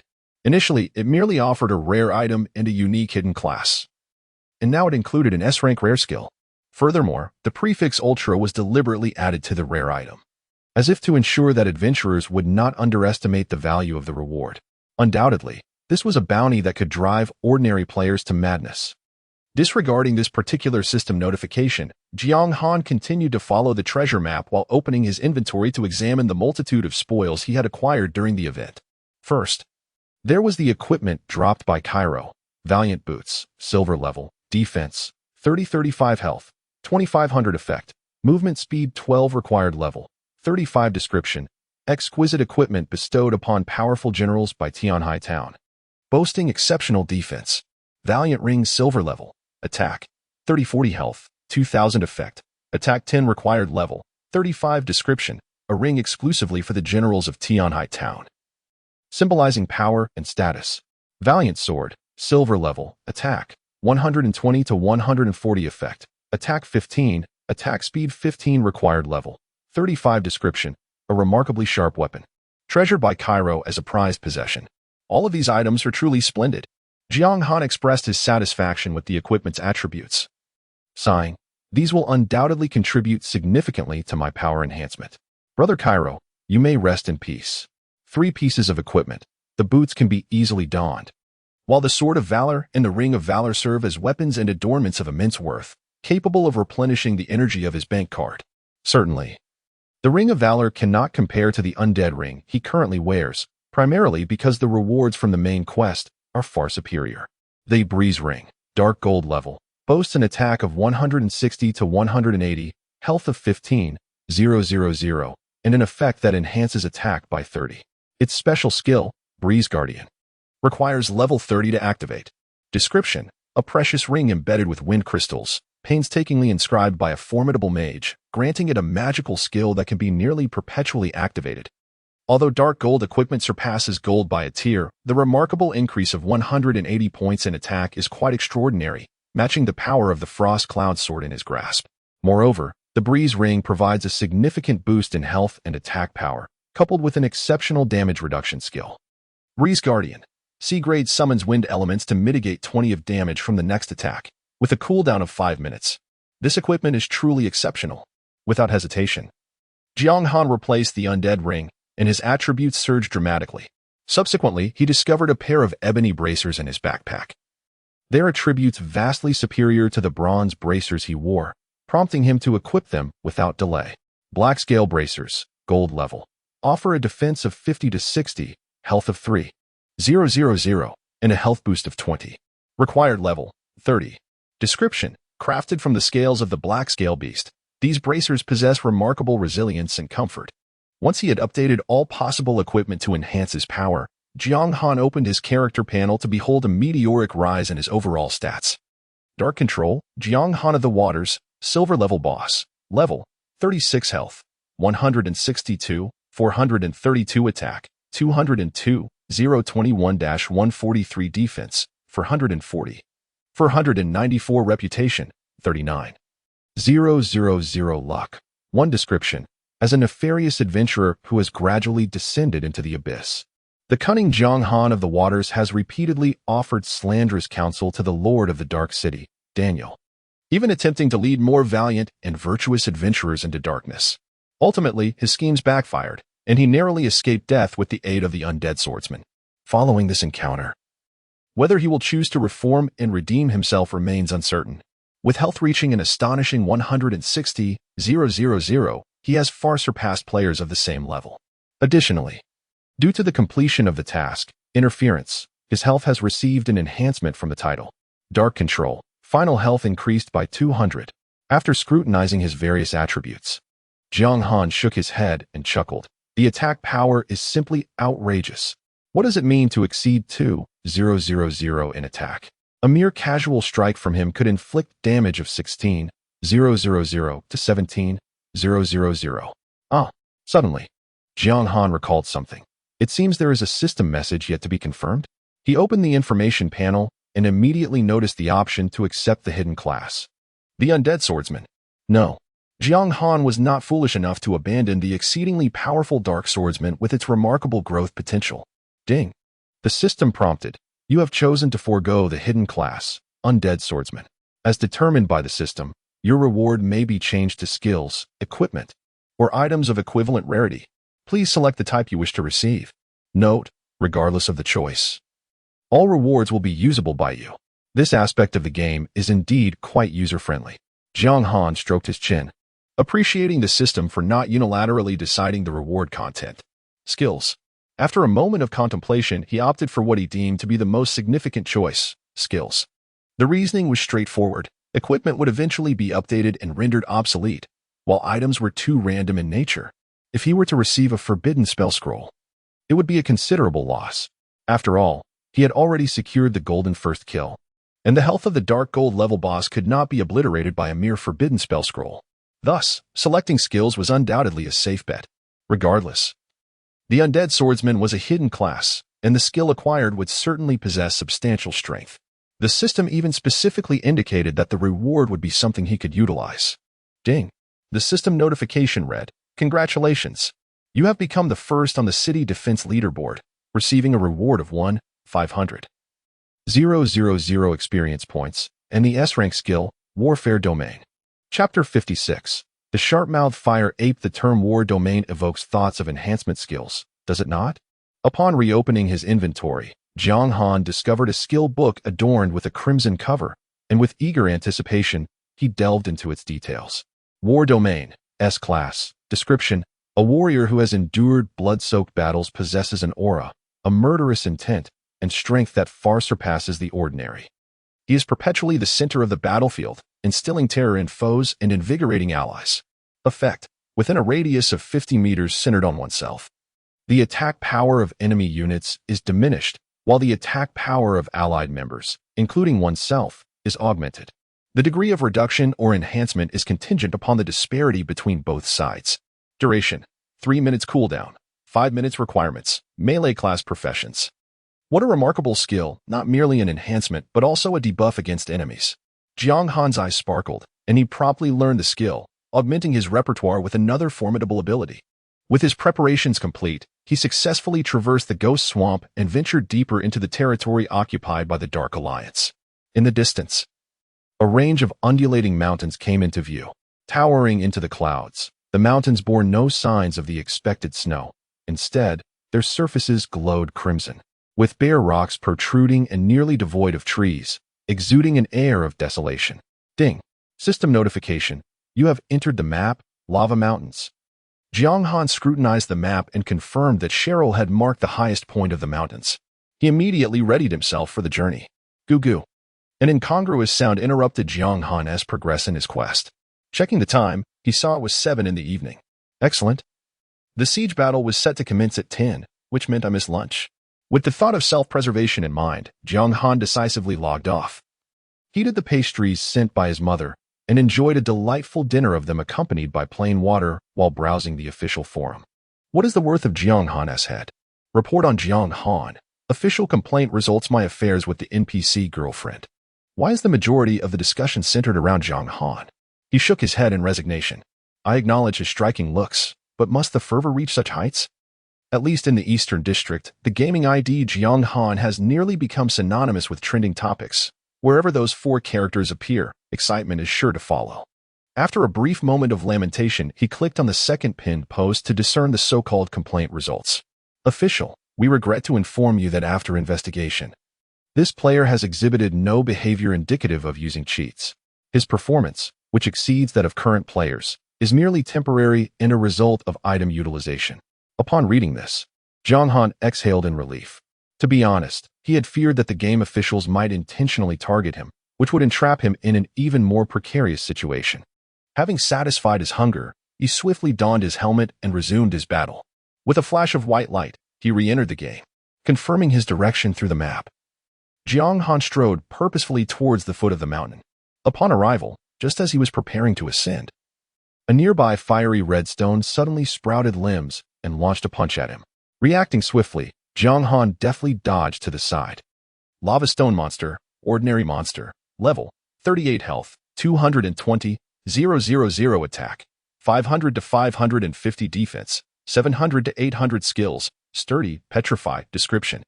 A stone creature inhabiting the vicinity of the lava mountains. Known for its irritable temperament and affinity for high-temperature environments. However, due to the presence of more perilous beings at higher altitudes, it only dwells at the foot of the mountain. As a level 38 creature, the Lava Stone Monster possesses superior defense compared to its attack. Its skills clearly enhance its defensive capabilities, making it a less favorable target for ordinary players seeking efficient leveling. With a dismissive scoff, Jiang Han assessed the minimal threat posed by the creature. He swept his sword, the blade making contact with the Lava Stone Monster and leaving a deep gash, simultaneously activating the War Domain. Perfect, he thought, a fitting opportunity to test the power of the War Domain against a minor foe. Ding. System notification. You have activated the skill, War Domain, increasing your attack by 20 and reducing the Lava Stone Monster's attack by 20, lasting for 3 minutes. Despite being 2 levels higher, the Lava Stone Monster still suffered a 20 reduction in attack along with a boost to Jiang Han's own. Truly deserving of its S-rank classification. 15, 547.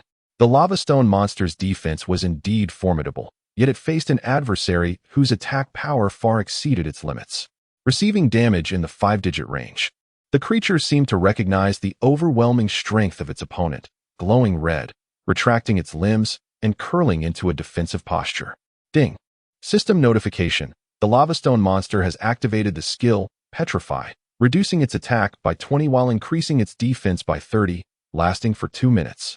With an original attack of only 550 points, and after the 20 reduction from the War Domain, who could it possibly harm? Jiang Han, feeling somewhat exasperated, couldn't even muster the energy to evade. He unleashed a flurry of attacks, including the Deathly Slash, and within mere seconds, dispatched the creature. Ding. System notification. Congratulations. You have slain the Lava Stone Monster, earning 500 experience points. The experience gained was decent, however, Jiang Han required a staggering 2 million experience points to level up, translating to the need to defeat 480 of such monsters. It was indeed a waste of time, and he had no intention of lingering at the foot of the mountain. After dispatching several lava stone monsters that obstructed his path, Jiang Han reached the warmer mid-slope, where he observed numerous creatures resembling long-armed apes frolicking in groups, chasing one another along the mountainside. Sharp-mouthed fire ape, ordinary monster, level, 40 health, 280, 000 attack, 1, 000-1. 080 defense, 420 to 460 skills, taunt, throw rocks, description, a peculiar species of monkey that thrives in high-temperature environments, known for their agility and aggressive nature. They delight in taunting their enemies, making them one of the most detestable creatures on the Tianhan continent. Jiang Han gazed at the monsters panel, his expression somewhat perplexed. Taunting enemies? What is the essence of this mockery? Is it an attempt to incite animosity in another, compelling them to retaliate? Or is it merely a form of verbal derision? To err on the side of caution, he resolved to first seek out a solitary creature. Everyone, come and see. Someone is approaching. Yet, before he could seize the opportunity, a sharp-beaked fire ape spotted Jiang Han and promptly called upon its companions. Upon hearing this, over 10 nearby sharp-beaked fire apes hurried to the scene. In that moment, Jiang Han hesitated, pondering whether to engage. This person is quite hideous, remarked one of the sharp-beaked fire apes. Indeed, it was rather ugly, and its name was equally peculiar. How laughable. The sharp-beaked fire apes chattered amongst themselves, swiftly elucidating the meaning of mockery to Jiang Han. No wonder the introduction described the sharp-beaked fire ape as the most detestable creature on the Tianhan continent. Their tongues are truly sharp. Today, none of you shall escape, Jiang Han declared, his intent to kill palpable as he charged forward with sword in hand. Were this in the realm of reality rather than a game, such loquacious creatures would likely have been met with a few slaps, accompanied by a lesson on the folly of their ignorance, teaching them what it means to be blind to true greatness. Chapter 57, The Ultimate Mockery, Malevolent Tread. Without uttering a word, Jiang Han surged forward as soon as the distance was sufficient, swiftly descending upon a sharp-mouthed fire ape. With a fierce stomp, he initiated the domain of war, unleashing a frenzy of attacks.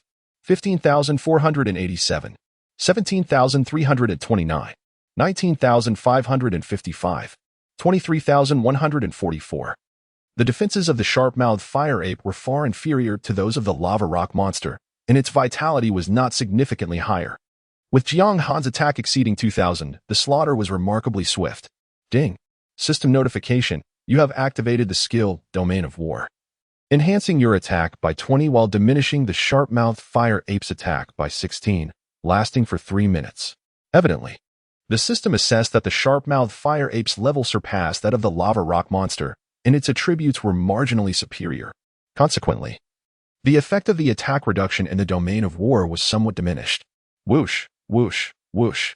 Meanwhile, the sharp-mouthed fire apes began hurling debris from the ground towards him incessantly. Jiang Han evaded a portion of the projectiles, yet still endured impacts from several stones. 4,471, 4,847, 4,741. Presently, Jiang Han's life value soared to a staggering 160,000.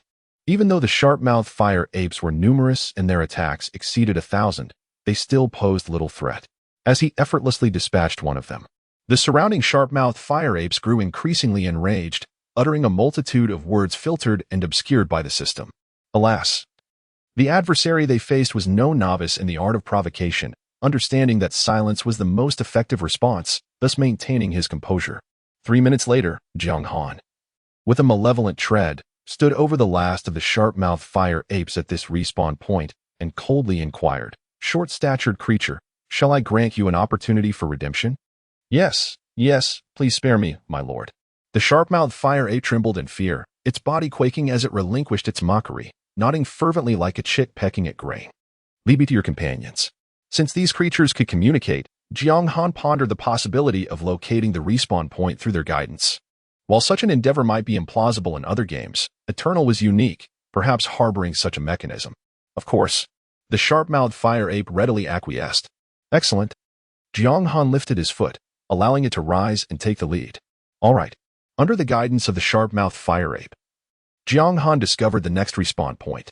Before they could engage in a collective mockery, he charged forward with the cold cloud sword, entering into fierce combat.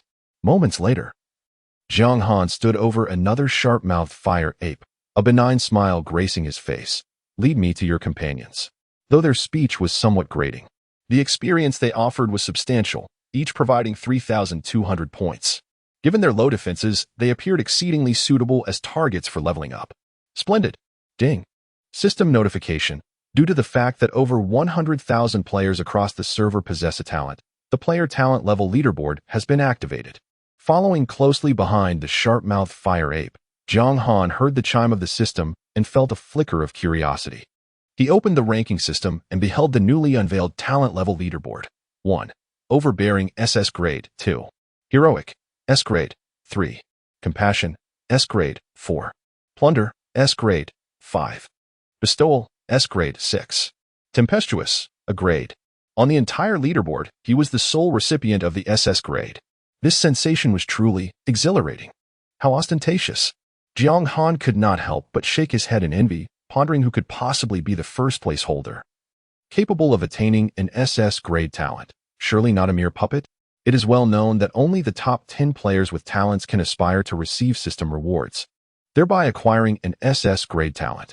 The player at the pinnacle, having distinguished themselves among countless others, possessed a level of personal strength that Jiang Han could hardly fathom. With a buoyant spirit, he approached the next spawn point and unleashed a flurry of attacks on the sharp-mouthed fire apes. Moments later, Jiang Han resorted to his previous tactics. Continuing to threaten, "Lead me to your companions." Ding. System notification. Your brutal slaughter of the sharp-mouthed fire apes has provoked the ire of the sharp-mouthed fire ape king. Boom. Boom, boom. The ground trembled slightly, stones bouncing up and down. From a distance, a colossal sharp-mouthed fire ape, standing approximately 3 meters tall and boasting a thick mane, charged forth with an intimidating presence. Its robust arm swung wildly as it emitted a furious roar, seemingly in a volatile state. Who dares to slay our sharp-mouthed fire ape clan? Taking advantage of the distance, Jiang Han unhesitatingly employed his eye of insight to examine the attributes. Sharp-mouthed Fire Ape King, Golden Level Boss, Level, 42 Health, 2, 000. 000 Attack, 1600 to 1800 Defense, 800 to 950 Skills, Rock Throwing, Heavy Punch, Ultimate Taunt. Description: every 3 years, the sharp-mouthed fire apes hold a taunting competition, and the one with the most formidable taunting prowess becomes the leader of the sharp-mouthed fire apes, thereby wielding dominion over the fiery apes. A golden level boss. After inspecting the panel, Jiang Han furrowed his brow slightly, sensing a measure of pressure. In terms of attack, he indeed held a distinct advantage. Yet his defense and health were still insufficient to contend with the sharp-mouthed Fire Ape King. During his time in the Dark City, he had managed to slay Jennifer by relying on the tenfold enhancement of the Amethyst Gem. But it was unthinkable to waste the gem's last use against the sharp-mouthed Fire Ape King. It would be an utter squandering of resources. "My king, over here." The surviving sharp-mouthed fire apes, upon sighting their leader, eagerly pointed at Jiang Han and shouted, "It is this rogue who is attacking us. How dare you malign me?" Jiang Han swiftly drew his sword, cleanly dispatching the accuser. "Ah!" The sharp-mouthed Fire Ape King was utterly enraged, releasing a deafening roar. "Let us see how this goes. If it doesn't work out, I'll make my escape." Jiang Han, confident in his ability to flee, felt no need to shy away from the confrontation. If all else fails, perhaps one could employ the same strategy used against the Moonlit General, utilizing a kite-flying tactic to exhaust and wear down the opponent. The sharp-mouthed Fire Ape King advanced, its fist raised menacingly, exclaiming, "Die." In response, Jiang Han activated the War Domain, diminishing the foe's attack power by 10. He then leaped into the air, delivering a vicious stomp that struck the adversary squarely in the face, inflicting 16,570 points of damage and knocking it to the ground, where it was momentarily subdued for 0.5 seconds. Insect. After falling, the sharp-mouthed Fire Ape King taunted, "Is that all you've got?" Ding. System notification, please note. The sharp-mouthed Fire Ape King has employed the special skill, Ultimate Taunt, utilizing verbal assault to reduce your attack by 5. You may also gain benefits or penalties by retaliating. Jiang Han was taken aback by the system message. The possibility of gaining benefits or penalties through retaliation. The power of verbal assault becomes tangible? Initially reluctant to engage in banter, now that the ultimate taunt has been unleashed, I am invigorated. "Wow, you are incredibly strong." As Jiang Han unsheathed his sword, he did not hold back his words. "With such prowess, I trust that those sharp-mouthed fire apes under your protection must feel quite secure." Ding. System notification. You have employed a verbal assault, lowering sharp-mouthed Fire Ape King's defense by 10. Is this a breach in defense? Chapter 58.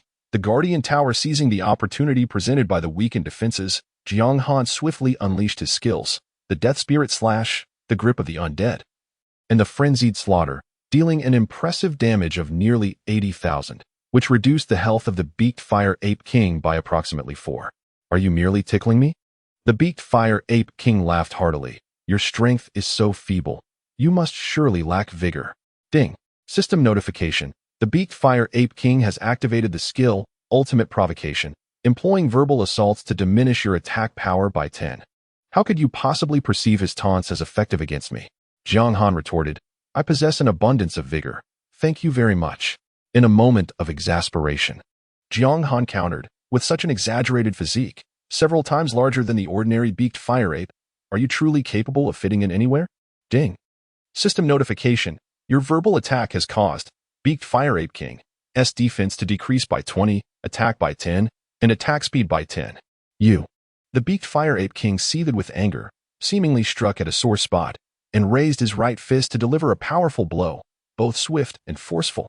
Given their proximity, Jiang Han had no means of evasion. In a critical moment, a shield composed of pale green energy elements manifested before him, mitigating the impact of the strike. Gentle Breeze Protection. 157. The damage sustained remained within Jiang Han's tolerable limits. After braving the Beaked Fire Ape King's heavy punch, Jiang Han continued to taunt, "With such feeble strength, you ought to be ashamed. Perhaps it's time for you to return home and nurse your pride. Your voice resembles that of a quacking duck. I can hardly comprehend your words." He retorted, "With a visage like yours, how could anyone remain alert? Even a dog would shake its head in disapproval. You, wretched creature." The beaked fire ape king resorted to insults, revealing the true nature of a beast when outmatched in argument.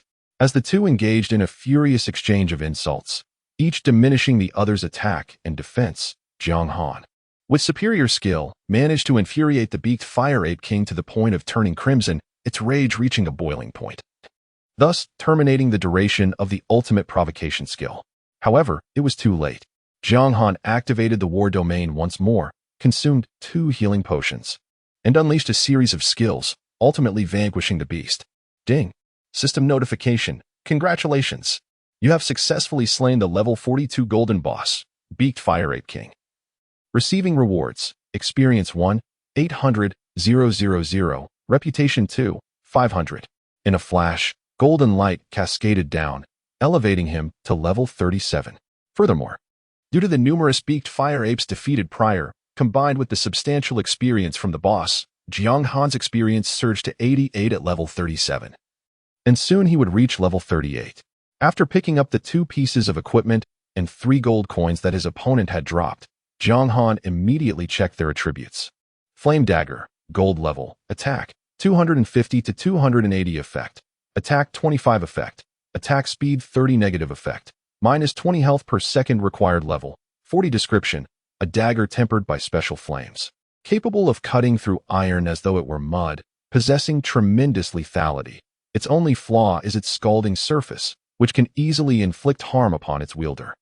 Flame Helmet, gold level, defense, 80 to 100 health, 2500 effect, defense 20 required level, 40 description, a helmet of astonishing defensive power, forged from precious flame crystals. Impervious to ordinary weaponry. This dagger boasts a truly formidable attack. Jiang Han mused as he examined the attributes of the flame dagger, glancing at the Hanyun sword in his possession and shaking his head. Brother, you have fallen from grace. Although the dagger outclassed his current weapon in every aspect, he had no intention of switching. As a dark swordsman, his skills were tailored for sword-type weapons. The dagger's limited attack range felt uncomfortable to wield. Nevertheless, it was not without its merits. The flame helmet significantly surpassed his black crystal helmet in attributes and would undoubtedly be worth equipping, though he was still a tad short on the required level. Continuing his ascent up the lava mountains, a system notification chimed. Warning. Due to the high-temperature environment, you will lose 10 health points per second. The scorching red rocks rendered the air thick and stagnant, causing Jiang Han to become drenched in sweat, as if caught in a downpour, and he felt exceedingly uncomfortable. The higher he climbed, the more the temperature escalated, eventually reaching a level that inflicted damage. Upon reaching the desolate peak, he found himself losing 500 health points per second. Thankfully, the environment did not count as an enemy. He was not in combat mode, and the power of death continued to provide a 0.5 health regeneration per second, keeping him at full health. There it is. Following the treasure map's description, Jiang Han surveyed his surroundings and arrived at a rocky spot, where he spotted a wooden stick buried in the ground. He promptly used the Hanyun sword to clear away the dirt and unearthed it. Long wooden stick, common level, attack, 11 required level, 1 description. Only a woman utterly despairing of love would ultimately choose it. This. What an ominous description. Is the game designer not afraid of being beaten to a pulp? Jiang Han quipped, shaking his head as he swung the wooden stick, somewhat bemused. Is this truly the treasure? He had anticipated acquiring something of considerable value, only to find that Cheryl had merely arranged this task for him, presenting him with a stick as the endpoint. Just as he prepared to return with the wooden stick in hand, a surge of blood suddenly coursed through his veins, a chilling energy circulating throughout his limbs as a purple-black force erupted from within him. What on earth is happening? Is the potential of the Dark Swordsman about to awaken? Ding! A system notification echoed. You sense a presence akin to your own, currently located 500 meters away. Of the same origin? As the energy within his body gradually subsided, Jiang Han sensed a faint, elusive energy emanating nearby, prompting him to embark on a search. Currently, the distance is 505 meters. Currently, the distance is 493 meters.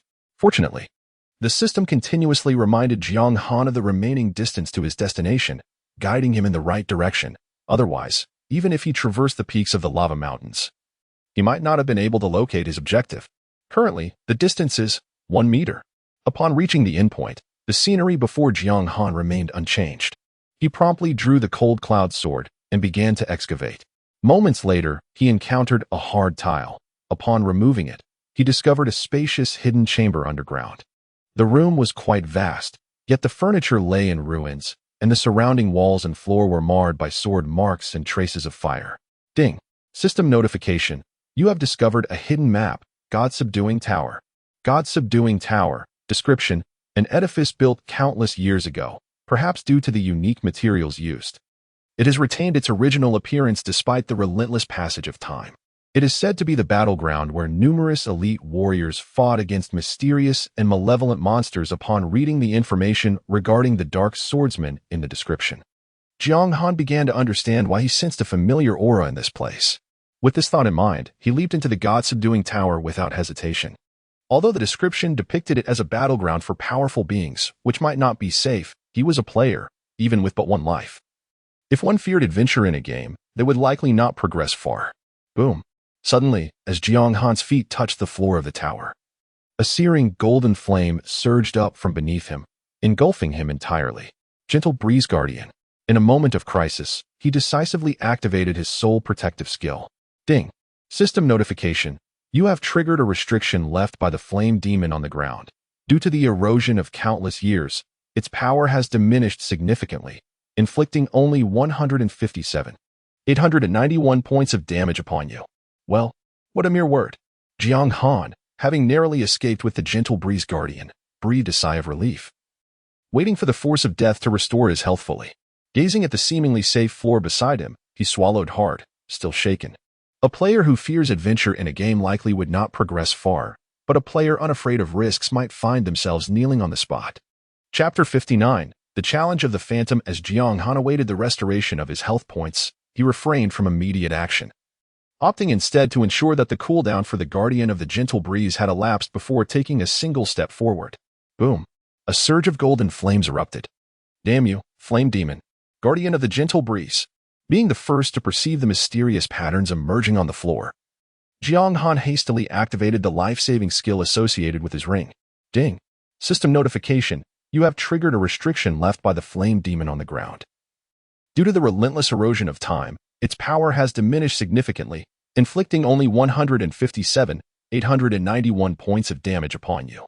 Exhaling softly, Jiang Han, now with scant health, continued to wait patiently for his vitality to replenish. In truth, he felt no particular alarm, for in critical moments, he still possessed the moon fragment as a safeguard. However, should the moon fragment be activated, he would certainly refrain from further exploration of the spirit tower for the foreseeable future. Surveying his surroundings, he ultimately directed his focus towards the staircase leading to the next floor. Although he had entered from the top, there appeared to be nothing of value above, suggesting that whatever drew his essence lay below. 5 minutes later, Jiang Han stepped forward once more, and nothing transpired. Excellent. It seemed that not every corner was fraught with restrictions. Cautiously advancing a few more steps, he confirmed his safety and continued to probe towards the staircase, during which he triggered another curse but suffered no significant harm. Bang! At one moment, he reached the edge of the staircase, poised to enter, only to collide with an invisible barrier of air. Jiang Han reached out to touch it, finally perceiving its existence. Clang! Swinging his cold cloud sword, Jiang Han struck the air wall with force. Miss.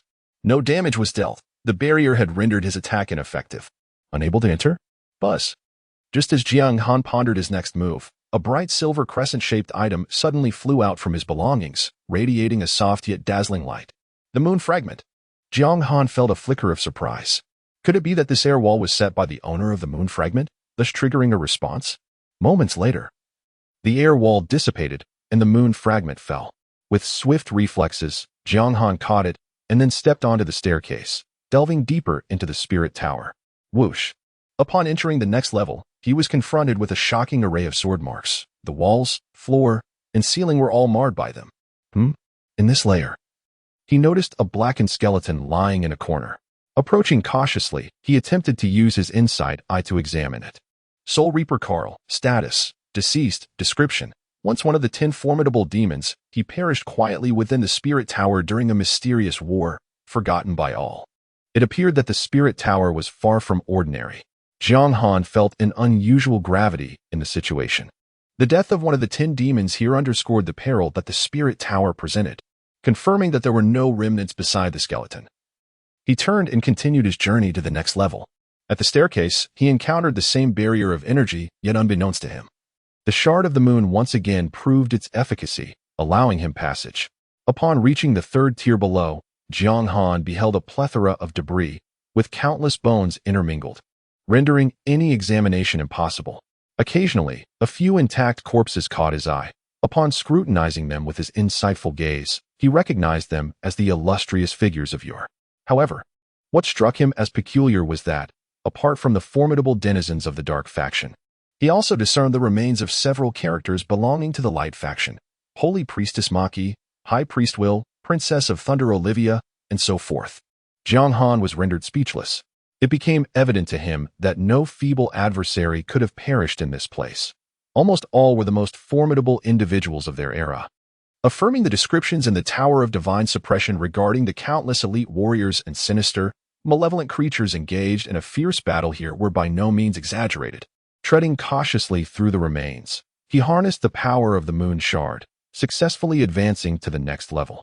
Swish! Upon entering the fourth tier, a palpable essence akin to sword intent surged in the vicinity, causing Jiang Han's skin to sting with a slight sensation of tearing. Ding! System notification. You are under the assault of sword intent, losing 800 health points per second. This sword intent, having endured countless ages, had presumably been significantly weakened.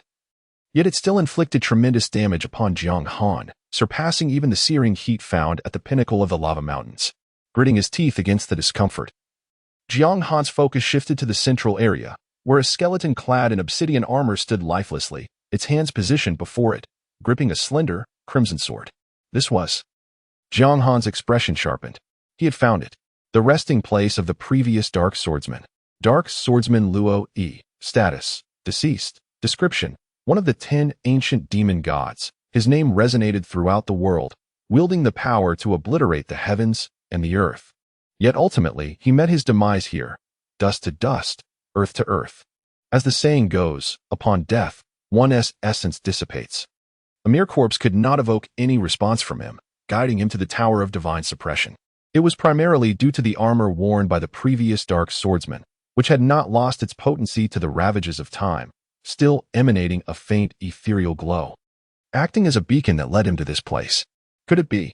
Am I about to acquire a divine artifact armor for free?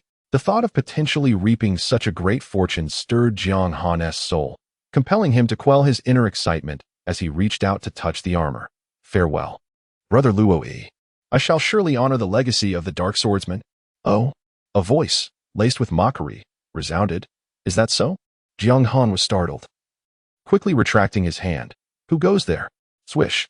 A translucent blue spiritual entity emerged from within the armor, taking on a humanoid form, with striking brows and captivating eyes, exuding an aura of scholarly grace, with a playful smile adorning its face. It regarded Jiang Han and clasped its hands in salute. I am the remnant soul of Luo Yi, the previous bearer of the title of Dark Swordsman that you are poised to elevate. Jiang Han's lips curled into a reluctant smile as he said, I was merely speaking casually. To be honest, who could have anticipated that Luo Yi had left behind a remnant soul within the armor? Had it been discovered sooner, his words would surely have differed. I am already dead. Whatever you say will not affect me, Luo Yi replied, shaking his head. He then raised his hand, summoning a spectral figure beside him, wielding a sharp blade and bearing an unmistakable resemblance to him. This armor has accompanied me through countless battles. I cannot part with it easily, unless you defeat my youthful self. Ding. System notification. Do you accept the quest? Challenge the specter? Indeed. This stingy system would never allow me to reap rewards without effort. Yes. Jiang Han muttered to himself before choosing to accept the challenge, casting an insight spell upon the specter. Dark Swordsman Luo Yi, Golden Tier Boss, Level, 37 Health, 1, 300, 000 Attack, 14, 301, 510 Defense, 510, 650 Skills, Dark Blade. Slaughter Swordsmanship, Power of Death, Dark Reincarnation, Description. Though the experienced and broad-minded Luo Yi would not take offense at your words, his younger self would certainly care. Wait. As the specter prepared to launch an assault, Jiang Han raised his hand to halt it, cautioning, Dark Reincarnation is a skill reserved for level 50 Dark Swordsmen. It shouldn't be accessible at level 37. That skill provides a 50 enhancement to all attributes and operates on a separate calculation multiplier, posing a significant threat. I cannot speak to that, Luo Yi replied, shaking his head. I am but a remnant soul, and my memories of the past are quite hazy. Hazy? You appear remarkably alert to me, Jiang Han remarked skeptically, glancing at the specter's description before shifting his gaze back to Luo Yi, whose face was adorned with a benevolent smile, plunging him into contemplation. He vaguely recalled someone having declared their death, asserting that they would be indifferent to whatever others might say. Chapter 60. Dark armor. With a swift motion, the shadowy figure made its advance, launching an attack with a sword that sliced through the air with a piercing sound. Perceiving the imminent danger, Jiang Han activated his war domain, exuding a palpable aura of murderous intent that sent chills down one's spine. Ding. System notification. You have activated the skill, War Domain, increasing your attack by 20. The Dark Swordsman, Luo Yi's attack is reduced by 10, lasting 3 minutes. A flicker of surprise crossed Luo Yi's eyes. A soul entity, such a formidable technique. I wonder how you acquired it. I possess extraordinary talent, having comprehended it myself. Jiang Han, known for his humility, did not shy away from providing an honest response. Luo Yi, comprehended it yourself? Do you expect me to believe such nonsense? In this exchange, Jiang Han remained undaunted, raising his sword to block the Shadow's assault. He swiftly lifted his right foot and delivered a powerful strike to the Shadow's face, pinning it to the ground for a brief second. Deathly slash, grasp of the undead, frenzied carnage, 15,247, 16,789, 18,954. Faced with Luo Yi, who wielded the power of Dark Rebirth, Jiang Han did not hesitate to unleash his signature combo, causing his opponent's health to plummet by over 100,000. The quality of your gear is hardly impressive, and your passive abilities merely enhance your attack through the art of slaughter. Yet you achieve over 2,000 in damage, far surpassing my former self. Your talent must be quite formidable. Indeed, Luo Yi observed with curiosity. Indeed, it is quite formidable, Jiang Han replied, valiantly resisting the shadow. To restore the glory of the Dark Swordsman is our solemn duty. Luo Yi.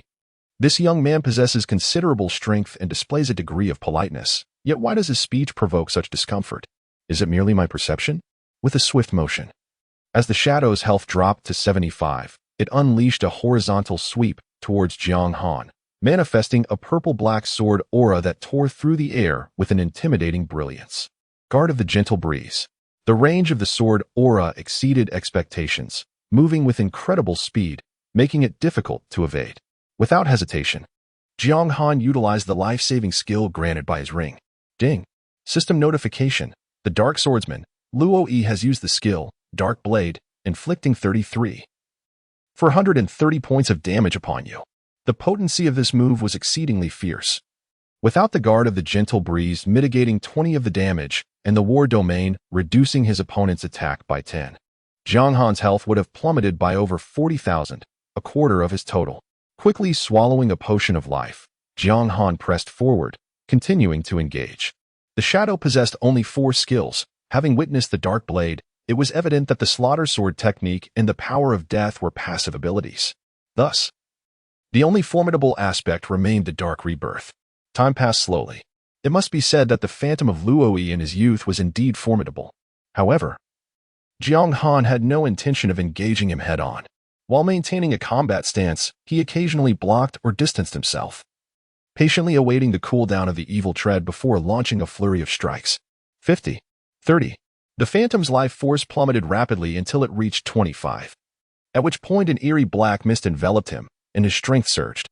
A chilling aura seeped from his form, causing the temperature to drop sharply. Ding. System notification. The Dark Swordsman, Luo Yi, has activated the skill, Dark Reincarnation, enhancing all attributes by 50 for 5 minutes, at the cost of a 10-level reduction. Jiang Han narrowed his eyes, scanning the surroundings before inquiring of Luo Yi's spirit.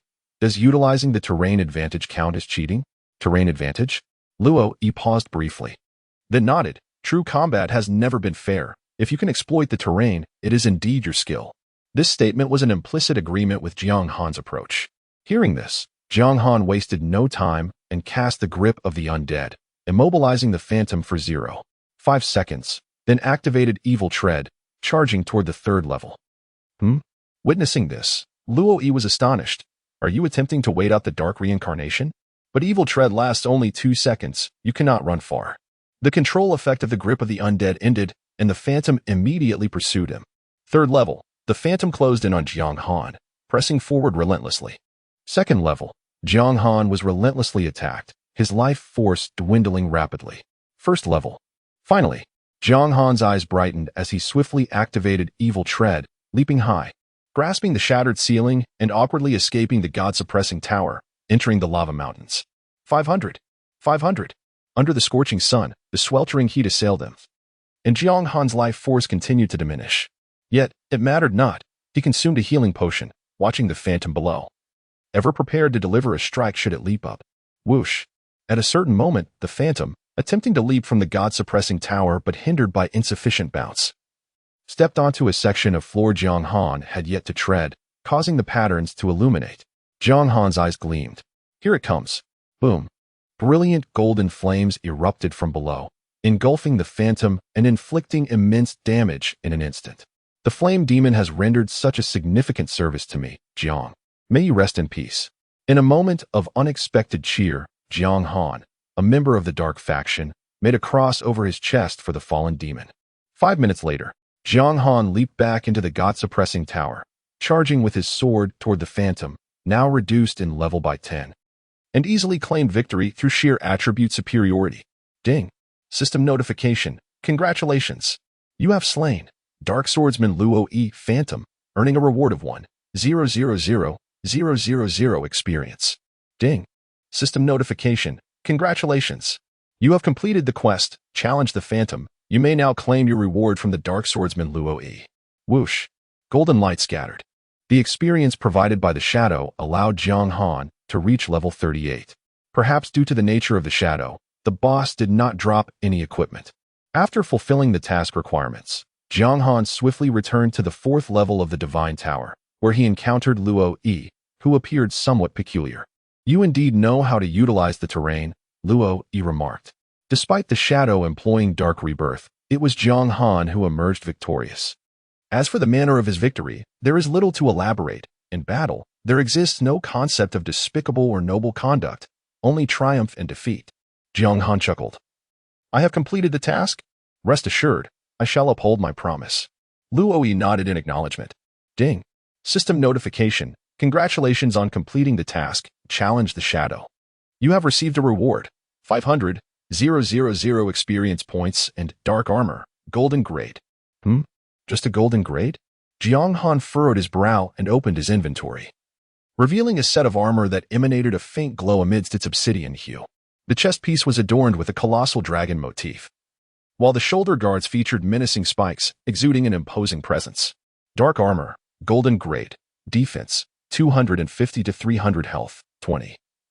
000 effect, 30 defense additional effect, 20 health special skill, Dreadnought, required level, 35 exclusive class, Dark Swordsman special effect, indestructible. Non-discardable description, a magical armor that accompanies the growth of the Dark Swordsman, rumored to have been forged from the reverse scales of a holy dragon.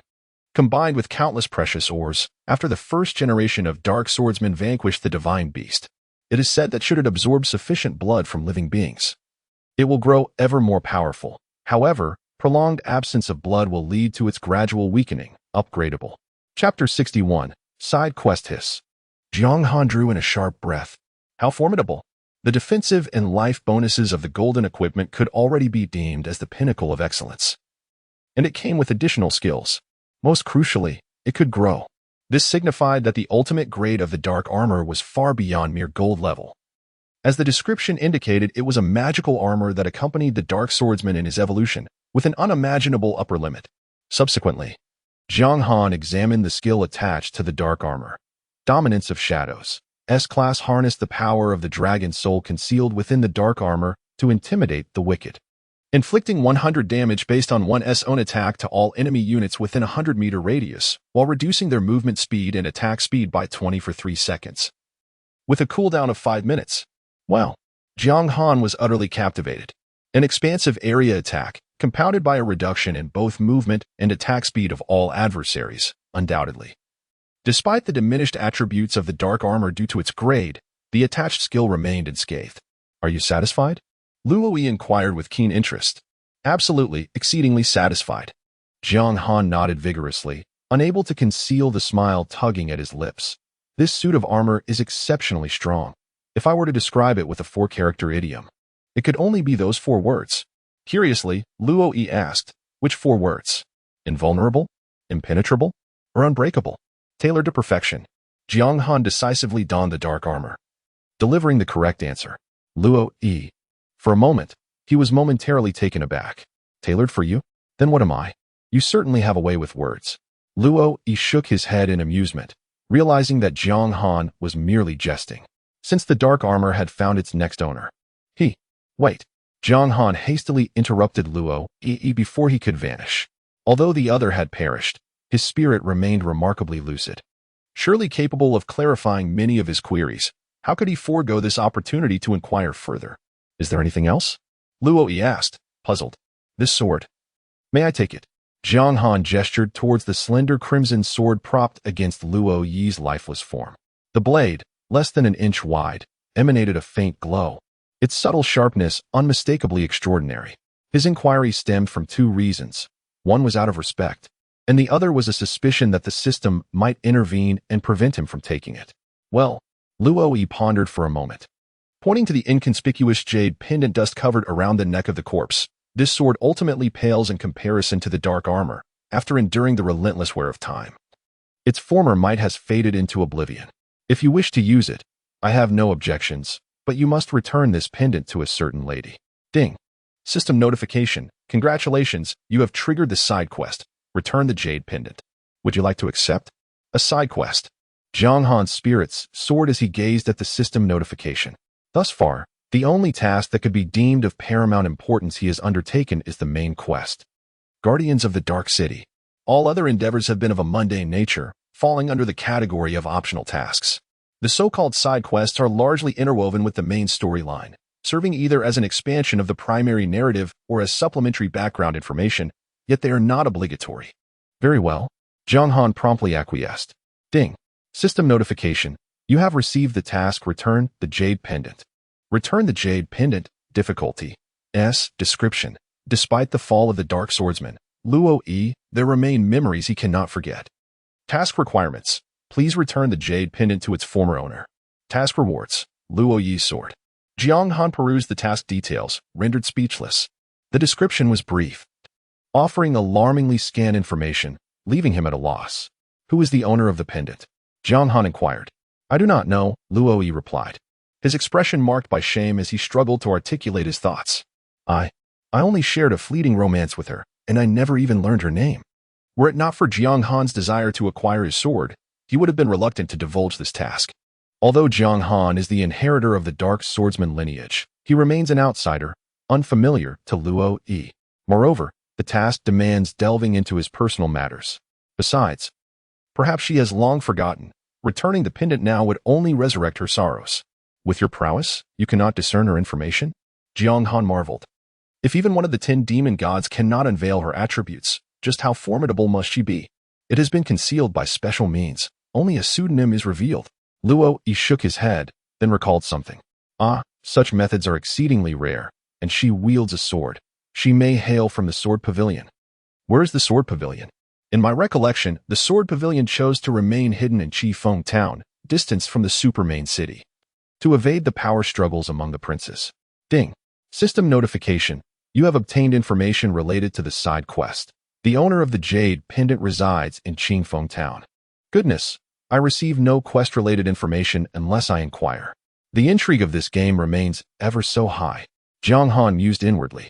How can I join the Dark faction and enter the Town of the Light faction without revealing my identity? This is a grave concern. It is worth noting that his bounty is now in the hundreds of millions, and various rewards are not exclusive to players. NPCs can also claim them.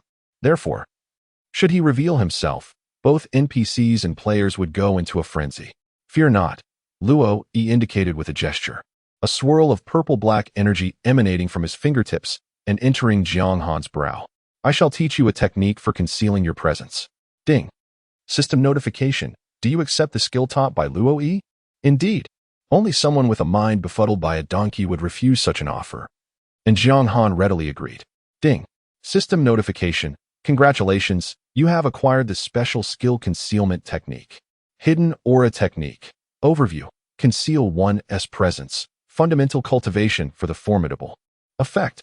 Obscures titles and names. Requires level 20 for others to discern personal information. Duration. 1 day cooldown. 3 days. This skill is exceptionally powerful. Beyond the elite. He has distanced himself from mainstream players by several levels, making it exceedingly challenging for them to uncover his information. With the assistance of the Hidden Aura Technique, entering a level 3 town under the radar becomes a trivial task. After imparting the skill, Luo Yi's spirit flickered, appearing extraordinarily fragile, as if teetering on the brink of dissolution. Do you have any further inquiries? Are you aware of the origin of this item? Jiang Han pondered. Retrieving the shard of the moon from his satchel, it possesses the ability to dismantle the aura barrier, allowing him to explore the Tower of God. The shard must undeniably be connected to a powerful entity within the tower. He could not afford to overlook it. This is. Upon seeing the shard of the moon, Luo Yi's pupils constricted sharply, his countenance frozen in astonishment, engulfed in profound shock. Where did you acquire it? It was gifted to me by a mysterious individual. Jiang Han swiftly filtered through his thoughts, opting not to disclose that Daniel was his mentor. To avoid provoking Luo Yi's hostility. Gifted? Luo Yi's expression turned grave. It seems you have a connection with that individual. Who do you refer to? Jiang Han, apprehensive of further riddles, urged for clarity. The source of the scattered corpses within the Tower of God, the enigmatic creature that has caused the downfall of top-tier warriors. Including myself. Luo Yi elucidated. This shard of the moon originated from him with that. The remnants of his soul could no longer sustain themselves and dissipated into countless motes of light. Gazing at the shard in his hand, still radiating a gentle silver luminescence.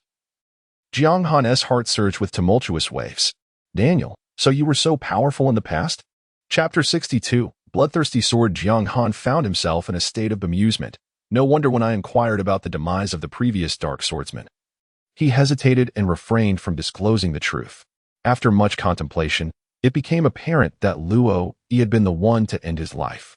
Yet, having slain the former dark swordsman, why did he harbor no animosity towards me, even going so far as to invest his utmost efforts in my training? The narrative of this game truly eludes comprehension.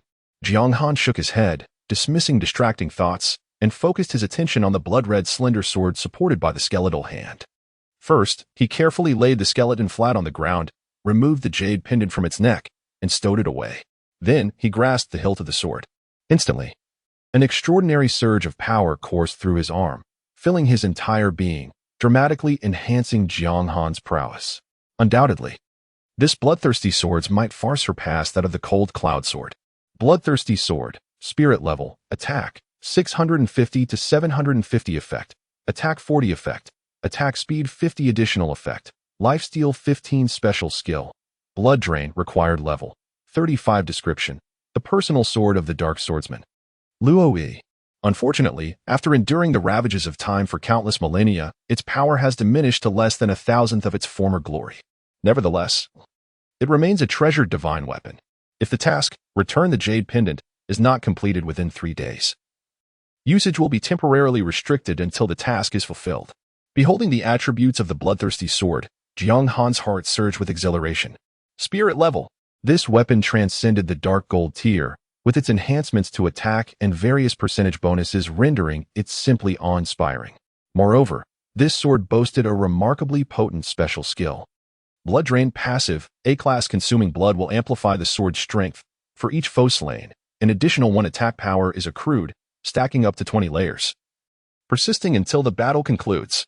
The potential to accumulate 20 layers implies that after vanquishing 20 enemies, he could gain an additional 20 boost to his attack power.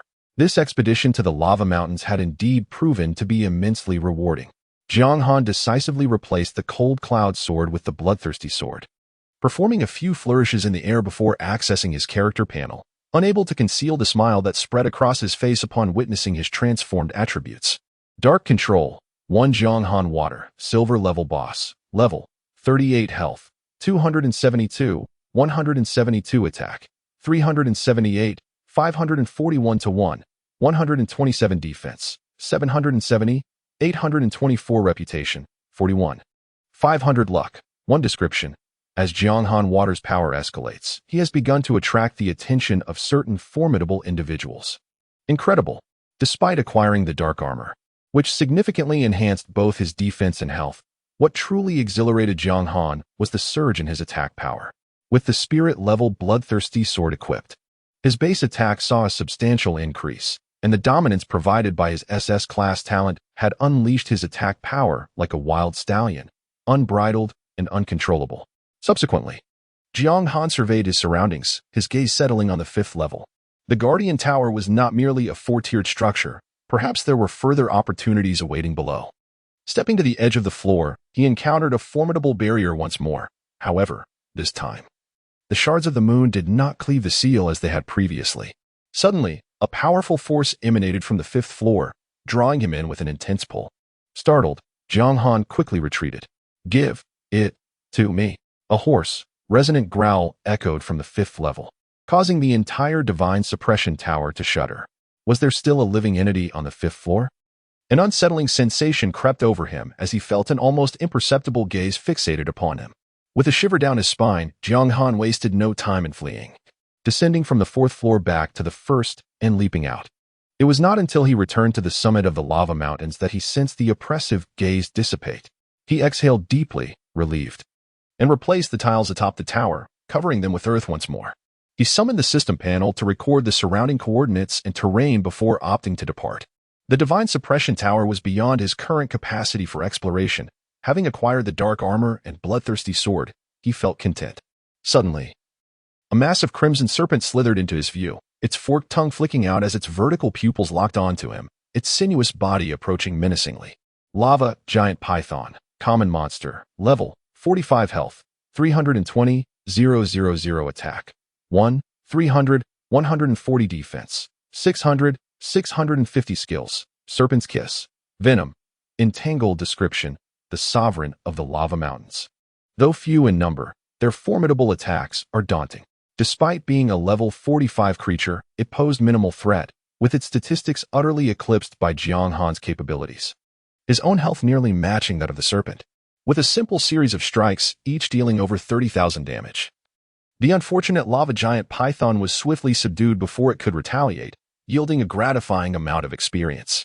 Oh, the solitude of a master. Jianghan sighed skyward.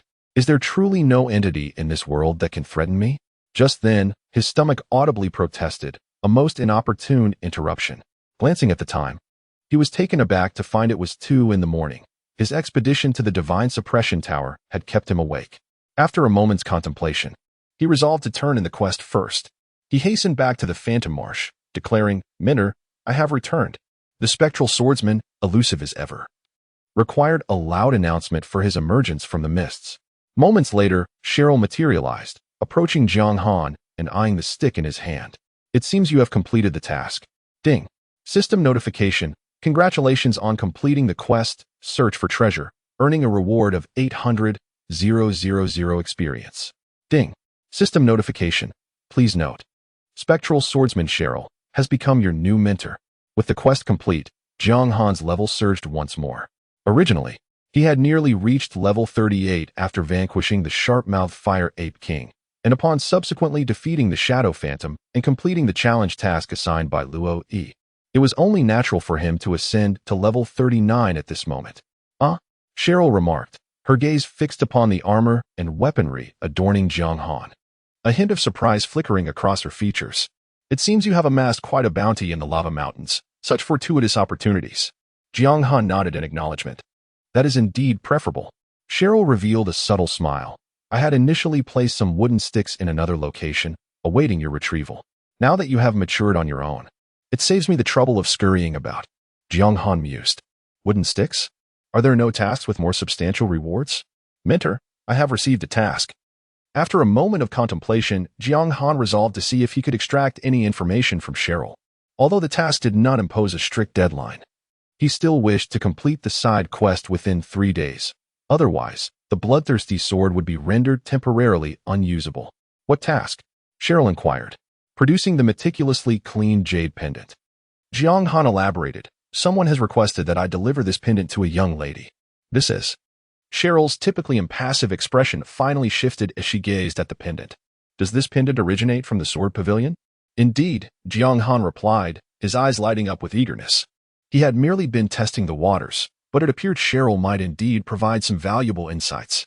Chapter 63, Pretense Like the Wind, Do You Know Anything? Jiang Han inquired directly, pressing for answers.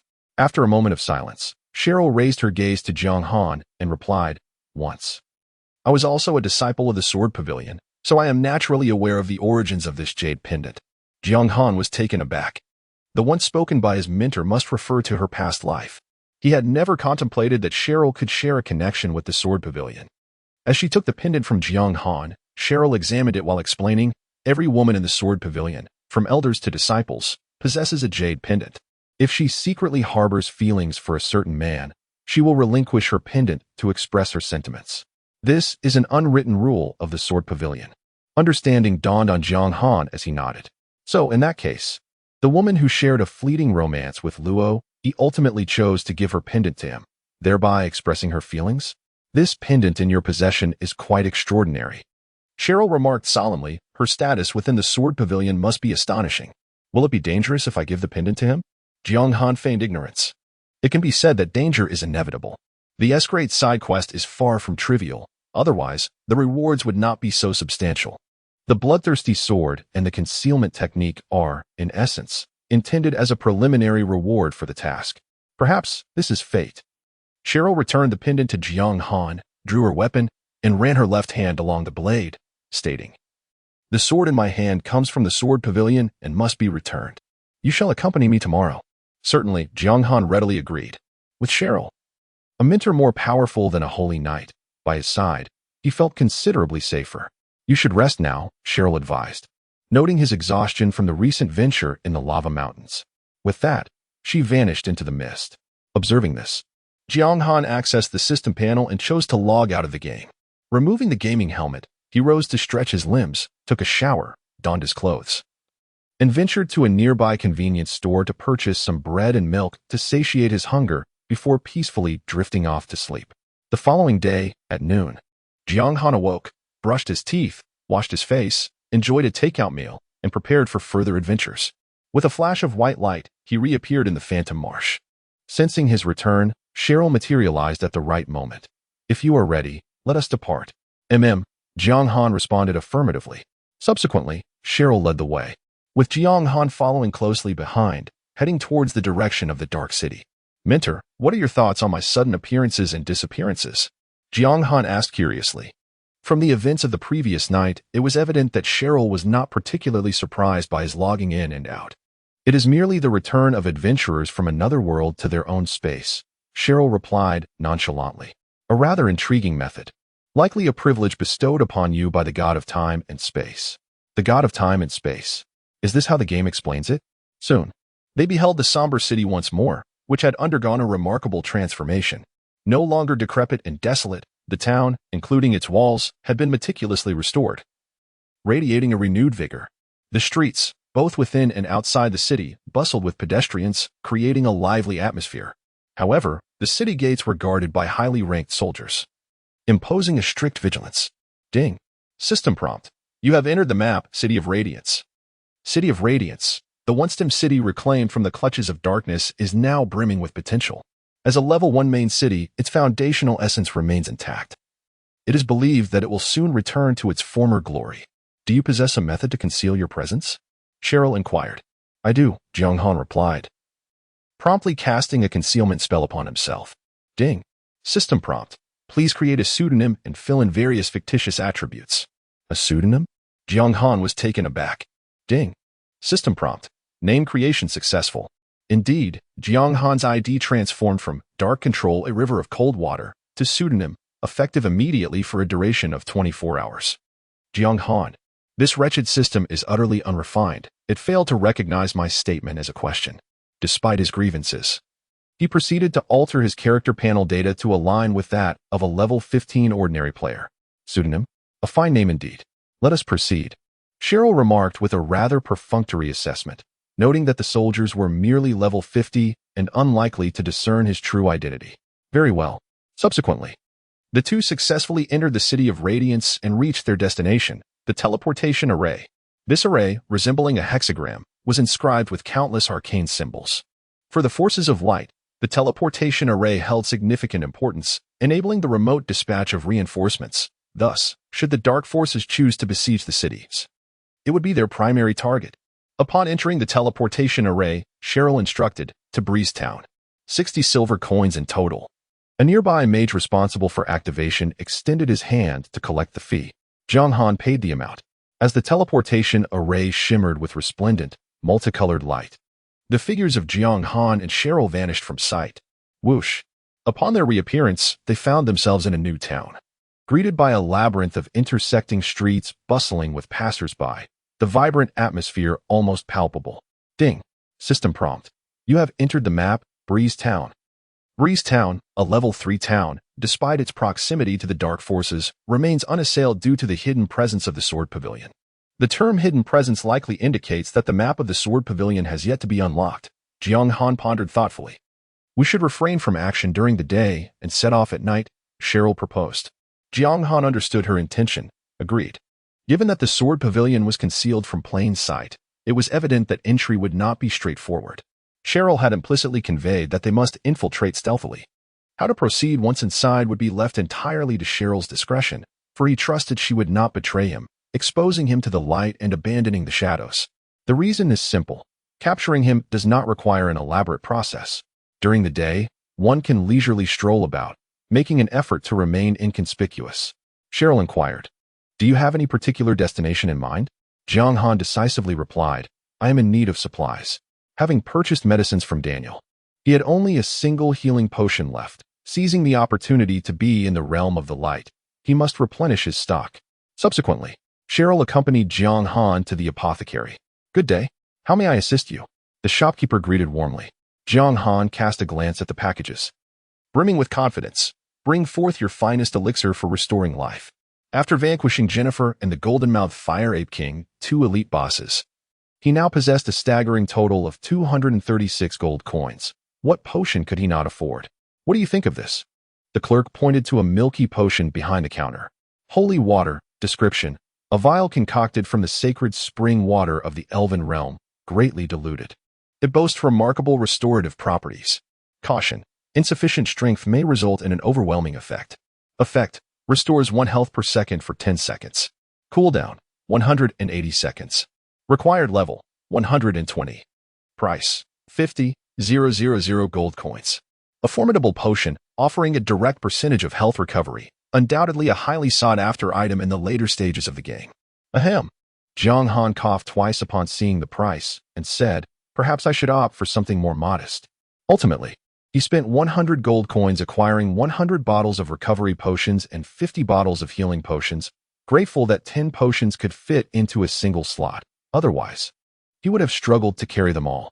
Recovery potion description: currently the most popular potion among adventurers. Effect: restores 500 health points per second for 10 seconds upon consumption. Cooldown: 30 seconds. Price: 50 silver coins. Healing potion description: a potion capable of curing ailments. Effect: restores 1,000 health points per second for 10 seconds upon consumption. Cooldown: 30 seconds. Price: 1 gold coin. For Jiang Han's impressive health pool of 270,000, the amount restored by these potions may seem trivial. Yet it is better than nothing. In prolonged battles, any restoration is preferable to none at all. After procuring his potions, Jiang Han intended to wander about. But as he stepped out of the apothecary, he soon encountered a rather unsavory-looking man harassing a young woman in a narrow alley. It was evident that both were NPCs. Had they been players, any attempt at such actions would surely result in divine retribution, with penalties far exceeding a mere loss of 1 level. Should I play the hero and rescue her? Ding. System notification. Congratulations. You have triggered the hidden whimsical quest, Strut with Flair. Do you wish to accept? Yes. Fate has brought him to this moment. It would be folly to let it pass. However, why is it classified as a whimsical quest? Ding. System notification. You have received the quest, Strut with Flair. Title: a show of bravado synopsis, upon witnessing a local bully harassing a young maiden. You resolve to instill fear in the miscreant while concealing your true identity, compelling him to think twice before daring to offend again. Mission requirements. Repel the bully while accumulating a sufficient amount of bravado points, each point convertible into 10,000 experience upon the completion of the task. Methods of accumulating bravado points. Evoke emotions of fear and shock in the bully, while simultaneously instigating feelings of inferiority and admiration in the maiden. Chapter 64. Infiltrating the Sword Pavilion. What an intriguingly peculiar task. Jiang Han found himself quite captivated. Isn't it rather awkward to follow such a formulaic storyline? As he gazed at the approaching bully in the alley, he swiftly processed his thoughts and called out, "Stop! Evil trampling!" Activating his skill, Jiang Han leapt high into the air, performing a graceful horizontal spin before landing perfectly between the bully and the woman, sword in his right hand, left hand shielding her behind him. How impressive! Such a grand entrance must surely grant him at least 100 points of swagger. The bully was taken aback. What is this person doing, jumping so high for no reason? Ding. System notification. Bei Fu, feeling perplexed, has developed a modicum of apprehension towards you. Swagger points 1. Perplexed? Jiang Han was momentarily stunned. Why was it considered strange? Aren't those chivalrous heroes in martial arts stories known for their high jumps and graceful spins? Landing magnificently in the center, appearing formidable? The bully fumed. Dare to disrupt my plans? Do you even know who I am? Humph. Jiang Han retorted coldly. And do you know who I am? A pseudonym? Indeed, you can only see a pseudonym, for you are not yet worthy to know my true name. Jiang Han shook his head, habitually casting a perception technique on the opponent, only to be astonished by the attributes displayed. Infamous, Bei Fu, Dark Gold level boss, level, 50 health, 15, 000, 000 attack, 1, 530, 015, 500 defense, 1, 000, 010. 500 skills, Idle Rogue, Gentle Breeze, Sword Technique, Wind Dragon Guardian, Gale Sword Art, Description, son of the mayor of Qingfeng Town. Expelled from the Sword Pavilion for harassing a female disciple, spends his days idly engaged in unsavory activities. Dark Gold level. This fellow was indeed of Dark Gold caliber, with attributes scarcely inferior to Brandy at level 80. What happened to the supposed difficulty level D? Ding. System notification. Bei Fu is suspicious of your true identity. Swagger points 5. Whoever you are. Bei Fu, uncertain, probed. If you have the capability, show me what you've got. Show my skills? Jiang Han's mind raced, suddenly struck by inspiration as he glanced at Cheryl watching from afar. And immediately understood. You are far too weak to witness my prowess. Xiaoxia, assist me in driving him away. Cheryl. Xiaoxia? Since his swordsmanship had flourished, no one had dared to address him in such a manner. However, observing Jiang Han's playful gestures, he seemed to grasp the situation. Swiftly seizing the bully by the collar and effortlessly tossing him aside, complying seamlessly, "Begone. My master cannot abide the oppression of the virtuous." My master? The woman beside them was taken aback. Such a title, and with such a formidable subordinate, easily dispatching the mayor's son. You wait. This matter is far from over. I shall summon reinforcements. Bei Fu fled in disarray. Ding. System notification. Notorious Bei Fu harbors a hatred value of 1,000 towards you, and an arrogance value of 30. Ding. System notification. A lady has developed an infatuation for you, gaining an arrogance value of 20. Alas, how perceptive. Jiang Han silently gave a thumbs up to Cheryl, chuckling. My dear, I have matters to attend to, so I shall not linger. Farewell. Having completed his display of bravado, he needed to make a hasty exit. Otherwise, should the other party summon reinforcements, it would spell significant trouble. Young master, might you kindly reveal your true name? The lady inquired. Jiang Han, being a boy of honesty, promptly disclosed his real name. I am Daniel. Cheryl. Ding. System notification. Congratulations on completing the interesting task, Arrogance, as Wind, earning a total of 56 arrogance points, which has been converted into 560,000 experience points. Jiang Han glanced at his experience bar, now at 39 level, 56. Not too shabby, it was certainly a faster way to gain experience than grinding monsters. Afterward, Jiang Han visited the auction house, selling all the equipment he had replaced, and then logged off in an open area not far from the Sword Pavilion, awaiting the arrival of night. Nightfall, 8 p.m. Whoosh. Jiang Han logged back in, discovering that Cheryl was still by his side. In the game's nighttime, the stars twinkled. and the moonlight cast a hazy glow, enveloping the entire Qifeng town in a delicate silver frost. "Shall we?" Cheryl initiated. "Certainly," Jianghan nodded, following his mentor to the rear of the sword pavilion. In truth, the so-called sword pavilion occupied an inconspicuous corner of Qifeng town, surrounded by walls approximately 6 meters high, rendering it inaccessible to outsiders. Jianghan had previously searched for related content on the forum. Players who stealthily ventured into the interior of the sword pavilion would be swiftly eliminated by high-level NPCs, incurring a severe penalty of losing 5 levels. Cheryl grasped Jianghan's arm, gracefully leaping over the wall and entering. Ding. System notification.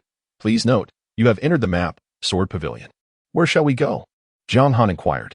You should head to the Eastern Sword Concealment Pavilion. That presence can provide you with answers. As for me, I must return the sword to the forging pool. Shall we split up? Jianghan's heart tightened. Who is that presence you speak of? The sword god.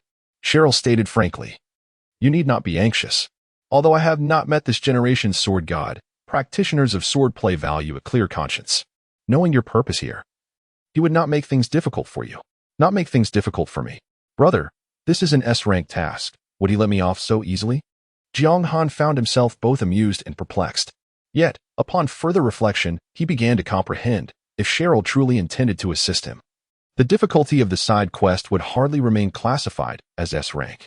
Just as with whimsical tasks, the system continuously assesses the variables inherent in its challenges. The difficulty level designated as D is likely influenced by the presence of Cheryl. Otherwise, any task could be triggered with ease, rendering it a fray among players, leaving little opportunity for him. Well, Jianghan could only acquiesce, advising her to exercise caution. Rest assured, I have yet to avenge my grievances. I shall not meet my end. As he witnessed Cheryl's figure swiftly tumbling and vanishing into the inky darkness of the night, Jianghan inhaled deeply and stealthily made his way towards the eastern direction where the sword concealment pavilion was located. A few minutes later, he evaded the patrolling disciples of the pavilion and beheld the exquisite architecture of the sword concealment pavilion, its eaves elegantly arching.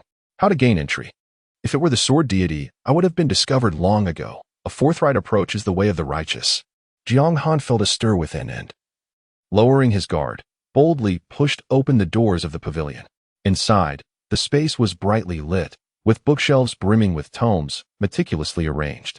Not far away, a girl of about 14 or 15 lay on a soft crimson blanket, engrossed in her reading. Her features were delicate, her skin flawless. Yet her tousled hair lent her an air of casualness. As she nibbled on a biscuit-like snack, she was thoroughly absorbed in her book until the sound of the pavilion's door being opened alerted her. She hastily closed her book and tucked it away, then raised her head to gaze at Jianghan, her expression shifting to one of surprise. What brings you here? The art of insight. Sword deity? Jianghan was taken aback. Could it be that the sword deity is a girl? Chapter 65, Challenge of the Sword God. Do you know me? Jianghan inquired with curiosity. He was certain that he had never encountered the so-called sword god in the game. The only time he had heard the name was during a conversation regarding the talent trial, when Daniel had mentioned that the sword god possessed an SS-level talent known as Sword Heart. It seemed that upon realizing the visitor was not the person she had anticipated, the girl sighed in relief and resumed her reading. If Cheryl had slain Herbert back in the City of Shadows, I would have been the next to appear. Jianghan was taken aback. The sword god's statement was truly astonishing. Upon reflection, he pondered deeply. The connection between the Holy See and the necromancer warranted the dispatch of the Holy Knight Herbert, and Cheryl's assistance stemmed from the fact that the necromancer had revived him. If there were indeed ties between the sword pavilion and Cheryl, it seemed quite plausible that the sword god would intervene to cleanse the ranks. In other words, the hidden powerhouse Cheryl spoke of could very well be herself. As he contemplated, Jianghan, in order to evade detection by patrolling figures outside, closed the door of the sword pavilion and gradually approached the girl, casting a curious glance at the book she was engrossed in. It must be an extraordinary tome to captivate the sword god so thoroughly, he mused. The unmatched sword god, Jianghan exclaimed. The sword god is reading a novel about herself? Are you also interested in this book? The girl asked, lifting her gaze inquisitively. Then you must wait for me to finish. No. Jianghan hastily waved his hand, getting straight to the point. I came here primarily to inquire if you know who the owner of this jade pendant is. He produced the emerald pendant as he spoke. Upon seeing the unique pendant belonging to the sword pavilion, the girl rose to take it, scrutinizing it for a moment before furrowing her brow. Suddenly, she looked up at Jiang Han, her delicate face marked by seriousness. Where did you acquire this pendant? The previous dark swordsman, Jiang Han replied candidly. Is he still alive? The girl was taken aback, then shook her head in disbelief. No, if he were alive, you could not have become the dark swordsman, the only hidden class. The term only does not merely apply to adventurers. In most cases, the predecessor must perish for the next to emerge. I saw him with a remnant of his soul. Jiang Han explained. Since you are aware of the pendant's origin, could you please help me pass it on to her? I shall take my leave now. With that, Jiang Han turned to depart. Clang! A silver blade appeared perilously close to Jiang Han's neck. The girl, having seemingly teleported before him, spoke calmly. Since you have come, shouldn't you at least say a few words? Gulp. Jiang Han swallowed nervously, awkwardly replying, aside from my life, take whatever you wish. I shall not utter another word. Indeed, the S-level side quest would not allow him to take shortcuts. However, if defeating the sword god is considered an S-rank challenge, it should at least be classified as SS, or even reach the SSS level akin to hunting a demon god, shouldn't it? Is that not so? The girl smiled slightly, lowering her blade to point at Jiang Han's brother. The price you pay today will likely be quite severe. Wait. Jiang Han stepped back 2 paces, asserting, how about this? Let us agree to a single strike. If I can withstand your sword without dying, you shall allow me to depart from the sword pavilion unscathed. How outrageous! The girl exclaimed. You are but a child, yet you comprehend so much? She shook her head. Ultimately, I belong to the righteous camp. If I were to let you enter this place only to leave unscathed, it would surely invite retribution from the supermain city. I have come to return the jade pendant, harboring no ill intent. If you kill me, will you not fear the damage to the sword heart and the pangs of guilt? Jiang Han launched into his persuasive mode. Damage to the sword heart? The girl tilted her head, looking puzzled. What is that, the heart? In an instant, Jiang Han found himself at a loss for words. The sword heart.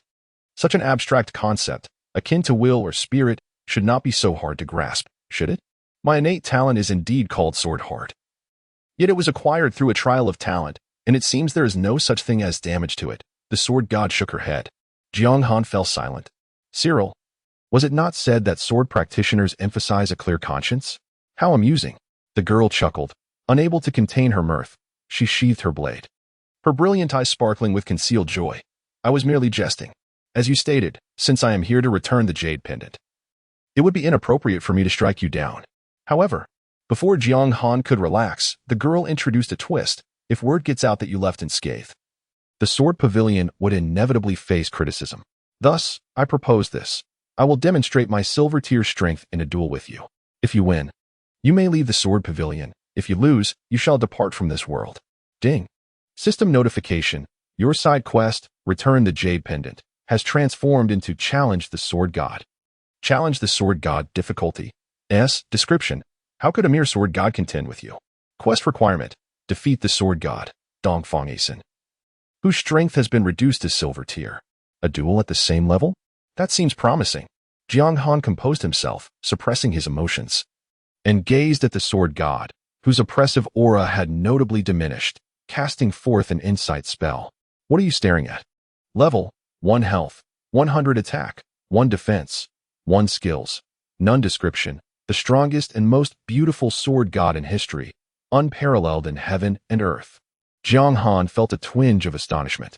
Indeed, as Luo Yi had said, those from the sword pavilion are particularly skilled at concealing their true selves. Ding. System notification. You have pierced through the opponent's disguise with your eye of insight. In the next moment, the character panel before Jiang Han underwent a transformation. Sword God Dongfang Asen, silver level, 39 health, 2, 130, 000 attack, 25, 002, 820 defense, 8, 001. 050 skills, sword mastery, counter, unmatched blade, sealing sword technique, sword chi across the horizon, forbidden 10,000 swords returning to the origin, description, the contemporary sword god and the de facto leader of the sword pavilion. Seemingly youthful, yet of an indeterminate age, is a prominent figure within the light faction. Even the monarchs must show him a modicum of respect, wary of incurring his wrath. Truly, it is no surprise that the system has rewarded him with an S-level skill, capable of discerning the sword god's disguise. Of course, it is merely a silver-level facade. Oh, how intriguing, the young woman exclaimed. Your investigative methods are quite impressive. You have uncovered my true identity. Fortunate, indeed. Jiang Han responded humbly, acknowledging his good fortune. The young woman nodded in agreement. Perhaps you are unaware, but you are merely one step away from a breakthrough. Breakthrough? Jiang Han pondered briefly, quickly grasping her implication. Golden level. Just a slight elevation in his level would elevate him to a golden level boss. Chapter 66. The Dark Sovereign. For NPCs, the disparity in attributes between levels is exceedingly pronounced. Should one strive to break through before confronting a sword deity of the same level, the challenge would undoubtedly escalate exponentially. Thus, it is no wonder that Dongfang Yisun would utter the word luck. The young girl brandished her sword, directing its tip towards Jiang Han, yet she refrained from immediate action. Shall we commence directly? Having scrutinized the sword deity's attribute panel, Jiang Han cautiously inquired, were you able to unleash forbidden spells at the silver level? Forbidden. 10,000 swords returning to the source. Any skill prefixed with forbidden signifies a formidable ultimate move of extraordinary power. Indeed, I can, Dongfang Yisun replied with a gentle smile. Hesitating for a few moments before elaborating, as a dark swordsman, when the moment is ripe or your emotions align, you too can awaken hidden potential and possess a unique finishing move. Such information was not hers to disclose, yet upon reflection, she deemed it neither a secret nor detrimental to share. Could you elucidate further? The revelation that he could wield an ultimate spell invigorated Jiang Han. Dongfang Yisun shook her head, dismissing any further discussion. Then, let us settle this swiftly. In the next instant, her sword slipped from her grasp, soaring through the air like a swiftly launched arrow, aimed directly at Jiang Han. Ding. System notification. Sword deity Dongfang Yisun employs the skill Sword Control. With an attack speed of 50, an attack range of 200 meters, and no cooldown time. Was the first skill unleashed so preposterous? As the chilling blade approached, Jiang Han's expression darkened, losing the usual playful demeanor. He initiated his habitual evil stomp, but this time, the target was the incoming sword, grasp of the undead. The sword moved like a streak of light, making it challenging to track its trajectory, let alone land a hit. Thus, Jiang Han swiftly employed control. Unlike usual, this time the grasp of the undead did not select any units. Instead, it conjured a massive hand of purple-black energy to shield him, perfectly obstructing the blade's advance and creating a momentary stasis. Ding. System notification. You have used the skill Grasp of the Undead, rendering the weapon, demon breaking, immobile for 0.35 seconds. With a slight pivot, Jiang Han deftly stepped on the side of the blade, forcefully pinning it down with his foot, further imposing a 0.5-second suppression. Huh. The playful mockery faded from Dongfang Yisun's features, replaced by surprise and solemnity. I have witnessed those moves in the City of Shadows, but I never anticipated you would employ them so creatively. The fact that Jiang Han had become a dark swordsman was a testament to his potential, complemented by a measure of fortune. Yet, this particular maneuver transcended mere class advantages. It was a mark of innate combat talent. Sword control is quite impressive, Jiang Han remarked calmly. Would you be willing to teach me? What man would not desire to master the art of sword control? Strength aside, such a technique was undeniably flamboyant, enabling melee classes to strike from a distance. Only a fool would decline the opportunity to learn. Our positions diverge significantly. I cannot allow an adversary to grow stronger. Dongfang Yisun resolutely declined, yet the art of swordsmanship merely required meticulous control over elemental energy. Once your strength reaches a sufficient level, you will undoubtedly grasp it naturally. As she spoke, she twisted her fingers to retract her sword. However, Jiang Han remained steadfastly planted upon it, unmoving. Do not tell me that a silver-level swordsmanship can lift a person, Jiang Han retorted deliberately. The control of the evil tread and the grip of the undead was crucial. His choice to employ both to stand upon the sword was no mere whim. Ultimately, if one could wield a sword at the silver level, their opponent would inherently be at an advantage, rendering any challenge moot and declaring the sword god the inevitable victor. A spark of battle intent flickered in Dongfang Yisun's eyes as she acknowledged a sound judgment. With that, she retrieved another weapon from her satchel, though its power was clearly inferior to that of the Demon Breaker, diminishing her overall attack by over 200 points. The answer was simple. The true strength of the sword god was beyond imagination, yet she was constrained to battle at the 39th level, leaving her with remarkably few weapon options. Jiang Han even suspected that the sword she currently wielded required a level beyond this stage, yet was forcibly restrained by the rules. This time, she chose to engage closely, executing a swift and precise thrust. Bring it on. Jiang Han's eyes brightened, and he did not evade. War Domain. Ding. System notification. You have activated the skill, War Domain, increasing your attack by 20, while Sword God Dongfang Yisun's attack is reduced by 10 for 3 minutes. Swoosh. The blade pierced her chest, blood gushing forth. In reality, such a lethal strike would guarantee death, but Jiang Han was acutely aware that this was merely a game. Adhering to the rules of the game, the Sword God's attack without the Demon Breaker was barely under 2,000 points. 16,475. Damage exceeding 10,000 was displayed. The Sword God's innate ability, Sword Heart, amplified her final damage by 80, allowing her ordinary attacks to inflict substantial harm, something Jiang Han found unsurprising. Grasping the blade with his left hand, Jiang Han did not hesitate to counterattack. Frenzied Slaughter. 28,644. Miss. 35,781. Miss. 2 consecutive strikes were evaded. After all, no matter how swift the combo, without connecting control, the opponent would not remain passive. Withdrawing the blade embedded in Jiang Han's chest, Dongfang Yisun stepped back, flicking away the bloodied sword with a hint of dissatisfaction. You are wholly gambling with your life. Enduring her strike to seize the moment for a counterattack was a method that left her somewhat unsettled. Jiang Han remained silent, directly activating the skill attached to his dark armor. Terrifying Might. In the next moment, a black dragon spirit emerged from the armor, soaring forth, its body magnifying exponentially. The terrifying aura of the dragon enveloped the entire sword-concealing pavilion, its massive tail sweeping across, leaving Dongfang Yisun with no means of escape. Ding.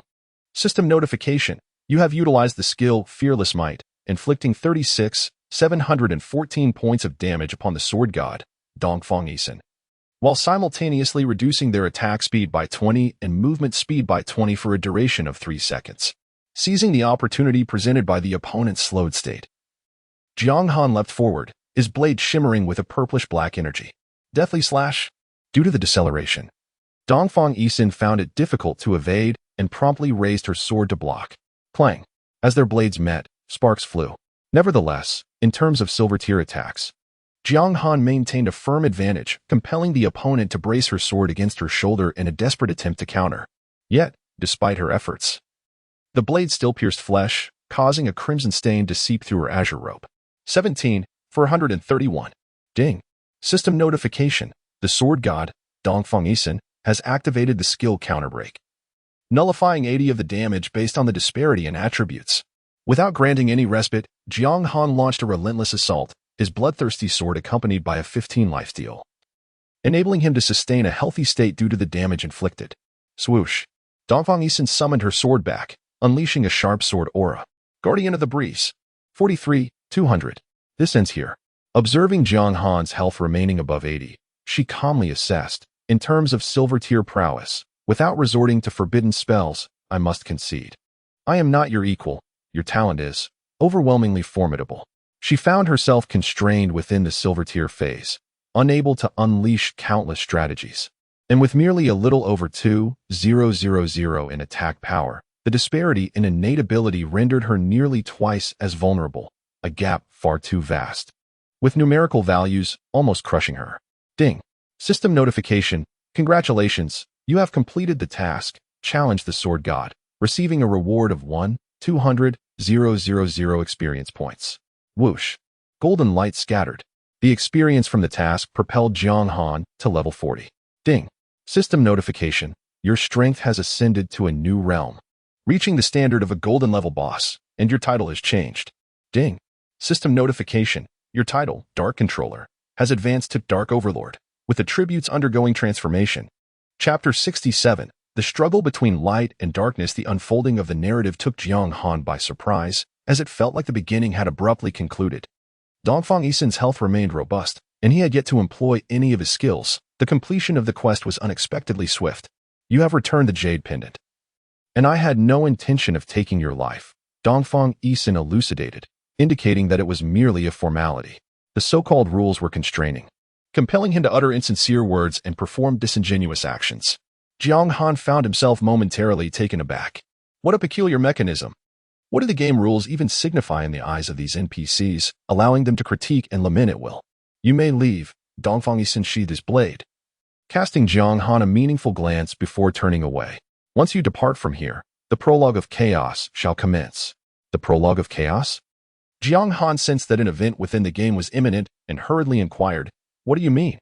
The enmity between the two factions has long been entrenched and irreconcilable. Just days ago, the Light faction reclaimed the City of Shadows, indicating that they are well prepared. Dongfang Yisin waved his hand, signaling him to depart.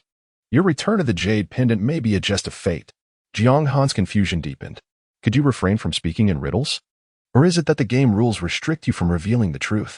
Before he could pose another question, a fierce gust of wind surged, rendering him unable to maintain his composure, and he was swept out of the sword-hidden pavilion. Clearly, the sword god had chosen to close the door on their conversation. Jiang Han, adopting an ancient manner, clasped his fists toward the pavilion and swiftly departed, his mind clouded with uncertainty. Although the sword god had not truly engaged him due to the narrative, the NPCs of the pavilion would show no mercy. Without Cheryl by his side, he would surely meet his demise if confronted. Upon arriving at the location where he and Cheryl had entered the sword pavilion, he found his mentor waiting patiently. Have you returned the Jade Pendant? Cheryl inquired. Yes, Jiang Han nodded, observing his mentor's countenance with surprise. Compared to when he had first entered the pavilion, Cheryl's pallor remained. Yet his spirit seemed markedly improved. Let us go. He grasped Jiang Han's arm and effortlessly leaped from the pavilion. Subsequently, the two departed Qingfeng town under the cover of night, utilizing the teleportation array to return to the City of Radiance, and then onward to the Ghost Marsh. Jiang Han, I owe you my gratitude. Cheryl exhaled heavily, gazing into the mist of the Ghost Marsh as if liberated from some shackles. Jiang Han, puzzled, replied, Thank you. After returning the pendant, I am no longer a disciple of the Sword Pavilion. Indeed, Cheryl smiled. I can now join the Dark faction without any psychological burdens. Upon hearing this, Jiang Han was taken aback. You have yet to join? He had assumed Cheryl was already part of the Dark faction. To join the Dark faction, one must prove their allegiance to darkness, Cheryl explained. Having undertaken similar quests, Jiang Han immediately comprehended the implications. Initially, upon completing his class transition, he had to vanquish 1,000 players to prove his allegiance to the darkness, thus successfully altering his faction. As a disciple of the Sword Pavilion, I once vowed never to wield my blade against humanity. Cheryl spoke slowly. Now, I am no longer bound by such constraints. The grievances of the past must be avenged. Ding. System notification. Please be advised, your mentor has decided to undertake the task, Allegiance to Darkness, in 3 days. Upon hearing the system's chime, Jiang Han felt utterly perplexed. What concern is Cheryl's task to me? Perhaps, the Dark Swordsman is destined to grow amidst slaughter. Cheryl's countenance was solemn. Jiang Han, regardless of whether you are prepared to embrace the baptism of war, the moment you join the Dark faction, there is no turning back. What does this even mean? Jiang Han was left in a state of confusion. However, in the next moment, the system notification provided clarity. Ding. System notification. The actions of the Light faction reclaiming the City of Shadows have shattered the tranquility of yesteryears, awakening the Demon Lord from its long slumber and anger. As the malevolent forces amassed in darkness yearn to declare their return through warfare. Ding. System notification. The first expansion pack of Eternal, the struggle between light and darkness, is officially launched. Goodness. Upon reading the system announcement, Jiang Han felt a jolt of realization. Is this the initiation of a large-scale event involving the entire server? In that moment, he understood. Had it not been for the quest to return the Jade Pendant, which triggered Cheryl's sword-returning storyline, he would not have resolutely decided to join the Dark faction. Thus, the so-called prologue of chaos mentioned by the Sword God might be postponed. Ding. System notification. Please be advised. The Undead Legion led by the 190-level celestial boss, Undead Swordsman Cheryl, is preparing to assault the Level 1 main city, Seaside City, in the Merué district in 3 days. Ding. System notification. Please be advised. The Vampire Legion led by the 185-level celestial boss, Cold Blood Moon Catherine, is preparing to assault the Level 1 main city, Vermilion City, in the Eastern District in 3 days. Ding. System notification. Please be advised. The Evil Legion led by the 190-level celestial boss, Judgment of Sin Solomon, is preparing to assault the level 1 main city, Thunder City, in the Cherry Blossom District in 3 days. In an instant, dozens of system chimes echoed in his ears, as if to affirm the vast scope of this event. Level 1 main city? Jiang Han was filled with uncertainty. Given the current strength of the players, it seemed impossible to even enter a level 1 main city, let alone participate in the event. Ding. System notification. As a member of the Dark Faction, you have received the S-level main quest, Siege and Conquest. Siege and Conquest. Difficulty, S. Description. The dormant darkness is awakening. Only by contributing sufficient territory to the Demon Lord can you prove your worth. Quest requirements. You will appear as the 5th wave siege boss, tasked with conquering the level 3 town Snowy Town in the Romantic District. Task reward. Qualification for entry into the Demon God's Treasury failure penalty. Death Ding. System notification. Please be advised. The Dark Legion led by the level 40 Golden Boss, Dark Overlord Jiang Han Shui, is poised to assault the Romantic District's level 3 town, Ice and Snow Town, in 3 days. Ding. System notification. Please be advised. The Furious Tide Legion commanded by the level 50 Golden Boss, Raging Waves Kane, is set to attack the Cherry Blossom District's level 3 town Sky Demon Town in 3 days. It seems, in response to Jiang Han's bewilderment, that following the announcement regarding the siege of the level 2 stronghold, the level 3 towns are inevitably drawn into the flames of conflict.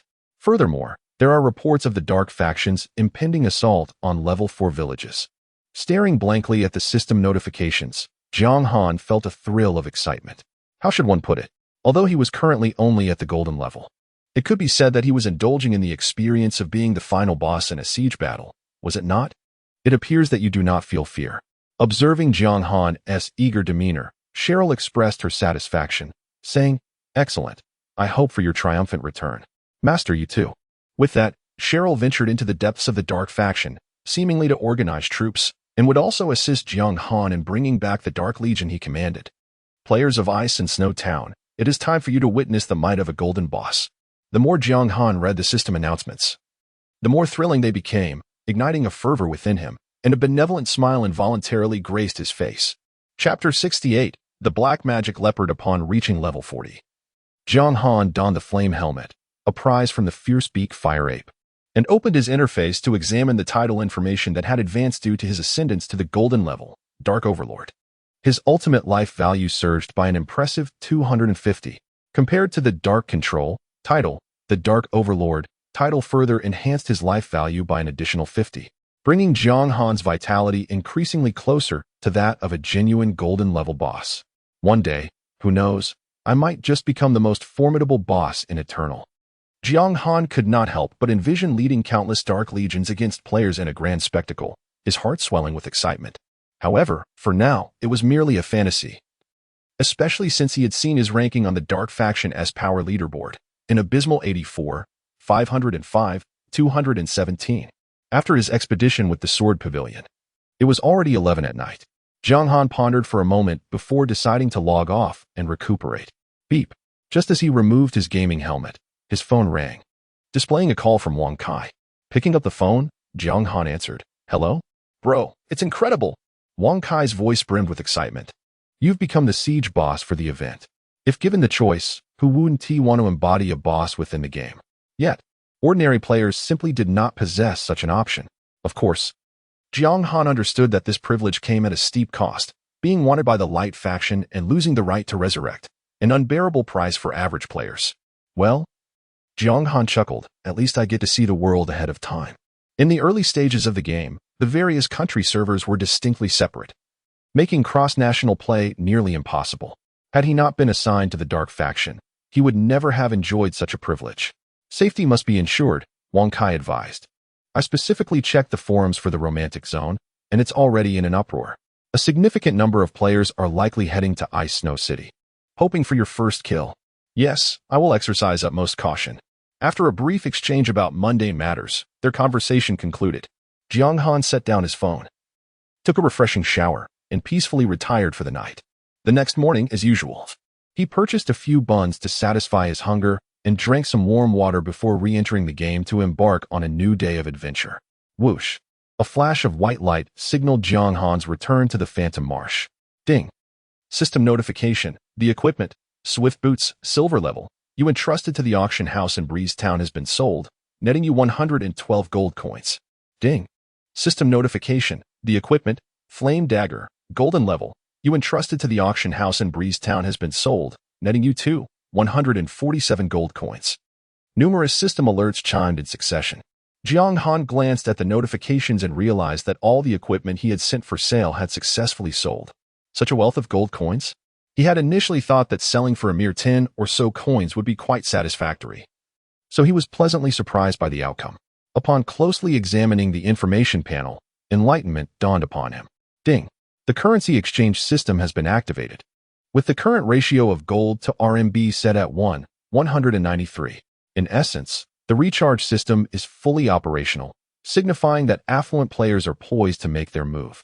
Without hesitation, Jiang Han promptly converted the majority of his gold into cash, which was instantly credited to his bank account, resulting in an additional nearly 500,000.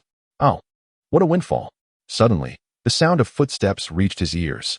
Jiang Han turned towards the source and beheld 5 players emerging from the mist into his line of sight.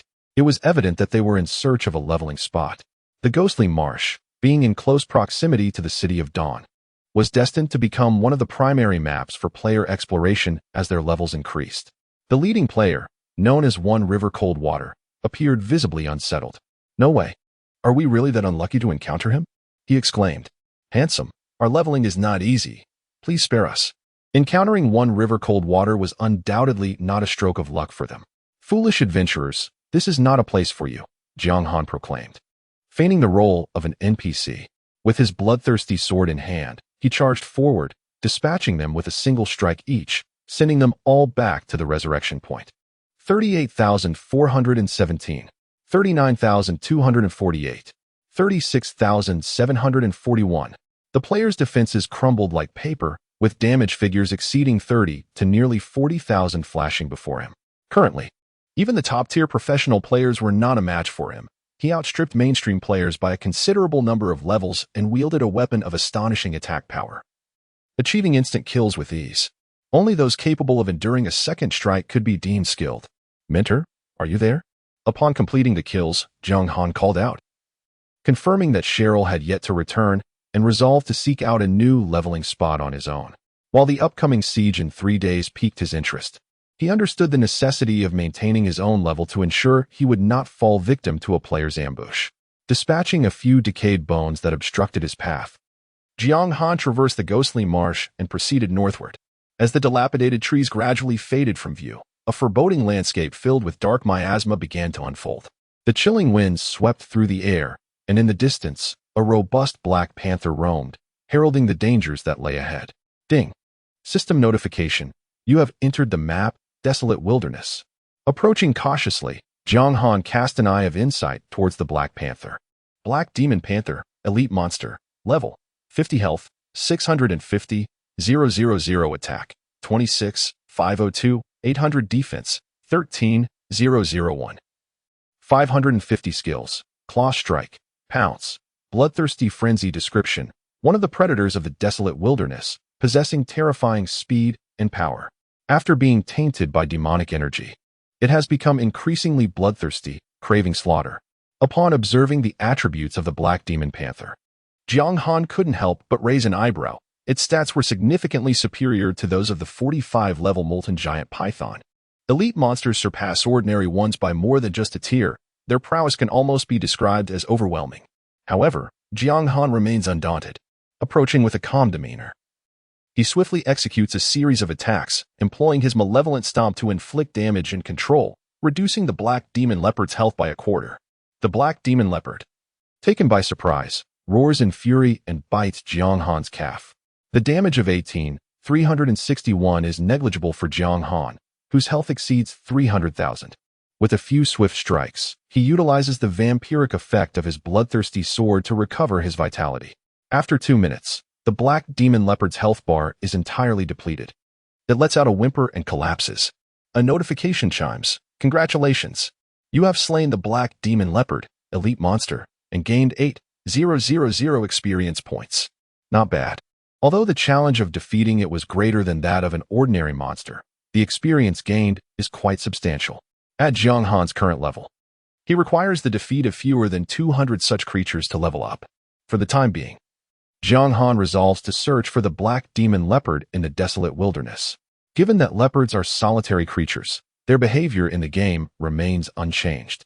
Thus, Jiang Han realizes that attempting to herd them for more efficient farming is impractical. He must seek them out one by one. A notification sounds. Please note, the difficulty of your main quest, Siege and Conquest, has changed. Several hours later, as Jiang Han continues his monster hunting, he hears the unsettling sound of the system alert in his ears. The difficulty has changed. Chapter 69. Summoning the demon god with the assault only 3 days away. Could there still be unforeseen complications? Jiang Han furrowed his brow as he opened the task panel, discovering that the difficulty had escalated from S to SS level, while the task content remained unchanged. What does this mean?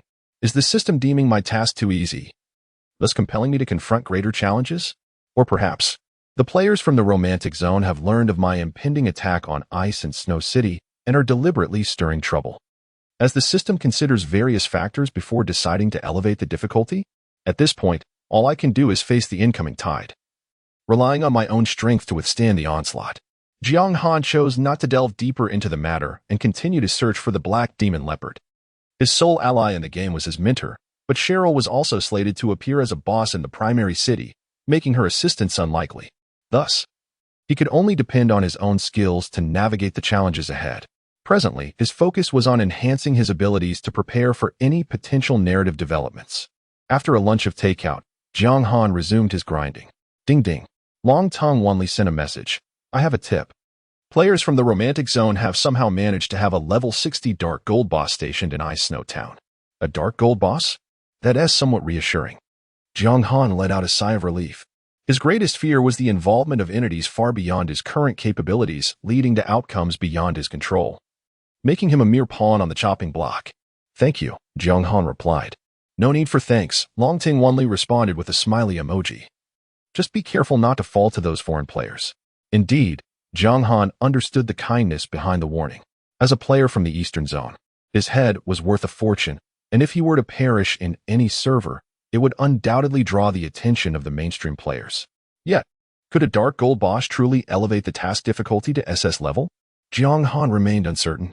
The main storyline he had previously undertaken, Guardians of the Shadow City, featured the formidable Herbert and Cheryl as its final adversaries. Cheryl was a celestial level boss, and although Herbert might not be far behind, his strength likely surpassed that of a Dark Gold entity.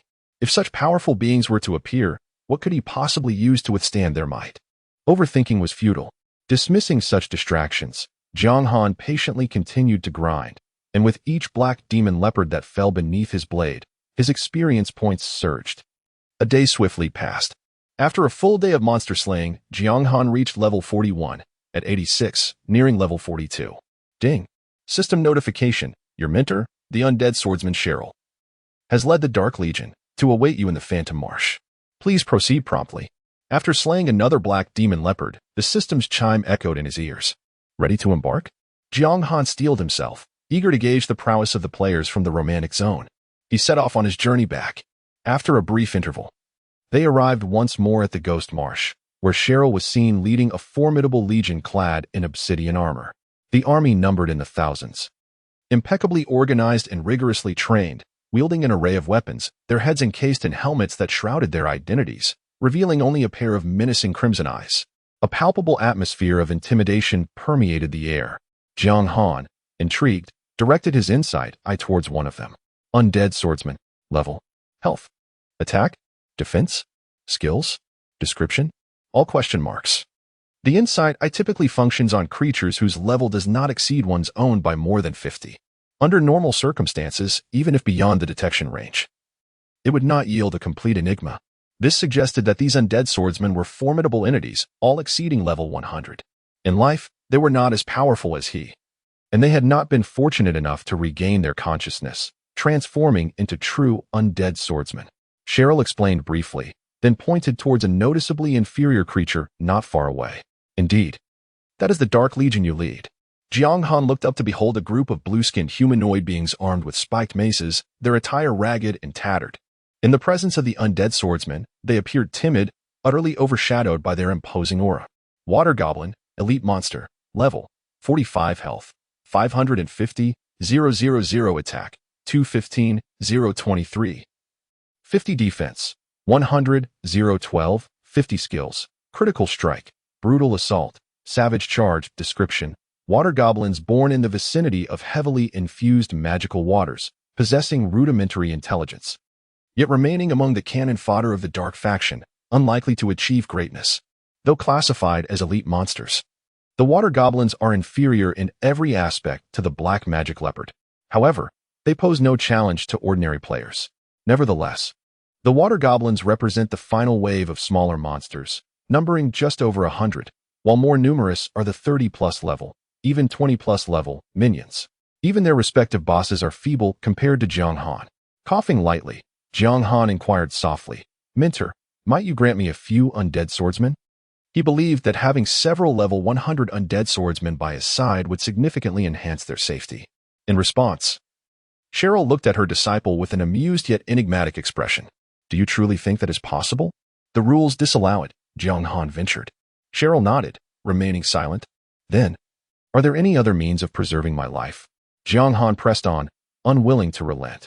Faced with an SS-level difficulty main quest, he understood the necessity of exercising utmost caution, ensuring he had every possible advantage at his disposal without omission. "Well, there is." Cheryl hesitated momentarily before retrieving a scroll from her pack. "But surely, you needn't use this for attacking a mere level 3 town?" Jiang Han retrieved the scroll, curiosity piqued. Demon God Summon, S rank. Description: tear it open at a crucial moment, and you may summon a being of divine caliber. Perhaps even a demon god wielding the power to annihilate the world. Effect: ensures the teleportation array formed in the void remains intact for 1 minute, with a chance of attracting the attention of a divine being, who may personally arrive on the battlefield. Good heavens, what a treasure! My dear Minter, do you possess any other artifacts? Might you bestow them upon your brave and valiant disciple? Jiang Han hastily tucked the scroll into his satchel, then turned to Cheryl with a serious expression. "Such a formidable scroll. How could I not inquire about it? Cheryl, I must confess, I am quite disappointed in you. Do not misuse this scroll."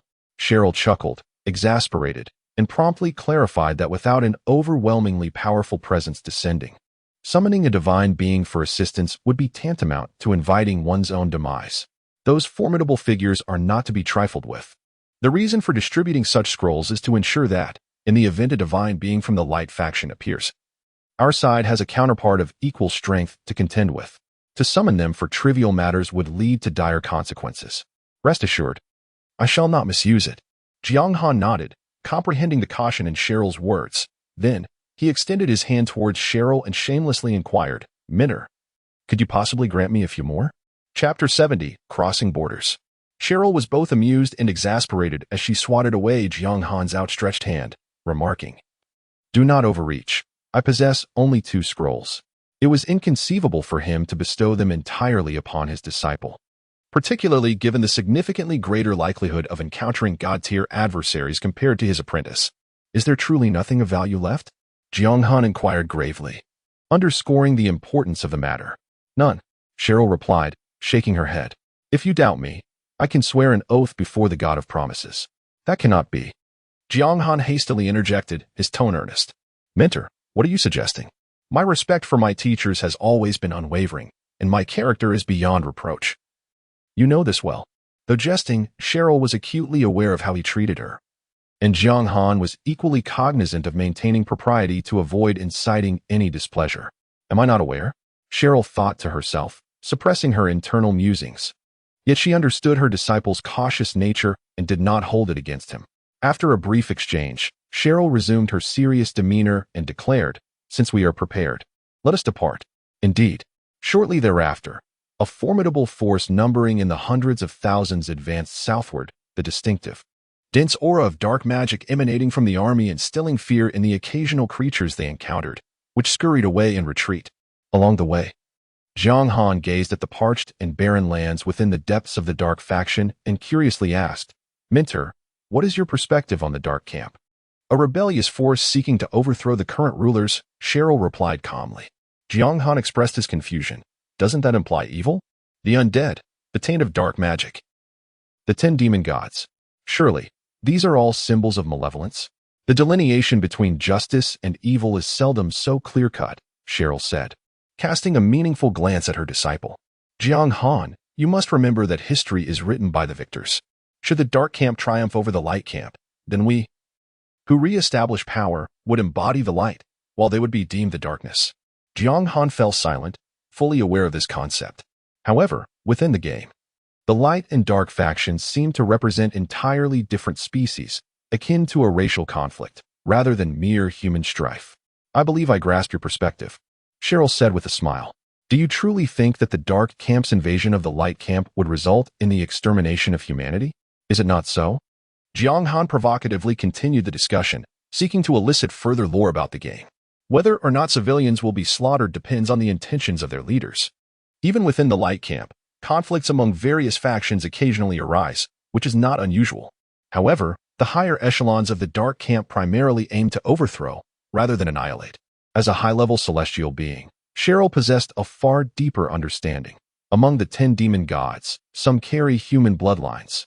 Yet, according to the light camp's narrative, they have betrayed humanity. Jiang Han found this revelation quite intriguing. In the modern realm of gaming, the narratives often bear striking similarities, primarily revolving around a protagonist embodying justice who vanquishes evil. Yet, in a surprising twist, the protagonist finds himself aligned with the forces of darkness, offering a fresh perspective. It is important to clarify that I do not advocate for the dark faction as the embodiment of righteousness, nor do I attempt to gloss over the extreme actions taken by them. Cheryl chuckled softly, elucidating that, compared to the light faction, the strong within the dark faction tend to act with a ruthless demeanor that elicits disdain. As for the concepts of good and evil, both sides possess their share. Indeed, it is likely that our side harbors more. As the two advanced, engaging in conversation, Jiang Han gained a deeper understanding of the game's lore. According to Cheryl, the so-called dark energy that caused certain creatures to become ferocious or even mutate was seemingly not the doing of the dark faction, but rather stemmed from another source, with this malevolence unjustly attributed to them by the light faction. The notion that this was not the work of the dark faction lingered in Jiang Han's mind. He was not gullible enough to accept Cheryl's words unreservedly, yet he did not dismiss them entirely. At last, after several hours of trekking, Cheryl led Jiang Han to an expansive grassland. As he gazed around, the verdant grass and azure sky enveloped his vision, and the unembellished natural scenery was refreshing to the soul. Ding! A system notification announced, "You have entered the map, Long Grass Prairie." The warm sun shone overhead, and a gentle breeze carried the unique scent of earth and grass. Have we arrived? Jiang Han pondered, perplexed, as if sensing his confusion. Cheryl took a few steps forward and reached out, only to encounter a translucent golden barrier. Whoosh! In the next moment, the golden barrier expanded, seemingly cleaving the world in two, with Jiang Han and his legion firmly situated within one half. The purpose of this barrier was clear. It prevented them from traversing to the other side of the long grass prairie. Jiang Han, not lacking in intelligence, realized this was a national border. This barrier divided the continent of Tianhing into multiple segments, and without sufficient strength, crossing was impossible. With patience, Cheryl explained the situation to Jiang Han, and then produced a scroll, tearing it apart without hesitation. The sound of tearing echoed through the air, and a surge of dark energy erupted forth, violently shooting towards the barrier like a shockwave, causing it to tremble violently before ultimately creating a substantial opening for their passage. Let us proceed. Cheryl turned to Jiang Han, her tone serious. Beyond this barrier lies another human kingdom. Understood. Jiang Han nodded, stepping forward alongside Cheryl, with the two legions' weapons following closely behind. Ding! The system notification chimed. Please note, you have entered a romantic zone, within the territory of another nation, and death penalties are doubled. The system message seemed to inform Jiang Han that he had officially crossed into foreign soil. Death penalties doubled?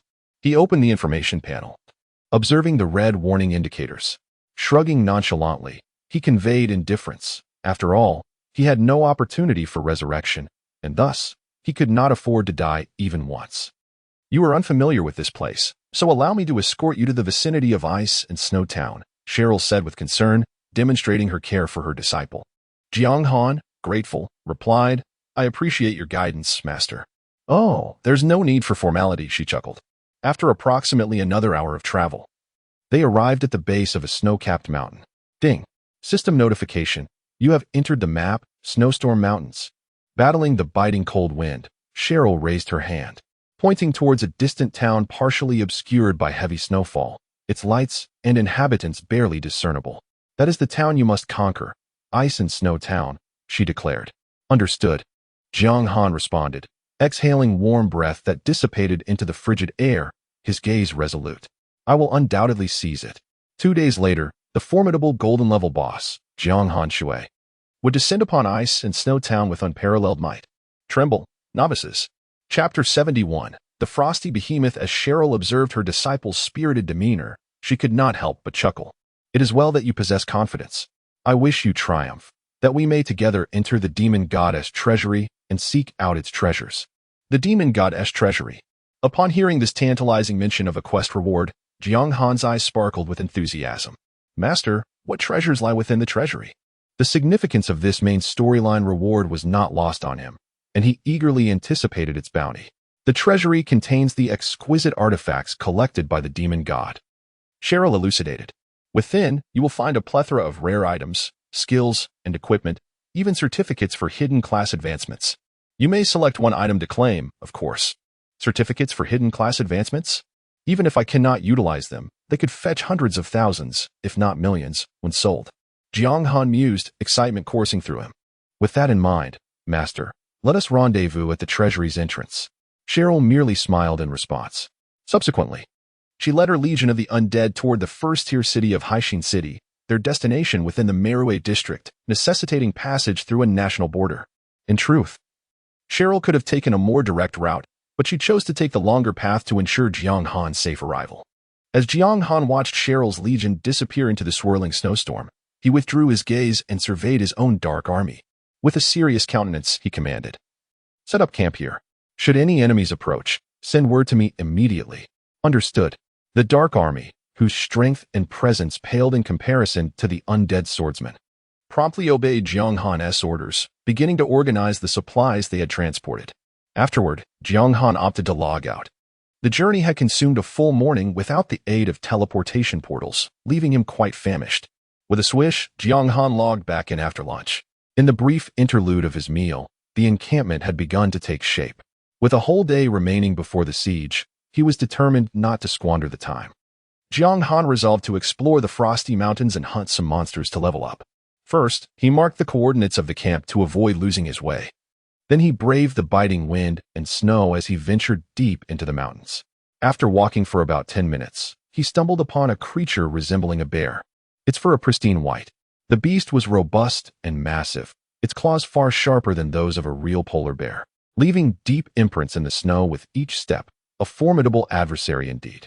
Froststorm Bear, Elite Level, 55 Health, 800,000 Attack, 32,003, 480 Defense, 19,002. 050 Skills, Thick Hide, Rending Claws, Furious Charge. Description: a bear-like creature dwelling at the fringes of the Froststorm Mountains. It thrives in frigid conditions and possesses extreme aggression. Many unwitting adventurers have met their demise at the jaws of these beasts. Fierce and relentless, as a level 55 elite monster, it vastly surpasses the black magic leopard, boasting an attack power exceeding 3,000, even outmatching some lower-tier silver and gold bosses. It seems that at level 50, a second-class advancement occurs. Jiang Han contemplated this, beginning to grasp the significant power escalation of monsters. The second-class advancement entails a respecialization, granting even more formidable skills, and possibly enhancing innate class characteristics. Due to the scant information disclosed by Eternal, Jiang Han was unaware of the specifics surrounding this advancement. His speculation was fueled by Cheryl's comment that he should return to her for skill training upon awakening his Dark Swordsman abilities, with Dark Rebirth being an ultra-powerful skill exclusive to level 50. Dismissing further contemplation, Jiang Han stealthily approached, gripping the bloodthirsty sword. A low, menacing growl erupted from the Froststorm Bear, detecting the intruder and fixing its gaze upon him. "Hey, brother." Jiang Han raised his hands, signaling non-aggression as he drew closer. "I hail from Icewind Town and mean no harm." With that, he suddenly leaped into the bear's line of sight. Evil Stomp, 2,360. Despite the certainty of a critical hit from the Evil Stomp, the weapon's enhancement became increasingly vital, without the bloodthirsty sword's boost. Jiang Han's offensive capability faltered against the bear's formidable defense. 16,140, 18,761, 20,444, 24,531. In a display of benevolence, Jiang Han brought his foot down upon the wicked Frost Storm bear's head, forcing it to the ground, and unleashed a flurry of attacks culminating in the grip of the undead. Followed by another devastating blow from the Deathly Slash, which inflicted significant damage and applied a slowing effect. Retreating swiftly, Jiang Han employed the area skill from his dark armor, Dominion of War, to maintain control and increase the distance between them. The Frost Storm bear, enraged by the assault, roared and charged at Jiang Han. But its movements were hampered by various slowing effects, allowing him to create distance before it could close in. At a pivotal moment, Jiang Han pivoted, exuding an aura of lethal intent. Ding. System notification. You have activated the skill, War Domain, increasing your attack by 20 and reducing the Frost Storm bear's attack by 8 for 3 minutes.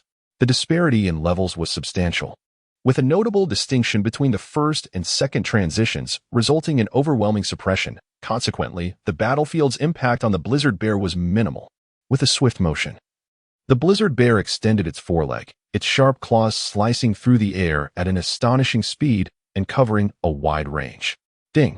System notification. The Blizzard Bear has used the skill, Rending Claw, on you, inflicting 240 points of damage. The damage was considerable, reducing Jiang Han's health by nearly a quarter. However, this was a skill rather than a standard attack, as the typical damage would only amount to around 20,000. After being struck in the chest, Jiang Han consumed a bottle of restorative potion and immediately launched a counterattack, leveraging the blood-sucking effect of his bloodthirsty sword to recover his health, especially once his skills had cooled down. He unleashed a series of abilities that could restore over 10,000 health points. By skillfully employing the slow effect of his abilities to maneuver, he wore down the beast over 3 to 4 minutes before ultimately overpowering it. Boom. The massive form of the Blizzard Bear collapsed, yielding more than 20 silver coins and a skill book. Ding. System notification. Congratulations. You have slain the Blizzard Bear, earning 14,000 experience points.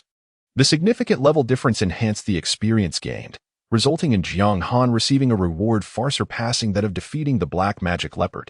To his surprise, lesser monsters could also drop skills. Jiang Han quickly picked up and examined the item. Snowball Technique. B grade. Description. Snowballs are not only for snowball fights, but can also be lethal. Effect. Within 5 seconds of release, summon 10 snowballs to attack enemies, each inflicting 30 damage. Learning requirement. Mage. The snowball technique was exclusive to mages. But given its B grade, Jiang Han did not feel particularly regretful. Moreover, skill books were more valuable than equipment and could fetch a handsome price. So he considered it better to have it than not at all. Thereafter, Jiang Han quietly farmed Blizzard Bears on the outskirts of the Blizzard Mountains to level up. Swish. Golden light scattered. With his proximity to level 42, he managed to level up in under an hour. Ding. System notification. Please be advised. Your Dark Legion is under attack by adventurers from the Romantic Zone. Return for support immediately. Ding. System notification. Please be advised. Your Dark Legion is under attack by adventurers from the Romantic Zone. Return for support immediately. After several minutes, as Jiang Han focused on leveling up, the system notifications continued to ring in his ears. Were they unable to contain themselves so soon? After dispatching another Blizzard Bear, a cold smirk crept across Jiang Han's lips. He had been feeling the pace of his leveling was slow, and their arrival was quite fortuitous. Eliminating higher-level players was far swifter and more efficient than merely grinding monsters. If they were foreign players, it would be even more enjoyable. Chapter 72. Shadow Assassin. The pristine white snow blanketed the entire mountain range. Kill. As Jiang Han hastily returned to the camp, the Dark Legion was already embroiled in fierce combat with the players of the Romantic District. Since the event had yet to commence, various levels of minions and bosses surged forth, creating a scene of utter chaos. With swift steps, he advanced and dispatched a player entangled with a water goblin in a single stroke. Ding. System notification. You have slain the adventurer Pure Love Blood, earning 3,041 experience points. In terms of experience gained from a single target, players naturally fell short compared to wild monsters, but the efficiency was far superior as long as the level was appropriate. I found it. Jiang Han Shui is right here. Upon witnessing their teammate being eliminated in an instant, they immediately began to shout. They spoke in the language of the Romantic District, yet to Jiang Han's ears, it effortlessly transformed into Eastern dialect, as if undergoing real-time translation, a most peculiar phenomenon. Instantly, numerous players, as if they had discovered their quarry, surged towards Jiang Han, hurling an array of skills in a frenzy. 12, 8, 18. A barrage of unbreakable damage numbers left them astonished. Just how formidable was his defense? Although classified by the game system as a boss of the Dark Faction, he was fundamentally still a player, wasn't he? Report. He must be exploiting cheats. It is well known that Eastern District players are notorious for using hacks. A true blight upon the gaming community. Jiang Han flashed a radiant smile. Oh, dear foreign friends, how do you do? As he spoke, he activated the Dark Armor's accompanying skill, and a colossal shadowy dragon surged into the sky, its massive form sweeping across, disrupting the trajectory of falling snowflakes, while instantly transforming all players within a 100-100 radius into beams of white light, sending them all back to their respawn points. 37,144, 36,888, 37,514. Countless damage numbers exceeding 30,000 erupted, surpassing the current mainstream player's capacity to withstand. Swish, swish, swish.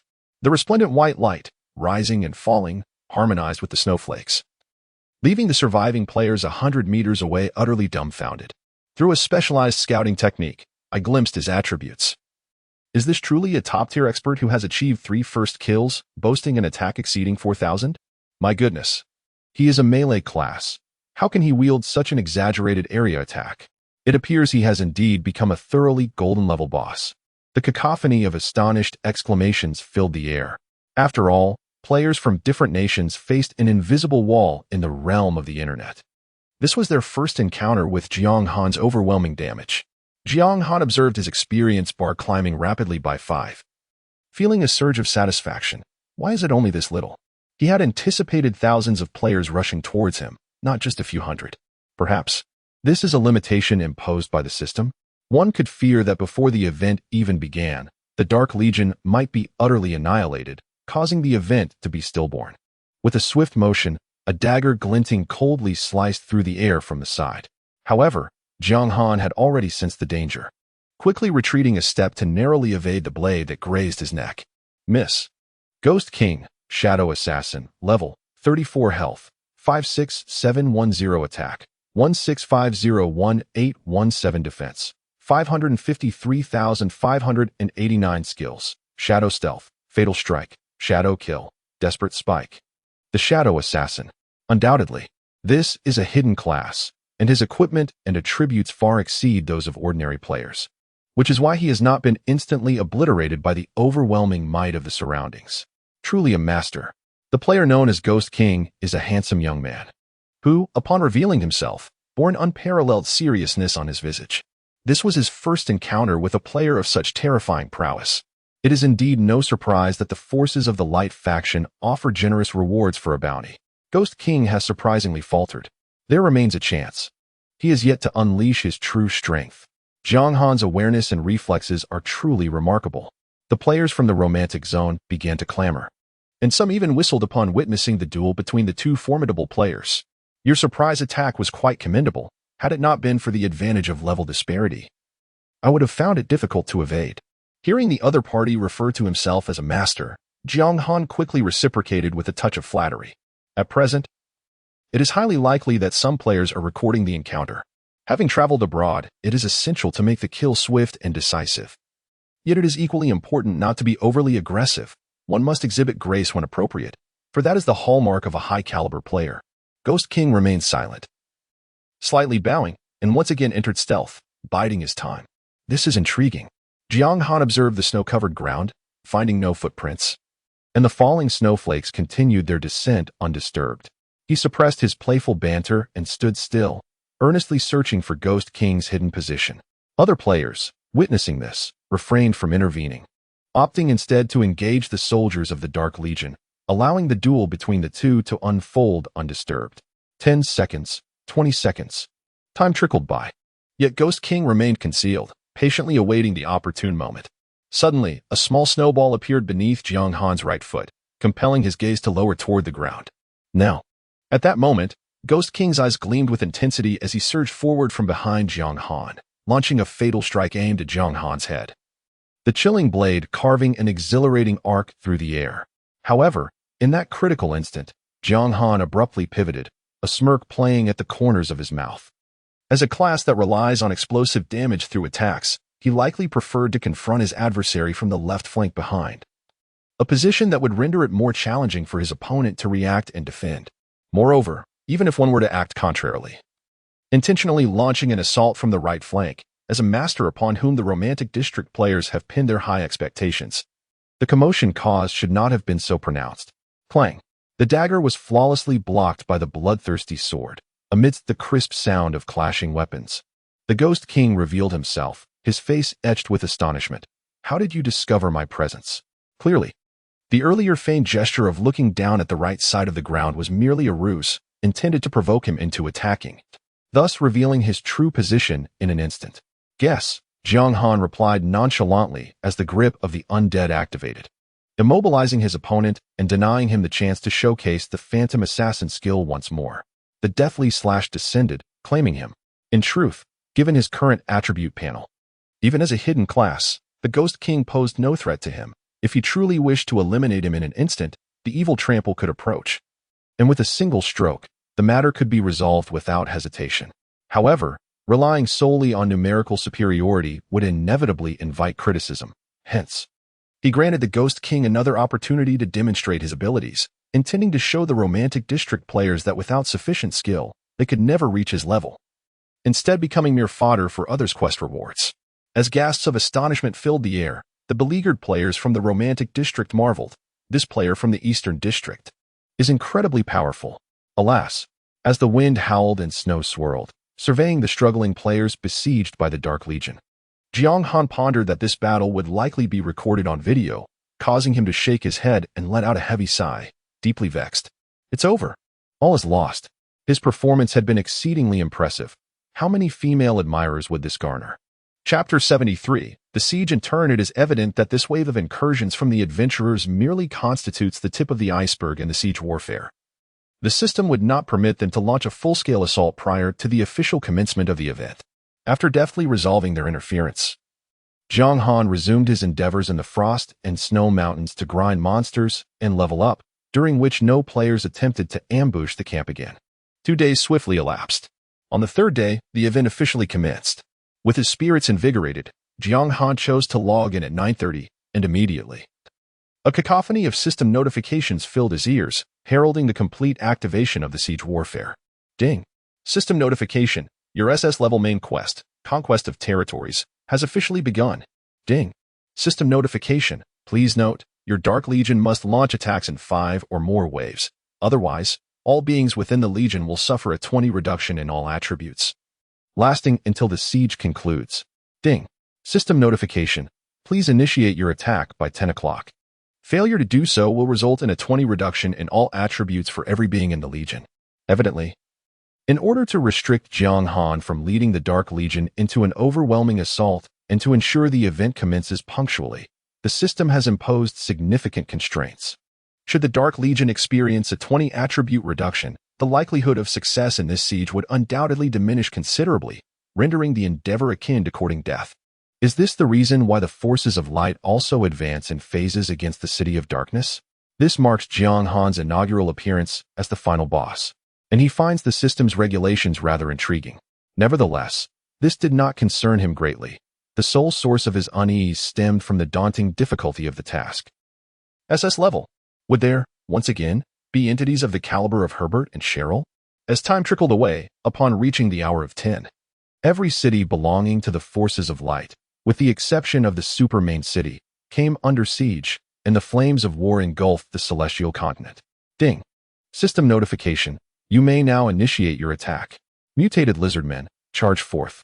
Jiang Han commanded, pointing his sword towards the densely populated Frost and Snow Town.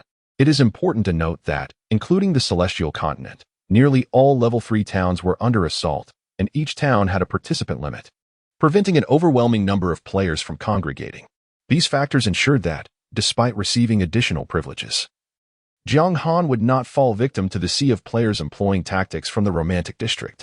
Ding. System notification. Please be advised. The 20-level bronze boss, Mutated Lizard King, will lead the first wave of attack. This announcement appeared simultaneously on the information panels of the players defending Frost and Snowtown. Thud, thud, thud. The ground trembled as a multitude of mutated lizard men surged forth from behind Jiang Han, charging ferociously towards Frost and Snowtown. Kill. The players from the Romantic District would not remain passive. The melee fighters, mounted on their steeds, charged into battle, braving the onslaught of the mutated lizard men, and chaos erupted in the ensuing skirmish. From a distance, Jiang Han observed the demonic lizards retreating in defeat, their lifeless forms strewn across the ground as they fell victim to the players, becoming mere experience points. This did not come as a surprise to him. The initial wave, regardless of the game, typically lacks formidable strength, serving merely as a benevolent introduction, offering players a chance to accumulate experience through minor foes. After all, his encounters with the demonic lizards harken back to the inception of the novice village. Mounts. Jiang Han gazed longingly at the steeds ridden by the knights, feeling a twinge of desire. It seemed rather lacking for him, as the ultimate boss. To be without a mount, how magnificent it would be to make an entrance atop a majestic dragon, arms crossed defiantly. Gazing down at the players with disdain, what a splendid display that would be. The mere thought exhilarated him. He resolved to seek an opportunity to acquire riding skills and procure a more impressive mount. However, all of this hinged upon successfully navigating the undoubtedly arduous siege battle ahead. Before long, the demonic lizard succumbed, and the boss dropped several pieces of equipment, becoming spoils of war. Demonic wild mice, it's your turn to take the stage. Jiang Han commanded once more. Ding. System notification. Please be advised, the demonic wild mice, led by the level 25 silver tier boss, Demonic Mouse King, will initiate the second wave of attack. It was uncertain whether it was mere coincidence or a deliberate design by the system, but the creatures he commanded were all familiar to him, save for the aquatic imps from the final wave. Nevertheless, the ordinary demonic beings lacked intellect, relying solely on instinct, while his minions at least comprehended his commands. Compared to the first wave, the second wave presented a greater challenge, with many players falling prey to the wild mice's vicious bites, while the demonic mouse king rampaged through, diminishing the difficulty for subsequent assaults. 10 minutes later, the second wave met total annihilation, and Jiang Han systematically directed the attack of the level 30 rotting skeletons. The rotting skeletons, being level 30 undead creatures, undeniably escalated the pressure on the players, causing their defenses to gradually falter, prompting the archers and mages atop the walls to join the fray. The battlefield descended into chaos, with elemental magic and arrows raining down incessantly.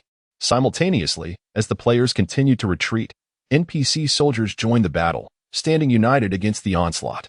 Jiang Han observed silently until the rotting skeletons finally began to perish, preparing to orchestrate the fourth wave. Ding. System notification. You must wait 5 minutes before launching the fourth wave of attack. Otherwise, all attributes of the fourth wave creatures will be reduced by 20. Jiang Han couldn't help but chuckle at the absurdity of it all. How realistic. The system had indeed considered the need for players to have a brief respite after 3 consecutive waves. Ding. Suddenly, a message from Long Ting Wanli appeared. Players from the Romantic Zone have begun a live broadcast, and the video website in the Eastern Zone is also streaming it. Currently, millions are watching your performance. Give it your best. Millions are watching me? Jiang Han was taken aback, nearly slapping his thigh in realization. A blunder. A colossal blunder. Had I known, I should have established an official live stream, showcasing a glimpse of my prowess, certain to elicit screams and frenzied applause from my beautiful female fans. However, it is now too late. He cannot afford to disturb his thoughts for trifling gains. 5 minutes later, Skeleton Knights charge. Jiang Han continued to command. Ding. System notification. Please be advised, the Skeleton Knights, led by the level 40 silver boss, Undead Knight, will initiate the fourth wave of attack. The Skeleton Knights are significantly higher in level than those he commanded in the Dark City, yet alas, the boss is merely of silver rank, inferior to the Undead Knight. Can't whoosh, whoosh, whoosh. As the skeleton knights engaged with the player front lines, a surge of white light erupted. The defenders could no longer withstand the pressure and had no choice but to rely on NPCs to maintain their formation. Faced with a horde of undead, retreat was not an option. We must advance. Upon the city ramparts, a strikingly beautiful female NPC commanded, wielding a bow, and dispatched the advancing skeleton knights with lethal precision. She was likely one of the defending bosses, yet Jiang Han could not ascertain her stats from such a distance. 20 minutes later, the undead knight was slain by one of the skilled players, collapsing from his steed. Jiang Han surveyed the heavily diminished defending forces under the relentless assault of the skeleton knights, a chilling resolve in his heart. After such a long wait, it is finally my turn to take the stage. Having failed the previous SS-level main quest, this time, I shall see if I am truly capable of succeeding. Ding. System notification. Please be advised, the water spirits led by the level 43 gold boss, Dark Sovereign, a river of cold water, will launch the 5th wave of attack. Chapter 74. Blade of ice and snow. Scalding blood gushed forth, melting the snowflakes beneath the lifeless bodies. Outside the city of ice and snow, the ground was strewn with corpses. In the distance, Jiang Han led hundreds of aquatic specters charging forth, heralding the arrival of the final battle. The spirits of all adventurers and NPCs defending the city soared. Damnable traitors! On the city walls, a beautiful NPC clenched her silver teeth, her eyes gleaming with murderous intent and a greed she desperately sought to conceal. Warriors, we fight to defend our city. Let us slay him together. Indeed, the crowd responded in unison. Soldiers fought to protect their homeland, while players battled for the first kill. Observing the united front of defenders, Jiang Han remained unfazed. Braving the wind and snow as he charged ahead, leading the charge, aquatic specters, kill, kill. The aquatic specters obeyed without question, their momentum fierce. Some players began to withdraw, determined not to grant him an increase in attributes. The reason Jiang Han had narrowly escaped in the City of Darkness was the players' unwillingness to work together. Yes, we must ensure Jiang Han meets his end in the romantic zone, and fiercely diminish the morale of the Eastern District. The guild leader's command was absolute and must be heeded. Undoubtedly, the defending players had come prepared. Having made reasonable arrangements to prevent Jiang Han from gaining health and resilience amidst the crowd, Jiang Han, your head shall be mine. A warrior player bravely charged forward, grinning as he raised his sword, which erupted in brilliant red flames, appearing formidable. Yet, before the blade could descend, Jiang Han leapt forward, exuding an aura of slaughter, and mercilessly stomped his foot upon the warrior's face, pressing it into the ground, where it met the snowflakes in an intimate embrace. 31,540. Even without weapon enhancements, Jiang Han's attack was beyond the tolerance of an ordinary player. If you can, Jiang Han replied coolly, and with a single stroke, he ended the warrior's life. Ding. System notification. You have used the skill, War Domain, increasing your attack by 20, boosting the attack of allies within a 50-meter radius by 15, and reducing enemy attack by 25, lasting 3 minutes. Simultaneously, as the War Domain took effect, the attacks of the aquatic specters around Jiang Han grew increasingly ferocious, while the defender's strength diminished drastically, with many unable to breach even the defenses of the aquatic specters. What an outrageous skill! Many players gasped, their expressions shifting dramatically. In the early stages of the game, percentage-based attacks were exceedingly precious. This wave of debilitation was gravely detrimental, capable of altering the entire course of battle. Swoosh, swoosh, swoosh. Jiang Han's expression remained indifferent, his strikes ruthlessly unforgiving. Each sweep of his blade claimed the life of yet another player. Ding. System notification. You have slain the adventurer, Soaring Heart, gaining 1247 experience points. Ding. System notification. You have slain the adventurer, Ghostly Enchantress, gaining 866 experience points. The incessant system sounds announcing kills echoed in his ears, making it difficult for Jiang Han to concentrate, forcing him to temporarily block them out. 38,971. 39,567. 40,144. With attacks exceeding 4,000, very few could withstand such force aside from the elite players, yet Jiang Han's inflicted damage continued to soar. This was due to the bloodthirsty sword's passive skill, Bloodletting, which granted a 1 attack bonus for each kill, stacking up to 20 layers, thus providing a 20 increase in attack power, further amplifying Jiang Han's lethality. It was terrifying. No wonder the system deemed him the ultimate boss. I had previously watched a video of the Dark City when I was still at the silver level. Could he truly ascend even higher? Do not panic. Let us retreat slightly and allow the NPCs to deplete his health first. A commotion erupted among the players. It was not only the boss's formidable attributes that instilled fear. These aquatic creatures were also level 45 elite monsters, proving to be quite troublesome, causing them to suffer losses and pushing the front lines dangerously close to the city gates. Traitor, face your demise. A striking young man with blue hair and eyes stepped forward from the ranks, coming into Jiang Han's view, tall and imposing, with a fierce gaze. He rode a magnificent white steed, wielding a chilling blade. His appearance was undeniably striking. Blade of ice and snow. Lanta, golden boss. Level, 50 health, 2, 800, 000 attack, 28.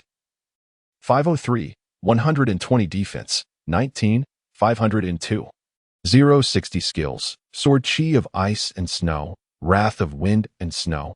Armor of ice. Domain of frigid winds. Description. The son of the mayor of Ice and Snow Town. And the second in command of the town, he is adored by countless maidens for his handsome looks and possesses exceptional talent, destined for a promising future. His attributes were exceptionally high, likely due to being a second transformation level 50, surpassing those Jiang Han faced before, such as the beaked Fire Ape King, with all attributes nearly doubling. Aside from a modest increase in health, with a swift motion, Lanta unleashed a menacing strike towards Jiang Han. A blade of blue crescent-shaped sword chi shooting forth with the speed of a released arrow, extraordinarily swift. Realizing the imminent danger, Jiang Han instinctively raised his sword in defense, summoning a shield to mitigate the sword chi's power. Guardian of the gentle breeze. Boom. The sword chi shattered, energy dispersing, leaving Jiang Han feeling cold and somewhat immobilized. Ding. System notification. You have been struck by the ice and snow blade. Lanta SI sword chi, losing 700 health, and your attack speed is reduced by 20. Movement speed by 15, lasting 5 seconds. Whoosh, whoosh, whoosh. Simultaneously, a relentless rain of arrows and magic assailed Jiang Han. And although most failed to breach his defenses, they nonetheless chipped away at his health. Betraying the light faction is akin to betraying justice. Lanta let out a cold laugh as he galloped forward on his pristine white steed. In the next moment, a colossal shadow of a black dragon loomed large in the air.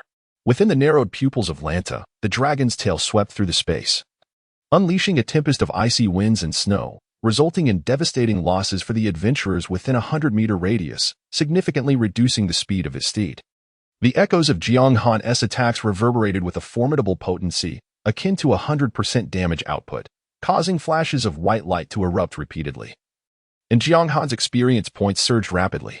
After gulping down a healing potion, he leaped towards Lanta, initiating a malevolent assault. Armor of ice. Lanta would not sit idly by. He swiftly called out, donning a semi-transparent azure armor that evidently augmented his defenses. With a resounding clash, their limbs collided, causing Lanta to stagger, his body bending as the hooves of his steed nearly tilted to the side, almost throwing him off. Alas, the resilience granted by his mount prevented any significant suppression. Jiang Han inhaled deeply as he retracted his legs, his left hand grasping towards Lanta, successfully binding him with the grip of the undead for a brief second. Immediately following up with a frenzied barrage of strikes. Sustaining a series of counterattacks, Lanta's expression darkened, and he promptly drew his sword, engaging in a fierce duel with Jiang Han. Water domain spirits, join me in vanquishing him. Jiang Han's gaze remained unperturbed. The battlefield knows no fairness, only the outcome of victory or defeat. The water domain spirits, empowered within his domain of warfare, exhibited a ferocity that far surpassed that of NPC soldiers, providing substantial assistance in bringing down Lanta. Attack! The water domain spirits cried out, surrounding Lanta with relentless fervor, their clubs raining down upon him, swiftly depleting his health. In no time, the resilience of his steed waned, and it collapsed lifelessly beneath him. You cowardly traitor, do you lack the courage to face me in a fair duel? Lanta, bruised and battered from his fall, rose, his heart racing with uncontrollable panic as he shouted in fury. Jiang Han wore a chilling smile, dismissing Lanta's taunts as inconsequential. Why should he concern himself with the provocations of the dead? Chapter 75. Surrounded by wolves before long, Lanta found himself on the brink of demise, besieged by the aquatic imps. At that opportune moment, Jiang Han stepped forward, delivering a ruthless stomp that left Lanta beneath his heel. gazing into Lanta's eyes, filled with dread. He mercilessly swung the bloodthirsty sword. Ding. System notification. Congratulations. With the assistance of the aquatic imps, you have vanquished the level 50 golden boss, Blade of Ice and Snow, Lanta, earning 500,000 experience points and 1,000 reputation. The experience typically granted by a golden boss would not be so meager. However, as Jiang Han did not achieve the kill single-handedly, the rewards were significantly diminished.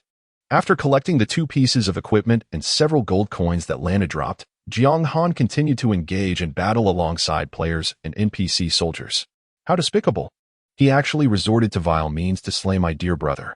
The woman atop the city wall had been providing support with her bow and arrow. Yet due to the constraints of the rules, she could not join the fray. Watching Lanta meet his untimely end, she trembled, her clear eyes ablaze with rage and hatred. Nearby, several ranged players exchanged glances, somewhat at a loss for words. As players, they found it challenging to empathize with the NPC's emotions. And the native inhabitants often displayed disdain and animosity towards adventurers, further exacerbating the conflict between the 2 factions. He is dead, so what? He was hardly a crucial NPC. Such was the authentic response of the players. Ding. System notification. The 4th wave of the defenders has concluded. Ding. System notification. Attention.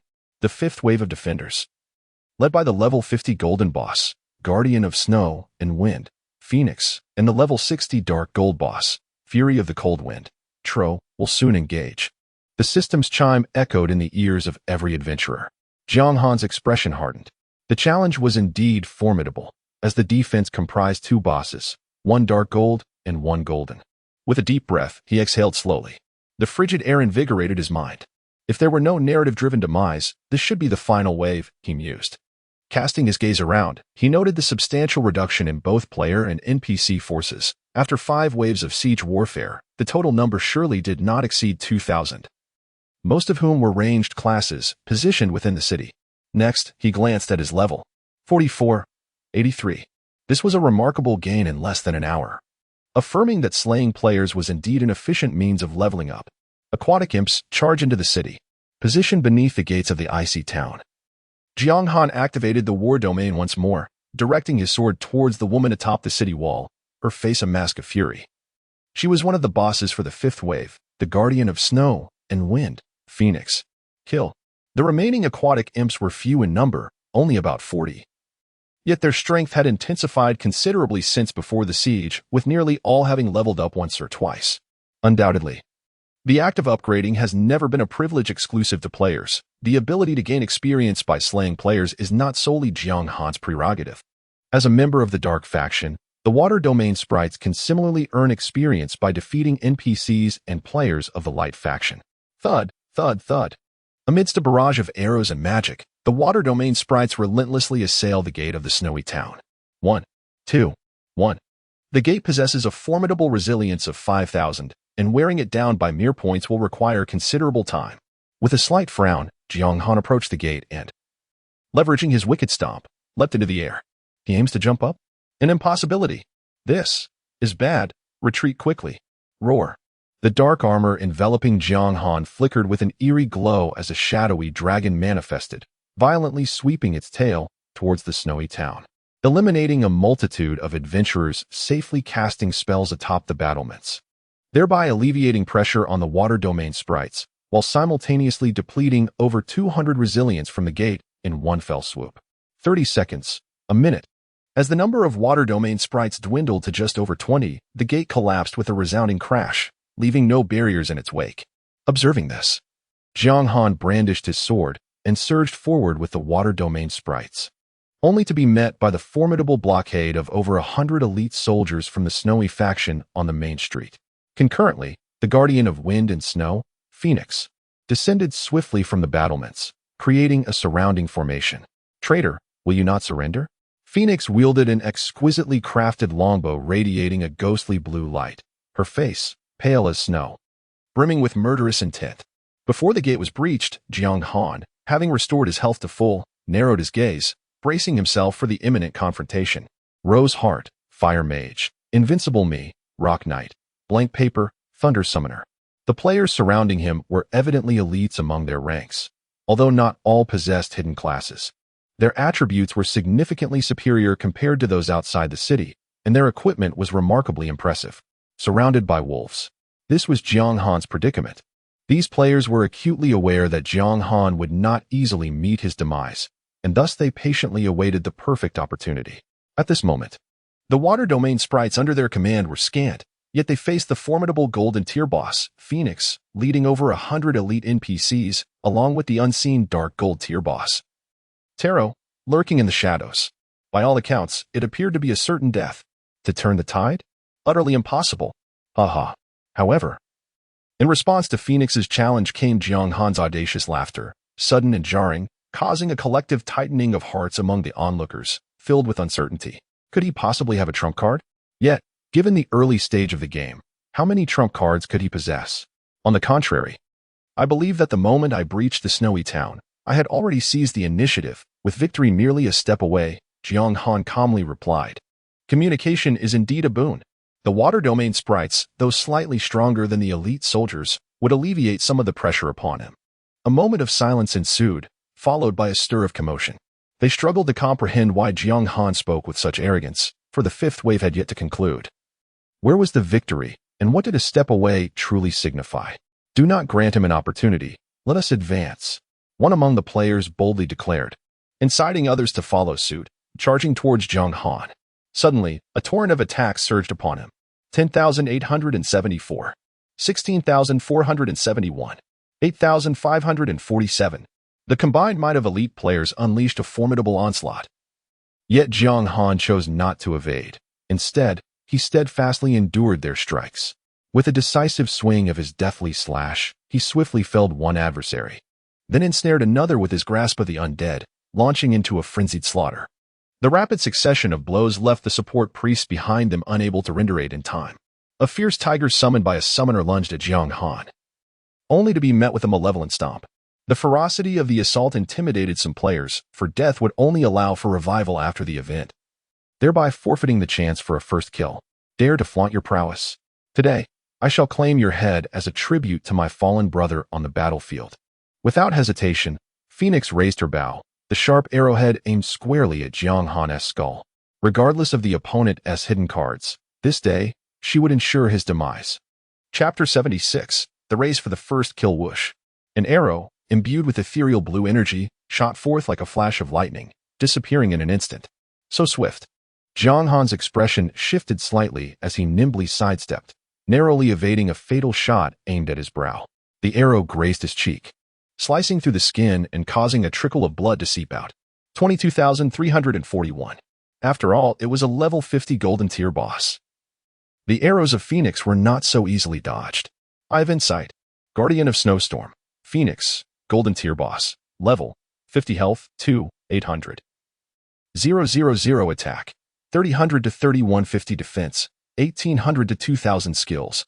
Armor-piercing arrow, blinding arrow, chilling wind domain, tracking arrow. Description: the daughter of the mayor of Snowtown, the foremost authority in Snowtown, possessing breathtaking beauty and exceptional archery skills, adored by countless men.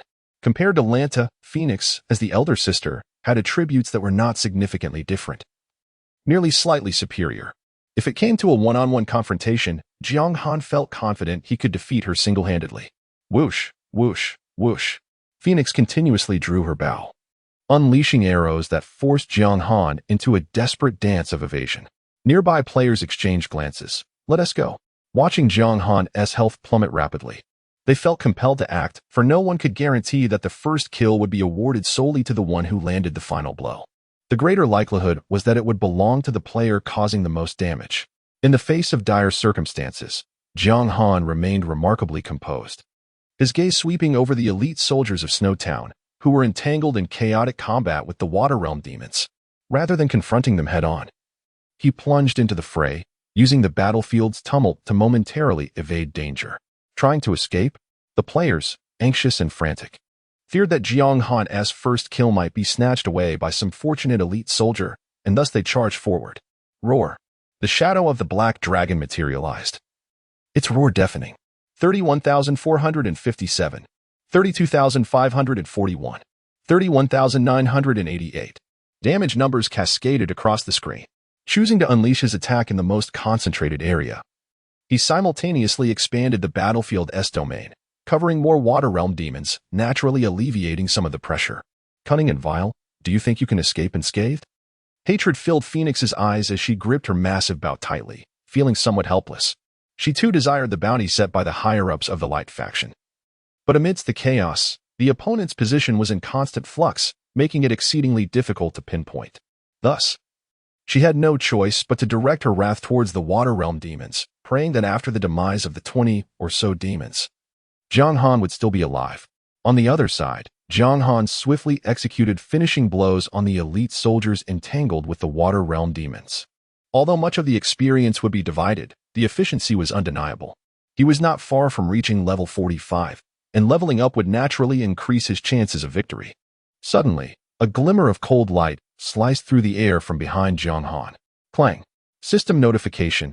You have received a fatal strike from the Phantom King, losing 12,410 health points, and entering a state of dizziness for 0.35 seconds. The battlefield is already chaotic, and Jiang Han is unable to multitask while harvesting experience. He must remain vigilant against the attacks from rogue classes, ultimately succumbing to a successful ambush by the Phantom King, a shadow assassin. Seizing the opportunity while Jiang Han is incapacitated, the Phantom King attempts to unleash a complete combo, hastily executing his signature shadow kill, draining over 20,000 of Jiang Han's health points. He then employs the unique shadow stealth of the shadow assassin, vanishing again while still in combat. Free from control, Jiang Han disregards this and fiercely strikes down elite soldiers with his deathly slash, raising his experience to 95. Only 5 remains. Unfortunately, he is currently at level 44. And even that small percentage requires a significant amount of experience. Meanwhile, the aura of slaughter radiating from him dissipates. Ding. System notification. The duration of the war domain has ended. Kill. Without the weakening effects of the war domain, the elite soldiers intensify their assault, leading to the demise of the last 20 or so aquatic demons, leaving only a few futilely struggling, unable to pose a threat. At this moment, in the official live stream of the Eastern District, over 1 million viewers are captivated by the scene, with the comments section erupting in a frenzy, the popularity reaching unprecedented heights. It's over. The game has ended. I just watched Jiang Han boast, thinking he had some trump card. It truly cracks me up he didn't die at the hands of his fellow countrymen, instead choosing to meet his demise in the romantic district. How laughable. Some express regret, others mock and insult they see no opportunity for a comeback. The aquatic demons have been obliterated, with over 50 elite soldiers remaining, accompanied by a dozen top players from the romantic district, and 2 fully intact bosses, with the Dark Gold boss yet to make an appearance. Given these circumstances, how could Jiang Han still fantasize about turning the tide alone? What hope is there? It is an inescapable death sentence. In a conference room somewhere, dozens of men gathered around, gazing at the screen displaying Jiang Han fighting valiantly, their expressions filled with melancholy. Sigh. At the forefront, an elderly man leaning on a cane softly exclaims, "What a pity, truly a pity, do not be too disheartened. Our Eastern District is rich in talent. While he shines brightly, there are many players who are not inferior to him. As the saying goes, the tallest tree in the forest will be the first to be felled." This person gained too much fame at the onset of Eternal, resulting in his current predicament. Had he acted with more humility, his future achievements would undoubtedly surpass those of today. This spot should be eliminated. They all comfort the elder. Let us wait and see. The elder gazes at the spirited young man in the center of the screen, shaking his head. Perhaps he can create a miracle. Create a miracle? At this, the others secretly scoff, holding little hope, yet they nod in agreement verbally to avoid inciting the elder's wrath. Is he still alive? Phoenix was overjoyed to see Jiang Han's Hui still struggling under the siege of elite soldiers. With bow in hand, she strode forward with determination, commanding, "Step aside. I shall take matters into my own hands and slay him, offering his head as a tribute to the soul of my deceased brother." Upon receiving her order, despite their own thoughts, the elite soldiers had no choice but to withdraw. As she approached rapidly, surveying the blood-soaked and panting Jiang Han, she confirmed that he was left with merely 50,000 health points. In a surge of urgency, Phoenix drew back her bowstring and exclaimed, "Die!" Whoosh! The arrow flew forth. "His head is mine. I implore you, grant me the first kill." The top players' eyes gleamed with fervor as they revealed their hidden cards, exerting their utmost efforts. eager for the final blow on Jiang Han's Hui to belong to them. Evil tread. Miss. Miss. Miss. Having been thoroughly prepared, Jiang Han leapt at the moment she drew her bow, evading the intersecting attacks beneath him. Amidst their grim and unwilling expressions, he stepped on the head of a nearby elite soldier and burst forth, breaking through the thinning encirclement and plunging into the depths of the snowy town streets. "Where do you think you're running to?" they shouted as they pursued him with all their might, only to witness Jiang Han kicking open a door and forcefully invading a civilian residence. "Help! Don't come any closer." 5 individuals, hiding within that house, rolled out in a panic. However, Jiang Han chose not to sit idly within the room. Instead, he shattered a window and, amidst the swirling snow, dashed into another dwelling, frightening the timid civilians within. Upon witnessing this scene, the nearby civilians, instigators of the chaos, dared not remain indoors and hurriedly fled in search of refuge. 8,567. Do you think you can escape like this? One player, who had caught up to Jiang Han, struck him from behind with a sword.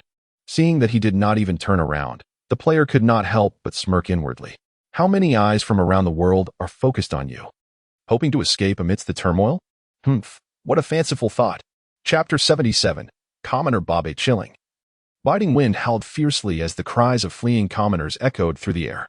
What could he possibly intend? Countless viewers watching the live broadcast were utterly perplexed.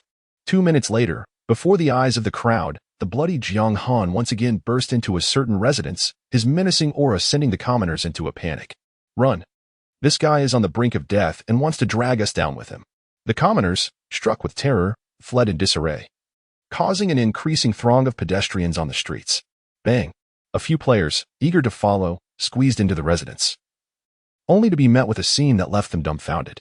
Inside, tables and chairs lay scattered, the room in utter disarray, yet it was devoid of any occupants. They hurriedly searched the premises but found no trace, their eyes wide in disbelief. Where are the people? Soon, more players, including Phoenix, arrived at the scene, even going so far as to demolish the house. Yet Jiang Han's whereabouts remained elusive. Could a person truly vanish into thin air? They were utterly bewildered, scarcely able to believe their eyes. It was an undeniable truth that all who had fled were commoners. This indicated that Jiang Han must still be inside. The question remained, where the hell was he? It seemed they had not located him. No way. I witnessed him charging into that dwelling with my own eyes. Although I lacked a god's perspective, he undoubtedly entered. In broad daylight, a living person could not simply disappear. Viewers, engrossed in the battle through the players' perspectives, were equally perplexed, bombarding the screen with question marks. How utterly inconceivable. Just moments ago, he was struggling, and now he had inexplicably vanished. Were they not left speechless? Amidst the chaos, Jiang Han, who had mingled with the commoners, exited combat mode and discreetly ingested a potion, a cold smile creeping upon his lips. Invisibility technique. This was an extraordinary skill, capable of altering not only his name but also various attributes. Coupled with the fact that the commoner's equipment was virtually non-existent, he merely needed to don a different garment and a hat, bowing his head to conceal his features as he flowed with the tide of commoners escaping the residence, completely unnoticed. Ultimately, their attention was fixated on the player named Jiang Han, rendering him irrelevant. The entire operation was executed flawlessly. He could guarantee that no one would concern themselves with the name of the commoner who had just emerged from that house. As for being discovered, that was utterly impossible. His level was significantly higher than that of the players, and Phoenix was only a few levels above him. Moreover, with the invisibility technique in play, any attempts at detection required a level increase of 20. Not everyone possessed the skill of insight. And who would take the time to scout a few fleeing commoners? Of course, remaining hidden indefinitely was not a viable strategy. But he could seize this opportunity to restore his health to full, waiting for his skills to cool down completely. Additionally, it might provide him with an opportunity for a covert ambush. As time ticked by, all players grew increasingly restless and anxious. A river of cold water has yet to perish. Let us not allow the festivities to conclude. With a resounding thud, Phoenix's fist crashed against the wall, creating a small dent, his face a canvas of shock and fury. How did he vanish? Suddenly, players searching for the whereabouts of the cold river were engulfed in white light, meeting an untimely demise. Jiang Han, having stealthily attacked from behind, blended seamlessly into the crowd and departed unscathed. Ding. System notification. You have been struck by a civilian, Bob. suffering a loss of 37 for 116 life points. Ding. System notification. You have been killed. As the screen faded to black and white, the fallen player remained in a state of bewilderment, unable to comprehend the situation. Bob? Among the commoners in the ice and snow town, was there truly someone capable of eliminating him with a mere ordinary attack? One after another, players began to fall, finally attracting attention. Indeed, Jiang Han was mingling among the populace, employing some unknown means to alter his name. The players hastened to locate the individual called Bob, for he was likely Jiang Han. Phoenix's eyes brightened, and he promptly commanded that all civilians gather in one place and cease their frantic movements. Understood. The elite soldiers acknowledged the order, organizing the civilians on the streets. It appeared that concealment would not last much longer. Observing this scene, Jiang Han remained composed, aware that they had begun to hone in on his general location, yet he was in no rush to reveal himself. Every additional kill was a boon. Minutes passed. With a swift strike, Bob executed a frenzied slash, eliminating the lurking Ghost King. Gazing at the fallen body, he calmly remarked, "A thief shall always be met with theft." The siege warfare had elevated his level, and having previously vanquished the Ghost King, he merely returned to level 34. In the early game, a 10-level disparity was not a daunting obstacle for one seeking out stealthy assassins. He had found him, right here. Nearby players immediately relayed the information. What nonsense! Bob effortlessly dispatched them with a few swift strokes, donning his dark armor once more, reaching the pinnacle of his state. What concern is it of mine, Bob? If you wish to slay Jiang Han? Regrettably, no player was willing to believe his earnest words. They charged at him, intent on his demise. Meet your end. Phoenix rushed in, eager not to lag behind. Quickly assessing the battlefield, Jiang Han activated the war domain, executing a deathly strike that felled one player, while the grip of the undead ensnared another. Seizing the opportunity before the priest could arrive, he dispatched yet another with 2 swift strikes. Once more, he took a potion, preparing himself as he awaited the encroaching throng. Now, let us see where you shall flee. Phoenix hurried on, releasing 5 arrows in rapid succession, of which Jiang Han evaded 3. 21, 140, 23, for 171. Jiang Han dispelled the now ineffective stealth skill, revealing his true name. He gripped the bloodthirsty sword tightly and charged forth once more. As he breached the encirclement, he unleashed a devastating wave of power that inflicted widespread destruction, causing the health of the remaining 50 elite soldiers to plummet drastically. Ultimately, not everyone possesses the power of death or the terrifying ability to recover. Ordinary NPCs often cannot afford healing potions, resulting in a painfully slow regeneration rate. Previously, they had been ruthlessly tormented by the water spirits, leaving their health already diminished, with only a few having leveled up to full health. This latest onslaught left many elite soldiers in a precarious state. There was no rush to eliminate them. In good condition, Jiang Han engaged in combat with the players, while Phoenix, with an abundance of health, was reserved for last. The already limited number of top players fell one after another, unwillingly. Only a handful dared to conceal themselves behind the elite soldiers, refraining from advancing, for they understood that the enemy was in good shape and charging in would be tantamount to suicide. They chose instead to patiently await the opportune moment to strike, knowing that glory belonged to the one who dealt the final blow, not merely to the one who inflicted the most damage. Once the troublesome adversaries were vanquished, only a few stragglers remained. Jiang Han turned his attention to Phoenix, his aura menacing. Now, it is your turn.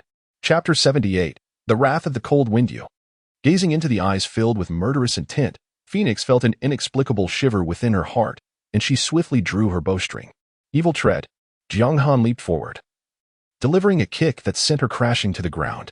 Following this, he unleashed a flurry of strikes with his crimson blade, while simultaneously planting seeds of psychological doubt. After all, you are merely an archer, suited for long-range support. How can you possibly triumph when a warrior closes in on you? Trello, are you not coming to assist? Phoenix's complexion paled as she cried out.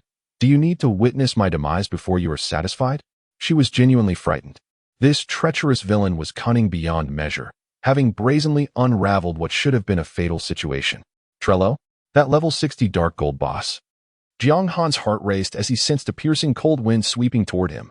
Without hesitation, he leaped to the side, narrowly avoiding disaster. My dear Phoenix, how could I ever bear to let you perish? Clad in a black cloak and wielding a blue staff, Trello emerged from the crowd. His diminutive stature was overshadowed by his grotesque visage, marred by scars presumably inflicted by flames. He smiled slyly as he gazed at Phoenix's slender waist, his eyes brimming with insatiable desire. Your request for assistance implies that you are willing to marry me? Eliminate him. Phoenix seethed, her beautiful eyes filled with indignation. As you wish, my lovely bride. Trello licked his lips and grinned, directing his staff at Jiang Han. Thank you for arriving. You have enabled me to claim Phoenix and reap immense rewards.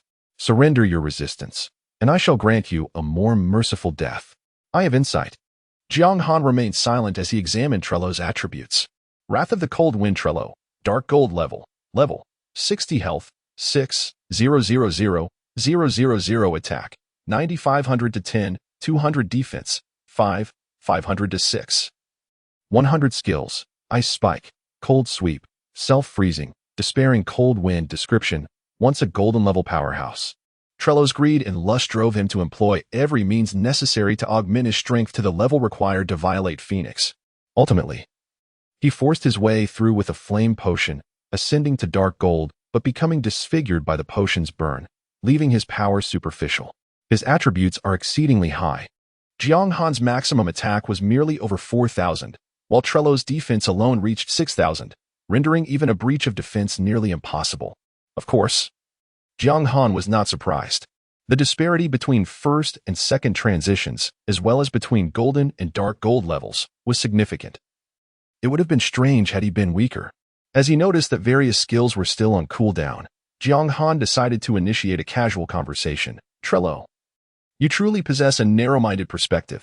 What did you say? Trello's ominous gaze darkened. In this vast world, there are countless beauties. Phoenix is lovely, but there are many who surpass her in allure. Jiang Han approached the topic he assumed Trello would favor, engaging in trivial banter. Oh, Trello raised an eyebrow, though it was marred by the burns of the flame potion, such as, for instance, the Sword God. Jiang Han's mind filtered through the thoughts, recalling NPCs more beautiful than Phoenix. Although upon encountering the Sword God, the latter appeared somewhat disheveled and unkempt, their beauty could undoubtedly be described as breathtaking. With a little grooming, they would be an unparalleled beauty. I have indeed seen the Sword God, yet alas, they belong to a realm of divine beings, lofty and unattainable. As the conversation turned to this subject, Teo became intrigued. He could easily discern that Jiang Han was merely stalling for time, but he had already gathered intelligence indicating that there was no support for Jiang Han, nor was there any covert maneuvering at play. Thus, he had no qualms about engaging in further dialogue. If one could alter the course of events with mere words, then what sort of being were they? One must possess ambition. Jiang Han consumed a healing potion, stealthily advancing a few steps forward. Observing Jiang Han's approach, Teo tightened his grip on his staff. Sneering, so what? I cannot afford to lose this siege. With a sudden leap, Jiang Han's malevolent stomp targeted Phoenix. Humph. Teo conjured a sharp blue-eye spear in the void, launching it towards Jiang Han. Cold Wind Domain. Phoenix raised her left hand, summoning a translucent blue shield that formed a barrier, thwarting Jiang Han's malevolent stomp. Grip of the Undead. Dark purple energy surged forth, materializing into a colossal hand that seized Phoenix, unleashing a frenzied assault that shattered the shield like glass. Sizzle. 102,435. The blue-eye spear struck Jiang Han's shoulder, inflicting over 100,000 damage, causing his health to plummet by a third. In the next moment, a crimson rapier descended, the death strike cleaving into Phoenix, resulting in over 50,000 damage. But simultaneously, Phoenix's arrow pierced Jiang Han's chest. 24,875. He was on the brink of death. The onlooking players grew restless, waiting for their moment to strike. Without hesitation, Jiang Han turned to charge at the elite soldiers. Under his overwhelming presence, many severely wounded soldiers finally fell. Swish. Golden light scattered, restoring his status to full. Ding. System prompt. Congratulations, you have reached level 45. Immediately, Jiang Han surged towards Phoenix once more, aiming to eliminate her before fully confronting the dark gold boss, Teo. Sizzle, sizzle, sizzle. After he unleashed a few sword strikes, 2 ice spears, and another arrow once again brought him perilously close to danger. Merely a futile resistance, Teo thought. His eyes filled with disdain as he summoned another ice spear. Die. How infuriating. The damage from the dark gold boss was far too high. Yet, even more anxious were the players from the romantic zone nearby, compelled to rush in, hoping to snatch the final blow. Still, it was in vain. In other tertiary towns, golden tier bosses stand guard, while Jiang Hanshui must confront 2 golden and 1 dark gold adversary. This seems to be a deliberate challenge posed by the system. I maintain that this is a setup, unwilling to grant the kill to the players, opting instead for a more realistic portrayal. Fortunately, it was taken by an NPC. The viewers of the live stream have all but concluded that Jiang Han is doomed. The Dark Gold boss, with over 10,000 in attack and 6,000 in defense, renders any hope of breaking through its defenses a mere fantasy.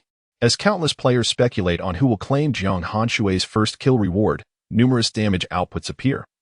Unfazed by the defenses, those who exhaust their skills to land attacks on Jiang Han are left wide-eyed and in disbelief, unable to fathom the figures displayed. Even Trello is left in a state of shock. With a detached demeanor, Jiang Han sweeps his blade, delivering instantaneous kills. 412, 457, 438, 941, 425, 719.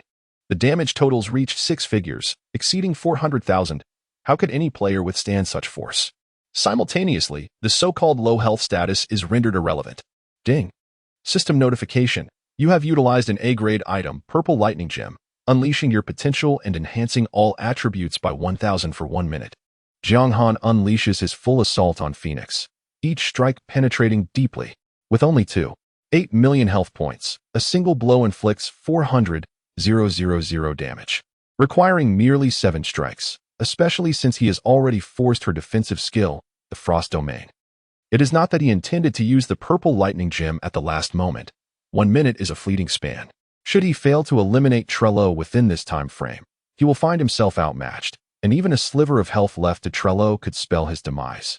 The rationale behind prioritizing Phoenix is straightforward, although his attacks under the Purple Lightning Gem may not breach defenses.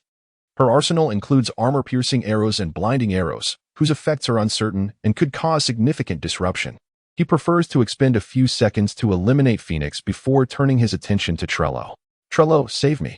Phoenix shrieks. Staring blankly at this scene, Trello is rendered speechless, as fear silently creeps into his heart. Chapter 79. The dark gold first kill snowflakes danced in the frigid air, swiftly burying the lifeless body, while the crimson-stained snow stood out starkly. In the biting wind, the anguished cries of Phoenix echoed hauntingly. A handful of surviving players silently witnessed the unfolding drama, their perspectives broadcasting live to countless gamers around the globe who were left bewildered by the spectacle, filling the chat with questions and accusations of cheating. This astonishing reversal had been witnessed by some in the Shadow City before, but what did it mean to break through the defenses of a dark gold level boss? What did it signify to inflict damage exceeding 400,000 with each strike? Trollo, suppressing his inner dread, wielded his staff and summoned a barrage of sharp ice spikes to strike at Jiang Han, yet the damage numbers barely exceeded 3 digits. The occasional drop of health felt like an invisible mockery, chilling to the bone. Spare me. After 3 strikes, the bloodied Phoenix, on the brink of death, struggled helplessly, pleading in desperation. Alas, the bloodthirsty blade fell mercilessly, and amidst the splattering blood, the fair maiden met her tragic end, reduced to a lifeless corpse. Ding. System notification. Congratulations. You have slain the level 50 gold boss, Snowstorm Guardian. Phoenix, earning rewards. Experience 200,000, and Reputation 800. The generous experience propelled Jiang Han to level 45 at 74, yet he still had a distance to cover before leveling up. With no time to collect the equipment dropped by Phoenix, Jiang Han swiftly turned and charged toward Trollo. As the city guardian boss, Trollo found himself with no retreat. His face darkened as he observed Jiang Han rushing toward him, emanating an overwhelming chill. Ding. System notification. The Wrath of the Cold Wind. Trollo has activated the skill Cold Wave, causing you to lose 1 point of health, and reducing your attack speed by 25 and movement speed by 20 for 5 seconds. I shall witness how you intend to defeat me in a mere minute, Trollo declared, the truth weighing heavily on his mind. As a participant in the battle, he was not oblivious to the system notifications. However, the 1,000 boost to all attributes made Jiang Han an immense threat. As Jiang Han closed in, his crimson blade poised to strike, he replied, "No worries. I can use it 3 times in total. 3 minutes is more than sufficient." 3 times indeed. but having inadvertently used one in the Mouse King's lair and another to defeat Jennifer in Shadow City. This was the final opportunity. Nevertheless, in conversing with his foe, he aimed to instill a sense of pressure and intimidation rather than revealing the truth. 364, 171. Trollo's robe tore at the chest, blood spilling from the gash. Over 300,000 damage erupted, indicating that with a normal attack calculation, Trollo's 6 million health would require 16 strikes from Jiang Han. If combined with the Necromancer's slash and frenzied execution, the battle could be resolved in under 14 seconds. It appeared straightforward, yet, ultimately, this was a dark gold-level boss, one who would not remain stationary to be struck. 3 minutes. At these words, Trollo's heart skipped a beat, his expression shifting dramatically before he sneered. Do you think I would believe you? Whether you believe it or not, accompany Phoenix into the depths of hell. Empowered by the Thunderstone, Jiang Han resembled a reaper, unstoppable in his relentless assault. 80%, 60%. Under the overwhelming force of over 40,000 in damage, Trollo's health plummeted rapidly. Yet he refrained from retaliating, instead opting to evade, striving to waste Jiang Han's fleeting state. He understood well that offense was futile. Even breaking through defenses proved arduous, let alone achieving a kill. As 30 seconds elapsed, Trollo let out a cold snort. With less than 50% of his health remaining, he crossed his arms protectively over his chest, icy blue crystals forming around him.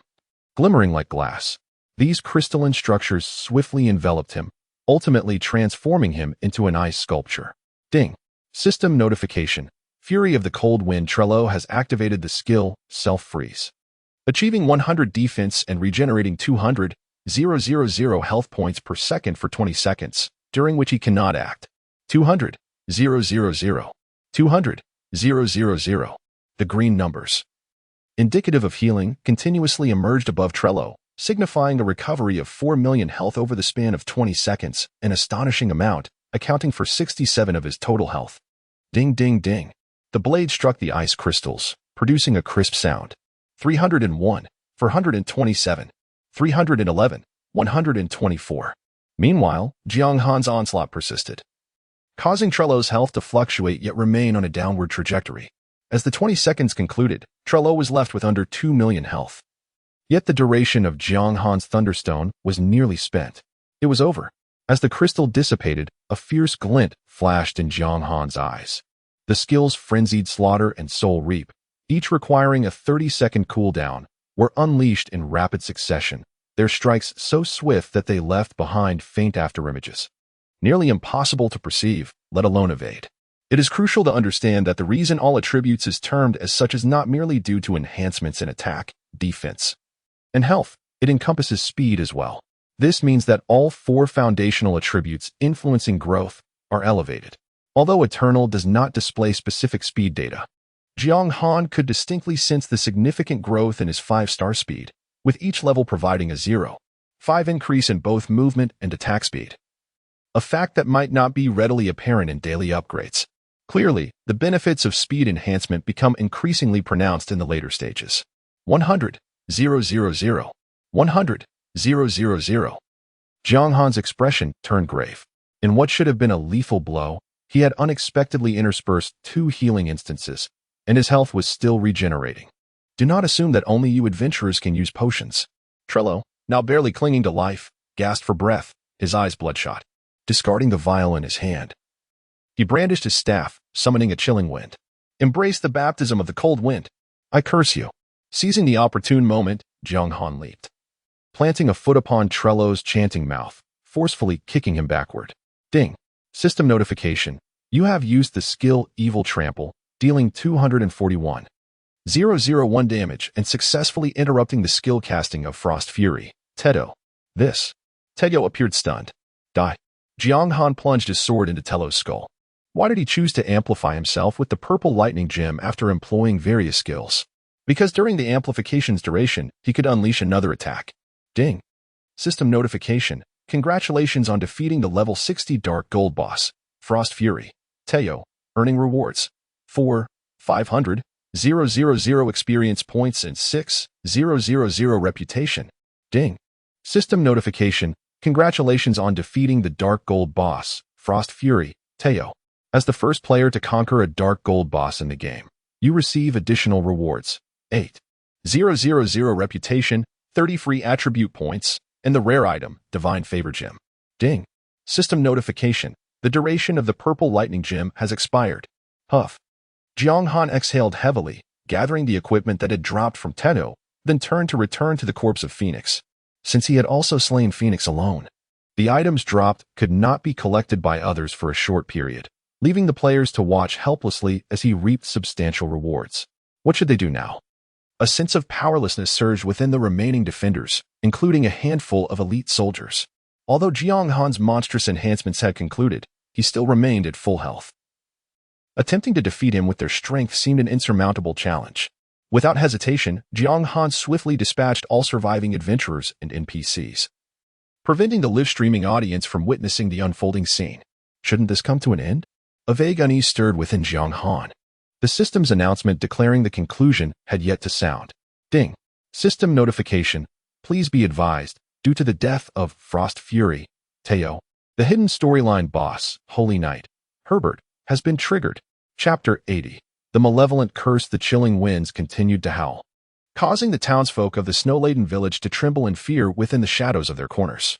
At last, the anticipated system alert rang out, plunging Jiang Han's heart into despair, his emotions surging tumultuously, his countenance darkening.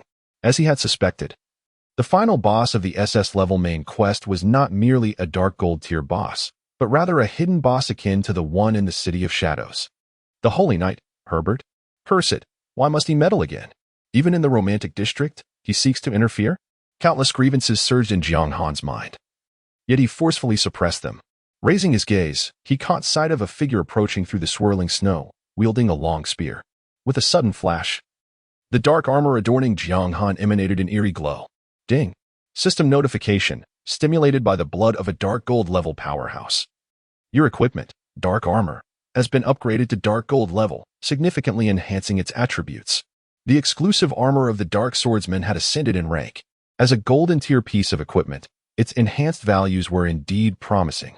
Regrettably, Jiang Han found it difficult to muster any joy at the moment. With a swift motion, he unhesitatingly retrieved the sole glimmer of hope from his satchel and tore it asunder. A brilliant, radiant white light erupted, forming a hexagram teleportation array in the snow. Its brilliance so blinding that even the purest snow could not obscure it. Ding. System notification. You have used the scroll, Demon God Summoning. With a certain probability of summoning a divine-level powerhouse to the battlefield in 1 minute. A certain probability. 1 minute. These phrases seem to underscore just how unreliable the scroll truly was. Clap, clap, clap. A slow applause echoed as Herbert, clad in silver armor with golden hair, sauntered before Jiang Han, his hands clapping in admiration, his words dripping with praise. How splendid. You have single-handedly turned the tide. Such prowess is worthy of respect and commendation.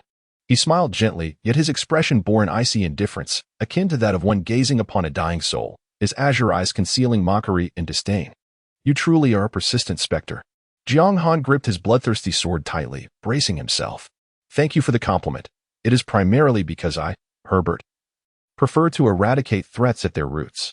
Herbert did not show anger. Instead, his smile grew even more radiant. This is but one of my countless virtues. As he spoke, he glanced at the still-functioning teleportation array, shaking his head in amusement. If a divine-level powerhouse were to take note of a level 3 town battlefield, that would indeed be fortunate. Wouldn't you agree? Jiang Han was left speechless. There was a grain of truth in Herbert's words. The likelihood of a divine-level powerhouse arriving at a level 3 town was minuscule. Any last words? Herbert inquired deliberately. It was far too simple to slay Jiang Han. He relished the process of this judgment, how exquisite it was. Why must you trouble me so? Jiang Han could only continue the dialogue, buying time. Merely for the sake of eradicating threats at their roots? Miracles may indeed manifest, for the unfolding narrative suggests that he may not meet his demise. Much like the hidden assistance that lurks in the shadows of the obscure city. The bounty on your head is exceedingly tempting, Herbert candidly remarked. A glimmer of murderous intent flickered in Jiang Han's eyes, yet he could not betray his emotions. Spare me a path to survival. That was out of the question. Herbert gazed at the teleportation array, counting down. Look, only 10 seconds remain until the array activates. 9, 8. As he enumerated the seconds, he approached Jiang Han. He had no qualms about the formation of the teleportation array, but Jiang Han must perish before it could be completed. He understood this delicate balance well. Jiang Han retreated swiftly. Whoosh! The silver spear pierced through the air like a dragon, striking straight ahead. Clang! A crisp sound resonated as a bright silver. Translucent shield materialized before Jiang Han, the spear tip colliding with the shield, unleashing a powerful shockwave that surged through Jiang Han, leaving him breathless and disoriented. The surrounding snow was swept away by the force of the blast. Boom! Within a radius of 500 meters, all structures succumbed to the tempest. Reduced to ruins in an instant, debris strewn chaotically. Such destructive power was truly terrifying. Jiang Han, like a kite severed from its string, was flung hundreds of meters away, crashing against the city wall, finally halting his momentum. Miss. Yet, he emerged unscathed. Ding. System notification. Due to the effect of Fragment of the Moon. You are immune to this fatal damage. The Fragment of the Moon. This precious artifact bestowed upon him by Daniel was the sole reason he had survived Herbert's deadly strike. Herbert's pupils constricted in astonishment. He actually survived? Swish. Simultaneously, the teleportation array erupted in resplendent light. Boom. A formidable, indescribable pressure enveloped the entire area. Jiang Han felt a crushing weight upon his chest, as if an immense mountain bore down on his heart, an overwhelming sense of oppression engulfing him, leaving no escape. This game is truly remarkable. Amidst his awe, Jiang Han looked up to see the teleportation array fully activated, a stark contrast of inky black mist emanating from its center, swiftly spreading outward. This signified the arrival of an entity of divine caliber, coinciding with the successful formation of the array just over a minute after its initiation. This was unbelievable. Herbert's expression was one of shock as he decisively sheathed his spear.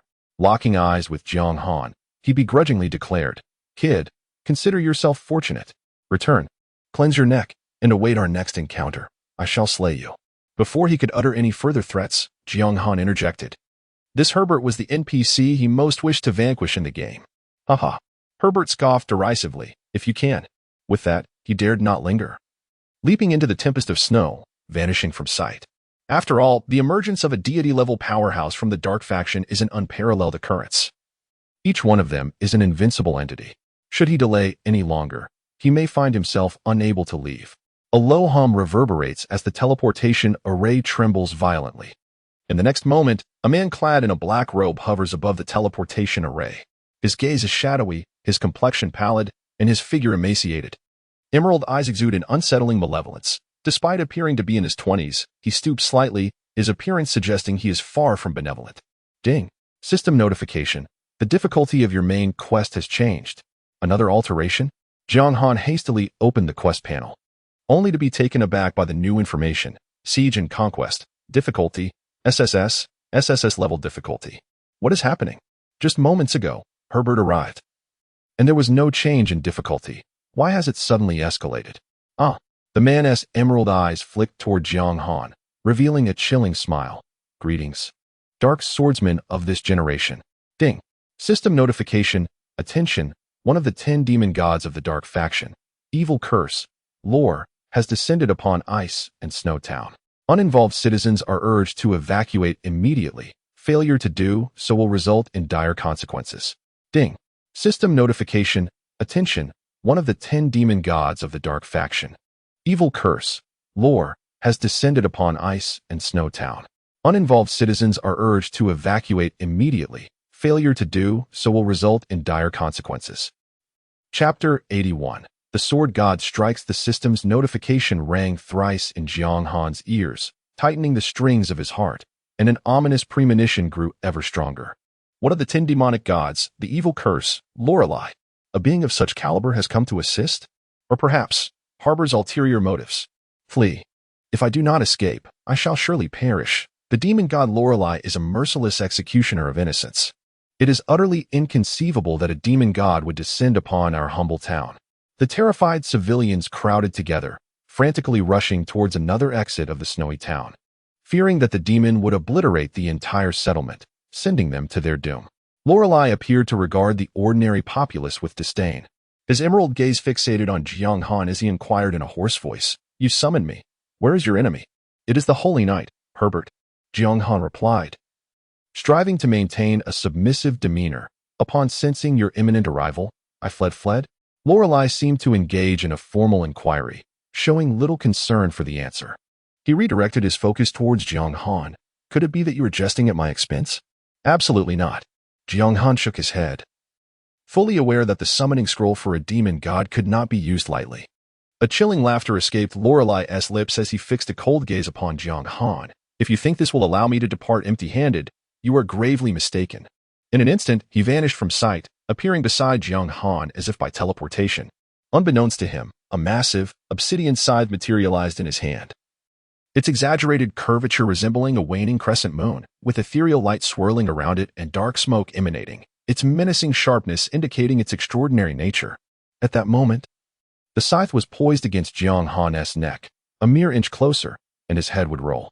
Feeling the razor's south edge up close, a sinking feeling gripped Jiang Han's heart, and a chill filled his eyes. Lorelei, have I wronged you? He began to comprehend why the task's difficulty had escalated to SSS. This demon god harbored murderous intent towards him, intent on taking his life. There was also the possibility that he was the very reason for Lorelei's arrival. So the demon's swift descent upon the successful activation of the teleportation array was merely coincidental, meant to intimidate Herbert. No, Lorelei chuckled softly. I bear a grudge against the previous Dark Swordsman, but he is dead. As for why I seek to kill you, it is quite simple. The malevolent energy within the Dark Swordsman can significantly amplify my power. Is there no room for negotiation? Jiang Han furrowed his brow tightly, feeling utterly helpless. To confront a demon god? That was an insurmountable challenge. In the face of absolute power, even with the purple lightning gem and forbidden spell scrolls, he might not be able to delay his demise by a single second. Is this game destined to conclude here? Die. Lorelei seemed resolute in his murderous intent. No longer hesitating, the scythe swept across, as he could scarcely wait to utilize the Dark Swordsman's life to pave his path to greater heights. He sensed that the malevolent energy of the Dark Swordsman could propel him into the ranks of the top 5 among the 10 demon gods. As everything appeared to be predetermined, a silver-white sword sliced through the air, approaching with a velocity that seemed to tear through space itself, faster than one could fathom. The tip of the sword clashed against the handle of the scythe, perfectly halting its advance. The crisp sound of metal meeting metal reverberated, sending shockwaves that propelled Jiang Han backward. The triumphant expression on Lore's face froze, replaced by shock and fury. He cast his gaze toward the direction of the strike and beheld a young girl in white gradually making her way through the swirling snow. In the biting wind, her white garments billowed. The girl's features were exquisite, standing tall and graceful, yet a trace of murderous intent marred the picturesque beauty and ambience of the moment. The sword god. Upon seeing her, Lore felt as though his heart had been tightly gripped, a flicker of fear crossing his face. Ding. System notification. The difficulty of your main quest has changed. The difficulty has changed again? Jiang Han opened his panel, discovering that the difficulty had reverted from SSS to SS. This left him somewhat speechless. What did this mean? As a member of the Dark faction, Lore sought his life. Yet it was the sword god from the Light faction who had come to his aid. Approaching Jiang Han's side, Dongfang Yisin, with eyes as clear as water, gazed at him calmly and asked, "Are you all right?" "I'm fine," Jiang Han replied, shaking his head. After a moment's hesitation, he added, "Thank you." "You're welcome," she said with a smile, flashing a peace sign with her left hand. As Jiang Han looked on in confusion, she explained, "Now you owe me 2 favors. I do not engage in unprofitable transactions. You will have to repay me for these favors in the future." 2 favors? Why 2? Just as Jiang Han was about to inquire further, Dongfang Yisin preemptively clarified, "Lore intended to kill you, and I stopped him. ISNT that a life-saving grace." Indeed. Jiang Han nodded, agreeing wholeheartedly, but he was puzzled about how the second favor had come about. "I belong to the Light faction, your adversary. I was supposed to kill you. Now that I have chosen not to, that also counts as a life-saving grace, does it not?" Jiang Han was momentarily taken aback before grasping the absurdity of such a life-saving grace. It was indeed a first for him. "If you say so," he replied with an awkward smile. Grateful to have preserved his life, he decided to acquiesce to the sword god's wishes. Lore's gaze flickered, a cold smile playing on his lips. He was no fool and understood the underlying meaning of the sword god's words. Since she claimed that the Dark Swordsman owed her 2 favors, it naturally indicated that she would choose to protect him until the end. How intriguing, sword god, that you, belonging to the Light faction, would rescue a Dark Swordsman. If other deities were to learn of this, do you comprehend the consequences? Lore regarded the girl, who appeared no older than 15 or 16, with caution. Her strength was known to all.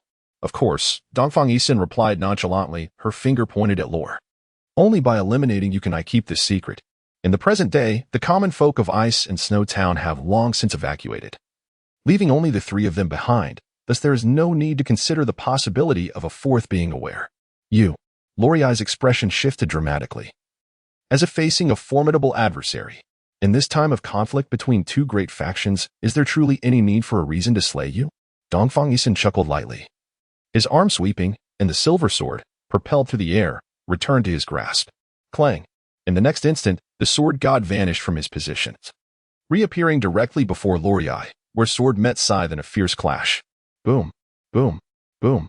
The ground crumbled, instantaneously forming a bottomless pit, as relentless shock waves surged forth like roaring tides, shattering everything in their vicinity to fragments. Having already fled to the distance, Jiang Han did not dare to look back. The destructive power of a godlike being was terrifying.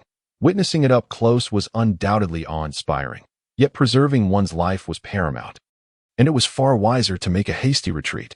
Clang, clang, clang. The cacophony of clashing weapons resounded through the air. Waves of force erupted, sweeping forth and causing buildings to explode and city walls to collapse, nearly turning Ice and Snow Town upside down.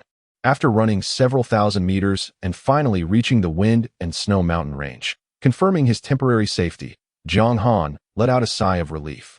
Turning around, he was met with the sight of a colossal pit shrouded in billowing smoke, and beyond that, only the gentle descent of white snowflakes. Staring blankly at this scene, Jiang Han found himself momentarily at a loss. Where's the town? Chapter 82. The Divine Favor Gem. As Jiang Han gazed upward, he beheld a silver sword of indeterminate size cleaving through the heavens, causing the clouds to disperse and the very fabric of space to tremble violently. Gulp. Jiang Han swallowed hard, apprehension coursing through him. Is this the destructive power of a divine-level powerhouse? Could a player of such caliber truly be confronted head-on? However, the distance rendered him oblivious to the battle's outcome. Yet, judging by Lorelai's expression and the sword god's demeanor, it appeared that victory was assured for the sword god. Otherwise, he would not have initiated the assault.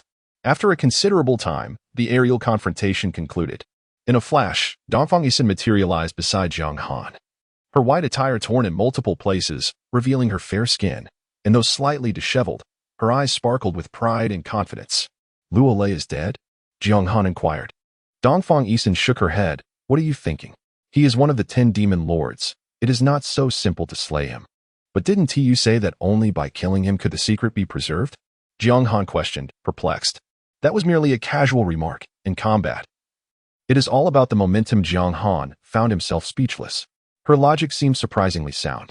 Rest assured, I have compelled him to swear an oath to the god of vows. For the next 2 years, he cannot harm you in the slightest. And he must keep the events of today confidential. Oh, I see. Enlightenment dawned upon Jiang Han, who then clasped his hands in gratitude. Thank you. He had indeed forgotten about the existence of the god of vows within the game. When Daniel took him on as a disciple, he had sworn an oath to the god of vows as a precaution, which had lulled him into a false sense of security. No need for formality.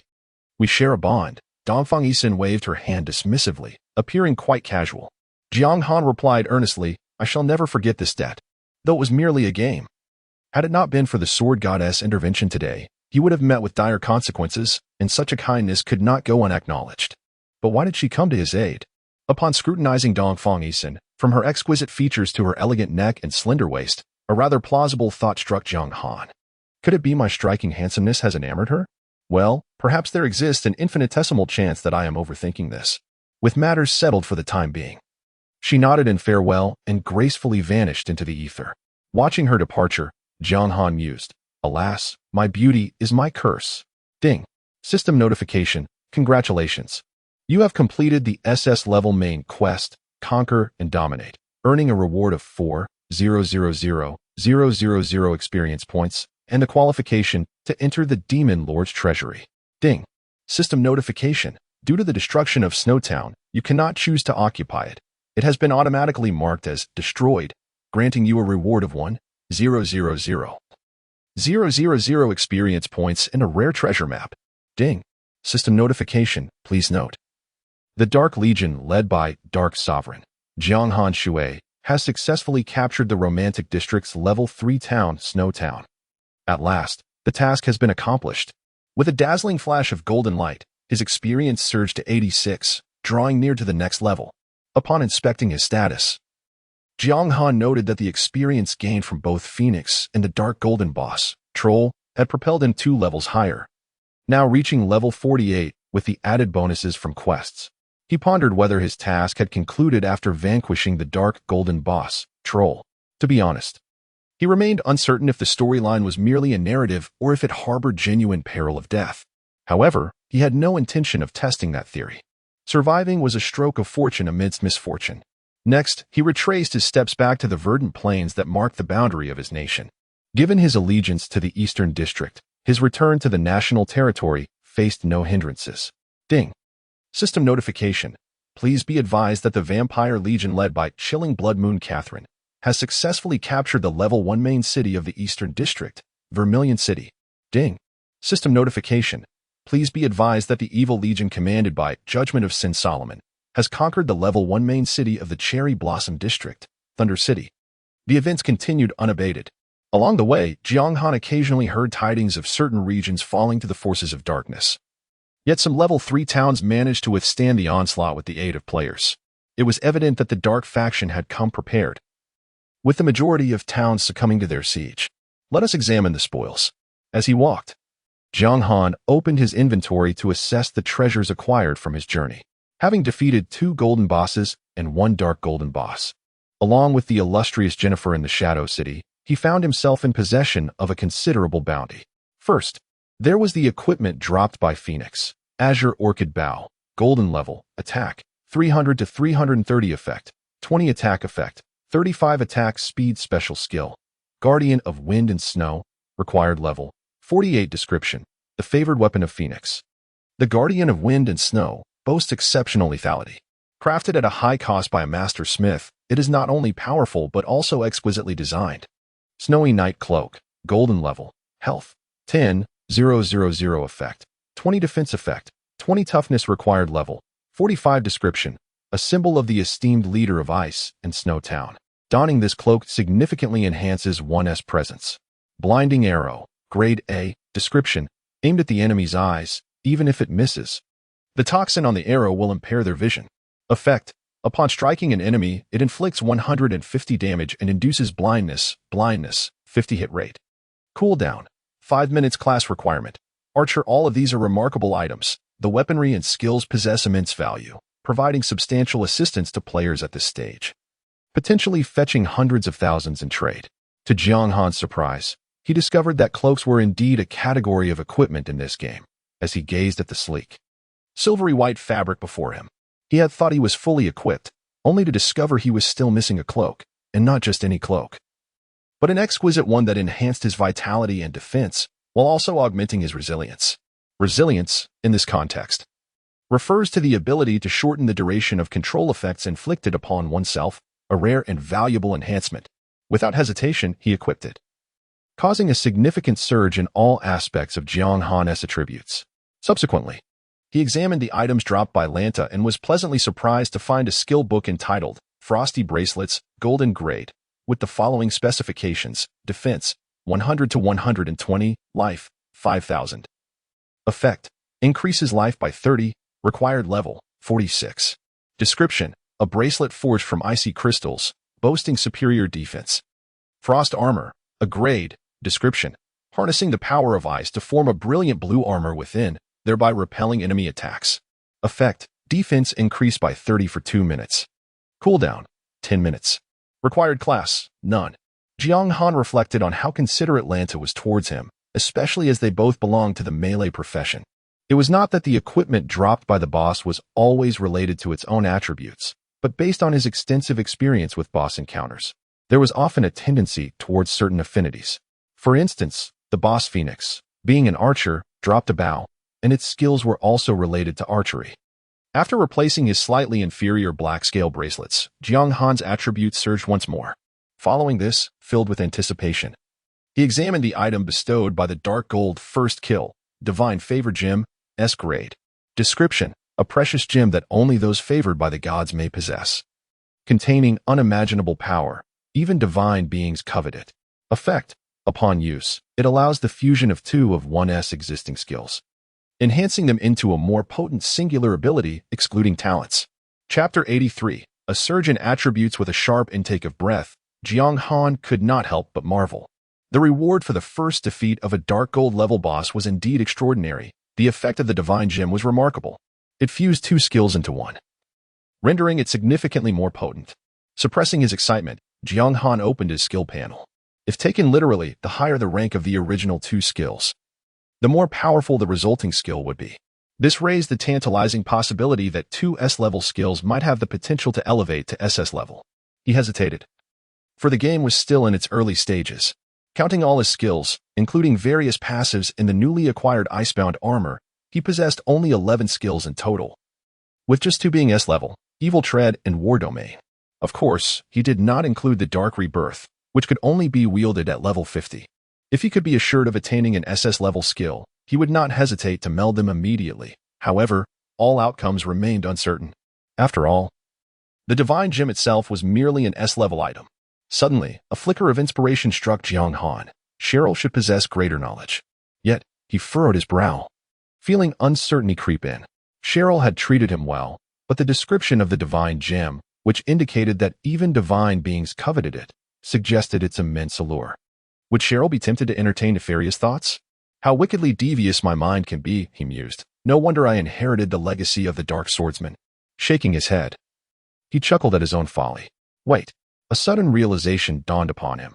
There must be a probability of attaining an SS-level skill. The item description had, in fact, provided him with the answer. S-level skills could hardly entice divine beings. After contemplating for a moment, he resolved to hold on to it for now. The Divine Gem was singular, and perhaps there would be more fitting skills to choose from in the future, such as those from the impending foray into the Demon Lord's treasury, which similarly offered the chance to acquire rare S-level skills. Naturally, he could learn the Icebound armor in the meantime. Ding. System prompt. Congratulations. You have learned the skill, Icebound armor, a level. Ding. System prompt. Your skill, Icebound armor, a level, has been influenced by the Dark Swordsman's malevolent power, transforming it into Black Flame armor, a level. Black Flame armor? Jiang Han was pleasantly surprised and quickly accessed the skill details. Black Flame armor, a level. Description: engulfs the body with hidden black flames, enhancing defense while slightly increasing resilience. Effect: defense increased by 30, lasting for 2 minutes. Additional effect: toughness 10 cooldown, 10 minutes. Well, it seems the unique hidden class is indeed formidable, as it not only altered the skill's effects, but also slightly enhanced its original power. Subsequently, he continued to examine the items dropped by Jennifer. Having been acquired during the defense of the Dark City, these treasures had remained in his inventory for an extended period. Frostwave Staff, Gold level, Attack, 310-350 effect, 20 attack effect, 30 casting speed additional effect, 10 ice element damage required level, 48 description, a staff embedded with crystalline snowflakes. It is an invaluable treasure for any ice mage of gold level or below. Wind Spirit Boots, Gold level, defense, 70-90 health, 5000 effect, 20 movement speed required level, 48 description, crafted by a master tailor. These boots are enchanted for wind magic users. Remarkably lightweight and breathable. Ice Crystal, B level, description, a precious crystal formed at the summit of snow-capped mountains. Effect: when embedded in weapons or rings, it enhances ice element damage. When embedded in armor, it increases ice element resistance. The attributes of the Wind Spirit Boots far surpass those of the courageous boots currently worn by Jiang Han, prompting an immediate change that further enhanced his attributes. Ding. System notification. Do you wish to embed Ice Crystal? Yes. Jiang Han promptly made his selection, opting for the boots. Ding. System notification. Congratulations on successfully embedding Ice Crystal. The Wind Spirit Boots now possess an additional effect, 10 ice element resistance. Having fully utilized the spoils from defeating Jennifer, Jiang Han finally turned his attention to the treasures dropped by Tello, a dark gold level boss, which were surely exceptional. Frostbite Leggings, Gold level, defense, 120130 health, 5500 effect, 20 defense required level, 46 description. Crafted from ice crystal, these leggings boast extraordinary defense. Flame potion, a level, description, a rare elixir derived from magma, blended with various materials, exuding an intense heat. Consuming it can unlock the body's latent potential. Effect, 10 free attribute points. Side effect, 20 chance of 10 fire element resistance, cold wind robe, dark gold level. Defense, 280330 health, 20,000 effect, 30 defense additional effect, 20 ice element resistance special ability. Self-frosting, required level, 55 wearing requirements. Mage. Summoner description, although appearing delicate, this robe offers remarkable resistance to cold, and its unique material is impervious to ordinary blades, making it highly coveted among mages. Inferno helmet, dark gold level, defense, 200230 health, 12,000 effect, 35 defense required level, 58 description, forged from the tough, searing exterior of fire demons, combined with precious ores. This helmet boasts an imposing appearance and is one of the finest pieces in the dark gold series. Set effect? The 4 items that were unexpectedly revealed. Aside from the cold wind robe, which proved to be of no use, boasted impressive attributes, particularly the flame demon helmet, which is part of a set. However, the set attributes can only be activated once the requisite number of pieces is collected. Regrettably, the level requirement for the flame demon helmet is excessively high, necessitating level 58 for wear. Thus it remains in the inventory, gathering dust for the time being. Reflecting on this, Jiang Han recalled that his dark armor seemed to have advanced. After defeating Trollo, the system had indeed indicated that the dark armor had upgraded to the dark gold grade. Without hesitation, he promptly examined this golden grade armor, which rivals the dark gold grade. Specifically designed for dark swordsmen, dark armor, dark gold grade, defense, 500550 health, 50,000 effect, 50 defense additional effect, 30 health special skill, dominance of terror, required level. 45 exclusive class, dark swordsman special effects, indestructible. Non-discardable description, a magical armor that accompanies the growth of dark swordsmen. Rumored to have been crafted by the first-generation dark swordsman using the reverse scale of a holy dragon combined with numerous precious ores after slaying the beast. If it is stained with sufficient blood of living beings, it will grow stronger, yet if left unbloodied for extended periods, it will gradually weaken can grow. Oh, what a revelation! Jiang Han exclaimed, his laughter wide and unabashed. As a dark gold grade armor. The enhancements of the dark armor vastly overshadowed those of the cold wind robe, which is merely a level 55 gear, adorning all that he could equip. Jiang Han felt an extraordinary surge in his strength. Upon checking his character panel, he was astounded. Who is this person, and how has he become so formidable? Dark Sovereign Jiang Han Shui, Golden Grade Boss, level, 48 health, 655200 attack, 40414383 defense, 23312583 reputation, 69300 luck. 1 description. As Jiang Han Shui's strength escalates, he has begun to attract the attention of certain formidable individuals. The attack increase was not excessively exaggerated, but the enhancements in health and defense, owing to the upgrades of the dark armor and various defensive gear, have unequivocally reached the level of a boss, particularly in terms of defense. It is hard to imagine that even a golden grade boss below level 50 could penetrate it. Wouldn't it be akin to slicing through vegetables? In a state of exhilaration, Jiang Han hastily posted on the forum, "What should I do if my strength is too overwhelming?" Waiting for a response, feeling quite urgent. Ding. Soon, Jiang Han received a reply. "First floor, Knight enters Widow Village, are you just bragging?"